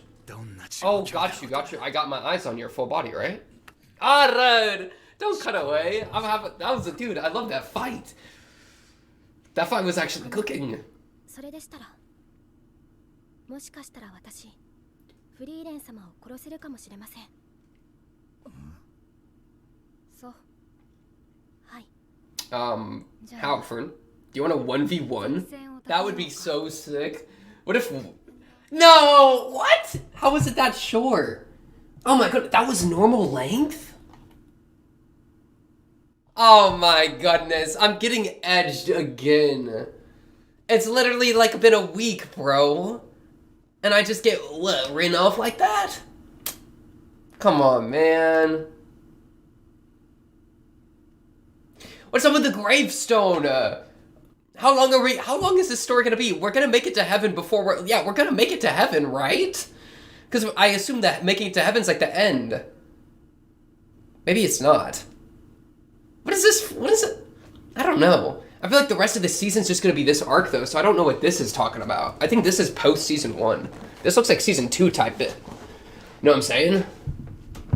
Unless freaking, imagine Clone Frieren murders Fern. What if Fern just dies?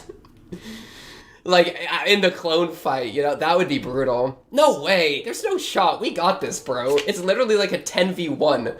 We just beat her. You think Frieren plus Fern loses to Frieren? Are you joking?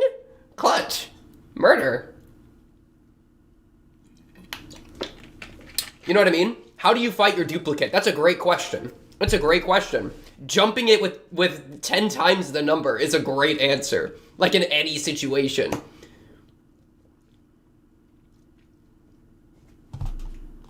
Let's come up with a strategy.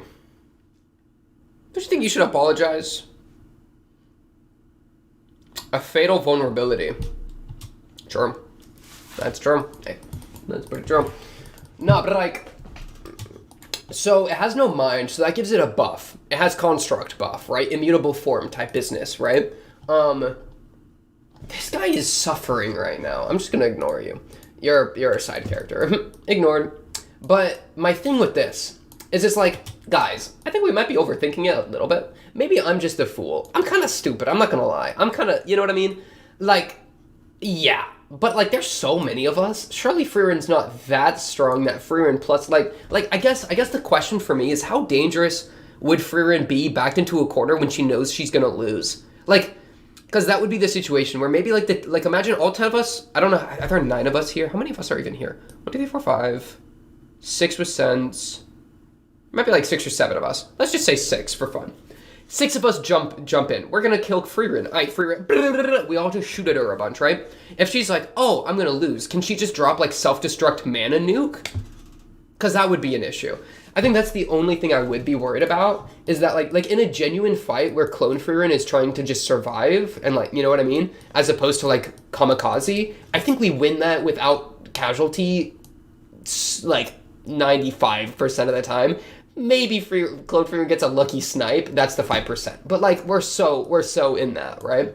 But if Clone Frieren has like a, oh, I'm just gonna destroy everything here. Like I don't value my own safety because I'm a clone. If that's somehow like hard coded in, oh, then we're screwed, right? Then that's a huge problem. But I don't think that's the case. They say, I think the clones are trying to self-preserve as opposed, like I don't know. Ask Frieren. Frieren, do you have a kamikaze spell? And she's like, oh yeah, it's in between the pages for like different flowers and different tea making spells. Yeah, here's kamikaze nuke. You know what I mean? So unless she has kamikaze nuke, I think we're good. Because like otherwise, like how do we lose that, right? Let me look at the OP. Let me look at the OP. Where's that shot where it's like all of them like ganging up? Right here. So yeah, this is Frieren and Fern. I think this is Frieren, because look, we got the boots. The knees look like the same knees, and then this like dress, like skirt thing looks like the same. So, yeah, so I think this is Frieren and Fern going to 2v1 Clone Frieren, is what this is here. Which is like, even then, surely we just completely win this, right? Because anything Frieren shoots, Clone Frieren shoots, Frieren should be able to counter relatively, right? Unless her attack is like relatively much stronger than her defense, which she would know. But, like, assuming that she can somewhat defend against herself, then Fern just overwhelms, right? Fern just shoots, like, 1,000,000 extra shots that curve around. That causes Clone Frieren to have to defend, and then that gives real Frieren an opportunity to make an attack, and then and then it's like Clone Frieren is going to be just constantly oppressed, and then Frieren's just going to be able to drill through that. I think. I don't, you know what I mean? So unless there's like some like kamikaze type thing or like a special strength of the clones, which there is with the mind thing, but that's not what Frieren nor Fern are reliant on, so that should be a non-factor for them. Unless there's another advantage, which there could be, right? Maybe they don't get like physically exhausted or something. Unless there's another advantage, I think we just win that easy spleezy, lemon spleezy. Maybe I'm overconfident, but Sense, yeah, she a problem. Like, bro, my thing with this is like, honestly, if I'm them, I jump now. Jump to my reasoning. I'll give you my reason. You might be like, oh no, but you lack information. There could be more clones coming. Bro, could you imagine if Sense jumped them? Because Sense is on the run. She could be, or like, this girl, I forget her name. I don't even think I have her name written down. The jumpy fast girl, the one on the right with the stick. Oh no, we already killed her. JK. I was gonna say, what if she just really quick appeared and then shanked somebody in the back? But no, let's say Sense, right? Or Fern. Honestly, wait, Fern might be in there. Wait, because Fern's really good at concealing her mana. Where's Fern's clone? What if Frieren and Fern's personalities as clones? Shoot, don't walk in that room. Do not walk in that room. Because low key, Fern could be hiding in the rafters and then do a sneak attack as soon as somebody walks in and starts fighting. She just jumps behind him and then shoots 1,000,000 into the back of their skull. Because what if the clone's personality makes it so that Clone Fern and Clone Frieren want to stick together? And there's precedent set, not that they know of, but that we know of, with the group of 3, with Warbell's group. They ran into them 3 staying together. So you could almost assume that the clones would probably want to link up somewhat similar to how the normal people link up. I mean, Ubel didn't link up with glasses, but Warbell's group linked up, and then Frieren and Fern have a really strong bond. So low-key, Fern's clone could be in that room, ready to jump him. And that would be really bad. Still, if we walked in with the entire squad, we know Sense isn't in there, and then like Denkin's group wouldn't be able to hide as well, right? We know, Frieren doesn't know that Sense isn't in there, right? But I think only Fern, I think, could really hide from a dedicated search. Like, Frieren and Fern could hide from a dedicated search, and we know Frieren's in there. I don't think Denkin and, like, his squad could. So we would, even if Fern was in there, which is kind of worst-case scenario, we still outnumber them by, like, a lot. It definitely gets a lot scarier, though. Like, a lot scarier, though. But, yeah, I would... Because then it's just more factors, you know? The thing with me, though, is, like... I think we walk in, we jump them. I love this team fight. This Warbell team fight, it felt like 2 little, like, tanks. It felt like 2, like, tanks shooting at each other, right? Where it's just, like, they're leading between defense and offense, and they got their squad doing, like, a bunch of different things. Warbell's, like, the tank cannon. Ere's the, like, machine gun, you know? That was so sick. That was my favorite. That was my favorite part of this episode, was watching them fight. I love Warbell's group. But yeah, this episode went so fast. What a goated episode. My thing, though, I think my thing is this. We're like, hey, this is really close to the end. Clone Frieren is in the way. I think Clone Fern might also be in the way, right? So first we search for that. We don't know. That's a big maybe. Porridge, please. No, calm down. Lock in. But yeah, so assuming both of them are in there, bit of an assumption, but it's the worst case scenario. I think we still jump them even without the knowledge, straight up because we could get jumped while we're trying to figure it out. Right? We know there's a bunch of clones running around. Denkin squad is running around. Sense is running around. Type B. If we're waiting here trying to figure it out and Sense jumps us, that could be really bad. Right? I don't know exactly, like, I don't know how good Sense's hiding is. Honestly, I think the best question you could ask here, like if you're in this group, in this like little campfire circle, then you'd be like, hey guys, how good is all of y'all's stealth, right? And then Sense is like, oh, my stealth is really good. I love stealth. Then you're like, we gotta get in there because Clone Sense could be sneaking up on us right now. You know? Like, if any of the people are, honestly, the problem is there's other characters too that aren't in this circle. So you don't even know the potential of like a handful of the people here, or like a handful of the clones that could show up. So I would say you just risk not knowing the information, jump in, murder Frieren / maybe Fern, overwhelm with brute force because you're matched, and so you add something to one side, that side's just gonna probably win. Easy clap. Hopefully. You take the risk because otherwise you're just inviting more trouble to show up. And I think you just beeline to the finish, right? If you're one step away from the door, you beeline. That's just my take on the matter. But Frieren knows herself best. Taking the time to figure out your weaknesses. Frieren's honestly the boss, right? She's honestly the boss. So I don't think it's wrong to take the time to figure it out. I just think it's like, you want to think it's the safe play. I think it's got its own slew of risks, you know, which is the risks of waiting. This poor girl literally had her like family magic completely countered. I'm gonna use my ultimate ability. Like, that sucks. Like, that was literally all she can do, bro. It's like freaking Kane, bro. Yeah, let me be a water mage. This is the most dehydrated tomb I've ever seen. I haven't seen a drop of water. So Kane's just running around. We literally got a shot of them, too. They're literally just running around. They have no idea what's going on. Like them winning this is purely luck. If they get jumped by Fern, they're both dead. You know what I mean? Or they're escape goleming. If they get jumped by like Denkin clones, they're both dead. You know what I mean? They're just getting hoed. So I think I would let her hypnotize me. Thoughts? Like, I have to look into your eyes and then you can hug me? What was the hug for again, actually? Was that the restraint magic? Oh my goodness, she can tie me up by hugging me and then I look in her eyes and she hypnotizes me? And she's kind of big. I'm down with a big woman. I like big women, fine. Well, I like tall women. I don't necessarily, like, big women are okay. I'm fine with the curves, but like, not like big, you know? I'm not like a big kind of guy. But big, I'm talking more extremes, you know what I mean? This is such a tangent, but like, I'm totally fine with a bit of mass, right? Like, I'm not gonna shame. I'm fine with skinny and a bit of mass. Like a little bit of chub. I can appreciate the chub, right? Even I don't like the word chub that much, but like once you hit the point of like, you are actually straight up unhealthy, then I don't like it anymore. You know what I mean?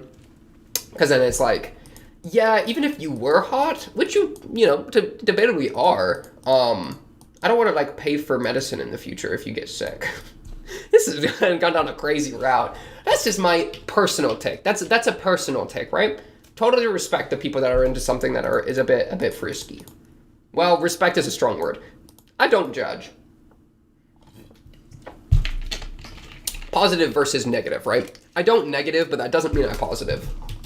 Anyways, who is the hottest character in Frieren? That's a good question. Okay, what else do we got going on here? This is a great episode. The Ubel fight was clean. Personality. Land is kind of goated. Land is actually, I think, underrated, probably. He's a sleeper, bro. He was a clone this entire time. Ubel figured it out. I mean, Ubel's interacting really well. The Ubel X Ubel was pretty sick, too. The shot of them two's face getting real close, I almost said, now kiss, but I decided not to. But at this point, I've pretty much hoed myself. This was a lot of fun, though. Yeah, Ubel got this big ol' smile. Clone Ubel don't. She can't have fun. That's a real L. But yeah, Land showing up, big clutch. That was fun. Frieren, Lou Goblin, funny, good. Hug and Fern being possessive. Cute character moment. Erre getting destroyed. Or not Erre. Ebel, I think. Ebel. Getting Hypnotist Lady getting rolled and smoked. Is what it is. Now we know something about the stuff, about the clones. The freaking battalion fight between Warbell's groups, favorite part. I really, really liked that. And then prep for the Fern Frieren combo, go fight Frieren. Probably gonna get jumped by Fern is kind of my guess. That'd be a really cool way to reintroduce Fern. Like clone Fern, that'd be a really cool time to bring in clone Fern. Yeah, so hopefully they just walk in and jump them, like all 10 of them walk in and just jump Frieren and then jump Fern if Fern's in there. But I assume it's not gonna go that cleanly. Who knows how it'll go, because there are a lot of chaotic agents around, especially when these characters the clones are smart, right? It makes it a lot harder to figure out. But yeah, that's probably gonna do it for this one. On to the next, episode 20. What is up, everybody? Welcome back to Reacted tonight, episode 25 of Frieren Beyond the Journey's End. What happened in the last episode? That was a great question. Let me just get the last episode up. So, what happened last episode? That's a great question. Last episode, we're pretty much just going through the King's Tomb, and getting jumped by ourselves over and over and over, which is, great, which is a great situation. We went through literally, 4 different, groups kind of doing their thing. So we had, Ubel versus Ubel plus Land for the assist. Real Ubel wins those. Then we had this group of 3 with what's her name, Erre? No, it's not Erre, it's the other one. She freaking, I don't need to remember her name because she freaking got rolled and smoked. The hypnotism wizard, right? Because there was kind of the idea of, maybe we can hypnotize the clones, but that didn't work out for her that well because they're immune to that. LMAO. She really got naturally countered. Dude, that's the issue, bro. All these tests, if you're a one-trick pony mage, you're gonna get countered. We're doing a bunch of different tests. Who are you gonna hypnotize? And I guess being in a group can kind of, get you past that a bit, alleviate that. But, yeah. Man, I wish I had one of these escape golems that I could just, you know what I'm saying? Imagine just getting carried away by a giant buff rock dude. That's clutch. But yeah, so they lost to Sense. Then we had our group of 3 that were fighting themselves. I think they ended up winning this or I guess, no, they didn't win it yet. But they were on the upswing because they had taken out Clone Ere, or at least damaged her. So the situation seems to be in a kind of a flux spot instead of just being at a standstill.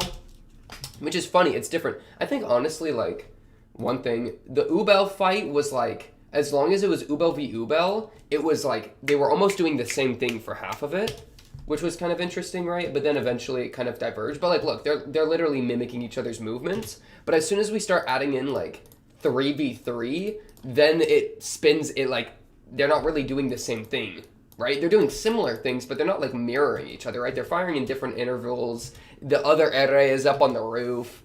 There's all sorts of stuff going on. So I wonder, like, if certain people are naturally, like, more complicated. Because, like, I'm trying to apply it to the Frieren fight, which we're about to go into, right? And so the question is, like, how, you know, can normal Frieren and clone Frieren, like, how likely are they to just, like, match each other? Which then would allow someone else, like Fern, to come in and, like, win, right? Because, like, with how complicated... Like, Frieren has, like, 1 billion spells in her repertoire. So, like... Dude, the clone could pick like 1 million different spells to choose from. How are you supposed to match that, right? As opposed to Ubel, who like all you have to do is like she's going to do spear swing. That's just her move, right? Or like Ere is gonna do rock control. That's just her move. But Frieren could do literally like so many different things. So trying to predict that could be pretty insane. To the point that just throwing another Frieren at her, like the real Frieren at her, might not like be as conclusive as I might have thought. Which is kind of what I was talking about last episode, where it's like, bro, just walk in with the whole team. I still think the walk in with the whole team strat could be pretty reasonable, but it really depends. Frieren knows herself the best, so I don't mind. You know what I mean? Like if she has reservations, and I'd like to hear them out. I just like to hear them, bro. I just like to hear them. But we're about to talk strategy. We're about to talk shop. That's literally where the episode ended. So. Without further ado, I say let's just jump into it. Episode 25 of Frieren. This is actually a nice aerial shot that we're opening on. It looks like we got Sense in the corner, Richter up there, and then the group of 5 right here. So we got 7 of us. 7v1 is pretty crazy. Unless, like I was saying last episode, the Fern is also in there. That could be pretty funny. So then it becomes a 7v2. But it's like, bro, even if, like, some of these people suck, which isn't even true, but, like, Sense is a freaking first-class wizard, so surely she can make some moves if she was thrown in the formula here. But let's just see what actually happens instead of yapping about what might. Episode 25, let's just go in. A 3, a 2, a 1, right. Timer right here. Pip in the description. Like the video, you know how it goes. Okay, bet. Let's focus. Turn it up. My little Frieren. Fern like, oh, murdering Frieren? I got some plans. I've been thinking about it recently. She slept in one too many times. I got some plays.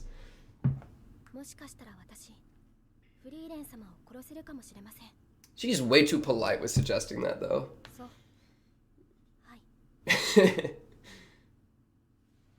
Yeah? Ooh.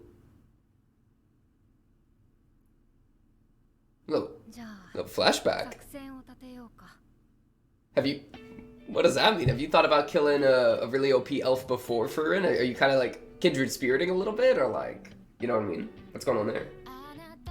Or is that referring to like a specific line of dialogue that she was saying in that scene? Because I don't remember, you know what I mean? I don't remember what dialogue Flamme was saying in that. Or not Flamme, wait. Zede was saying in that scene. If that, yeah. What was she yapping about? What was Blood yapping about? That's messed up that a lot. Man, remember when Stark was in the show? Remember when Stark was in the show? That was crazy. It faintly smelled like a sunny day. Do sunny days even smell? I feel like sunny days don't really smell. Like rain smells. Rain got a real specific smell to it. You know what I'm saying? But like, I guess I kind of can. I don't know. Weather do be kind of smelly sometimes. I don't know. Who knows? Who knows? I'm not a freaking weatherologist. Okay. crazy. And we see here in one of the scenes the Frieren right here. That one. That was Frieren and Fur and getting ready to fight clone Frieren. It's been in front of us the entire time. Isn't that crazy? Okay, can my hair like lock in a second? A fatal vulnerability. All right, what's your vulnerability, Frieren? Explain it. Bro's bloodied. Who's this random guy that just showed up? Wait, who is it? I made it. I made it. Hey, you made it. Doomsday. Bro is bloodied. He's been pierced. Oh, ALL, that was the hypnotist name.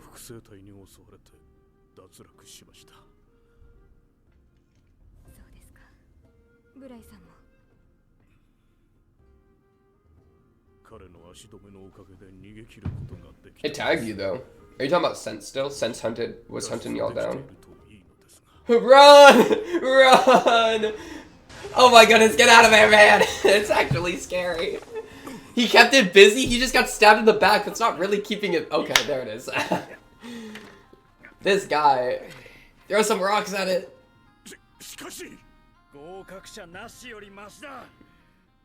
I thought he was just done with that one, bro. Yeah, dude, Sense is coming, bro. We gotta get out of here. We gotta make moves. I don't want to get jumped by Sense. Like, dude, they didn't even realize this guy was showing up until he was collapsing at the door, bro. They are not. Their guard is low. Oh, sick.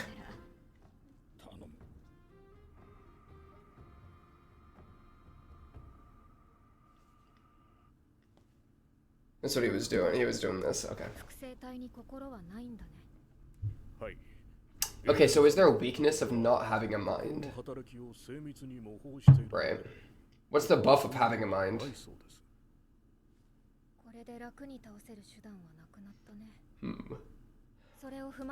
Could use hypnotism on us. That would suck. Like, ALL's clone.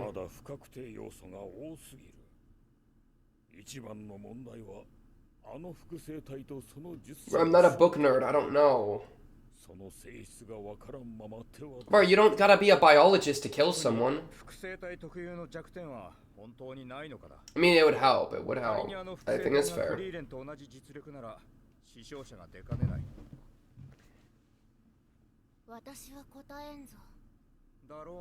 Oh, you actually know the answer? Oh, y'all made it! I'm surprised. Good job. You know this information. A Spiegel.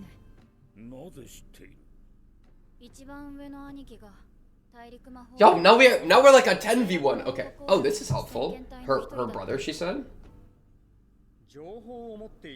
Ah, okay. So that's fair. Okay, that's how they made it this far. They had a buff. They had a situational buff. Yeah, kind of true. Or is she trying to weed the... Let me see what she said. Bruh.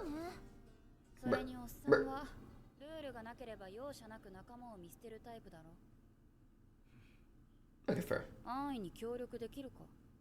Yeah, that's pretty fair.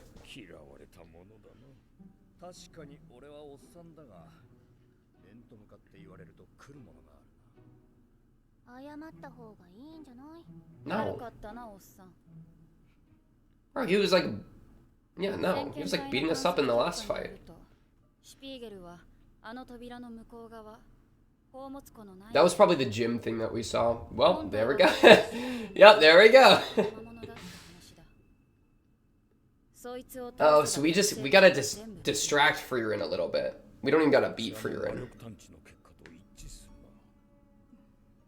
Everyone goes,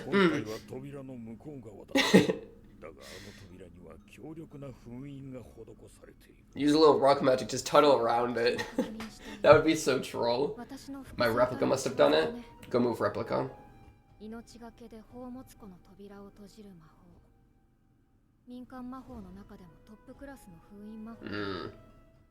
の扉は術者が死ぬまで開くことはない。扉を避けて壁を破るという。That's what I was saying, yeah. 多分それも大切 Alright, にだろうね。 well, I tried. I tried it. Yeah, if Frieren thinks of it, that means the replica could think of it. Ouch. Everything you think, it already thought. That's crazy. シュピーゲルはダンジョンの中にいるやつ全員の複製体を作り出す。その複製体は時間とともに They're coming for us. They're coming. 前回の先遣隊は兄貴の部隊を除いてほとんどが壊滅した。最深部目前のちょうどこの場所でだ。Is where everyone died. We're like fish in a barrel. That's why we gotta break through it now. We gotta kill him. Okay. We gotta go. Yeah, Frieren, what is your behavioral vulnerability? Illusion magic. Email. And then start doing a little strip show, and then somebody else. Ah!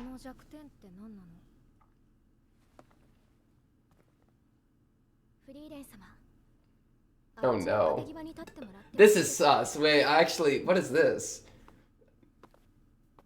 I'm worried about this. What are you doing? Oh, quick draw? She just says I'm gonna shoot you really quick. No, blocked it. Go move Frieren, my goodness. That was actually pretty nuts. What? Was there a little gap, the little gappy gap? You can maybe like skirt around that spot? I don't know. What are we talking about here?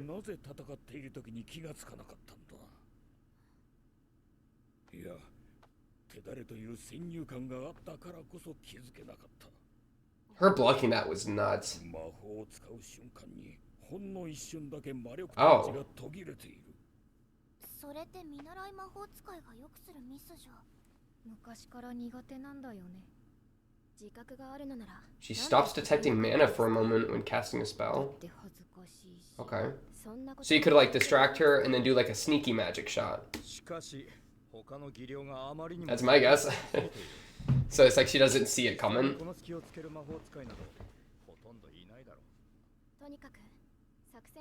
Like little smoke screen, you know, she can't visually see the magic shots, and then you shoot her with that, and she can't detect it. But it's just like Christmas music playing. Okay, wait, sorry, it's normal. What, guys? We're literally, they're coming to kill us right now, bro. We don't got time to be throwing fights with each other, bro. Can we lock in? It's fine, we're locking in. This is just so peaceful. This music is so peaceful. You seem to be having fun. Fern! Dude, Sense is coming to murder us. Okay, I'll let it slide. I'll calm down. Literally, we cut to a giant gym monster. I don't know what is going on here. Is this what Stark? Oh, it's Hemel.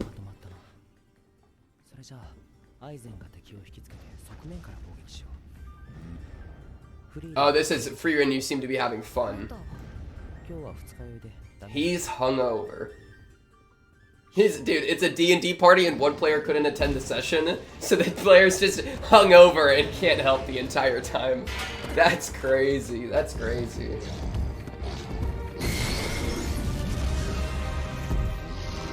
Dude, he's passed out on that rock. Hi, email. Hi, email.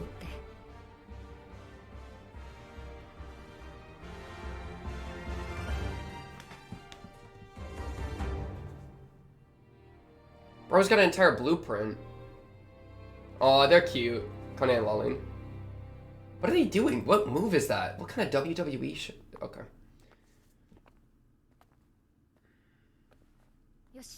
Just the two of them? Okay, I was about to say.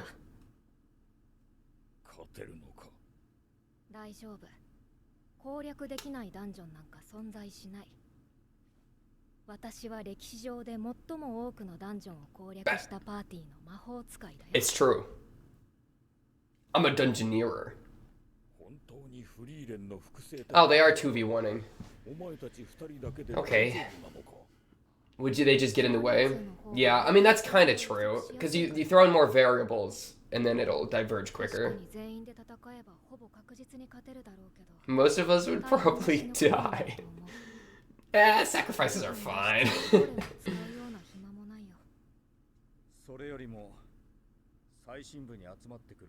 Okay, fair enough. Fair enough. I just worry that we don't know where Fern is. I'm scared that there might be a second one in there already. You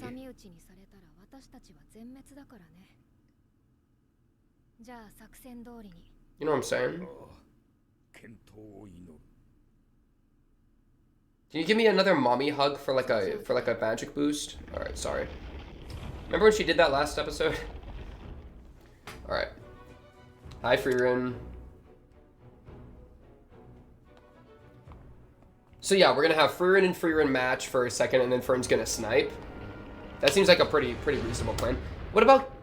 I guess okay. I was about to say keep the doors open, but like we don't got to, I guess. Yeah, matchups. I'm fine with it. I'm fine with limiting variables. I am totally fine with that. I think that makes a lot of sense. Because we have a very specific weakness we're targeting, so just making sure we can target it the best. We got one shot that we're up. Oh, we're flying! Oh, we're going up! Yeah, so... She's literally just getting caught in the crossfire.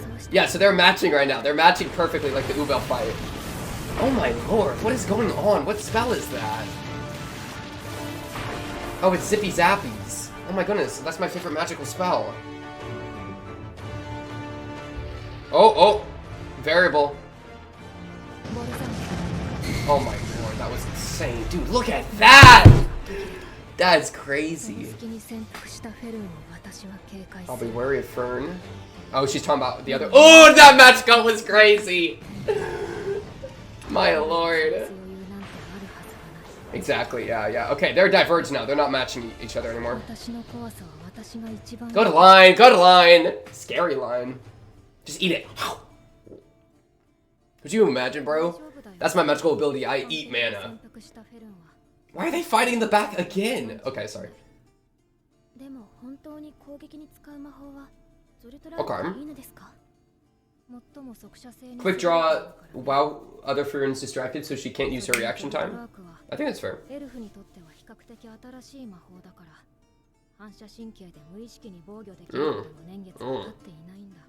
Yeah, they're slow to develop reaction speed. That's kind of a funny thing to think about with elves compared to like a human. Or a human would develop those muscle memories a lot quicker than an elf would. That's super cool. True, bro. Shout out young Fern. She's been around for a long time, bro. It's crazy how much she's like grown on.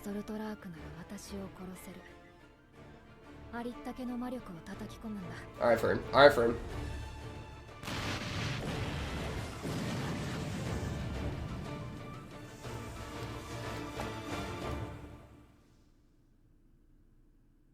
Oh my goodness, why would you cut there? You're so mean to me. Okay, at least we're cutting to a flashback that I'm actually down with. Oh yeah, it's Killua's voice actor. I completely forgot about that.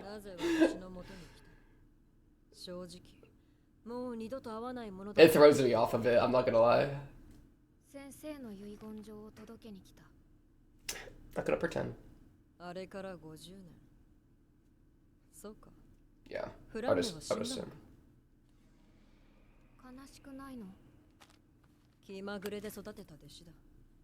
Bruh.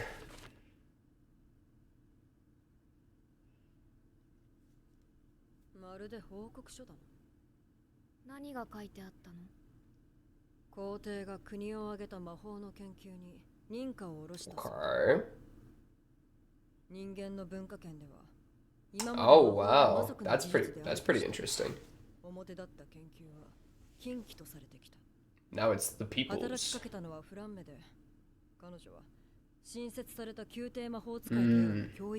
Oh, is this how Zeta got attached, yeah, to the government research stuff, right? That makes sense. That makes a lot of sense. Like the Wizards Academy, whatever it's called.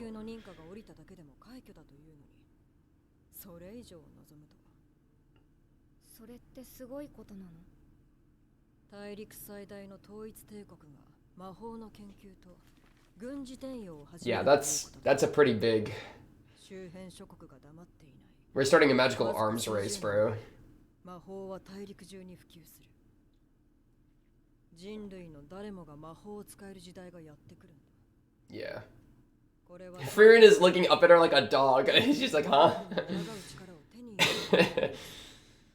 そう、すごいことだね。とても。全くだ。 Oh, my paper, bro. 私の望むところではない。What do you want? 帰れ、フリーレン。こんな遺言は到底聞き入れられん。実に不愉快だ。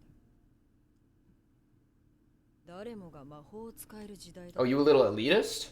魔法は Oh, you a little elitist? Well, she is an elf. She is an elf. This is why I'm fine with being racist. Like.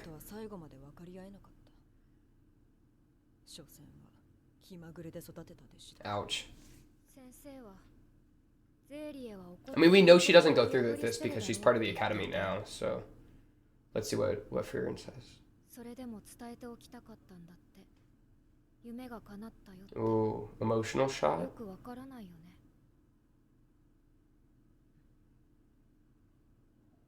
じゃあ私は行くね。 Alright, bye, Frieren. 多分もう会うこともないと思う。フリーレン。その前に少し歩かないか。 Okay. どうせ私たちには時間はいく Good elves are crazy like that. They actually do, bro. It's annoying. Well, this is pretty. I want to walk here. あの子もきっと初めは人類のためとか魔王軍に抗う力とかそんなものはどうでもよかったんだ。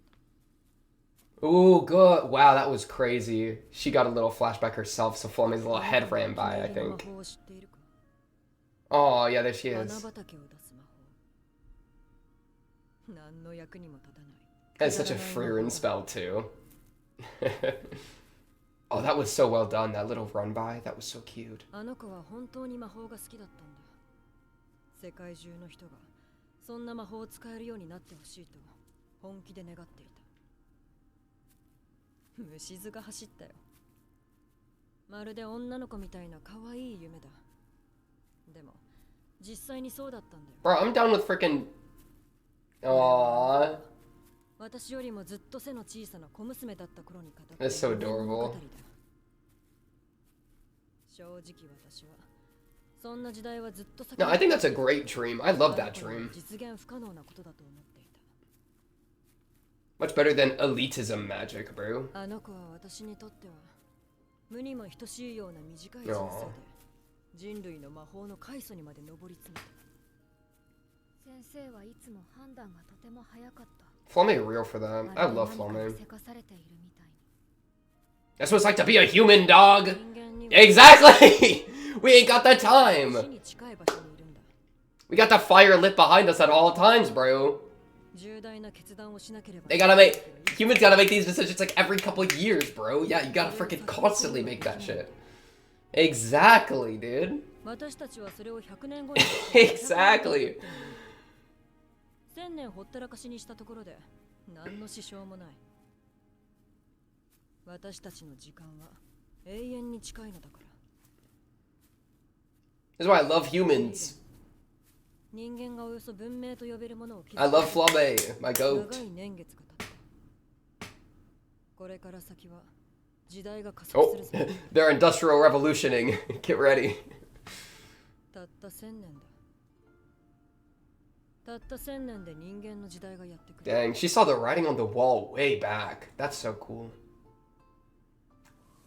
That's that like crazy elven eternal perspective right there. How long has she been alive at this point, you know?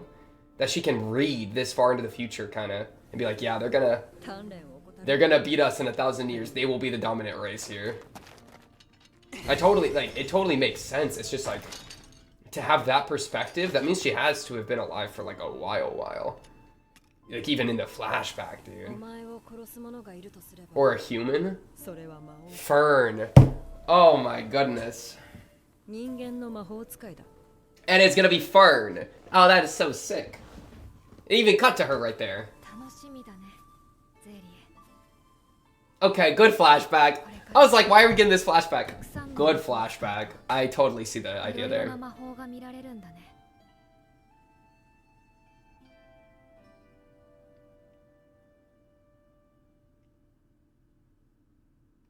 Don't end the episode. Thank you. I was about to say, you're really gonna tease me another week? Whee! Good move. Dude, she shot down the barrel of the cannon right there. Oh my goodness, and then they end the episode. Like, can you not? Did we win? We won, right? GG? Or are we gonna have a twist next episode, bro? I don't really trust that we won that hoe. You know what I'm saying?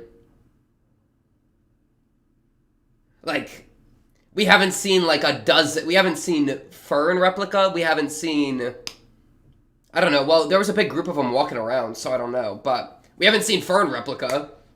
I don't think we've seen Denkin replica. But surely we would have noticed, I mean, I'm still worried, dude, that like Fern's in the room with them. Am I schizophrenic? I feel like a little, you know what I mean? Like, is this replica Fern in the room with you right now? Like, it's one of those situations. Like, where is replica Fern? I feel like it's like a Chekhov's gun situation, bro. Unless we just kill the thingy before replica Fern can be a problem.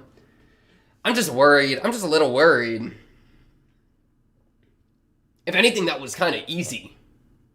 It was a good strategy, though. It was a good strategy, right? Just match each other and then take advantage of a little gap in Frieren's armor and then have Frieren snipe it. I mean, that's a pretty perfect strategy, you know? I'm totally fine with that. All right, it's not brute force trying to just overwhelm with numbers. It's very pinpointed, which makes it a lot cleaner. A cleaner of a cut. Let's end this. Incredible. It's up to you. This opening won't do. The height of magic. Yeah, I don't know what's being yapped about there. I'm gonna be honest. It just, dude, these previews don't even like tell you anything, bro. I feel like they really don't say much. They really hit me with the craziest, and dude, their animation here was nuts. The best part of this by far for me was when they hit this like fire red crimson magic here when they burned this. Volzonbel, bro. Shout out Volzonbel. The lighting change went so hard. They went boink, boink, boink, boink, boink, boink, boink. But yeah, the lighting from this like warm to this like volcanic lighting. Dude, and like look at it's like magma, dude. It's not like a clean fire or anything. It's like chunky. They got chunky fire, dude. Oh, and that red lighting goes so hard. My goodness. And then this part, this was the best shot, dude. Literally, dude, I need to see this in like an AMV of the year. You know what I'm saying? What are those like AMVs that like connect like a bunch of freaking shows and it's like, you know, best 2024 anime ultra AMV, that kind of stuff. Bro, give me this shot where it's the walking and then it match cuts to the other Frieren, bro. That went so unreasonably hard. Oh, they mirrored it too to make it more obvious with the hair. The hair got mirrored. I mean, it makes sense because that's the I think that, you know, that's just how mirrors kind of work. Like if you're looking at somebody, right? So, but yeah, like that. Oh my goodness. That was so clean. Oh, and look at the heat wave like warbling. Like right when something's super hot, how like the air kind of twists, like does that weird effect around it that makes it like a little unclear, a little like not quite blurry, but just like silly mirror. It's like a funny mirror, like a clown mirror, bro. The world becomes clown mirror when it's hot. It's literally going on here. It's like blurry and like, oh, it clarifies, but especially right at the start, right? It's blurry and it's like all kind of warbly. for lack of a better term. Yeah, that's an official terminology right there. Warbly. Oh, man, that's so clean, dude. Look at this. Oh, my goodness. Bink. Dude, look at these, like, paintbrush strokes. They're actually, like paintbrush strokes right here. This black. That is so pretty.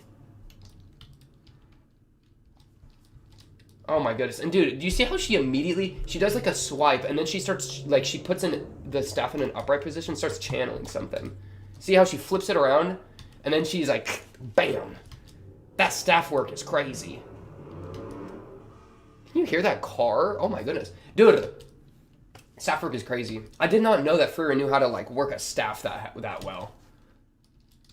Was she teleport? What was that? Wait, what was this move? She has turn into light. I don't remember that spell. No one knows better than I do how frightening I can be. That's a good line. And then this is the shot that she dodges and then Fern snipes down the barrel of, right? So it cuts away. Oh, man, dude, it's crazy, man. They always hit you with the craziest animation and then gotta cut away. That's like every single anime I've ever watched, bro. It's, you know what I mean? Where they just got him, bro. They can't help but give us a flashback to give meaning to what's about to happen. And I love it. Like, it works. But it's like, dude. Like, dude, my action scene, bro. My action scene. Where I'm just literally like, I swear, if they, you know, it literally, dude, up to the end of the episode, like right at the end, I'm not even thinking like about the action scene. I'm just thinking about, don't let this episode end, please. I need to see the conclusion of this. It's crazy. It's crazy how that works. I feel like that's very normal, I think, for most anime though. So it's not really like a critique as much. I think that's pretty typical. This shot went so hard too, bro. Fern jogging around as this like, dude, it seems kind of eldritch to me. The way it's like, these light beams are like going all around. It almost feels like tentacles or something, right? And she's just caught in the crossfire of this like insanity. Like literally like a storm, bro. She's brought a plasmic thunderstorm into this room. I mean, rocks are levitating, new gravitational forces. They each are doing different, like slightly different staff positions. That went so hard. Oh my goodness, even look at that, where she points it and this light is just, she's like, we're seeing her silhouette so clearly here. Man, the silhouette work even looks pretty cool because she's a clone, so she has that very like black and white look to her, or just like very like one note, very monochrome. So it being a silhouette, like if you kind of blur your eyes, I mean that could be either Frieren. You know what I mean? Ooh, her little jump there. You see her little jump? Bink! She jumped off the roof. She hopping around. You see, and dude, her shadow. I think that's one of my favorite things I think they did this scene, bro. Shots like this where the light broadcasts her shadow. Because it tells us how close she is to the wall. It gives us information that really, I mean, that's intuitive for a human. Like, we see a shadow, we understand what's going on really well here, right? How close the light source is to the person, how close the person is to their shadow, tells us the distance between them. That's all intuitive to the human brain, like, once you've lived long enough. So that works so well.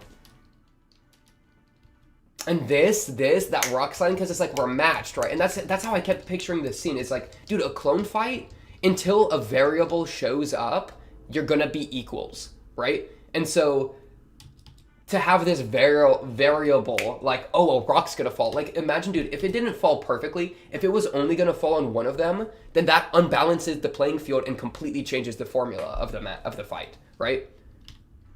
Where one person is disadvantaged uniquely. Here, though, they got equally disadvantaged, which made for a really cool shot, which then continued this to the coolest scene I've ever seen. Oh my lord. And she's like reading herself, bro. It's so good. But yeah, cutting to this other part, to give us Flamme information, but most specifically leading up to the point of, which I did really like this Flamme information, right? Pretty much just human supremacy. We take those for sure, right? The whole like, dude, her dream to spread magic around. Oh my goodness, it's honestly pretty genius. I think to like, and probably pretty realistic to, if you want to spread something, make it a part of the war machine. You know what I mean? Like, low key, bro, that's actually smart, right? If you want to make sure that humans will research magic, don't be like, hey, let me teach you how to conjure flowers. Instead, be like, hey, let me teach you how to conjure death. then people will like that. Because people use death more than flowers. Because humans are crazy like that and like to kill things and get what they want. So yeah, if you really want magic to spread, don't try to show them the cute flower fields that is like the core of why you care about magic. Show them the very violent and dangerous applications. The useful, for lack of a better term, bro. Or, no, a great term, bro. The useful / utility of magic. As opposed to like the heart of it. Yeah, that's good genius. That's how you spread things for sure, bro. Unless it can make you money or like give you things or help you protect things, bro, people will not use it nearly as much, right? Like on broad strokes, Individuals, yeah, like if I'm a farmer, bro, I don't care about like, I don't want to learn explode your heart magic. I want to learn flower magic because I'm a freaking nerd and a farmer, bro. But that's not how you get it to spread across a freaking civilization, right? Young Flamme was adorable. I didn't realize that their mentorship she was so young in the mentorship. It's really a parallel of Frieren and Fern then.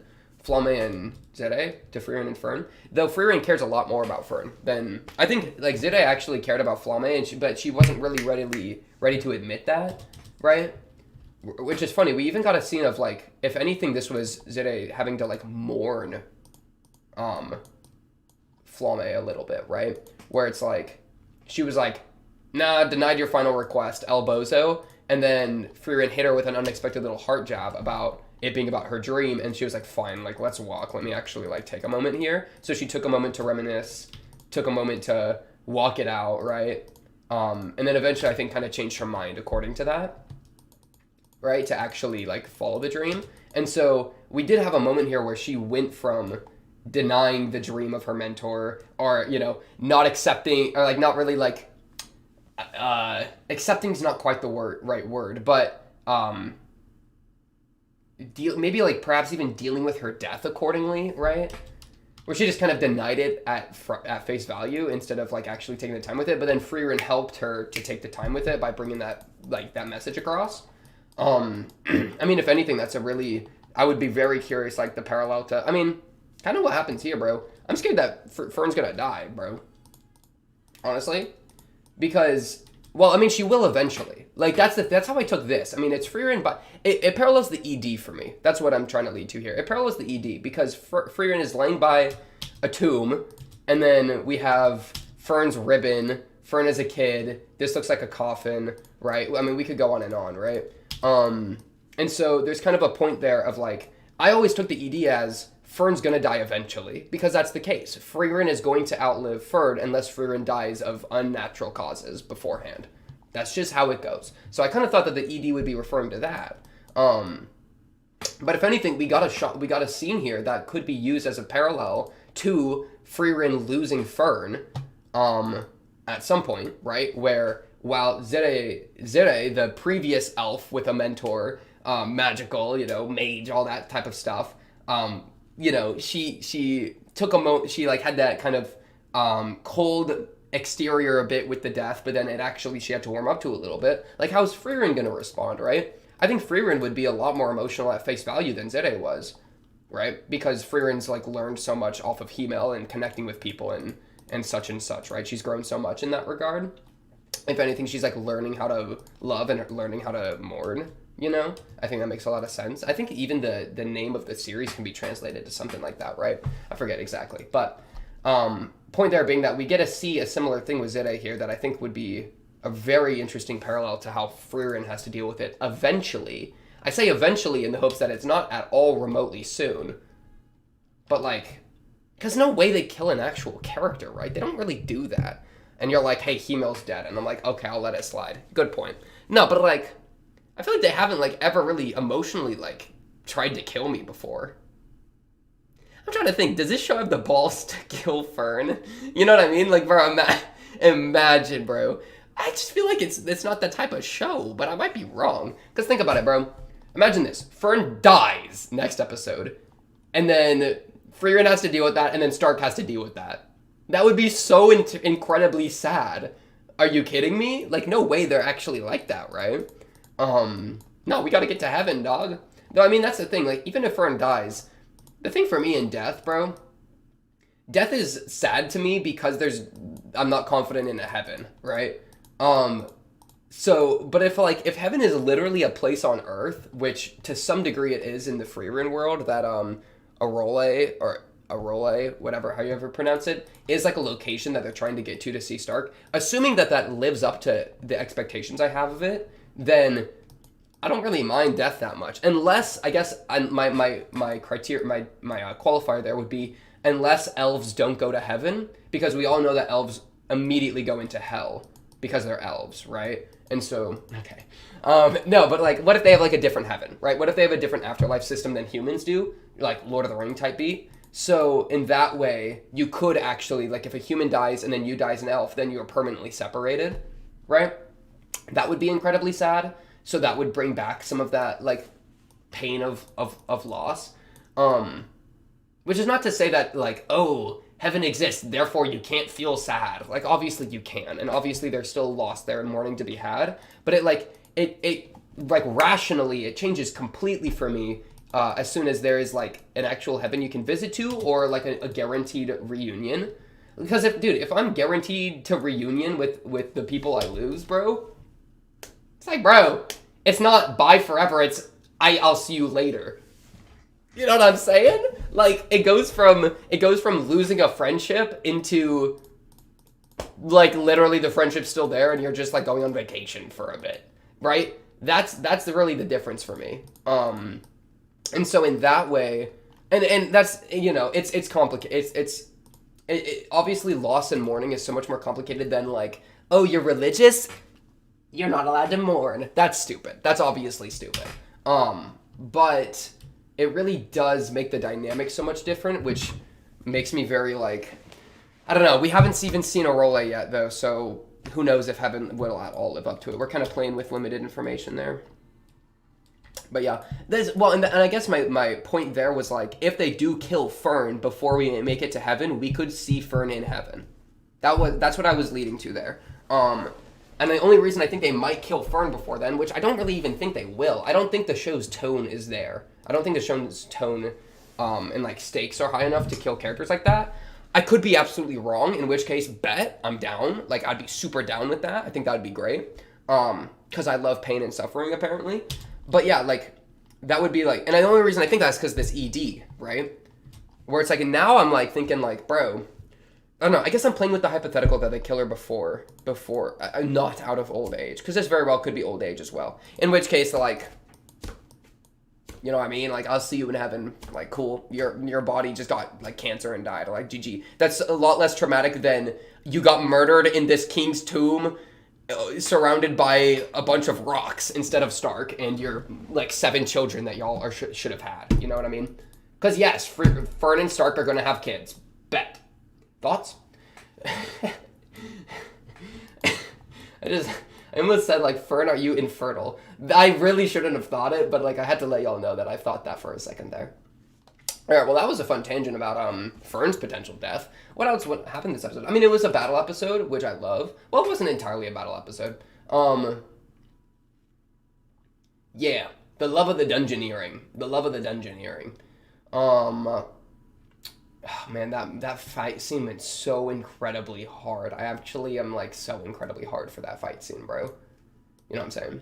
And I did quite like the Flamme's characterization each time, bro, keeps getting better and better. I feel like, it's crazy. I feel like Hemel right away, I feel like I knew, I was understandable pretty well, you know? Where it's like, oh, he's just the goat, and he's my goat. Flamme, I feel like, keeps getting a little more depth each time, bro. I quite like Flamme. Flamme is kind of my goat. I wish she was still alive. Can we see her in heaven? Can we actually make it to freaking heaven?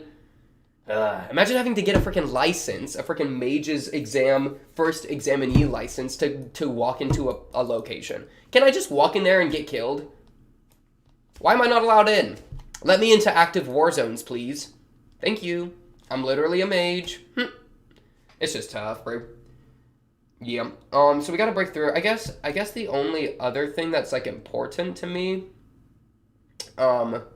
would be when the information, or when, oh yeah, well I've actually a second thing to say, but like when the other clones are gonna show up, right? because we did get a lot of shots of them like walking this direction. The thing though is, bro, they're walking as individuals. If I'm a group of 7 people or like 8 people and Frieren and Fern are 1v2ing Frieren in there, and like, oh no, it's the 8 of us versus Mommy. What's her name? I don't remember. I'm gonna just call her Mommy, I think. I think that's probably fine. I don't think I have her name written down. You know who I'm talking about. It's fine, right? Oh no, she's gonna hug me. Like, bro, we're just gonna stab her a bunch. Like, she's dead, bro. It's an 8v1. I get it with Frieren. I get being afraid of Frieren because as soon as you like bring in a bunch of variables, then it's gonna be really tough to beat her, right? Or like it's gonna be risky because there's like who knows what she's gonna do. She could cast a crazy spell and catch someone off guard and kill him. I think that's fair. I'll accept that. But bro, oh no, Kane is here. She's gonna kill. You know what I mean, bro? There's 8 of us. Literally just shoot her a bunch of times and she's dead, bro. Or like, oh no, it's Lawween. You know what I'm saying?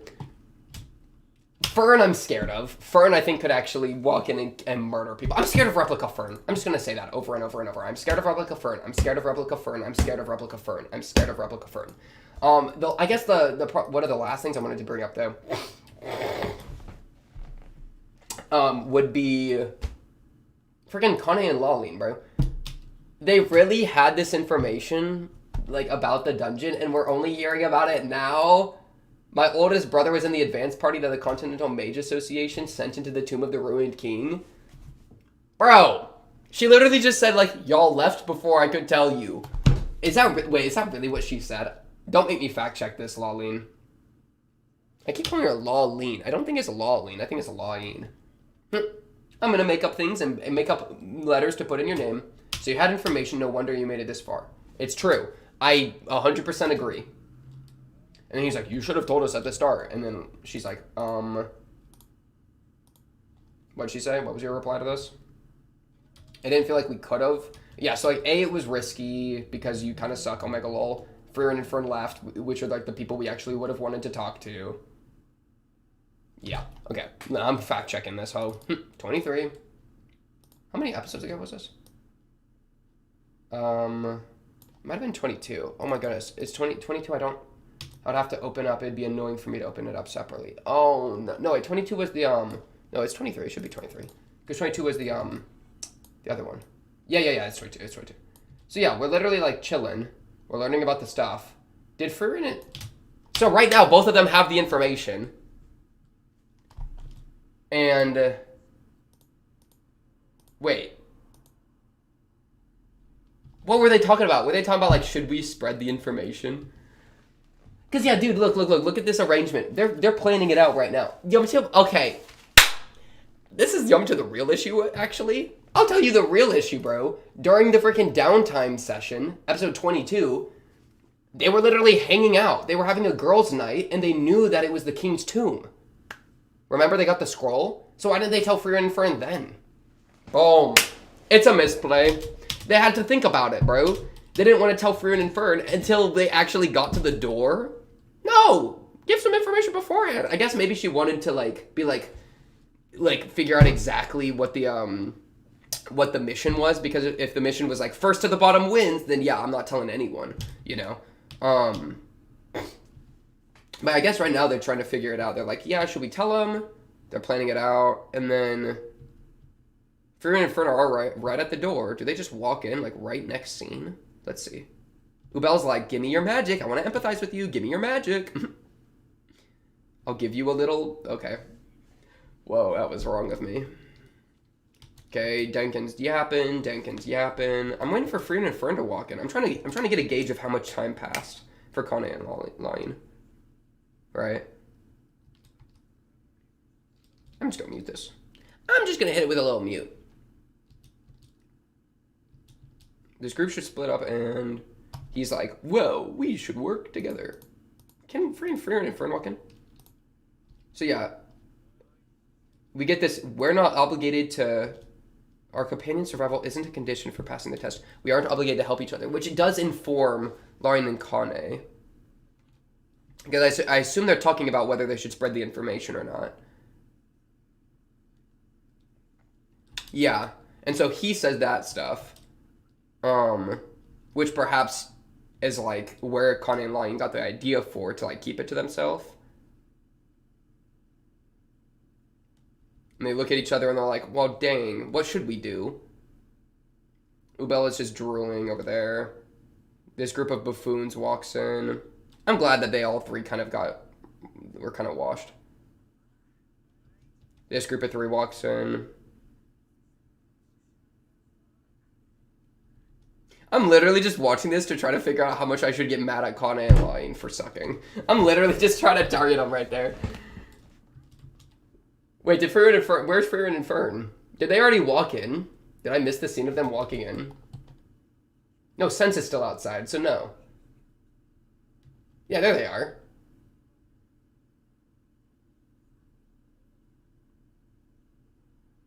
Yeah, because Connie and Lion are just watching this, bro. They're just watching it slip out of their hands right now.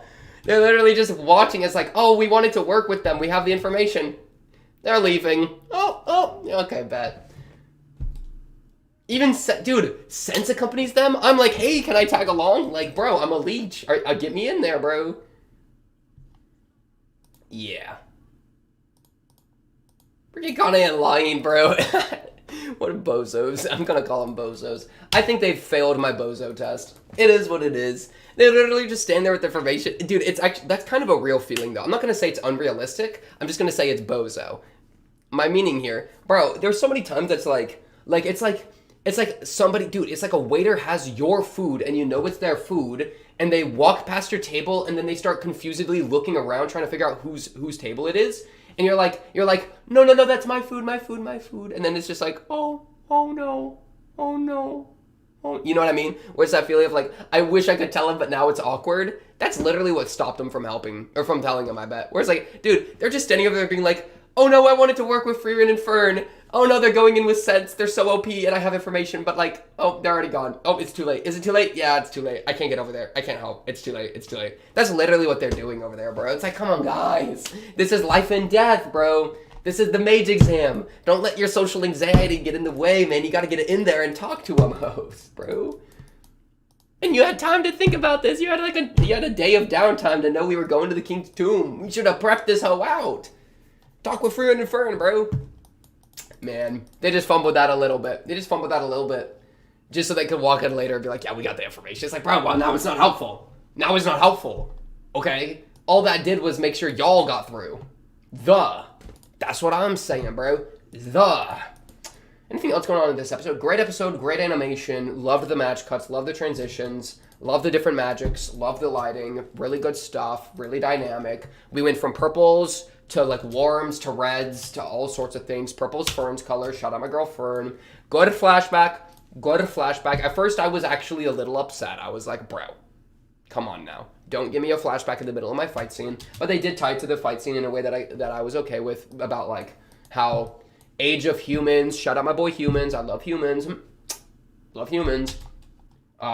Frieren, you're gonna die by the Demon King or a human mage. It's true. Good foreshadowing for Fern. The good Flamme information I quite liked as well. A little bit of a future parallel for like in how an elf mourns their student, right? Which is going to be very important for Frieren eventually in the story.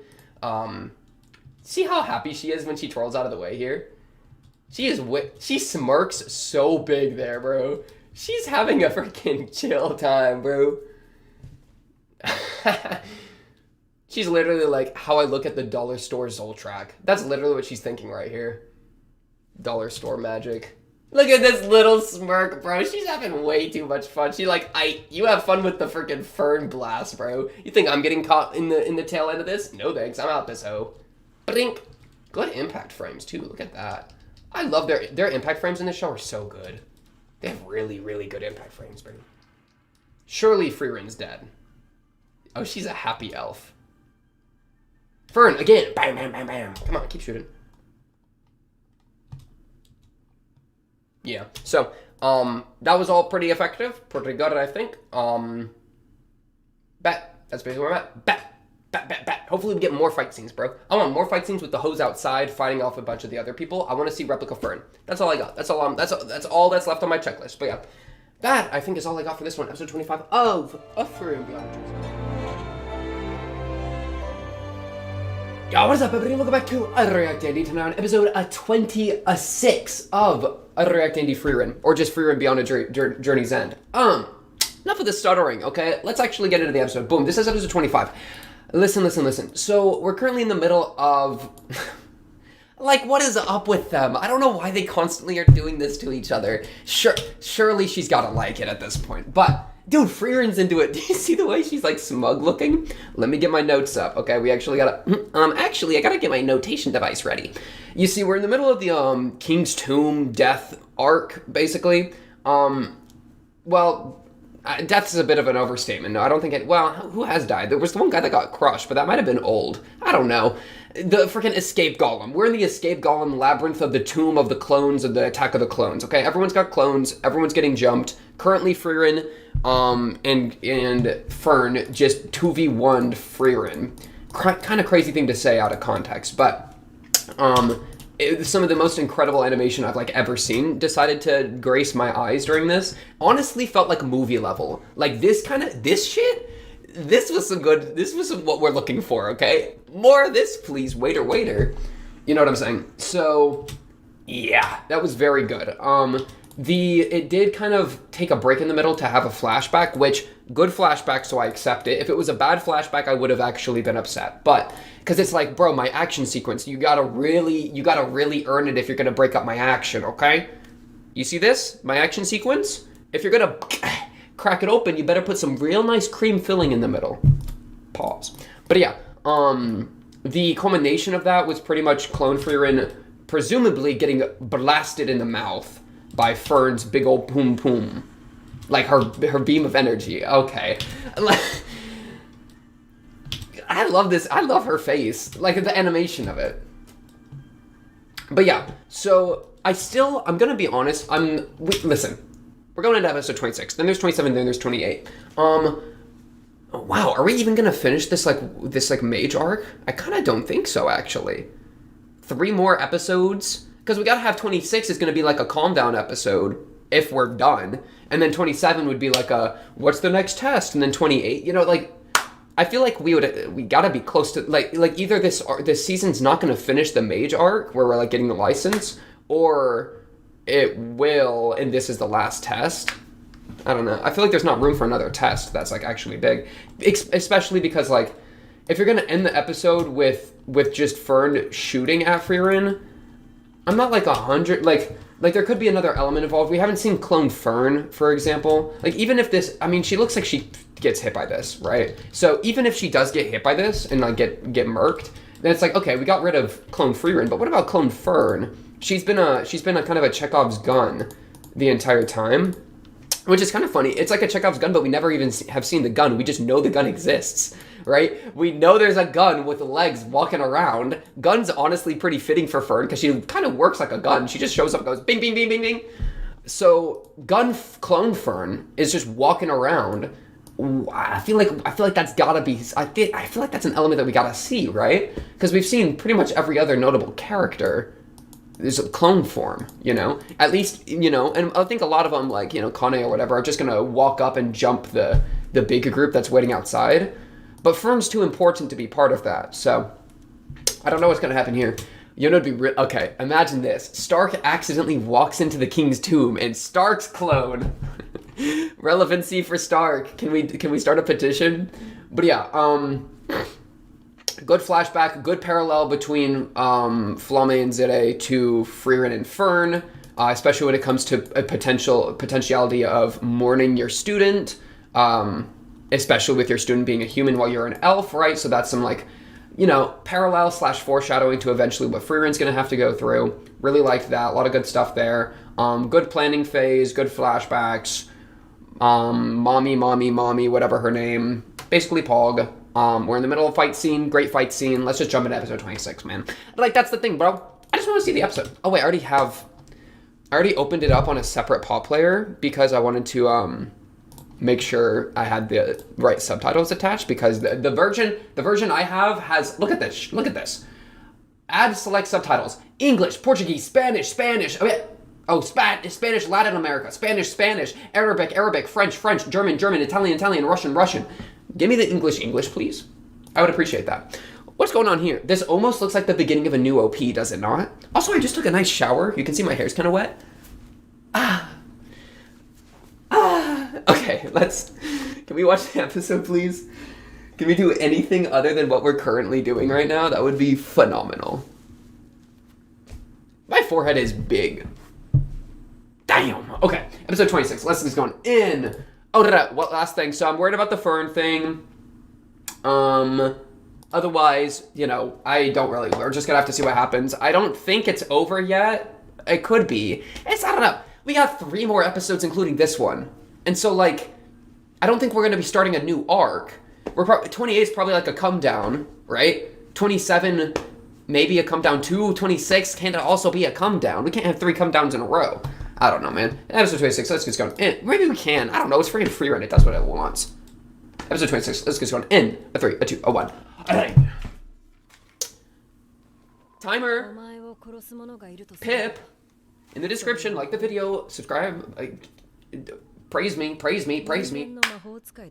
Hello, Killua. Okay.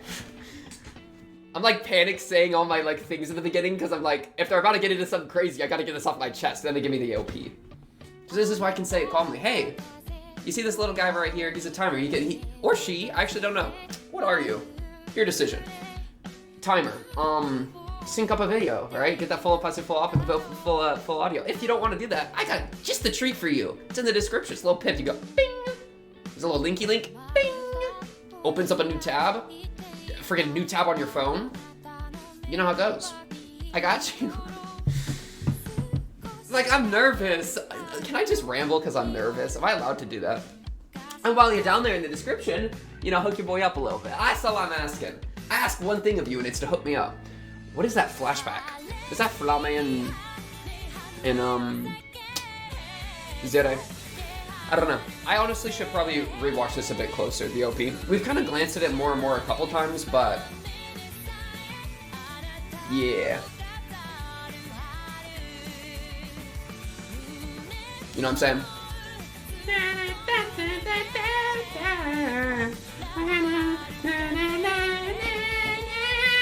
Look at the background. Okay.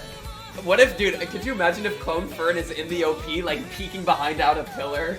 That would be the most troll thing I've ever imagined. Because I keep saying, okay, shut up. Focus. The height of magic. See, that's a crazy title. That's a crazy title. Wait, is she just flying? That'd be crazy to me. Why is she just flying? What is that? Why is she just flying? Okay, okay. She has a black hole.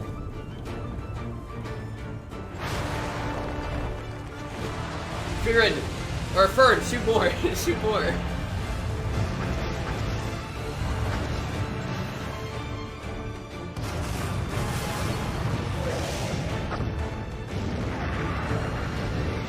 Damn, that hair go crazy. Wait, so what did we even accomplish by our strat? It just ended up not working. Okay. I think she absorbed it with the black hole. That kind of is what it looked like. No, okay. Could you imagine Fern? Yeah, I was about to say, what is Fern thinking right now watching all this shit just go crazy? Oh. Not enough, not enough.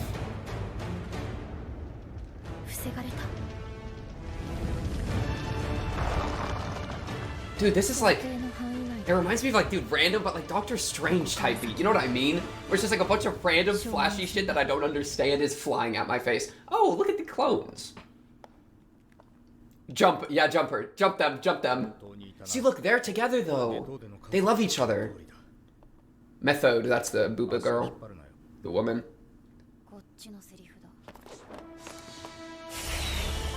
Bidding, bidding, bidding.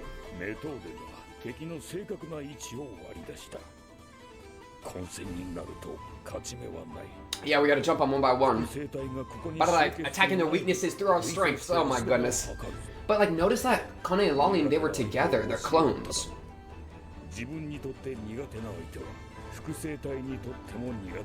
know what I mean? So they, as clones, stay together, so where's Fern?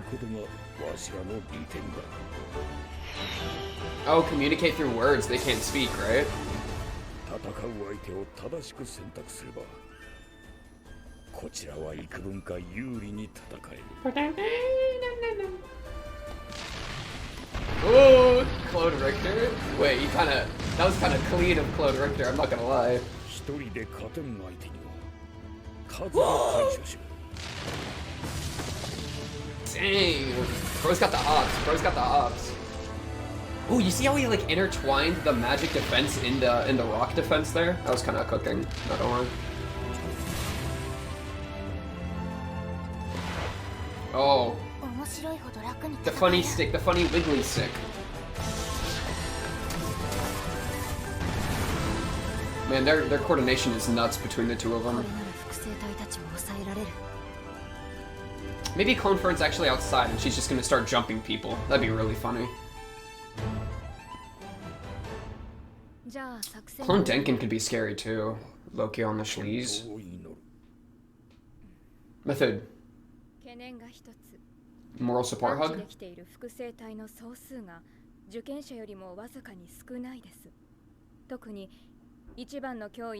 Did you find... Where's Fern's replica?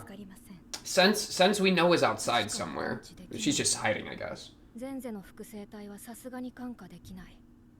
攻撃される形になったらフェルンを守りきれないし、最悪2人とも死ぬかも。フェルンさんとデンケンさんの Okay, or Denkin. Okay, good. So we got like the 3 scariest ones other than Frieren. Okay, thanks. お前がこの場にいなければこんな懸念もいらなかったんだがな。一級魔法使いは理不尽なほどの逆境でも覆す。 Yeah, like you're trying to be a first class mage, like, and この程度は逆境ですらない。 lock in. それに仲間の背中を守るだけで合格できるんだ。実に優しい平和な試験だ。 I'm low key on Sense's side. I think this is pretty fair. Ow, ow, ow, ow.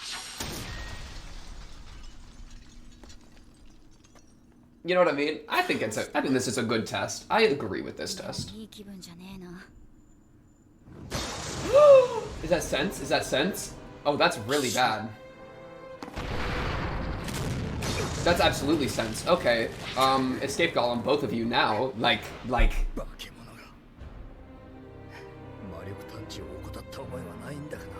Her and her hair, bro. Escape Golem. Yes, yes. Lolly, now is not the time to...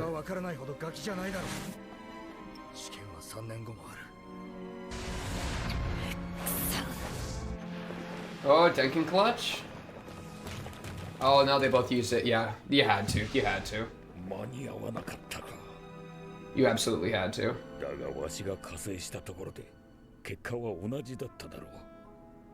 Oh my lord, it's like a spider.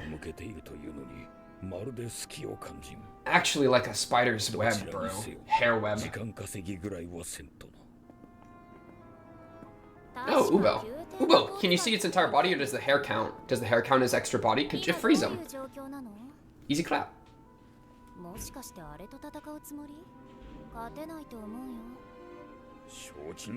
Maybe the hair counts as the entire body though. We'll see.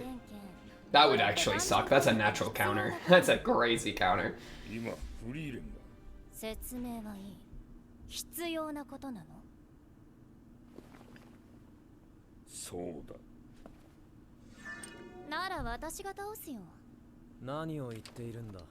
この中で一番強いのはデンケンだ。第一お前はビアベルにも勝てなかっただろう。It's about compatibility. Have you ever heard of it? 確かに私は未熟な3級魔法使いだ。デンケンやビアベルよりもはるかに弱い。Yeah. This is agreed. I mean...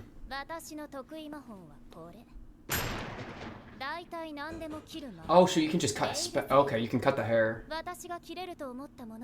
It can't cut anything I think it can. Yeah, hair is super cuttable. That's like built into the thought of what hair is. Like the imaginative magic thing they've talked about before, you know?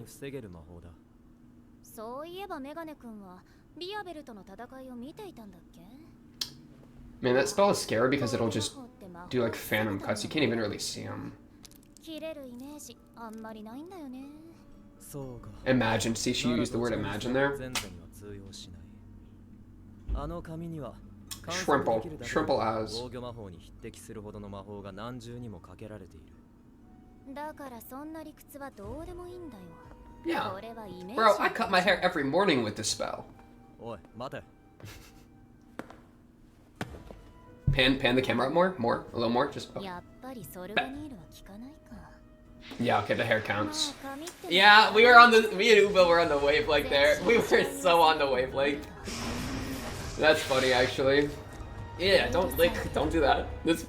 Oh. やはり私の複製体の相手。 Oh, you can feel that? Her strands of hair, bro. 勝敗はすでに分かっている。おそらく戦いにする。 Yeah, Ubo got that. Go move, Ubo.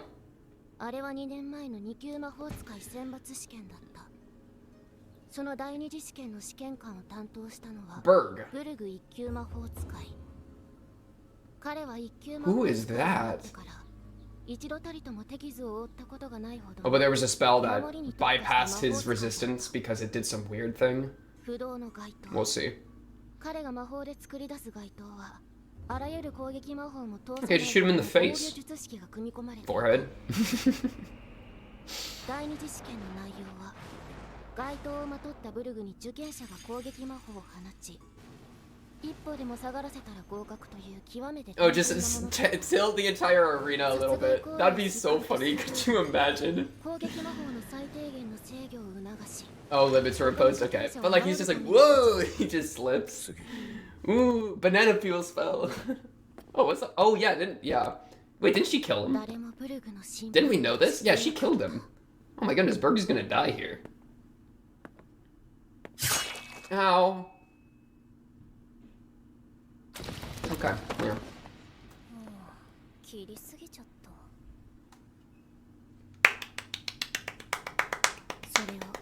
Yeah, we already knew that. We knew that Ubel had killed someone. A mage proctor recently. That was in the lore document at the beginning. Or like the expo. もう帰っていい？一つだけ質問がある。どうぞ。不動の街灯をどうやって打ち破った？ You can cut cloth. Cut cloth, forehead. Yeah. ゼンゼさんって裁縫とかしたことある？いいや。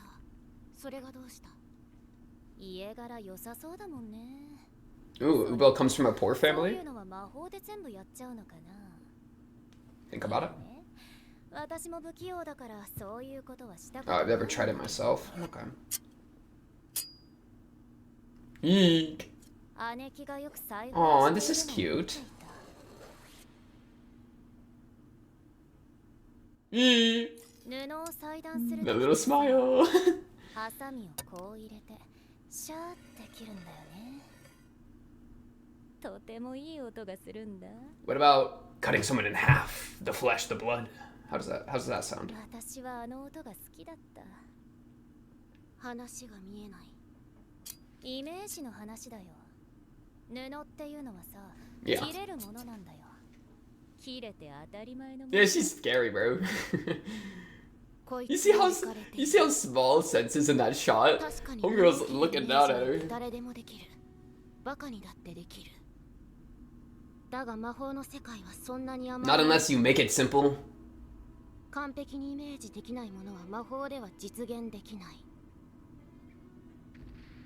小さなアリが巨大な竜を踏み潰すイメージができないように。鉄壁の防御術式で守られたあの街灯を切る。 What if you blinded yourself to the magic? What if you didn't see the magic defense? 実際にあの街灯がいかなる So yeah, what if you got rid of that so that you had no idea that it blocked magic attacks and then you could just cut through anything? それこそバカでもわかる。 That would be cool. That would be insane. That'd be smart. Yeah, you just gotta stupefy yourself. I blinded my mana receptors, bro. それでも彼女は自ら。 Yeah, I mean, I don't know if you could do that literally, but like, that'd be sick. これは切れないものだと知性では分かっているから。 Yeah. 感覚のままに不動の街灯を切り裂くイメージ。 Okay, so she more so went intuition route. Fair enough. もはや人として成立している精神。 Bro, if I'm a mage, I'm turning off my freaking mana こ sight. れは才覚の領域だ。 That'd be so sick. もう言っていいかな。 But no, I guess she's just a freak of nature like that. ところでゼンゼさん、綺麗な。 Don't say that to me. 手色とか大変でしょ。That transition is crazy. 負けていたのかもしれない。ユーベルには勝てるイメージが湧かない。相性が悪すぎる。I can't imagine beating Ubel. みんな頭を使いすぎなんだよ。Yeah, exactly. Forehead. I love forehead abilities, bro. Yeah, if I stab you, you die. Forehead. It's called the stab spell. It's so good. That's so good.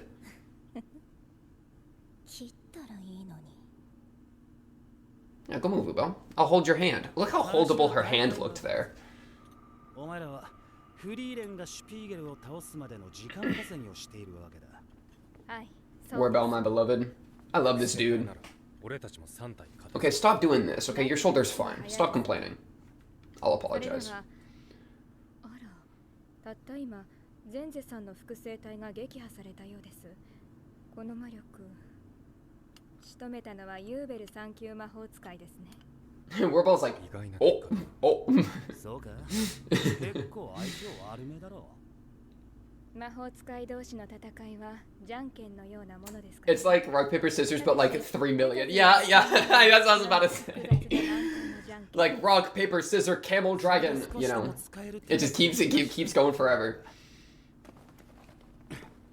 いいぜ。複製体の足止め、手伝って。That's funny. 他人を信じるような太刀じゃねえが、ケツを振っている勝ち馬を逃すほどバカじゃない。I love Warbell. Denkin, and Fern. Is Fern in the room with us right now? That's my question. I'm not even talking about this room. I'm talking about the Frieren room.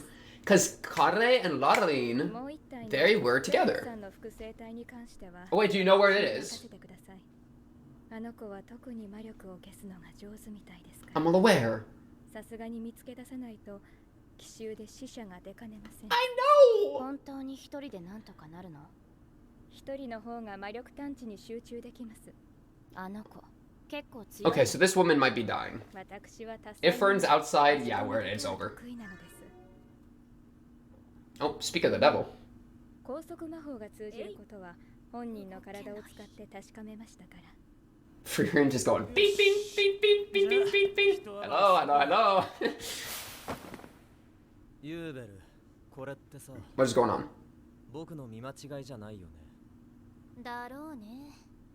だってメガネ君。Wait, what? Wait, what? Wait, what's happening? Okay, this is the most unfair test I've ever seen in my entire life. We gotta get out of here right now. We gotta brute force through the door and block the door, barricade the door. We gotta run. It's over. It's over. We gotta get the hell out of this place. We're gonna die here. It's a battle of attrition. It's so bad. We're gonna die here. Frieren, you gotta get through that door right now.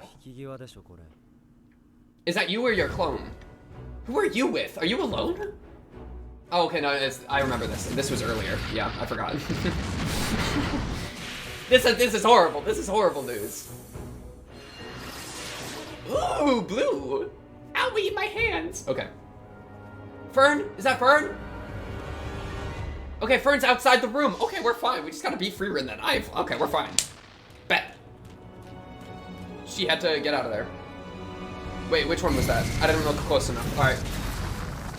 That was Fern, I think, right? Then we're totally fine in here, because I think Fern just beat clone Frieren almost every time. It's just a matter of time now.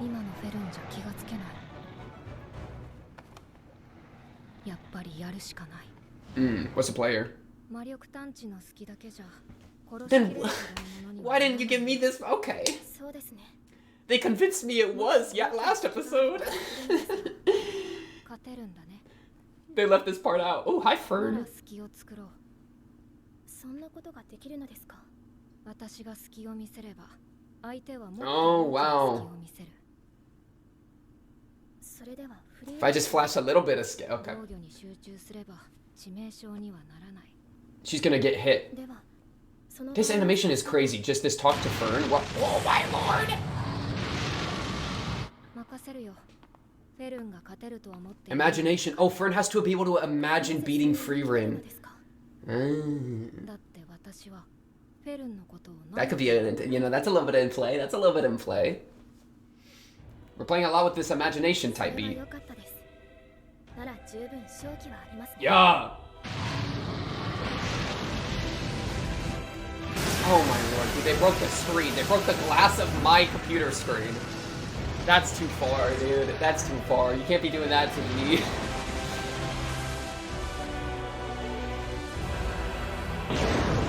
Big boom. Okay. Can we get Fern to learn that one? Can we get Fern to learn that one, Frieren? Okay, her arm's a bit bruised. Is that the opening? Is this the opening? Nice shot. Is that it? Arm, arm, arm, arm. Fern takes out her arm. Good. You blocked that, right? Okay, no, we're good.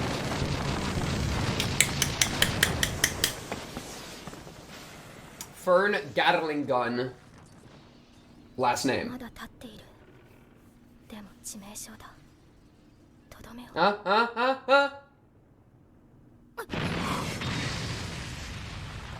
What was that? Her staff is broken.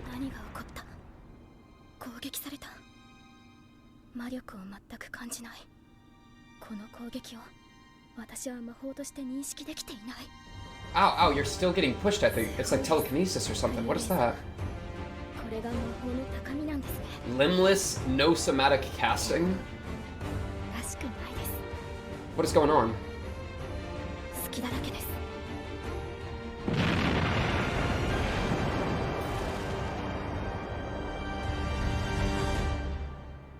What was that? What was that ability?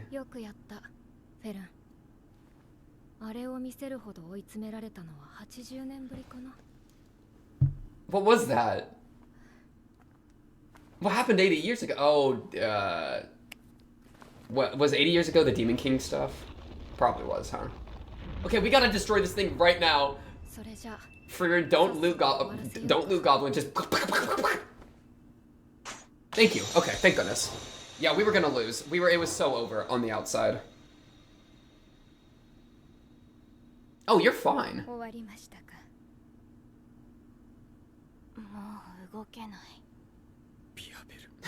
Werbel, carry me again. Again, Werbel. I can't believe they've respawned the clones. That is so brutal. Oh my goodness, do we get to have the treasure? Look how many people passed. Bro is getting carried. Oh my lord.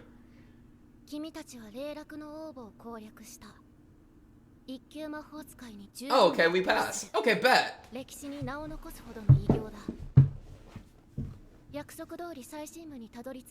Wait, second test. Wait.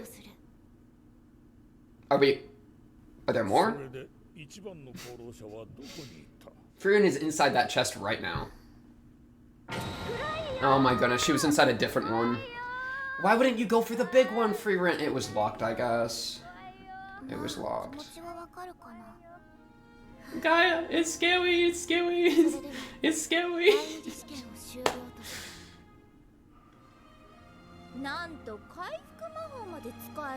Oh, the escape golem?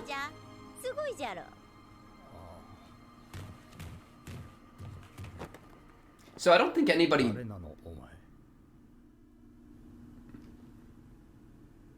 Who are you? What? So I think everyone... Wait, what happened there at the end? So everybody lived, right? Did everybody live? I don't remember. I think everyone lived. Or maybe that one guy died. That one guy? You know what I mean? I bet. Okay. Dude, okay, so Frieren, what's going on with that telekinesis no mana spell there?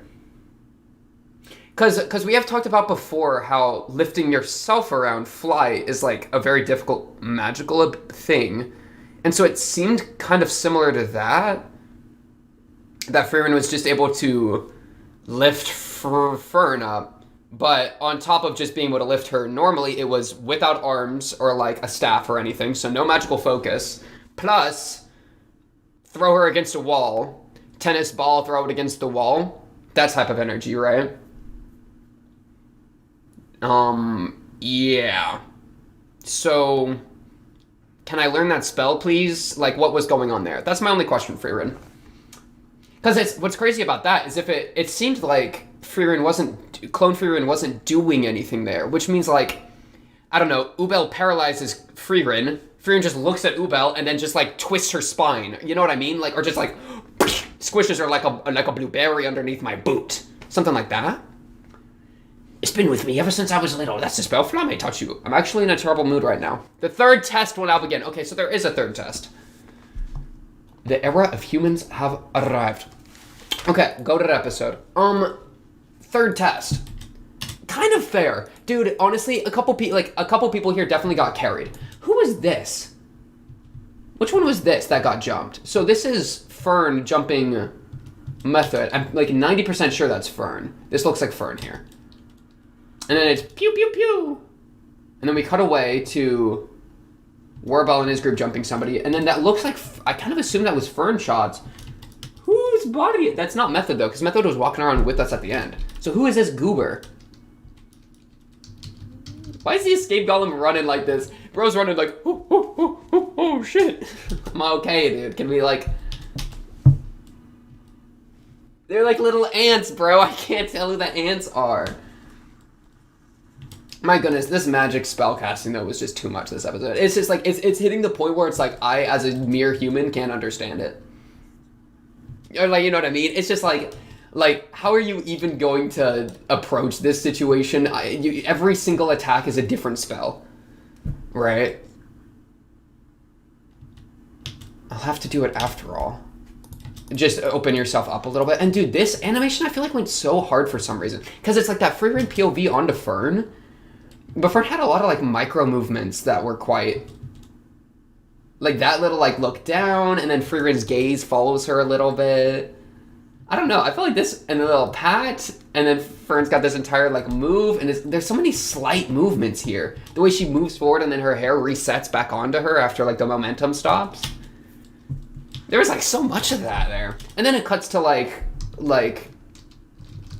I don't know what to call this one. I'm gonna be honest. This one's a bit, this is what I mean. Like these are like black balls, green balls, neon. So this is like Neon Festivities Blast, okay? Okay, so she fires Neon Festivities Blast.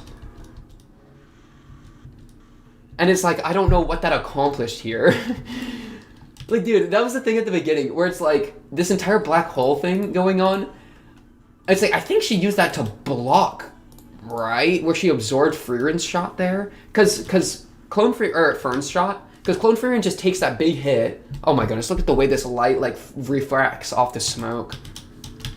The way the smoke is layered, so like this plume in the front and this plume on the bottom is closer to the camera because the light is behind it. But this other bits of the smoke is like within the light, so the light diffusing through the smoke. It's like the smoke's curling over itself and like wrapping off the floor. And so it's like, it's not just like a blob, it's like moving over itself. It's like clouds, right? That is so sick. Yeah, dude, this is literally like, you know what I'm saying?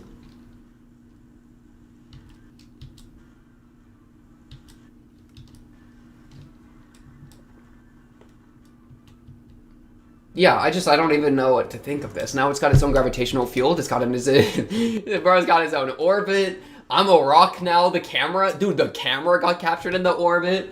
We're getting like speed lines. Like we're actually going light speed. I don't know, a bunch of pew-pews are going everywhere. Things are getting absorbed. Oh, okay, so it got into like a really tight ball, and then a boom boom. Okay, so she made like a compression explosion, with the black hole. Dude, look at this lighting too. The way that Frieren is like cut in half with the lighting here. My lord, my lord. Her earrings moving too is so good. And then Frieren does she makes a rock golem. Which is like, you know what, fair enough. Out of the debris that past Frieren left behind, or Clone Frieren, not past Frieren. And then she starts charging something else up, Fern interrupts, good move. I feel like you really gotta play-by-play that, because there's so much going on, right? The clones respawning is brutal. That is so brutal. I'm a little sad that Clone Fern's only thing that she did was jump one person. I'm not gonna lie. I was expecting more out of Clone Fern. Right? Oh my goodness, that shot of Clone Frieren goes crazy though. This, dude, that was like, actually backed into a corner, caged animal, like everything gets used. Like that is the scariest thing you can see, actually. Oh my goodness, dude, she gets launched. She gets launched so hard. She is thrown so hard. It's fine though. We lost her staff, which sucks. That does really suck, but we do get some of this treasure hoard, right? So I can just buy a new one. I'm down with that. I am down with that. I'm not recognizing this attack as a spell. That's the craziest thing to me. Is it like... Because, yeah, telekinesis, is it like you're casting the spell telekinesis on yourself to lift you up? And so would you have the magic around you? Because if so, then it's not... Then this wouldn't be telekinesis. Instead, I think it would have to be like you're buffing yourself to give yourself an ability that's not a spell. Do you get what I mean? Where it's like, I feel like the alternative would be like Clone Frieren gives her, like, casts a spell on herself that lets her control things with her mind. And so when she controls something with her mind, it's no longer a spell, it's just an effect of a spell. Though I don't know. It could be an entire other ability. You know what I mean? I don't know. Because there's all these runes around her feet, so I'm thinking there's a spell going in effect here.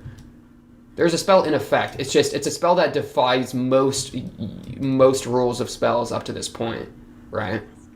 Of requiring like actual casting and stuff. I mean, a spell that its use case is when you have no arms or like at least no ability to cast normally. That's a spell that is built for combat, right? And maybe that's kind of what Fern means, where it's like this isn't like you, or it's like this is a spell that you use to kill when you are very wounded. You know, that's not. Frieren, like, you know, Frieren collects every spell, but this is a bit of an extreme one to collect. Holy, like, you know what I'm saying? But yeah, dude, Clone Fern, she gotta jump one person, bro. Can I get Clone Fern jumping more people, please? That's okay. So who got jumped by Clone Fern? It wasn't Method, because Method's right there. Who got jumped by Clone Fern? Oh, the Ubel backstory was sick, by the way. I did like the Ubel backstory. I like the imagination stuff quite a bit. I want this to be even like this is such a cool part of the magic system that I don't want it to just be like Ubel's superpower, quote unquote. I feel like you can do so much with this, right? I mean, because like if you have like the visualization buff, like that already I think is like a buff to magic a little bit, right? If you can visualize yourself winning, then your magic's gonna be better or whatever. I can just kind of like be like that's probably a thing, right, to some degree. But Ubel goes to the point where it defies the rules of magic because her intuition, she leans into that so much that it bypasses the normal weaknesses of magic, which are like, you know what I mean? Where it's like she doesn't even consider how strong the magical defense is because she doesn't think that way, right? And so I wonder, like, dude, can you just turn off your mana perception in a battle? That would be so crazy. Because, like, it would be such a weakness, right? If you couldn't see the magic defenses somebody was putting up, you know, like the enchantments on objects. But if that gave you an ability to bypass them, that would be a really interesting trade-off. That's kind of what's going on there. This guy really said, my magic ability is cloak. Yeah, get bisected, bro. Like, Ubel told us at the beginning that, or we were told at the beginning that Homegirl killed one of the previous proctors, you know, so I'm glad we actually got to see what happened there. But yeah, Clone Fern. What did Clone Fern do, bro? Homegirl's got like the craziest, no, it was before this. Yeah, it was like right in here. Because we were like stressing about it. And then, this is Method, right?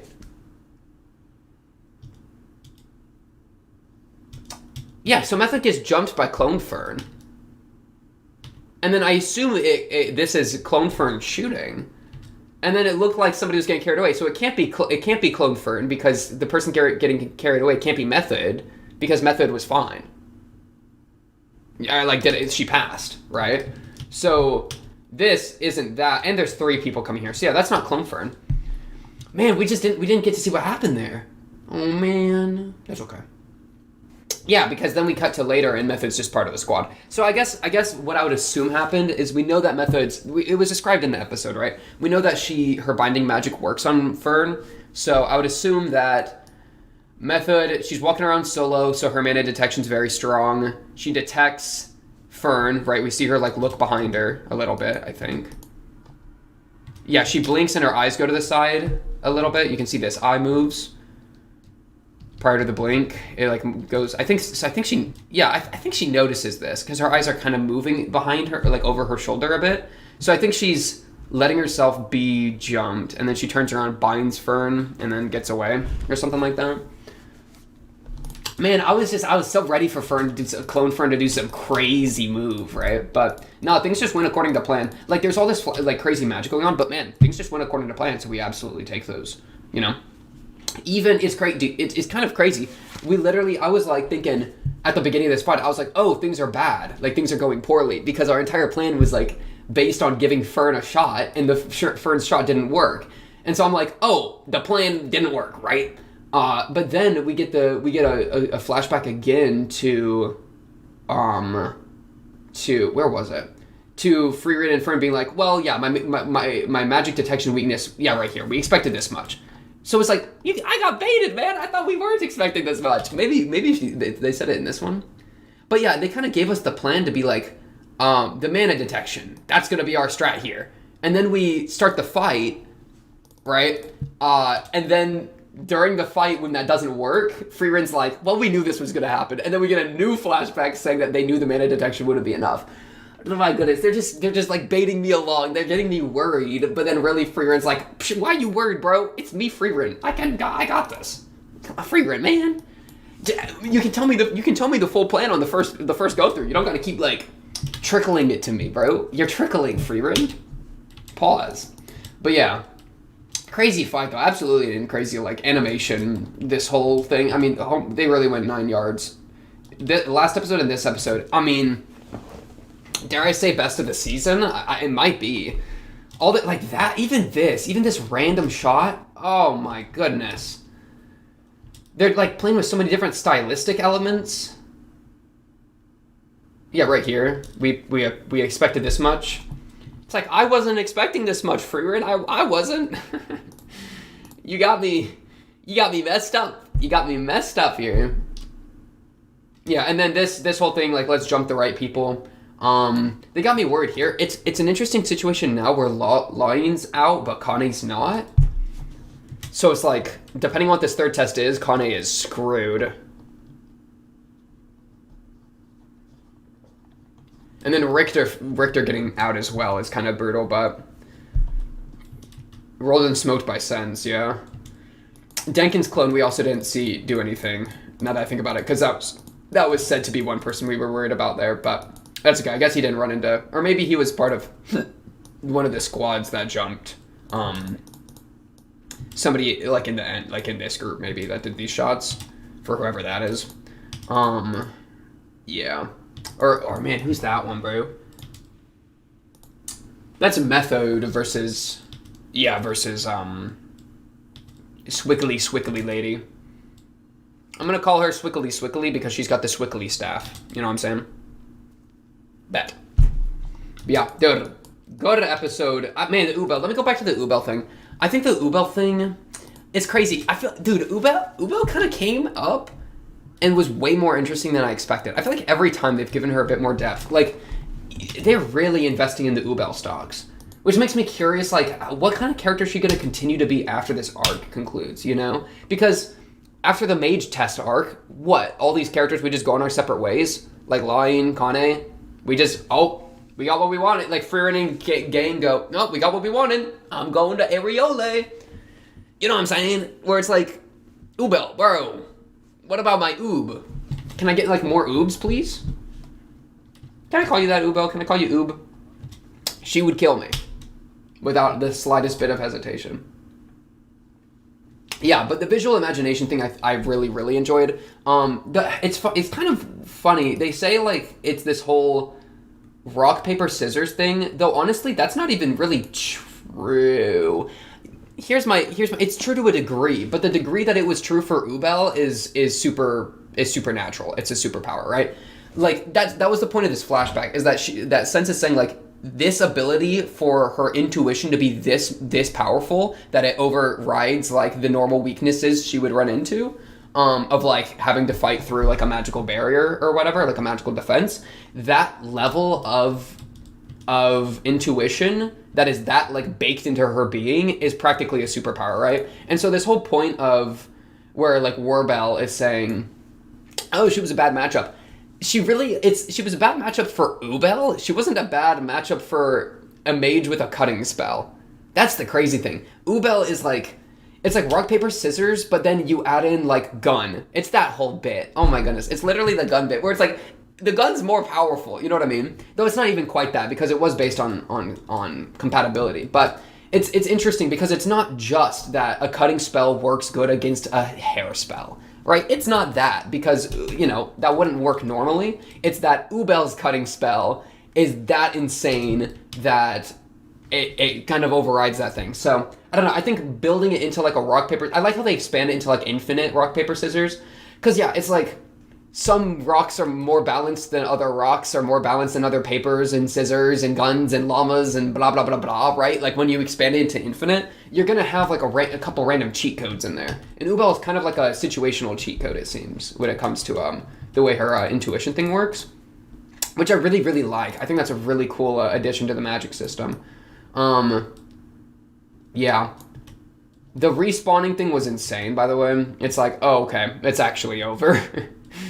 It's actually so over. Bro, low-key, if I'm... The thing is, I was about to say if I'm the clones, but the clones are literally controlled by, like, the magic object, right? So it's kind of a crazy thing. But it's like, bro, all you really gotta do is just slow down the people enough that your people can respawn. Like, this is such a horribly terrifying thing to fight against, where it's like Frieren and Fern and such. Like, imagine if Frieren is like I mean, it's a labyrinth, so I guess there's a lot of different ways to approach. But what if every single clone was just at the entrance to the treasury and they just kept respawning if you couldn't kill them all fast enough? Like, they just barricaded the hell out of it. That would be the most, yeah, that'd just be broken. That'd just be broken. But it's just not the way the thing worked, right? And there's kind of a presumption there of a level of, like, strategy or intelligence, which I don't think is entirely at play. At least she got hit by a golden mimic this time. Who puts a mimic in their vault? How did this thing get in here, bro? Mimics are like little leeches, like they're cockroaches. Dude, there's another mimic. There's like 7 of them.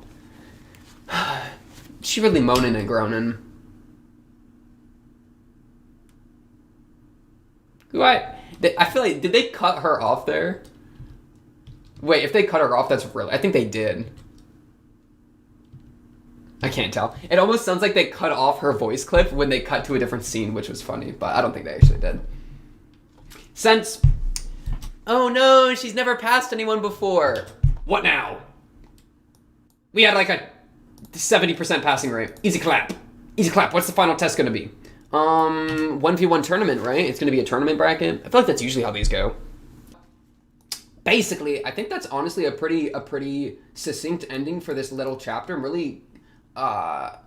really intrigued, let's say, on what's gonna be had next with episodes 27 and 28. Because it's like, I don't know if we have enough time in 2 episodes to really do a full 3rd test.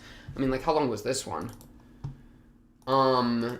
Yeah, I mean, this one was going since 23, 24, 25, 26. So this was a 4-episode test, and it had that episode break between it and the last test. So 4, kind of 5, and we got 2 left. So if we have, like, any sort of break episode, then that's, like, half of 27 minimum.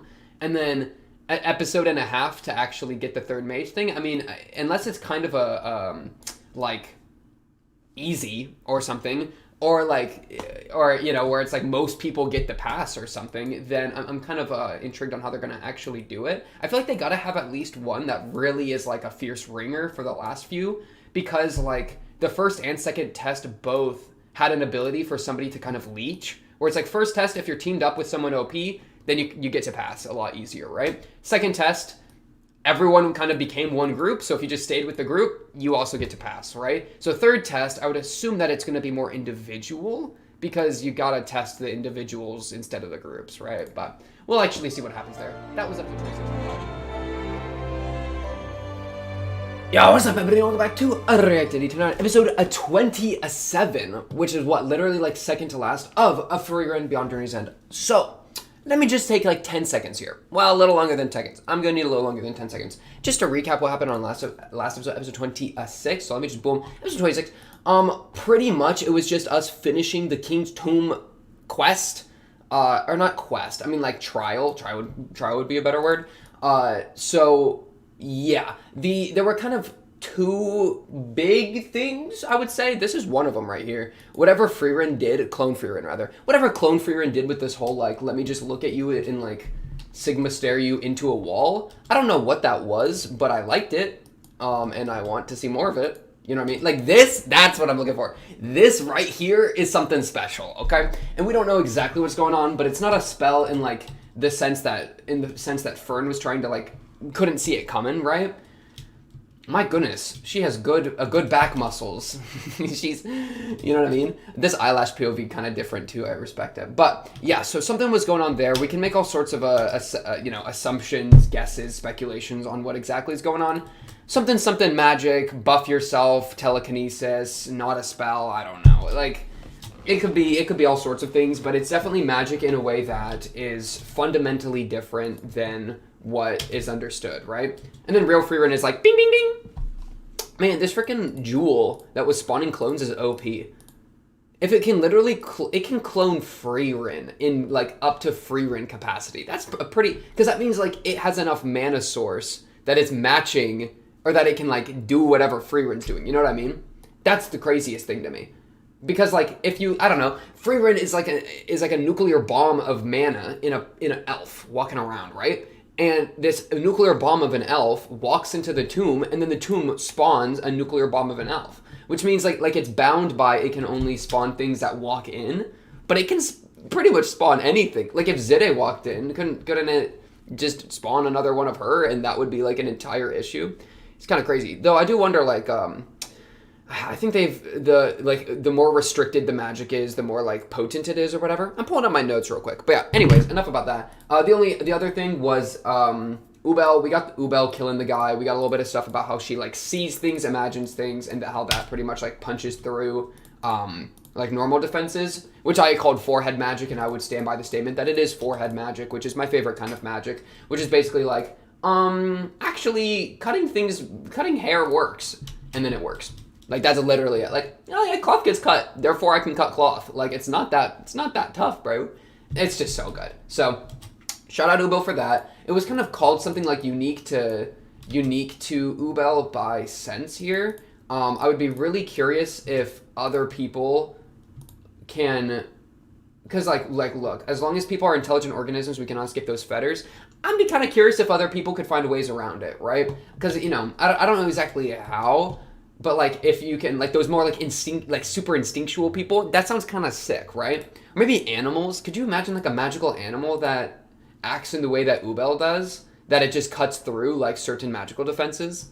That'd be sick. That'd be super sick. But yeah, I really don't have much else to say about that episode because it was kind of the end of the arc. I want to see where we're going next a lot, because I assume we're just going to jump into the third test, but like there's 2 episodes left. So like, what's the test going to be? I kind of mentioned like a tournament thing. I did read the comments. The thing about like my let me slightly addend tournament. When I say tournament, I don't even mean like one person wins. Because yeah, there's no reason one person should win the arc. I more so mean like them fighting each other. Like imagine like a tournament. I guess wouldn't be the right term then maybe. Or like it would have to be a really weirdly structured one. But I was kind of imagine like we make a bunch of people just 1v1, and then the top 50% pass. Something like that. I don't even know. That would be kind of unfair, though, because whoever fights Frieren just loses. So if you fight Frieren and then fight Ubel, then you're over. I would just say mage skill issue and move on. You think I have to make a fair test? Nah. Sense literally failed like the last like 4 years of people. We don't gotta make this test fair, bro. Alright. Anyways, let's just see what's going on. Episode 27. Let's get going in a 3, a 2, a 1. Bang. I forgot this guy was in this story. Stark. Who's this guy?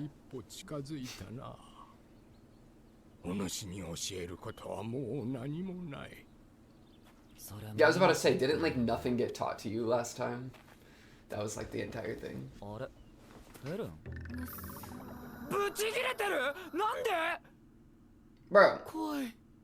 Bro. Bro! Okay. Calm down. Stop yapping. Did you not like pick them up at the airport? That's like a you forgot to pick us up at the airport and we had to Uber kind of look. I ain't even gonna pretend. By the way, we are drinking a Dr. Pepper. I'll give you the first sip. I say first sip. You can see we're kind of low on this one, but that's okay. Yeah, what's gonna happen with this episode, man? I assume it's just third test, but it's kind of hard to say. Sleepy Frieren.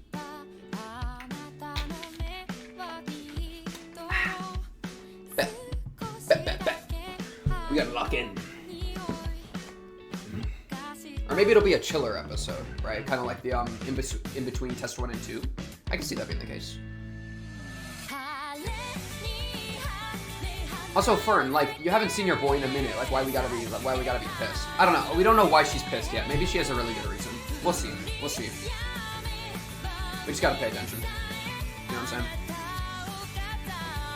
Man, I hope we don't like leave behind all these characters. Well, I guess the season's ending, so like, I'm gonna be leaving them all behind soon for a little bit. That sucks. But like, you know, season 2 type behavior.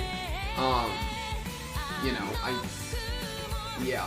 Like we keep meeting people and then leaving, and so it's like we only kind of have our small pocket. But now we've met so many people that I actually like have grown to care about more. Like Ubel, Werbel, freaking all, you know, Kane, blah blah blah. An era of humans. We'll see. Oh, an argument. Oh, it's not even aimed at Stark. Okay, clutch. 次の第3次試験が最終試験なんだろ？喧嘩なんかしている場合じゃ。今回ばかりはひどすぎます。霊落の応募での戦いで杖が壊れてしまったので、直しに行きたいとフリーレン様に伝えました。No, bozo. そうしたら古い杖は捨てて新しい杖を買った方がいいと。あの杖だろ？粉々だからもう直せないって言っていたぜ。それでもあれは、ハイター様からもらった杖。It's got sentimental value. 小さな頃からずっと一緒だったんです。I mean, I didn't really fully think about how much that would matter to her. 少なくとも私には捨てるだなんて発想はありませんでした。Star, give her the comfort. 次の1級試験まで3年か。3年は長いよね。いつもみたいにバカにしろよ。バカにしてほしいの？ Yeah, because I didn't even think that. Yeah, she failed. Because she got stabbed by sense. やんのか？ Yes. Pat her on the head. She's asking. Come on. 重傷だね。あ、フリーレンだ。Frieren is just walking around. This. Frieren's funny to me because you're gonna try to repair it. What are you doing? Yeah, I was kind of thinking like, oh, Richter. Oh, we just said the Richter. Okay. Like we got spells. Surely there's a staff spell.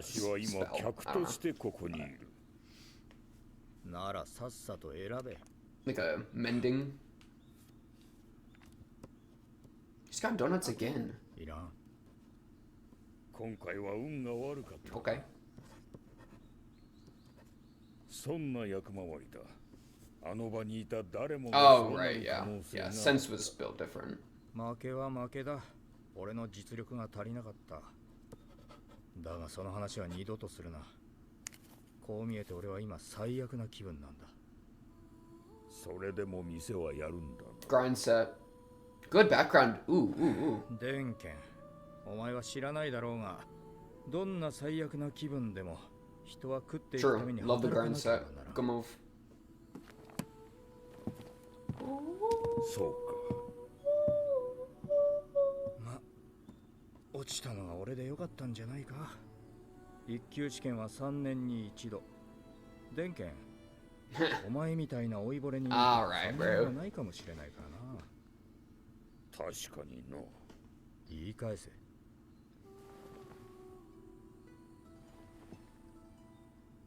リヒター、お前は本当に Insolent youngster is crazy. 権威をバカにし、目的のためなら弱者を足蹴にすることも厭わない。Bro just said like I'm in an awful mood. Aww, he had a aww, that's kind of sweet. Dang, you my younger self, brother. そんなわしが今は宮廷魔法使いの地位にいる。何が言いたい？そう悲観するなということだ。3年後のお前は今よりずっと強く。Oh, Denkin, that dude, he came by just to give him some moves there. ごめんね、じいさん不器用。 Bro, he just cooked. Laughlin doesn't even know. 老いぼれが。結局。Yeah, he just moved stuff around my shop. Now I gotta go put everything back. What a dick. What is that cool lamp? I want that. Oh. Oh. Oh yeah, okay, Frieren is showing up here. Repair this. 今日は役日か何かなのか。町の人たちに聞いて回ったんだけど。Yeah, okay, go move. I can't, yeah, he is the dude for this. 見せてみろ。Yeah, it's pretty beat up. バラバラの物体はなんだ? It's pretty beat up. 杖なのか? こんなゴミをよこされても困る。 See, and like Frieren, Fern's all mad, but Frieren's literally doing exactly what Fern wanted. Like, y'all gotta communicate better. Loki on the sleazy. お前のせいで最悪な気分に逆戻りだ。俺にだって仕事を選ぶ権利はある。 Wow, this ain't worth the effort. Wow. そう。できないならいいや。 No, I can't do it. フリーレン、お前は本当に勘に触る。俺がいつ。 Yeah, exactly. That's a play on your pride. What? You can't do it? This shit could take all day. 今日中にできそう。第三次試験には間に合わせたいから。無茶を言いやがって。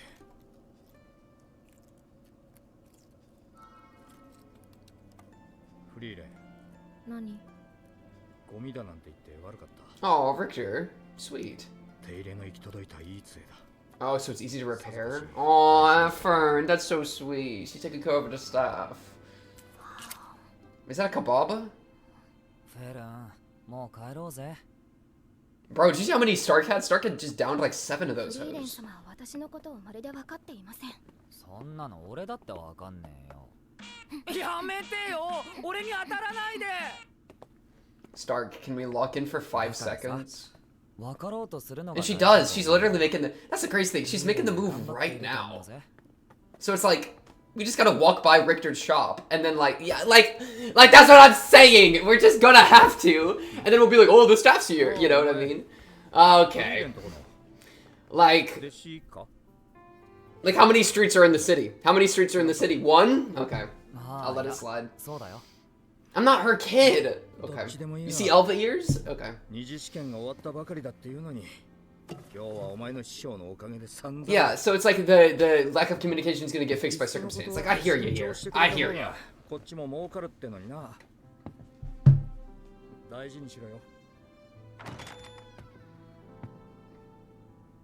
She's just doing a little surprise for him. See, she is making moves. Like, bet.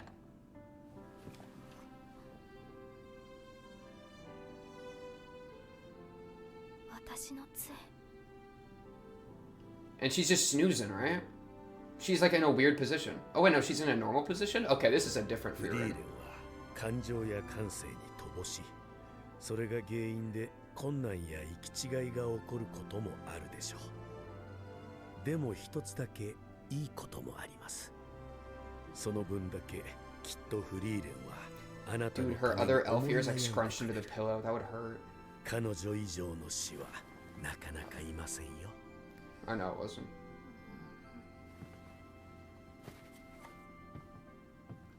Yes. Go be some thankful to your master, cause she a real one. Go move for him. Thank you.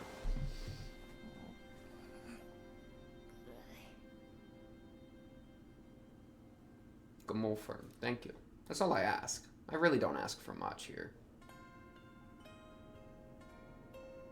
Easy clap. See, like, that's the thing, bro. We're in a magic society. Surely they can fix stabs.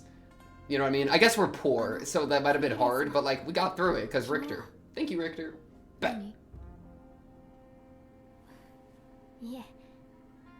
Aww. That was sweet. Frieren's like, okay. I love her. She's such a fun character. She's probably my favorite character. Like, it's probably not even close. I think like low-key. I mean, there's a couple of really good characters, but... Oh.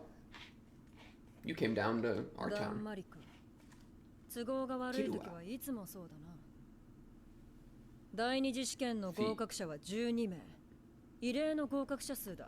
We have to call the horde. Yes, let's pit them against each other. I've been saying. Oh wait, just kidding. You're saying the opposite. All right, my fault.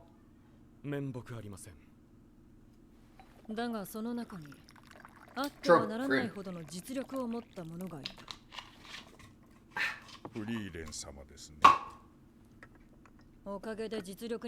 Exactly. Wow. Wait, do you care about your little test takers? Aww. Oh wait, she's saying it first tense. Okay, I see. And not even I? Okay, so she has some care for them.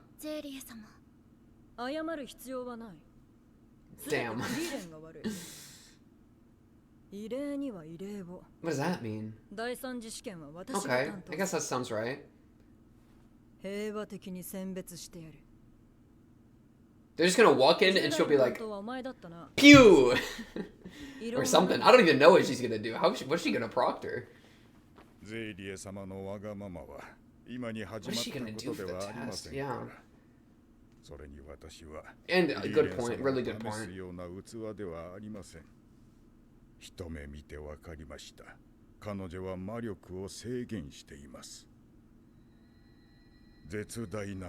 Equal? Oh my goodness. She let that hang. She swung that around. Okay, Zide. I like it.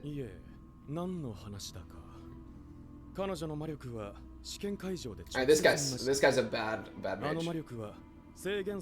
I'm sorry, bro. Yeah, compared to other, man.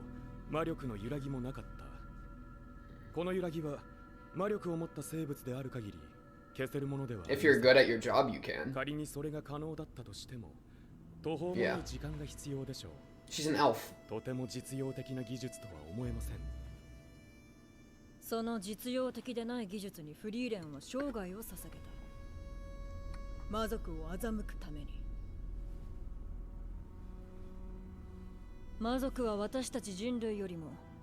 Wow, she would have to be so good at suppressing it. Yeah, that like a human would have no chance at noticing. Because they're more sensitive? Oh my goodness.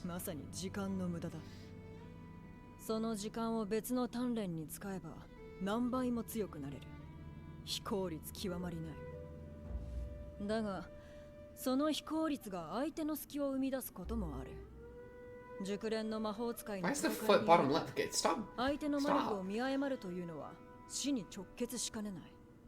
Stop like wiggling it. Okay. Relatively unskilled.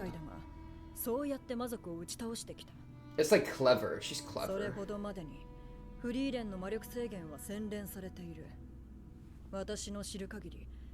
Oh wow. He was able to do that?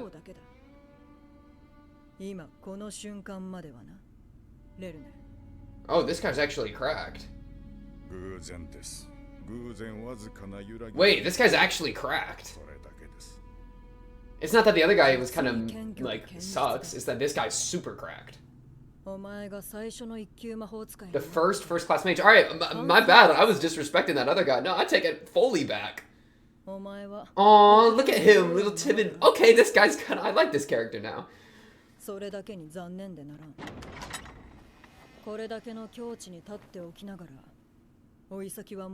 Since putting on her cape, it's kind of crazy. It's like the OP.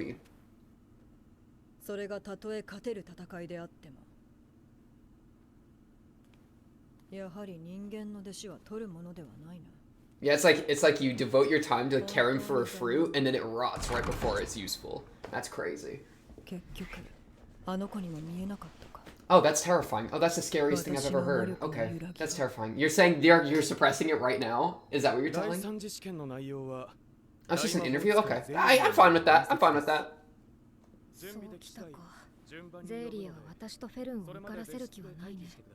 Wait, so was she suppressing her mana? Is that what you're telling me? That's terrifying. Yeah. Okay, I like this. I'm fine with this. She's kind of the top dog, so... I mean, if she fails Frieren, that would be cringe, because Frieren is, like, easily the best one, and she agreed with this, so, like... It's literally racism. It's actually racism if you fail Frieren. Am I wrong? Because it's like, oh, as an elf, you should be better than these humans by a significant margin. That's called racism. Wait, Zeta is racist? Wait, think about it. I kind of like it. Okay, let's just lock in for a second. Can we? Interview time. This is a sick place to have an interview. This is genius. Way better than a throne room. Just like very casual like this. All right, well. 理由を聞いてもいい？今もお前は私の魔力に恐怖を感じている。自分の身の丈がよくわかっている。Good move. Fantastic move. 一級魔法使いになった自分の姿がイメージできないだろう。魔法の世界ではイメージできないもの。Wow, what a good test. Actually, so genius. And good move for her to immediately be like, may I ask why? Like, that's a perfect response you can give. Good move, everyone. Okay. I love this. This is perfect. お前も一級魔法使いになった自分の姿をイメージできていないな。Well, it's not because she's not strong enough. Yeah, exactly. It's because, I don't know. Why not? Okay. Yeah. Yeah, okay, that's fair. 事実でしょ。一度だけチャンスをやる。Okay. 好きな魔法を言ってみる。花畑を出す魔法。Honest. フランメから教わった魔法か。実にくだらない。不合格だ。そう。Alright, bet. Take back C's? You can't even. Well, it's crazy that you're still talking. That makes you look like the weak one here. Okay, Frieren. Good response.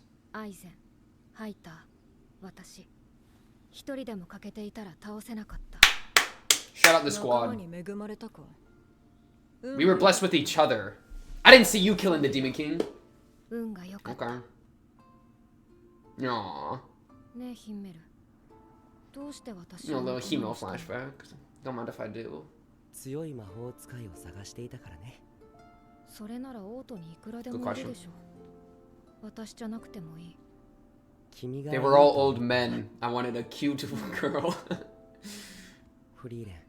That's not what he's gonna say. 覚えていないだろうけれども、昔僕は一度だけ君と会ったことがある。全然覚えていない。だろうね。子供の頃、森に薬草を取りに入った時、道に迷った。長い間、Oh, the childhood crush. Frieren was his childhood crush. 人生で初めて孤独を味わった。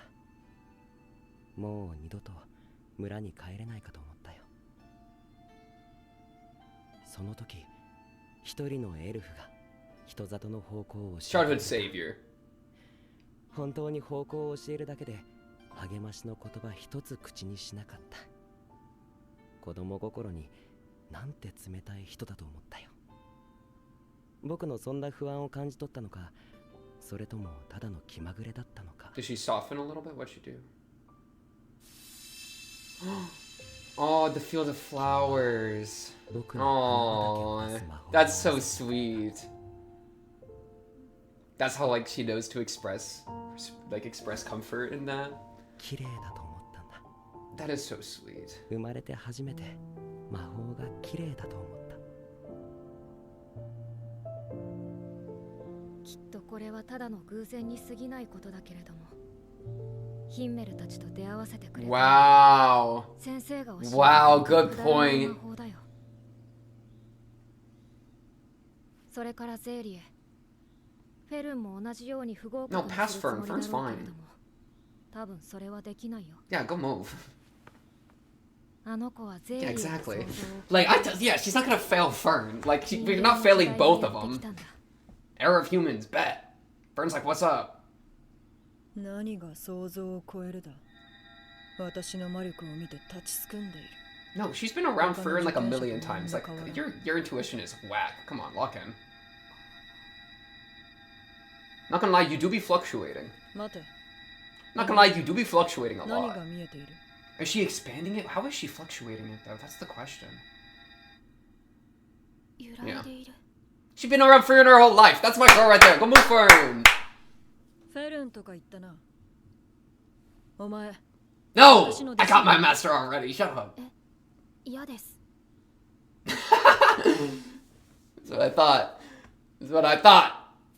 悪いようにはしない。私ならお前をより高みへと連れて行ける。未だかつて魔法 For what sake? To what end? 高みへ。それは合否と関係があるのですか？ Oh, good counter あるかも question. しれない。そうですか。 Oh, you have such cool hair in the back.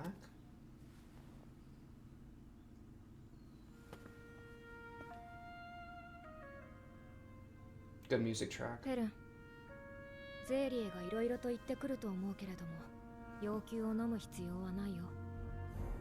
私がゼーリエに何を言っても不合格 She will になる pass you no matter what you say. フェルンは何を That's crazy. That's crazy. だってゼーリエの直感はいつも正しいから。 Well, 私は is her intuition always right, or you know what I mean? You could just kind of flip it. That's fine, though. フリーレンの入れ知恵だな。私は有望な魔法使いを見逃すほどバカじゃない。合格だ。Yeah, go move. Easy clap. 次。 Who else passed? Ah, who else passed though? Who else passed? She yeah, give to my thing, bro. It's like, is it that her intuition's always right, or is it always right because it's her intuition? Like, a little, you know what I mean? She's literally the top dog, so like what she says goes. So like, there's not like some other rightness that, you know what I mean? Like, she's the one making the decisions. So saying that's like, her intuition means that she's always correct. No, she's just always gonna be right because she's the one that defines what is right. But like, okay, either way, she is a goated mage, so I'll still respect it. Just saying, like, it's not like, you know what I mean? Like, she has a good read on people, and she can kind of, like, you know, rank that to her standards. Totally fair. Yeah, I totally got you there. Right? In which case, like, Frieren, you're not gonna pass Frieren because you're dumb. Like, okay, forehead, whatever. Like, I don't know. Go move with Fern. It's like, I guess, like, her standards aren't even just power. It's like, her mold of what a mage should be. And Frieren don't fit that, because Frieren likes flowers. Like, you know what I mean? That's just crazy. And like what she said earlier of what Frieren said of like, yeah, I won't like live up, or yeah, I won't live up to like what she wants or whatever. Which is what I'm gonna call bona fide racism. Zide, you're getting canceled. Think about it. But that was a cute Himel flashback, by the way. That was very cute. I quite liked that. I wonder what the fluctuations were of.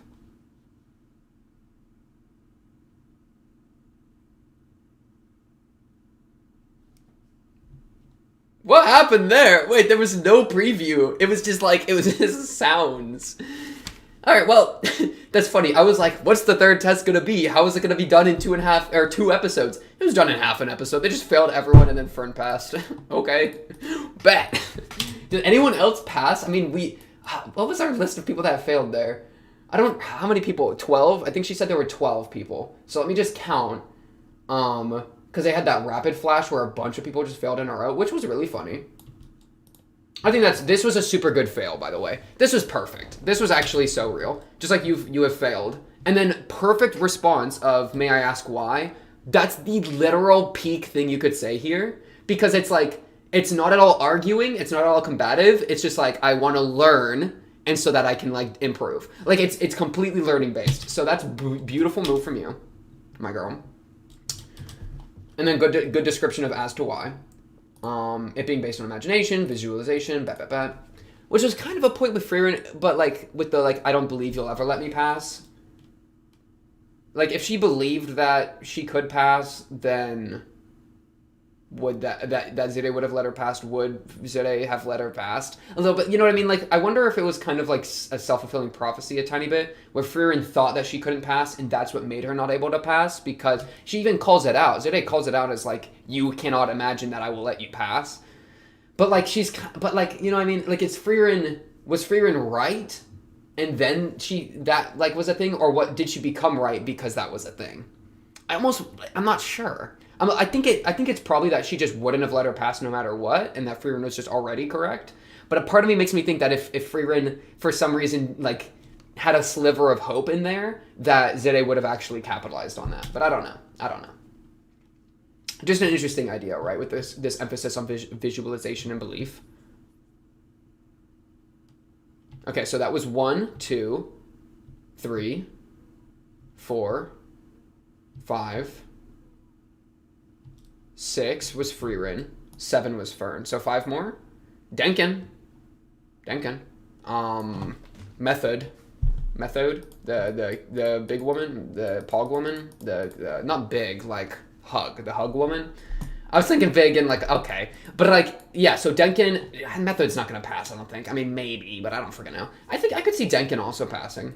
He seems to have been pretty clutched, and he's like close to his deathbed. So yeah, well, deathbed, not really, but like, he was kind of like, he's old.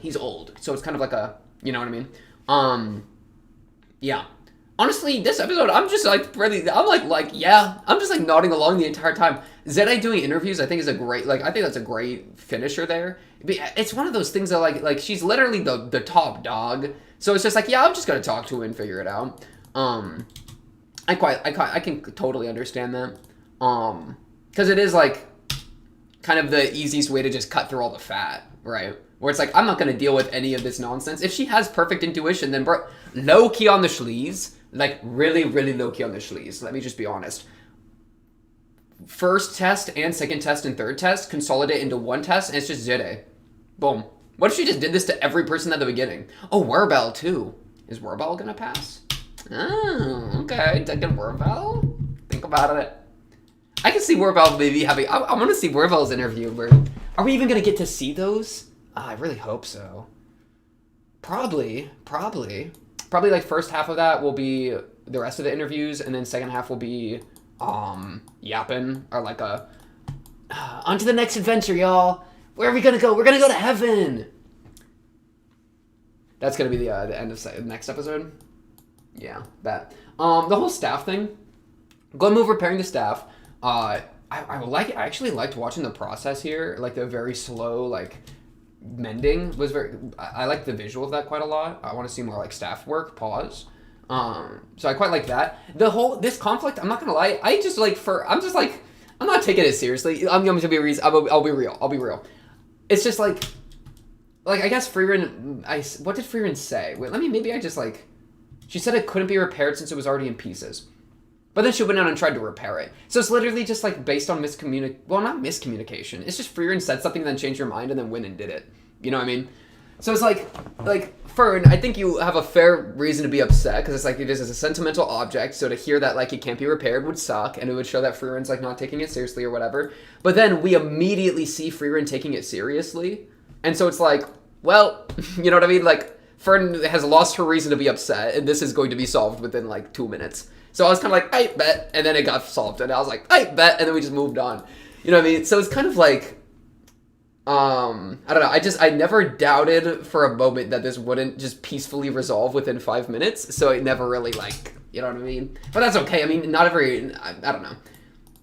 It was just kind of like a thing that was like, okay, you know what I mean? It was, I guess, stakes. I guess it's a thing of stakes, right? Where it's like, there wasn't really a stake there, and that's okay, because the show, it's so interesting to me. I feel like the show has a really strange position with stakes, where I don't think I've really felt much stakes during the entire thing. And that's crazy that I'm saying that while Richter is getting double impaled, that it's like, bro, you're saying there's no stakes? Look at him getting double impaled. But they all had escape golems. You know what I mean? It's one of those things where it's like, and that's fine. I don't think it's a show that's trying to have these crazy, like, life and death stakes constantly. But it kind of leads to a very much more, like, it almost feels like I'm watching this more casually than I would, like, a lot of other shows that, like,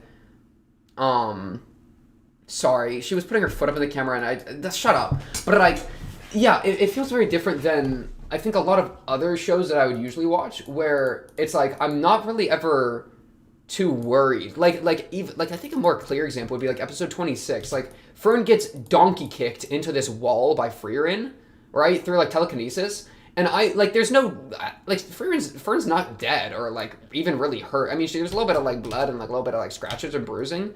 But, like, you know what I mean? I don't think I was ever, like, worried. Like, we just took a little bit of damage and broke her staff, and then the staff got repaired. Like, there wasn't really any problem. And then, like, Frieren got a little busted up. But it's, like, it really wasn't that bad. Which is why I think that's partially why I was emphasizing that idea of, like, oh, there's going to be a clone Frieren and we're going to get jumped and we're going to get surprised. Because it's like, that would be like a twist that makes things go wrong. That makes a plan go awry, right? Which I was kind of expecting. But, like, the plan didn't go awry. Like, it actually went, like, perfectly as Frieren thought it would, right? Yeah. I think that's pretty much exactly what happened there, right? Because, I mean, yeah, Frieren got a little busted up, but I think this was all well within Frieren's expectations. I mean, she even says, like, it's been 80 years since I was last forced to use that.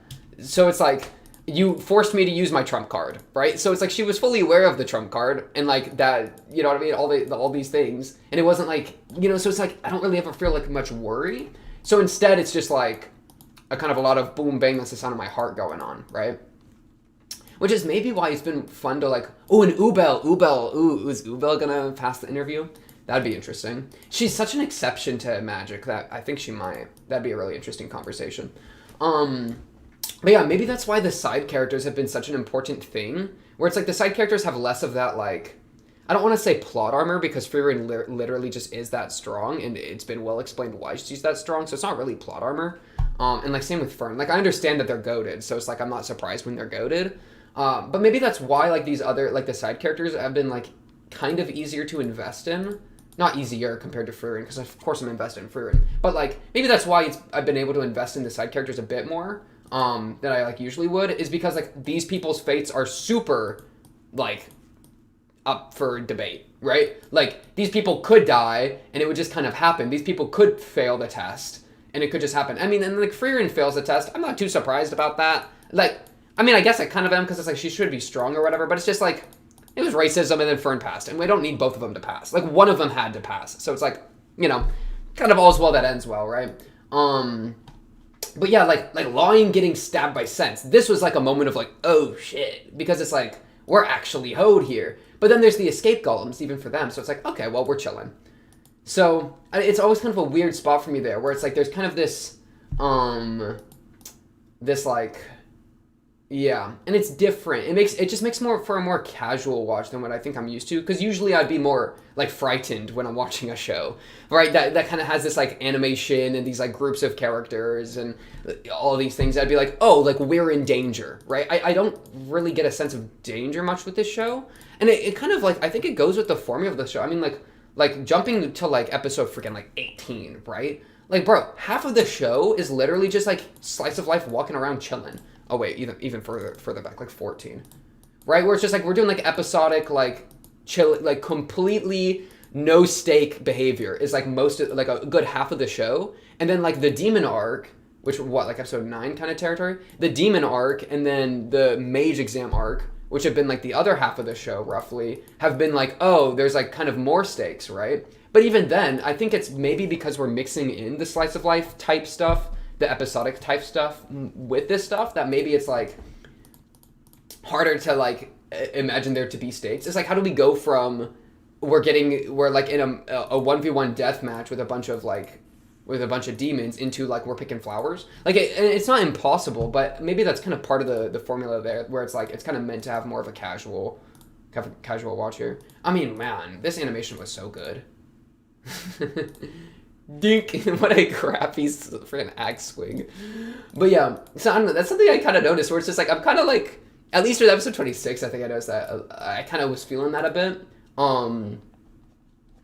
Yeah. Though, so, yeah, I guess it's... Yeah, I don't know. Because I guess the stake is failing the test. Or dying. But, like, nobody of note kind of died or, like, was at risk of dying. Other than, I would say, Lorian and Richter for, like, 5 seconds. But then we were good. And then I was kind of worried a little bit. I don't even know how much I was worried during, like, the Frieren fight. I think I was kind of like, oh, we're good. Because it's a 2v1, right? Like I was kind of like waiting for like the... It was just like, oh, how do we lose this? Was kind of, I guess, the idea there. So, yeah, and I guess targeting Fern is kind of a way to like somewhat get something there. But, yeah. It's definitely led to a more, like a way, like a different watch. This is kind of a retrospective on Frieren as a whole. I'm not even trying to say that about like this episode and last episode specifically. That's definitely just something I felt over like the course of the show. That has been like... a lot. It's been like I'm trying to like come up with like a taste analogy, bro. Like it's been like very soft. It's been like a soft show, which is pleasant, right? But it doesn't stab you. So I haven't been stabbed. I've been like in a soft, warm, cozy little blankie.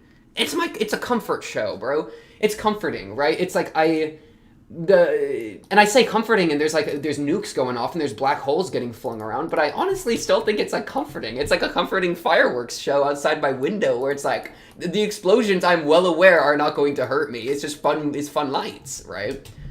Yeah, I think that's probably how I would describe this show, which is yeah. It's like a very like light-hearted, maybe would be a term. Because it does feel, man, this feels like so many other shows. Like, this is kind of, like, I don't want to say trope, but, like, this is, like, something you would see a lot, right? Where it's, like, we have a widespread of colorful characters. I mean, look at their hair. Red, green, blue, black, gray, blonde, right? Frieren, white. Fern, purple. We have our widespread of fun different characters with their unique abilities. I mean, shout out Hunter x Hunter, shout out Demon Slayer, shout out JJK, shout out like all of them, right? Chainsaw Man, if you really want to throw stuff in there, but like especially like this really was like JJK, which I still haven't seen season 2 LMAO, but season 1 JJK and like especially Hunter Exam and like I think Demon Slayer, haven't really seen Demon Slayer, but tell me if I should watch those in the comments. Shout out the comments. But it really feels like one of those, right? Where it's like we got this widespread of characters or whatever, right?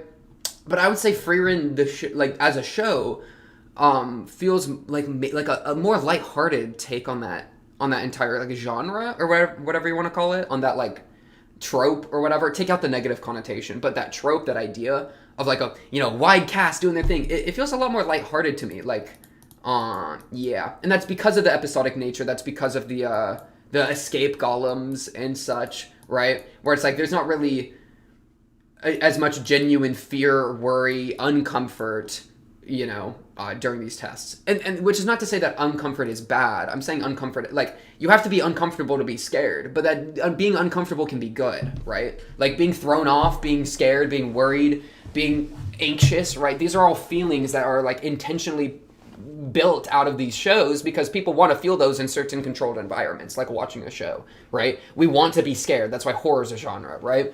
And so I'd say Frieren as a show like is kind of, at least I don't know how much I could say this is intended, but I think it definitely, in how I've watched it, has like strayed away from a lot of those and has really leaned into like the comfortable, like fun side of this kind of stuff, right? Where I'm like, I'm not really like worried. I'm just kind of chilling, enjoying what's going on, enjoying the yapping, so to speak, right?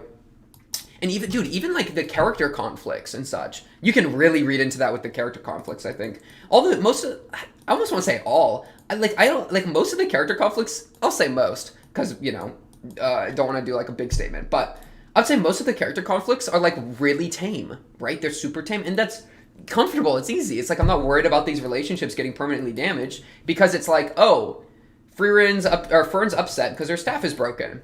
Right? Very fair. And like is upset because Frieren said it wasn't repairable. So that's kind of like, oh, Frieren doesn't care about the staff in the same way I do. She's not taking respect of my like how I feel about things. It also is just I am having to deal with the idea that I'm not going to be able to get this thing I care about repaired, right? And Stark's like, oh, that sucks, and then just kind of hears her out. Does he even offer like much advice, really? He just kind of listens. Stark, can we make moves, bro? No comforting. You just kind of walk around, eat some kebabs, and then like, what matters is that she tries to understand you. I feel like I'm well aware of this point, but like, whatever, you gotta repeat it sometimes to get it through Fern's thick skull. She's not thick.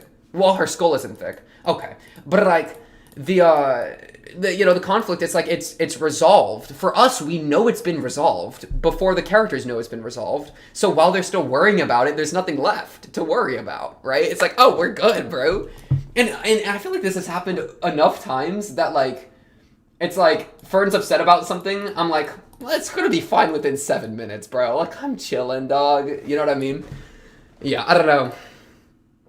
She just, like, feed her some kebabs, let Frieren do her thing for the rest of the day, and it'll get fixed by the end of the day. You could probably read into that, like, make a more broad assessment if you actually looked at previous episodes a bit, where they've had conflicts like this, and, like, kind of looked at like, you know, if you parallel a few of these conflicts together and be like, oh, like, what are we actually saying here? Then we could probably really, like, tie something together. Because right now what I'm saying is just based off that one thing. But I think it's been a recurring thing, right? Like, even, like, yeah, even this kind of scene where it's, like, Stark and Fern kind of butted heads a bit and, like, needed a bit of, like, marriage counseling, right? Would it kill her to listen to me once in a while, blah, blah, blah. Within 10 minutes fixed, right? 9 minutes even, right? It's like, oh, now they're walking happy, we get a, you know, and so it's like all feels good within a few minutes. So I think that's been enough of a pattern at this point that it's really like, I'm just chilling, man. I'm just chilling, watching these people like walk around, do their thing, like, you know, low stake, comfortable. It's very comfortable, right? So that would be good for people that want a comfortable show. That would be bad for people that want a high stakes, like energetic, you know, scary show, right? Because there's people that want both. So it's not to say it's less of a critique and more of a commentary, right? It's a critique if you think that's bad. It's a good thing if you think it's good, right? I don't think the thing I'm saying is either good or bad. For me personally, I think I would prefer something with stakes over something super comfortable, but I'm still really enjoying the show, right? Like, I think I would enjoy it more if it was different, but that's not what it's trying to do, and I like what it's trying to do, so I'm fine with it. You know what I mean? It's like I could beg for it to be some other show that has, like, you know, no escape golems, maybe people are dying, maybe the good guys are getting flipped on more often, right? You know, maybe these relationship moments are a bit, like, more impactful, have more of a, you know, whatever. More impactful being, like, more scary, right? Like, more, like bigger problems that, you know, a conversation within the day won't fix. You know, maybe I would enjoy that more, but I also really enjoy just the comfort. It's like it's a different type of show than something I've watched before. Something that's, like, a lot more, lack of a better word, comfortable, right? So, if nothing else, I appreciate the almost novelty of the experience, right? Where it's like a new thing. But I would also, yeah, I don't know. That'd just probably be my spot on it. That, like, I probably have learned that I'm more, like, I think stakes are more, like, I've learned more about, like, what I like in media through the show. But I also really like the show. So, yeah. I'd probably give it, like, an 8 out of 10 maybe right now. I don't know. I've been thinking about that recently. I don't know. I think a 7's too low. I'm not sure if I can breach a 9 though. I don't really know my ranking system though. I gotta like go through and like figure out my ranking system because I don't really know what's an 8, right? What would I even compare an 8 to? I don't really know. So yeah, probably. I think Frieren feels like a really good 8 to me though. And I could definitely see it being a 9, or even, like, if someone really likes the character and really likes the atmosphere, I could see this being a 10 for some people, for sure. If somebody's a lot more, like, action-y, then I could see this jumping down to, like, a 7 or a 6, depending. Well, depending on if they are entertained by, like, the spectacle, right? And, like, the really fire animation and, like, this kind of thing. If this itches your action itch, then you're probably good. But if this feels hollow to you, then you're probably not good, right? So, anyways, I guess that's a little bit of random... bigger commentary on rather the episode, but more the show as a show and kind of how I feel about it. Maybe you feel similar sentiments, maybe you feel differently. Either way, I respect it. Unless you have bad opinions, then I don't respect it. But okay, that's it. On to the next episode 28 of... Yo, what's up, everybody? Welcome back to Reactivity Turn On, episode 28, the finale of Season 1 of Frieren Beyond a Journey's End. Well, I say Season 1. There's no Season 2 that's out, but, like, let's be real. Like, they have to make a Season 2 because I know there's more content, and also, you know, this was so successful as a season 1 that, like, I think it's a given that they're going to make a season 2. But either way, last episode, 28, just dropped a few hours ago. Your boy had to get on it. You know how it goes. Yeah, it's sad. It's sad that it's ending, but all we can do is watch it, right? So let me just boom, episode 27. Pretty much the only thing of importance here to remember is that, like, currently a bunch of people are getting flunked out of the exam. Fern passed, though. I'm pretty sure she did say that Fern passed, right? I'm pretty sure she did. Yeah, I mean, yeah, she said that was like the last line, right? Yeah, okay. I knew it was kind of guaranteed, but I wasn't sure if it was said or not. Yeah, so pretty much the last... I mean, surely... This is how I think this last episode's going to go. I think the first little bit is going to be passing or failing the rest of our characters. I'm talking Ubel, Denkin, Warbel. I don't know who else needs to get insta-flunked or not, but, you know, people are going to walk in. Whoever couple left are going to walk in. We're going to hear what happens and then whatever. Surely, like, Denkin gotta pass or something, right? Like, it's my boy Denkers, man. Or, like, Ubel is kind of a weird wild card, so those should be some fun interactions. And then I assume the last half-ish is going to be, like, a cute kind of, like, finale-type beat. I don't know what, but I don't know. Probably something, eating a steak, who knows. Where Stark is going to be in the show again. Yay, Stark! He literally was just not in the last arc at all. It's really funny, actually. But yeah, not too much to say other than just kind of get into it and see what they do. Oh shoot, you see the bar here? It's a little tiny blip, the OP, and then just a bunch of space. There's no more cuts. Or like weird, you know, like divisions. So, episode 28, the last episode. Let me just make sure I got my subtitles correctly on. I do. English, you know how it goes. But yeah, without further ado, I say let's wrap up our season 1 of this show. Yeah, that's all I got for that. Let's just jump into it in a 3, a 2, a 1, bang! What are you looking at? Okay. Fern. You're looking at Fern. Ooh, also remember the aura wavering, fluctuating. Don't forget about the aura fluctuating. But yeah, timer. Look at it go. It's my little my little baby. Look at it go. Timer, pip in the description. It's the last episode. Surely you're aware of all that by now. I would hope so. Yeah. Dang. We're also going to do a tier list for the show. We're going to do a character tier list at the end. That's kind of customary for wrapping up a show. So, you know, the show, the ride ain't quite over yet, but it's definitely in its last little, the finale of the race, so to speak, for season 1. So, we'll just have to kind of see what happens here. Bro, who else is going to pass? I mean, Denkin, I feel like Denkin kind of has to pass. I mean, he's old. That was such a point of, like, it's your last chance. So, I don't know. We'll kind of see what happens there. Who else even? Ubel's gonna be interesting. I think Land still needs to. Land I feel like was kind of popping off. Man, I'd be curious what, like, ooh, Fern gets to choose a spell too. Kind of forgot about that. We're, of course, drinking Dr. Pepper. And everyone who passes gets to choose a spell from Zude's library, right? You can have that.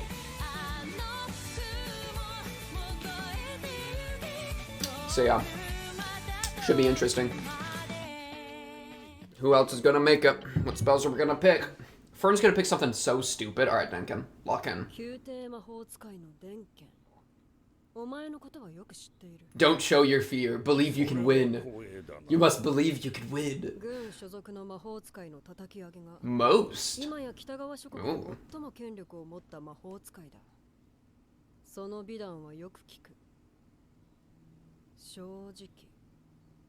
Damn. What an elf thing to say. Get your foot out of the water. No, okay, put the foot back in the water. I don't need to.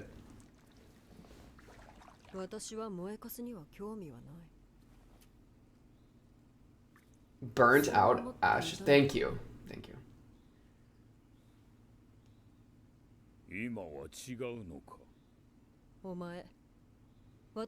Ooh.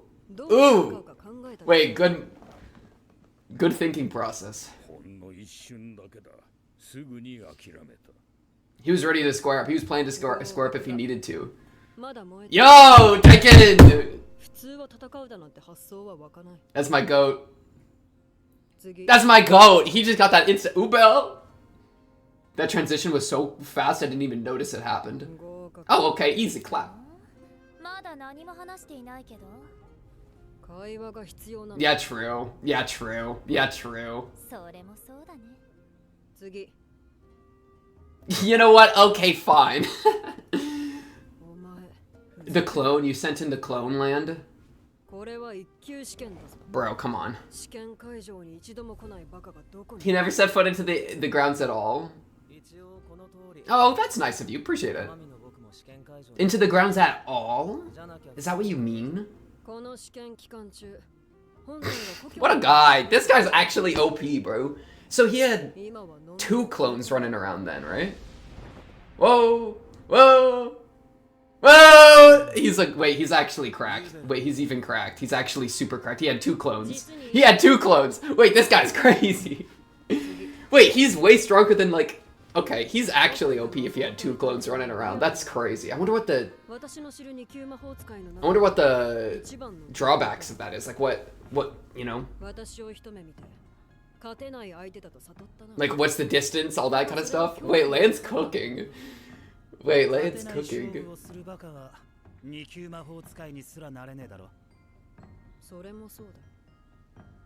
Ooh, this music.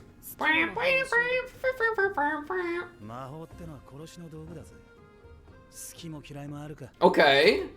She liked that mindset. She liked that mindset, but though. Where about my goat? Alright, Method. Zidane, why are you sitting like that? You look so strange. Sorry. She's just in like crisscross applesauce, bro. Yeah? Do you want a huggy hug? If that's what you should do next, you'll definitely pass. You'll definitely pass. Yeah, you want a huggy hug? Oh, okay, well it worked. But good job. Was there anyone else? Or was that everyone? The rest just passed. She brought in all the failures first, bro. Yeah. Me harvesting all that wheat? Oh, that guy. Yeah. I think he... Ooh, Bell.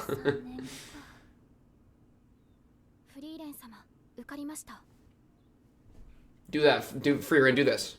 Frieren, do this right now. Okay, that works. I'll let this slide. I'll let it slide.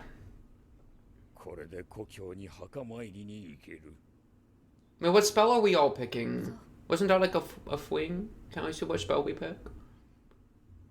I think it's just like, I wish for no spell. Oh, maybe you don't have to choose now. Yeah, you could choose later, maybe. Oh, he's asking. Oh, he's asking about pretzels and cookies. Okay, this was different than I was... Different question than I was thinking. You gotta choose. Oh! You keep yoinking all the snacks. What is up with you? I just need to treat myself to a little yummy treat. You can't be doing that 7 times a day. Actually, no, you can. F it. Snack time.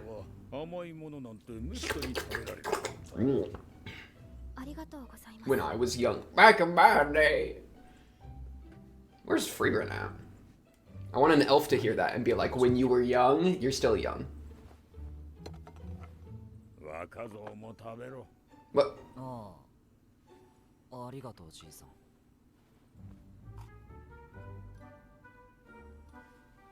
What is happening? Okay, that's... Bro's like nervous. And at the table, he's leaning over and being like, who? Bro is got PTSD from the noble stuff that he had to do way back during the demon arc.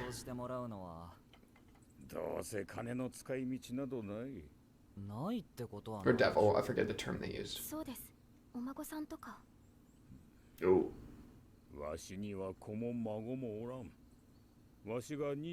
Oh, that's sad. もともと体が弱かった。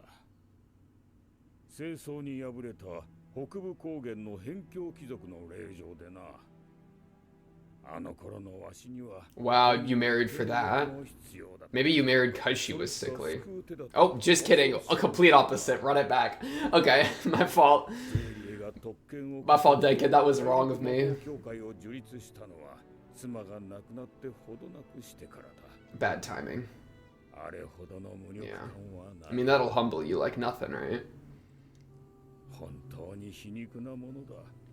今ではわしは国ですら動かせるというのに。フェルン、わしにとって魔法は清掃の道具でしかなかった。フリーレンに伝えてくれんか。Aww.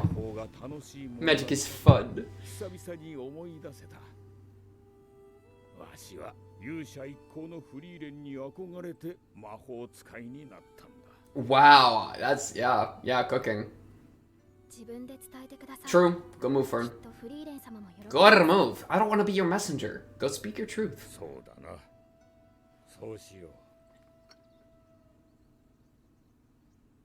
She's probably like getting stuck somewhere. Or like buying something. What is she doing? Okay, she's carrying like 7 grimoires, yeah. I was gonna say, yeah. There's 2 options, alright? She's stuck somewhere or she's buying things. I cast orange levitation. It's a levitation spell. It only works on oranges when there's exactly 13 orange. Aww. He used it! He used orange levitation! Who would have thought that he knows that spell? My goat.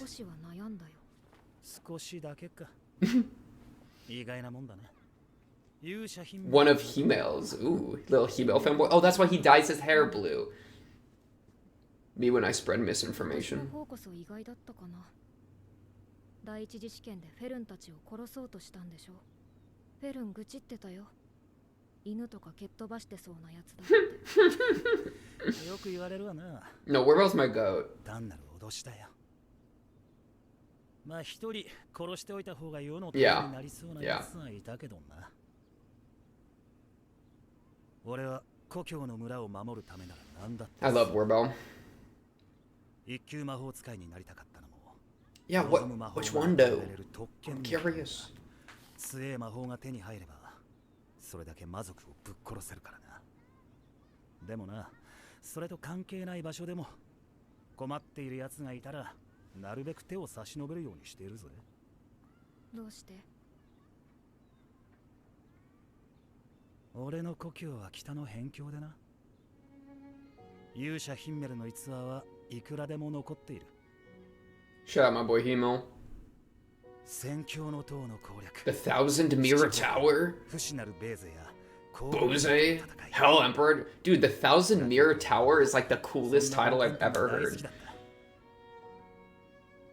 でも村のジジババどもはそんな話めったにしやがらねえ。 Bro was the OG Himel fanboy in his town.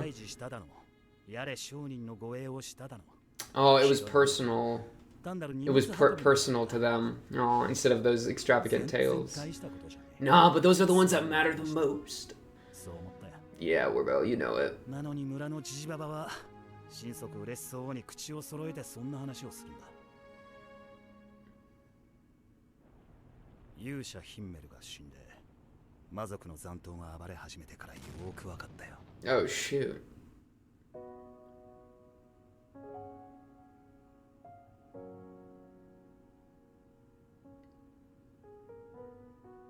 確かに戦況の塔もベーゼも広獄竜も魔王 Good transition.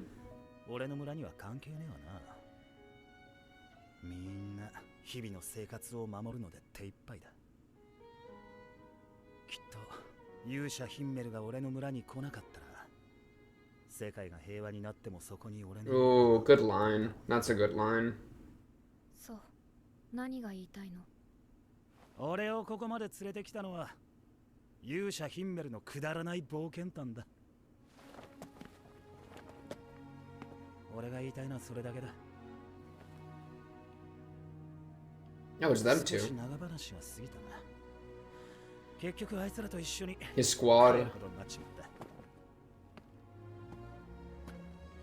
フリーレン、出会いは大切にしろよ。根性の別れってのは何も死別だけじゃない。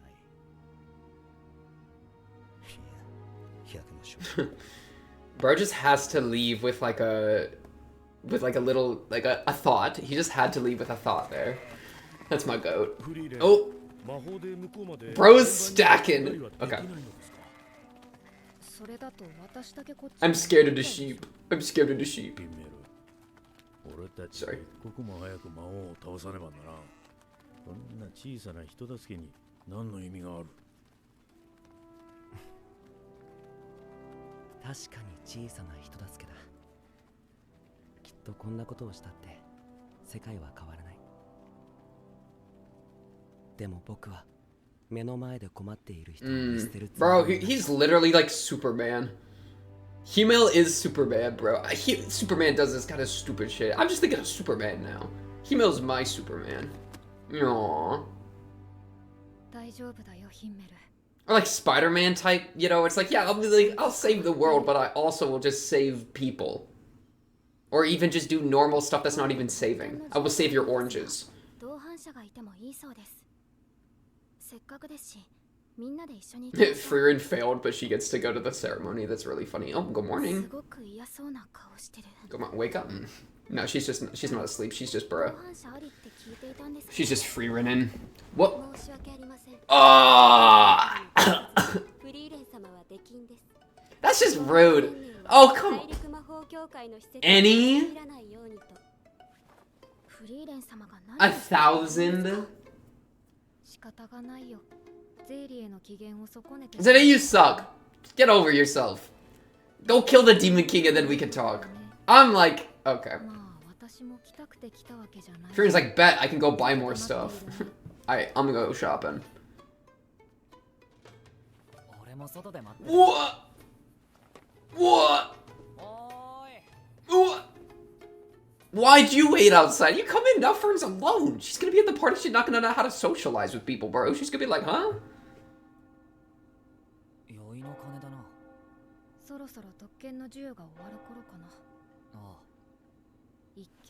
She's gonna pick such a stupid spell. Fewer than 50.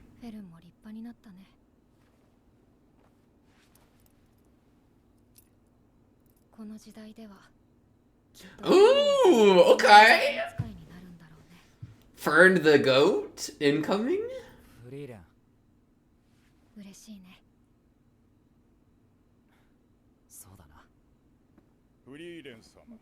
Which one is that? Oh, it's the really skilled guy.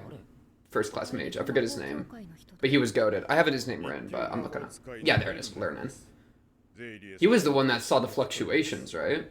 Or he was goated. He was goated. That's all. That's the most important thing.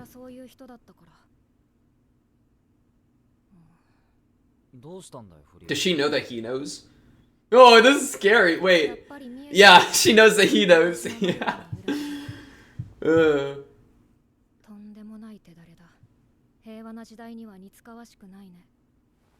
They saw it in each other's eyes, bro.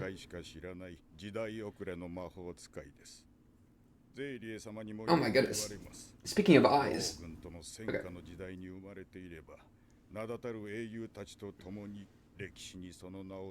Wrong place, wrong time. Kinda.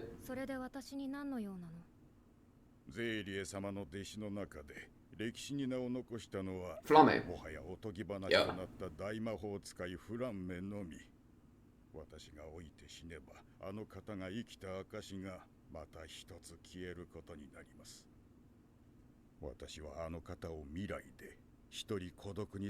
You trying to like repair their relationship a little bit? What's going on?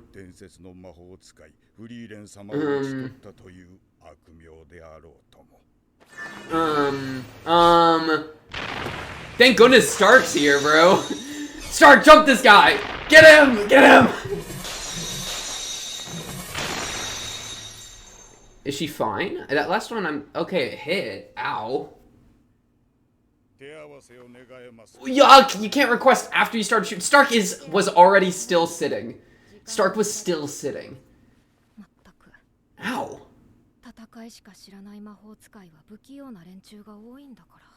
Stark, I don't think he has his axe. ゼーリエはちゃんと覚えている。最後に一ついい？この花畑、魔法で作られたものだ。それがどうした？先生が好きだった魔法だ。くだらない魔法だって。Good point. Great hypocrisy call out. 正直フランメは失敗作だ。Disagreed, but we'll let it slide.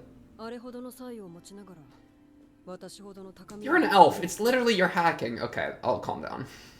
その後もたくさんの弟子を取ったよ。どれも私の足元にも。Most? What do you mean most? Wait, some of them did? Wait, that's actually scary. 気まぐれで取ったはずの弟子なのに。Yippee water! Aww. 好きな魔法も鮮明に思い出せる。Oh, was that him? なぜか私は弟子を取って。Dang. したことは一度もないんだ。たとえ歴史にその名を残せず。Okay, bet.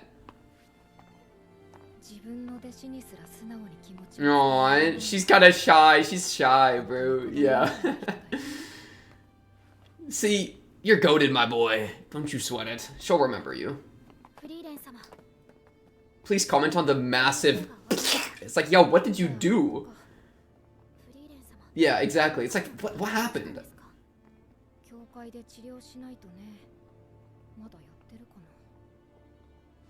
24-hour church. He got blood drawn from Frieren really quick, though. Though she wasn't fighting back, right? Both you and I. No. Of course, Stark is like, was plagued with, or like, yeah. This is such a Stark thing. He was just having fun with the populace, bro. Oh, bet! He actually accepted it. He actually accepted the drink, but not anything else. That's really funny.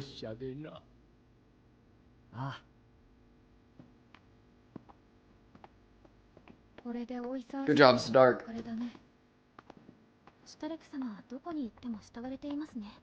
He's a people person, bro. A person of the people. It's gonna be something so benign and stupid, I'm gonna get so mad. Or it's gonna be like murder, death beam, ultra big, boomy, boom, boom. Alright, let's see. It's something benign and stupid. Dang it! It's prestidigitation, bro. Ooh. Perfume smell. Clean smell. You're so annoying.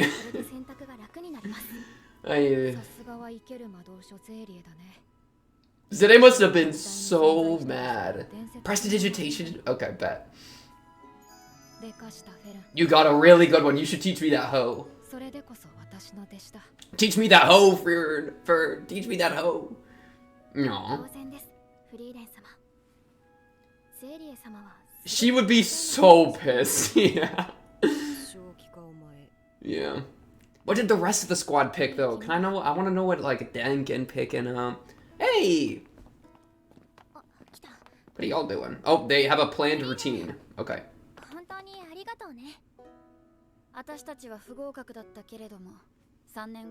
Thanks for letting me know. Yeah, Frieren's like, okay.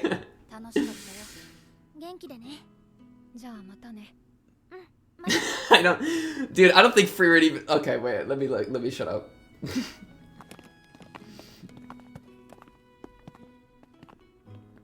Oh, they just wanted to say bye. All right, bye. Later, y'all. That's kind of what I'm saying. It's just kind of happened. But you know what? That's fine. Kraft mac and cheese, my goat. Good transition.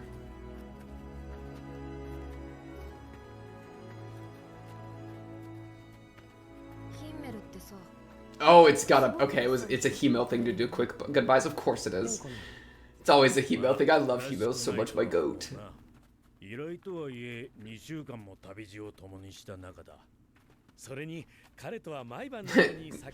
It's a crazy cut when you're saying drink with him. Yeah, it's funny. So I'm not gonna do a big goodbye because it's just to see you later. Yeah. It's just I'll be seeing you, my G, my top G, my homie. That's me and Frieren right now, bro. I'm not gonna give a tearful goodbye because I know we're gonna be meeting again. Oh my goodness, that's so perfect to end a season on goodbyes with it being like, oh, that's actually so sweet. Dude, good move. That's actually good move. That's actually good move. End this season on how goodbyes, like, we'll be seeing you later. Like, low-key, that's actually good move. Aw, dude. What a sweet, like, comfy little show, man. Aw, that's... The graves.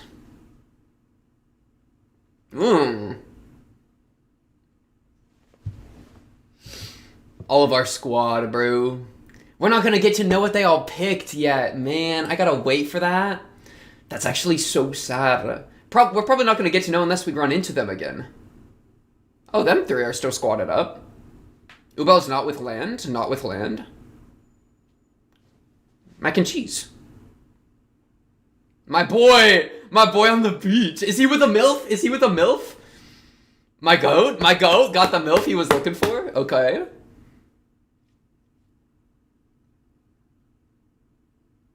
Where are we going next, Frieren? Oh, I see what I mean. She's talking to me. She's talking to us, bro. Yeah, they're like, bro, who are you talking to, Frieren? Frieren's talking to the audience, bro. Let him cook. Oh, even the title. That's so sweet. The journey to end day continues. Damn, bro. Oh, Frieren. You little rapscallion, bro. That was a good finale. Very sweet. Very, like... They gave us a little bit of an action scene just to, like, you know, keep our throats wet. Is that what I was really about to say? Keep our mouth wet? Wait, how does it... I'm sure there's a phrase there somewhere. But they gave us a little bit of, like, an action scene just to make sure we're off our balance a little bit. But, bro, that little last line, it'd be embarrassing when we meet again.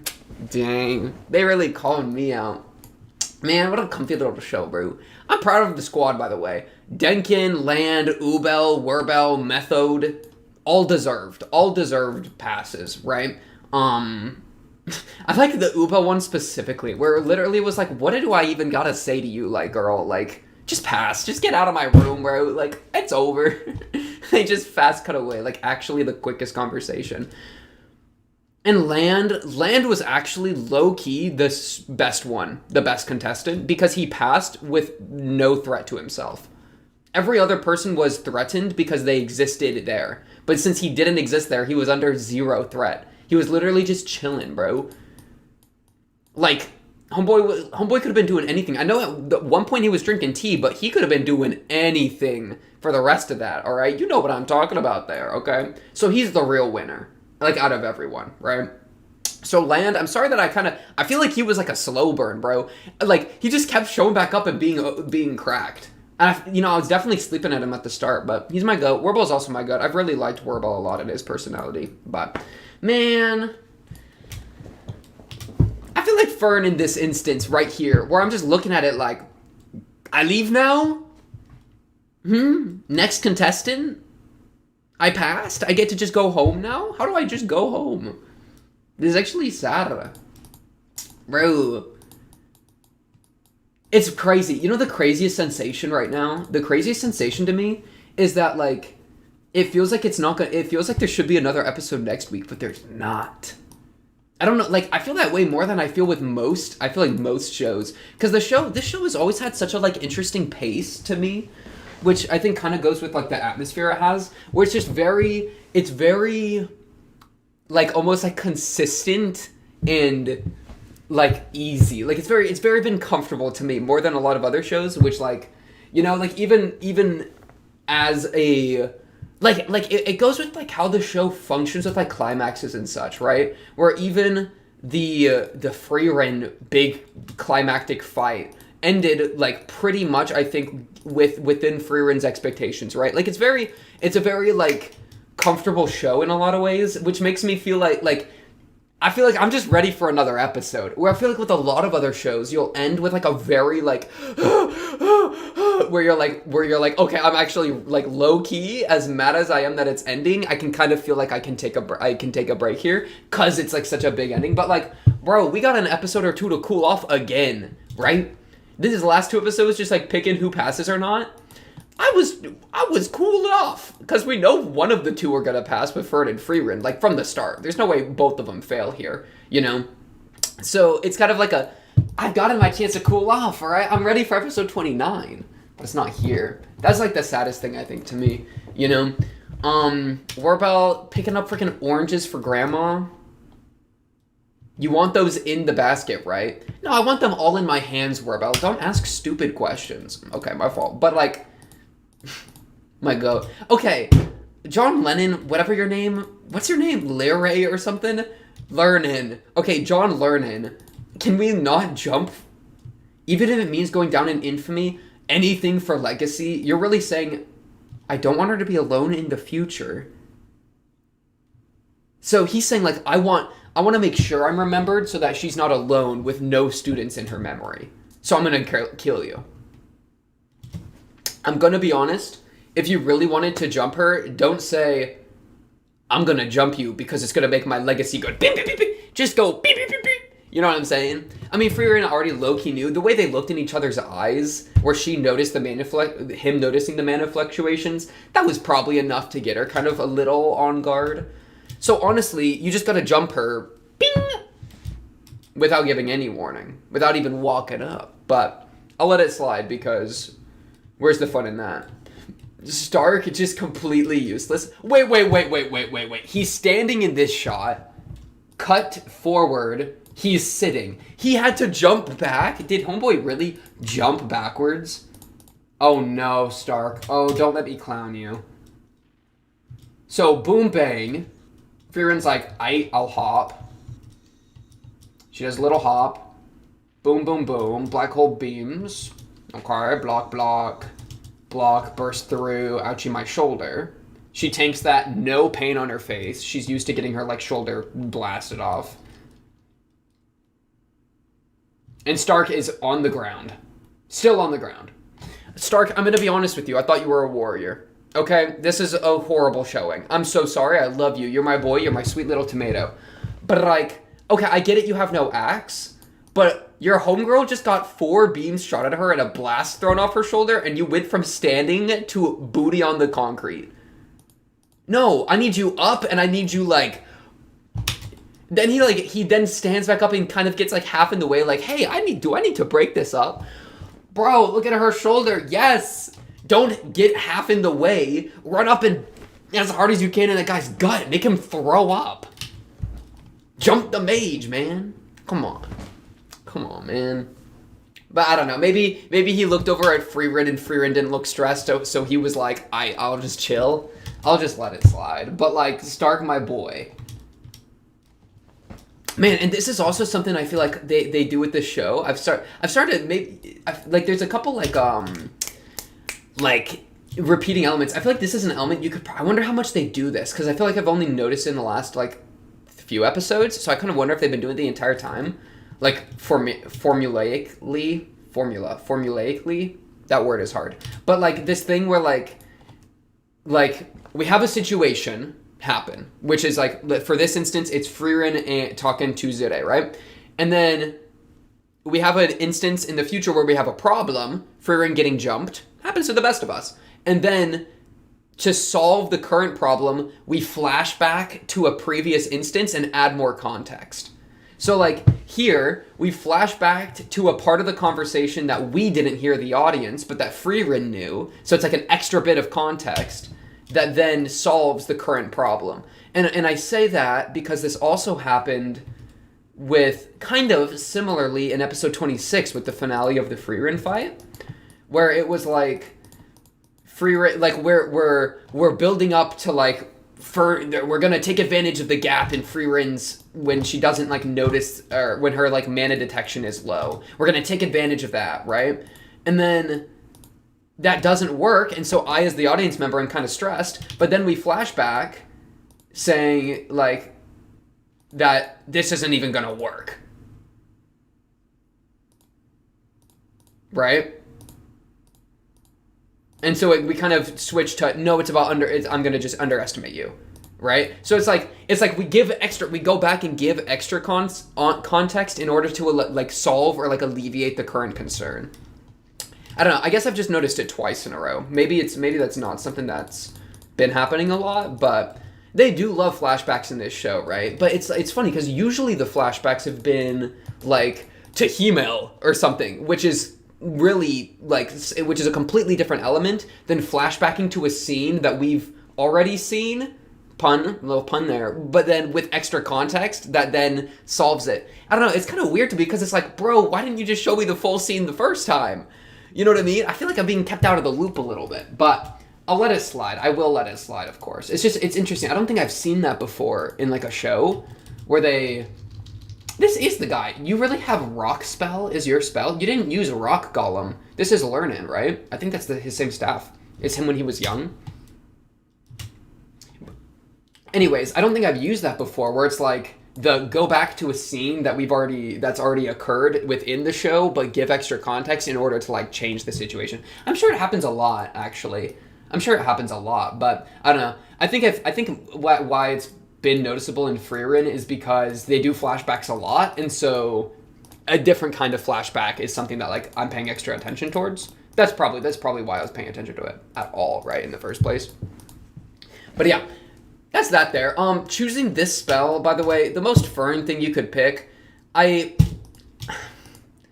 if I'm Zere, it's like, how is that the mythological spell? I don't know. I guess it's just really hard. I mean, it does, like, a bunch of things at once. How are you supposed to target the dirt and not the cloth, I guess? But, you know, it's like, I don't know. I ain't got nothing to say. It being a mythological spell, legendary mythological spell, is just the craziest thing to me. Like, we need to mass produce that hoe. It's gotta be super hard to cast. Because otherwise, I feel like the laundry spell, bro, everyone needs to do laundry. So, like, it has the most demand. It has an incredible amount of demand. I mean, not as much compared to, like, killing. Because, you know, there's a big demand for killing. We love to kill and murder. But you know what I mean? So, this is more of a meme than anything else, but wait, who said the last line? I actually do want to see who said the last line there. I didn't. I was too busy yapping. I didn't hear if it was Stark or Fern.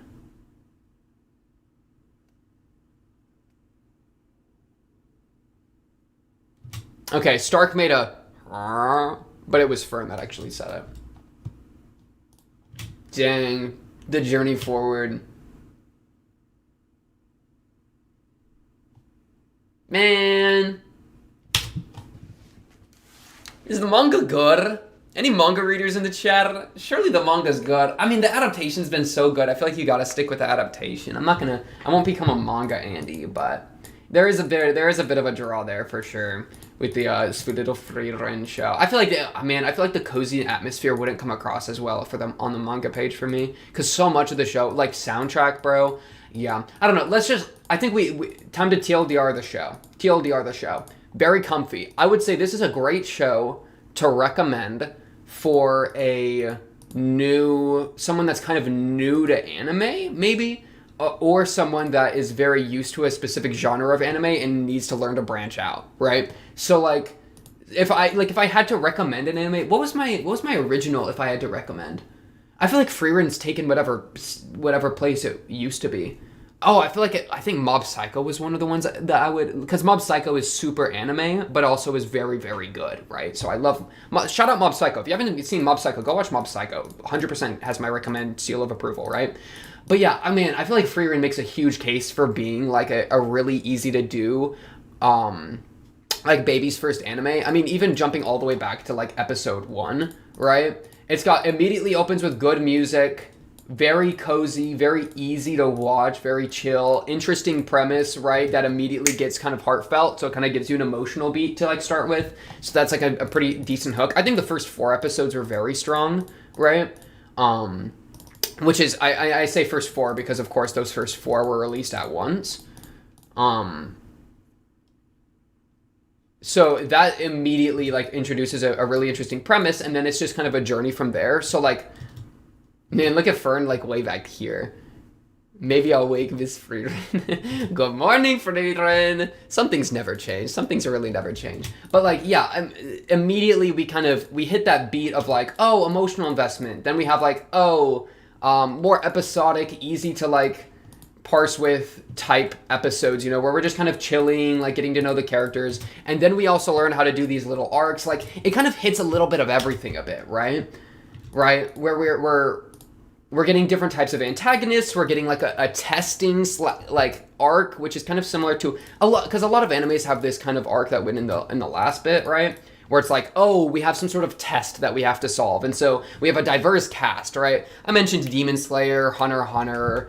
You could probably throw JJK in there, right? Like, this is like such a trope in anime. I mean, dude, My Hero Academia, they had their sports festival, right?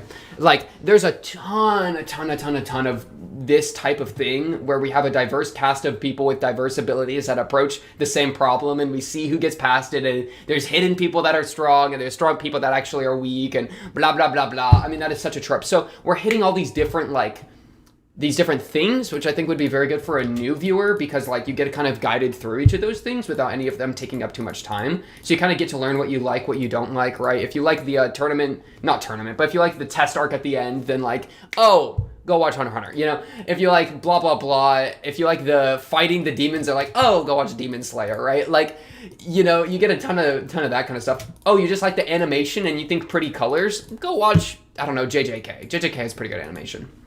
I think it does, right? Doesn't it? Go watch Mob Psycho or One Punch Man Season 1, right? Like, there's so many next paths that I think you can take off of Frieren, which makes it such a good starter. Also, just, like, really good music, really good atmosphere is, like, it's very easy. It's a very soft show to me.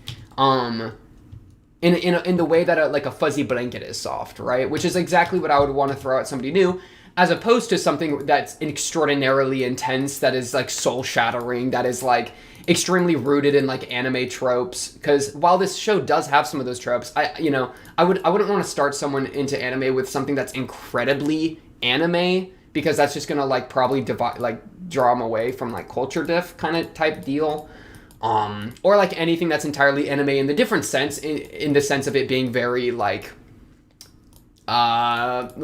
strange, or like weirdly sexual, or like things like that. Like, that's also going to draw people away. And so while there's like a very like, I think there's like Zere's feet are constantly on the screen. That's not really sexual. I don't think that's going to throw anyone off. And then like Frieren Fern has big boobies, and that's like mentioned a few times, but like that's not at all going to drive anyone away. Like, it is super like extraordinarily tame in that way, which makes it also very good. That's what I would say the greatest strength of the show is, right? Is probably that atmosphere that makes me feel like I could watch this with like any member. I could watch this with my grandma, bro. That's a buff. That's a buff, by the way. That's not an insult. That's a buff. I could watch this with my grandma and not feel like concerned that she's going to like, you know, be upset at what I've watched or what I'm showing to her, or that like, I think she could also understand it, you know? I think I could show this to like anybody, right? And even if you can show it to your grandma because it's chill, or you can show it to like a younger sibling because it's got fun action scenes. It does it all. It does it all. It hits multiple beats, bro. It's like, oh, you know, like anyone could POGGED this. And even if grandma doesn't POGGED this, she gets to watch freaking you know, all these different characters have fun and like learn about each other and do heartfelt things. Bro, you show this to, oh no, if you show this to your grandparents, they're gonna cry in the first 4 episodes. That's gonna kill them. Because it's all about aging and old age, and like the sadness of it, and like people that have to live on and like mourn after death. Oh my goodness, don't show this to your grandparents. I take it back. No. But yeah.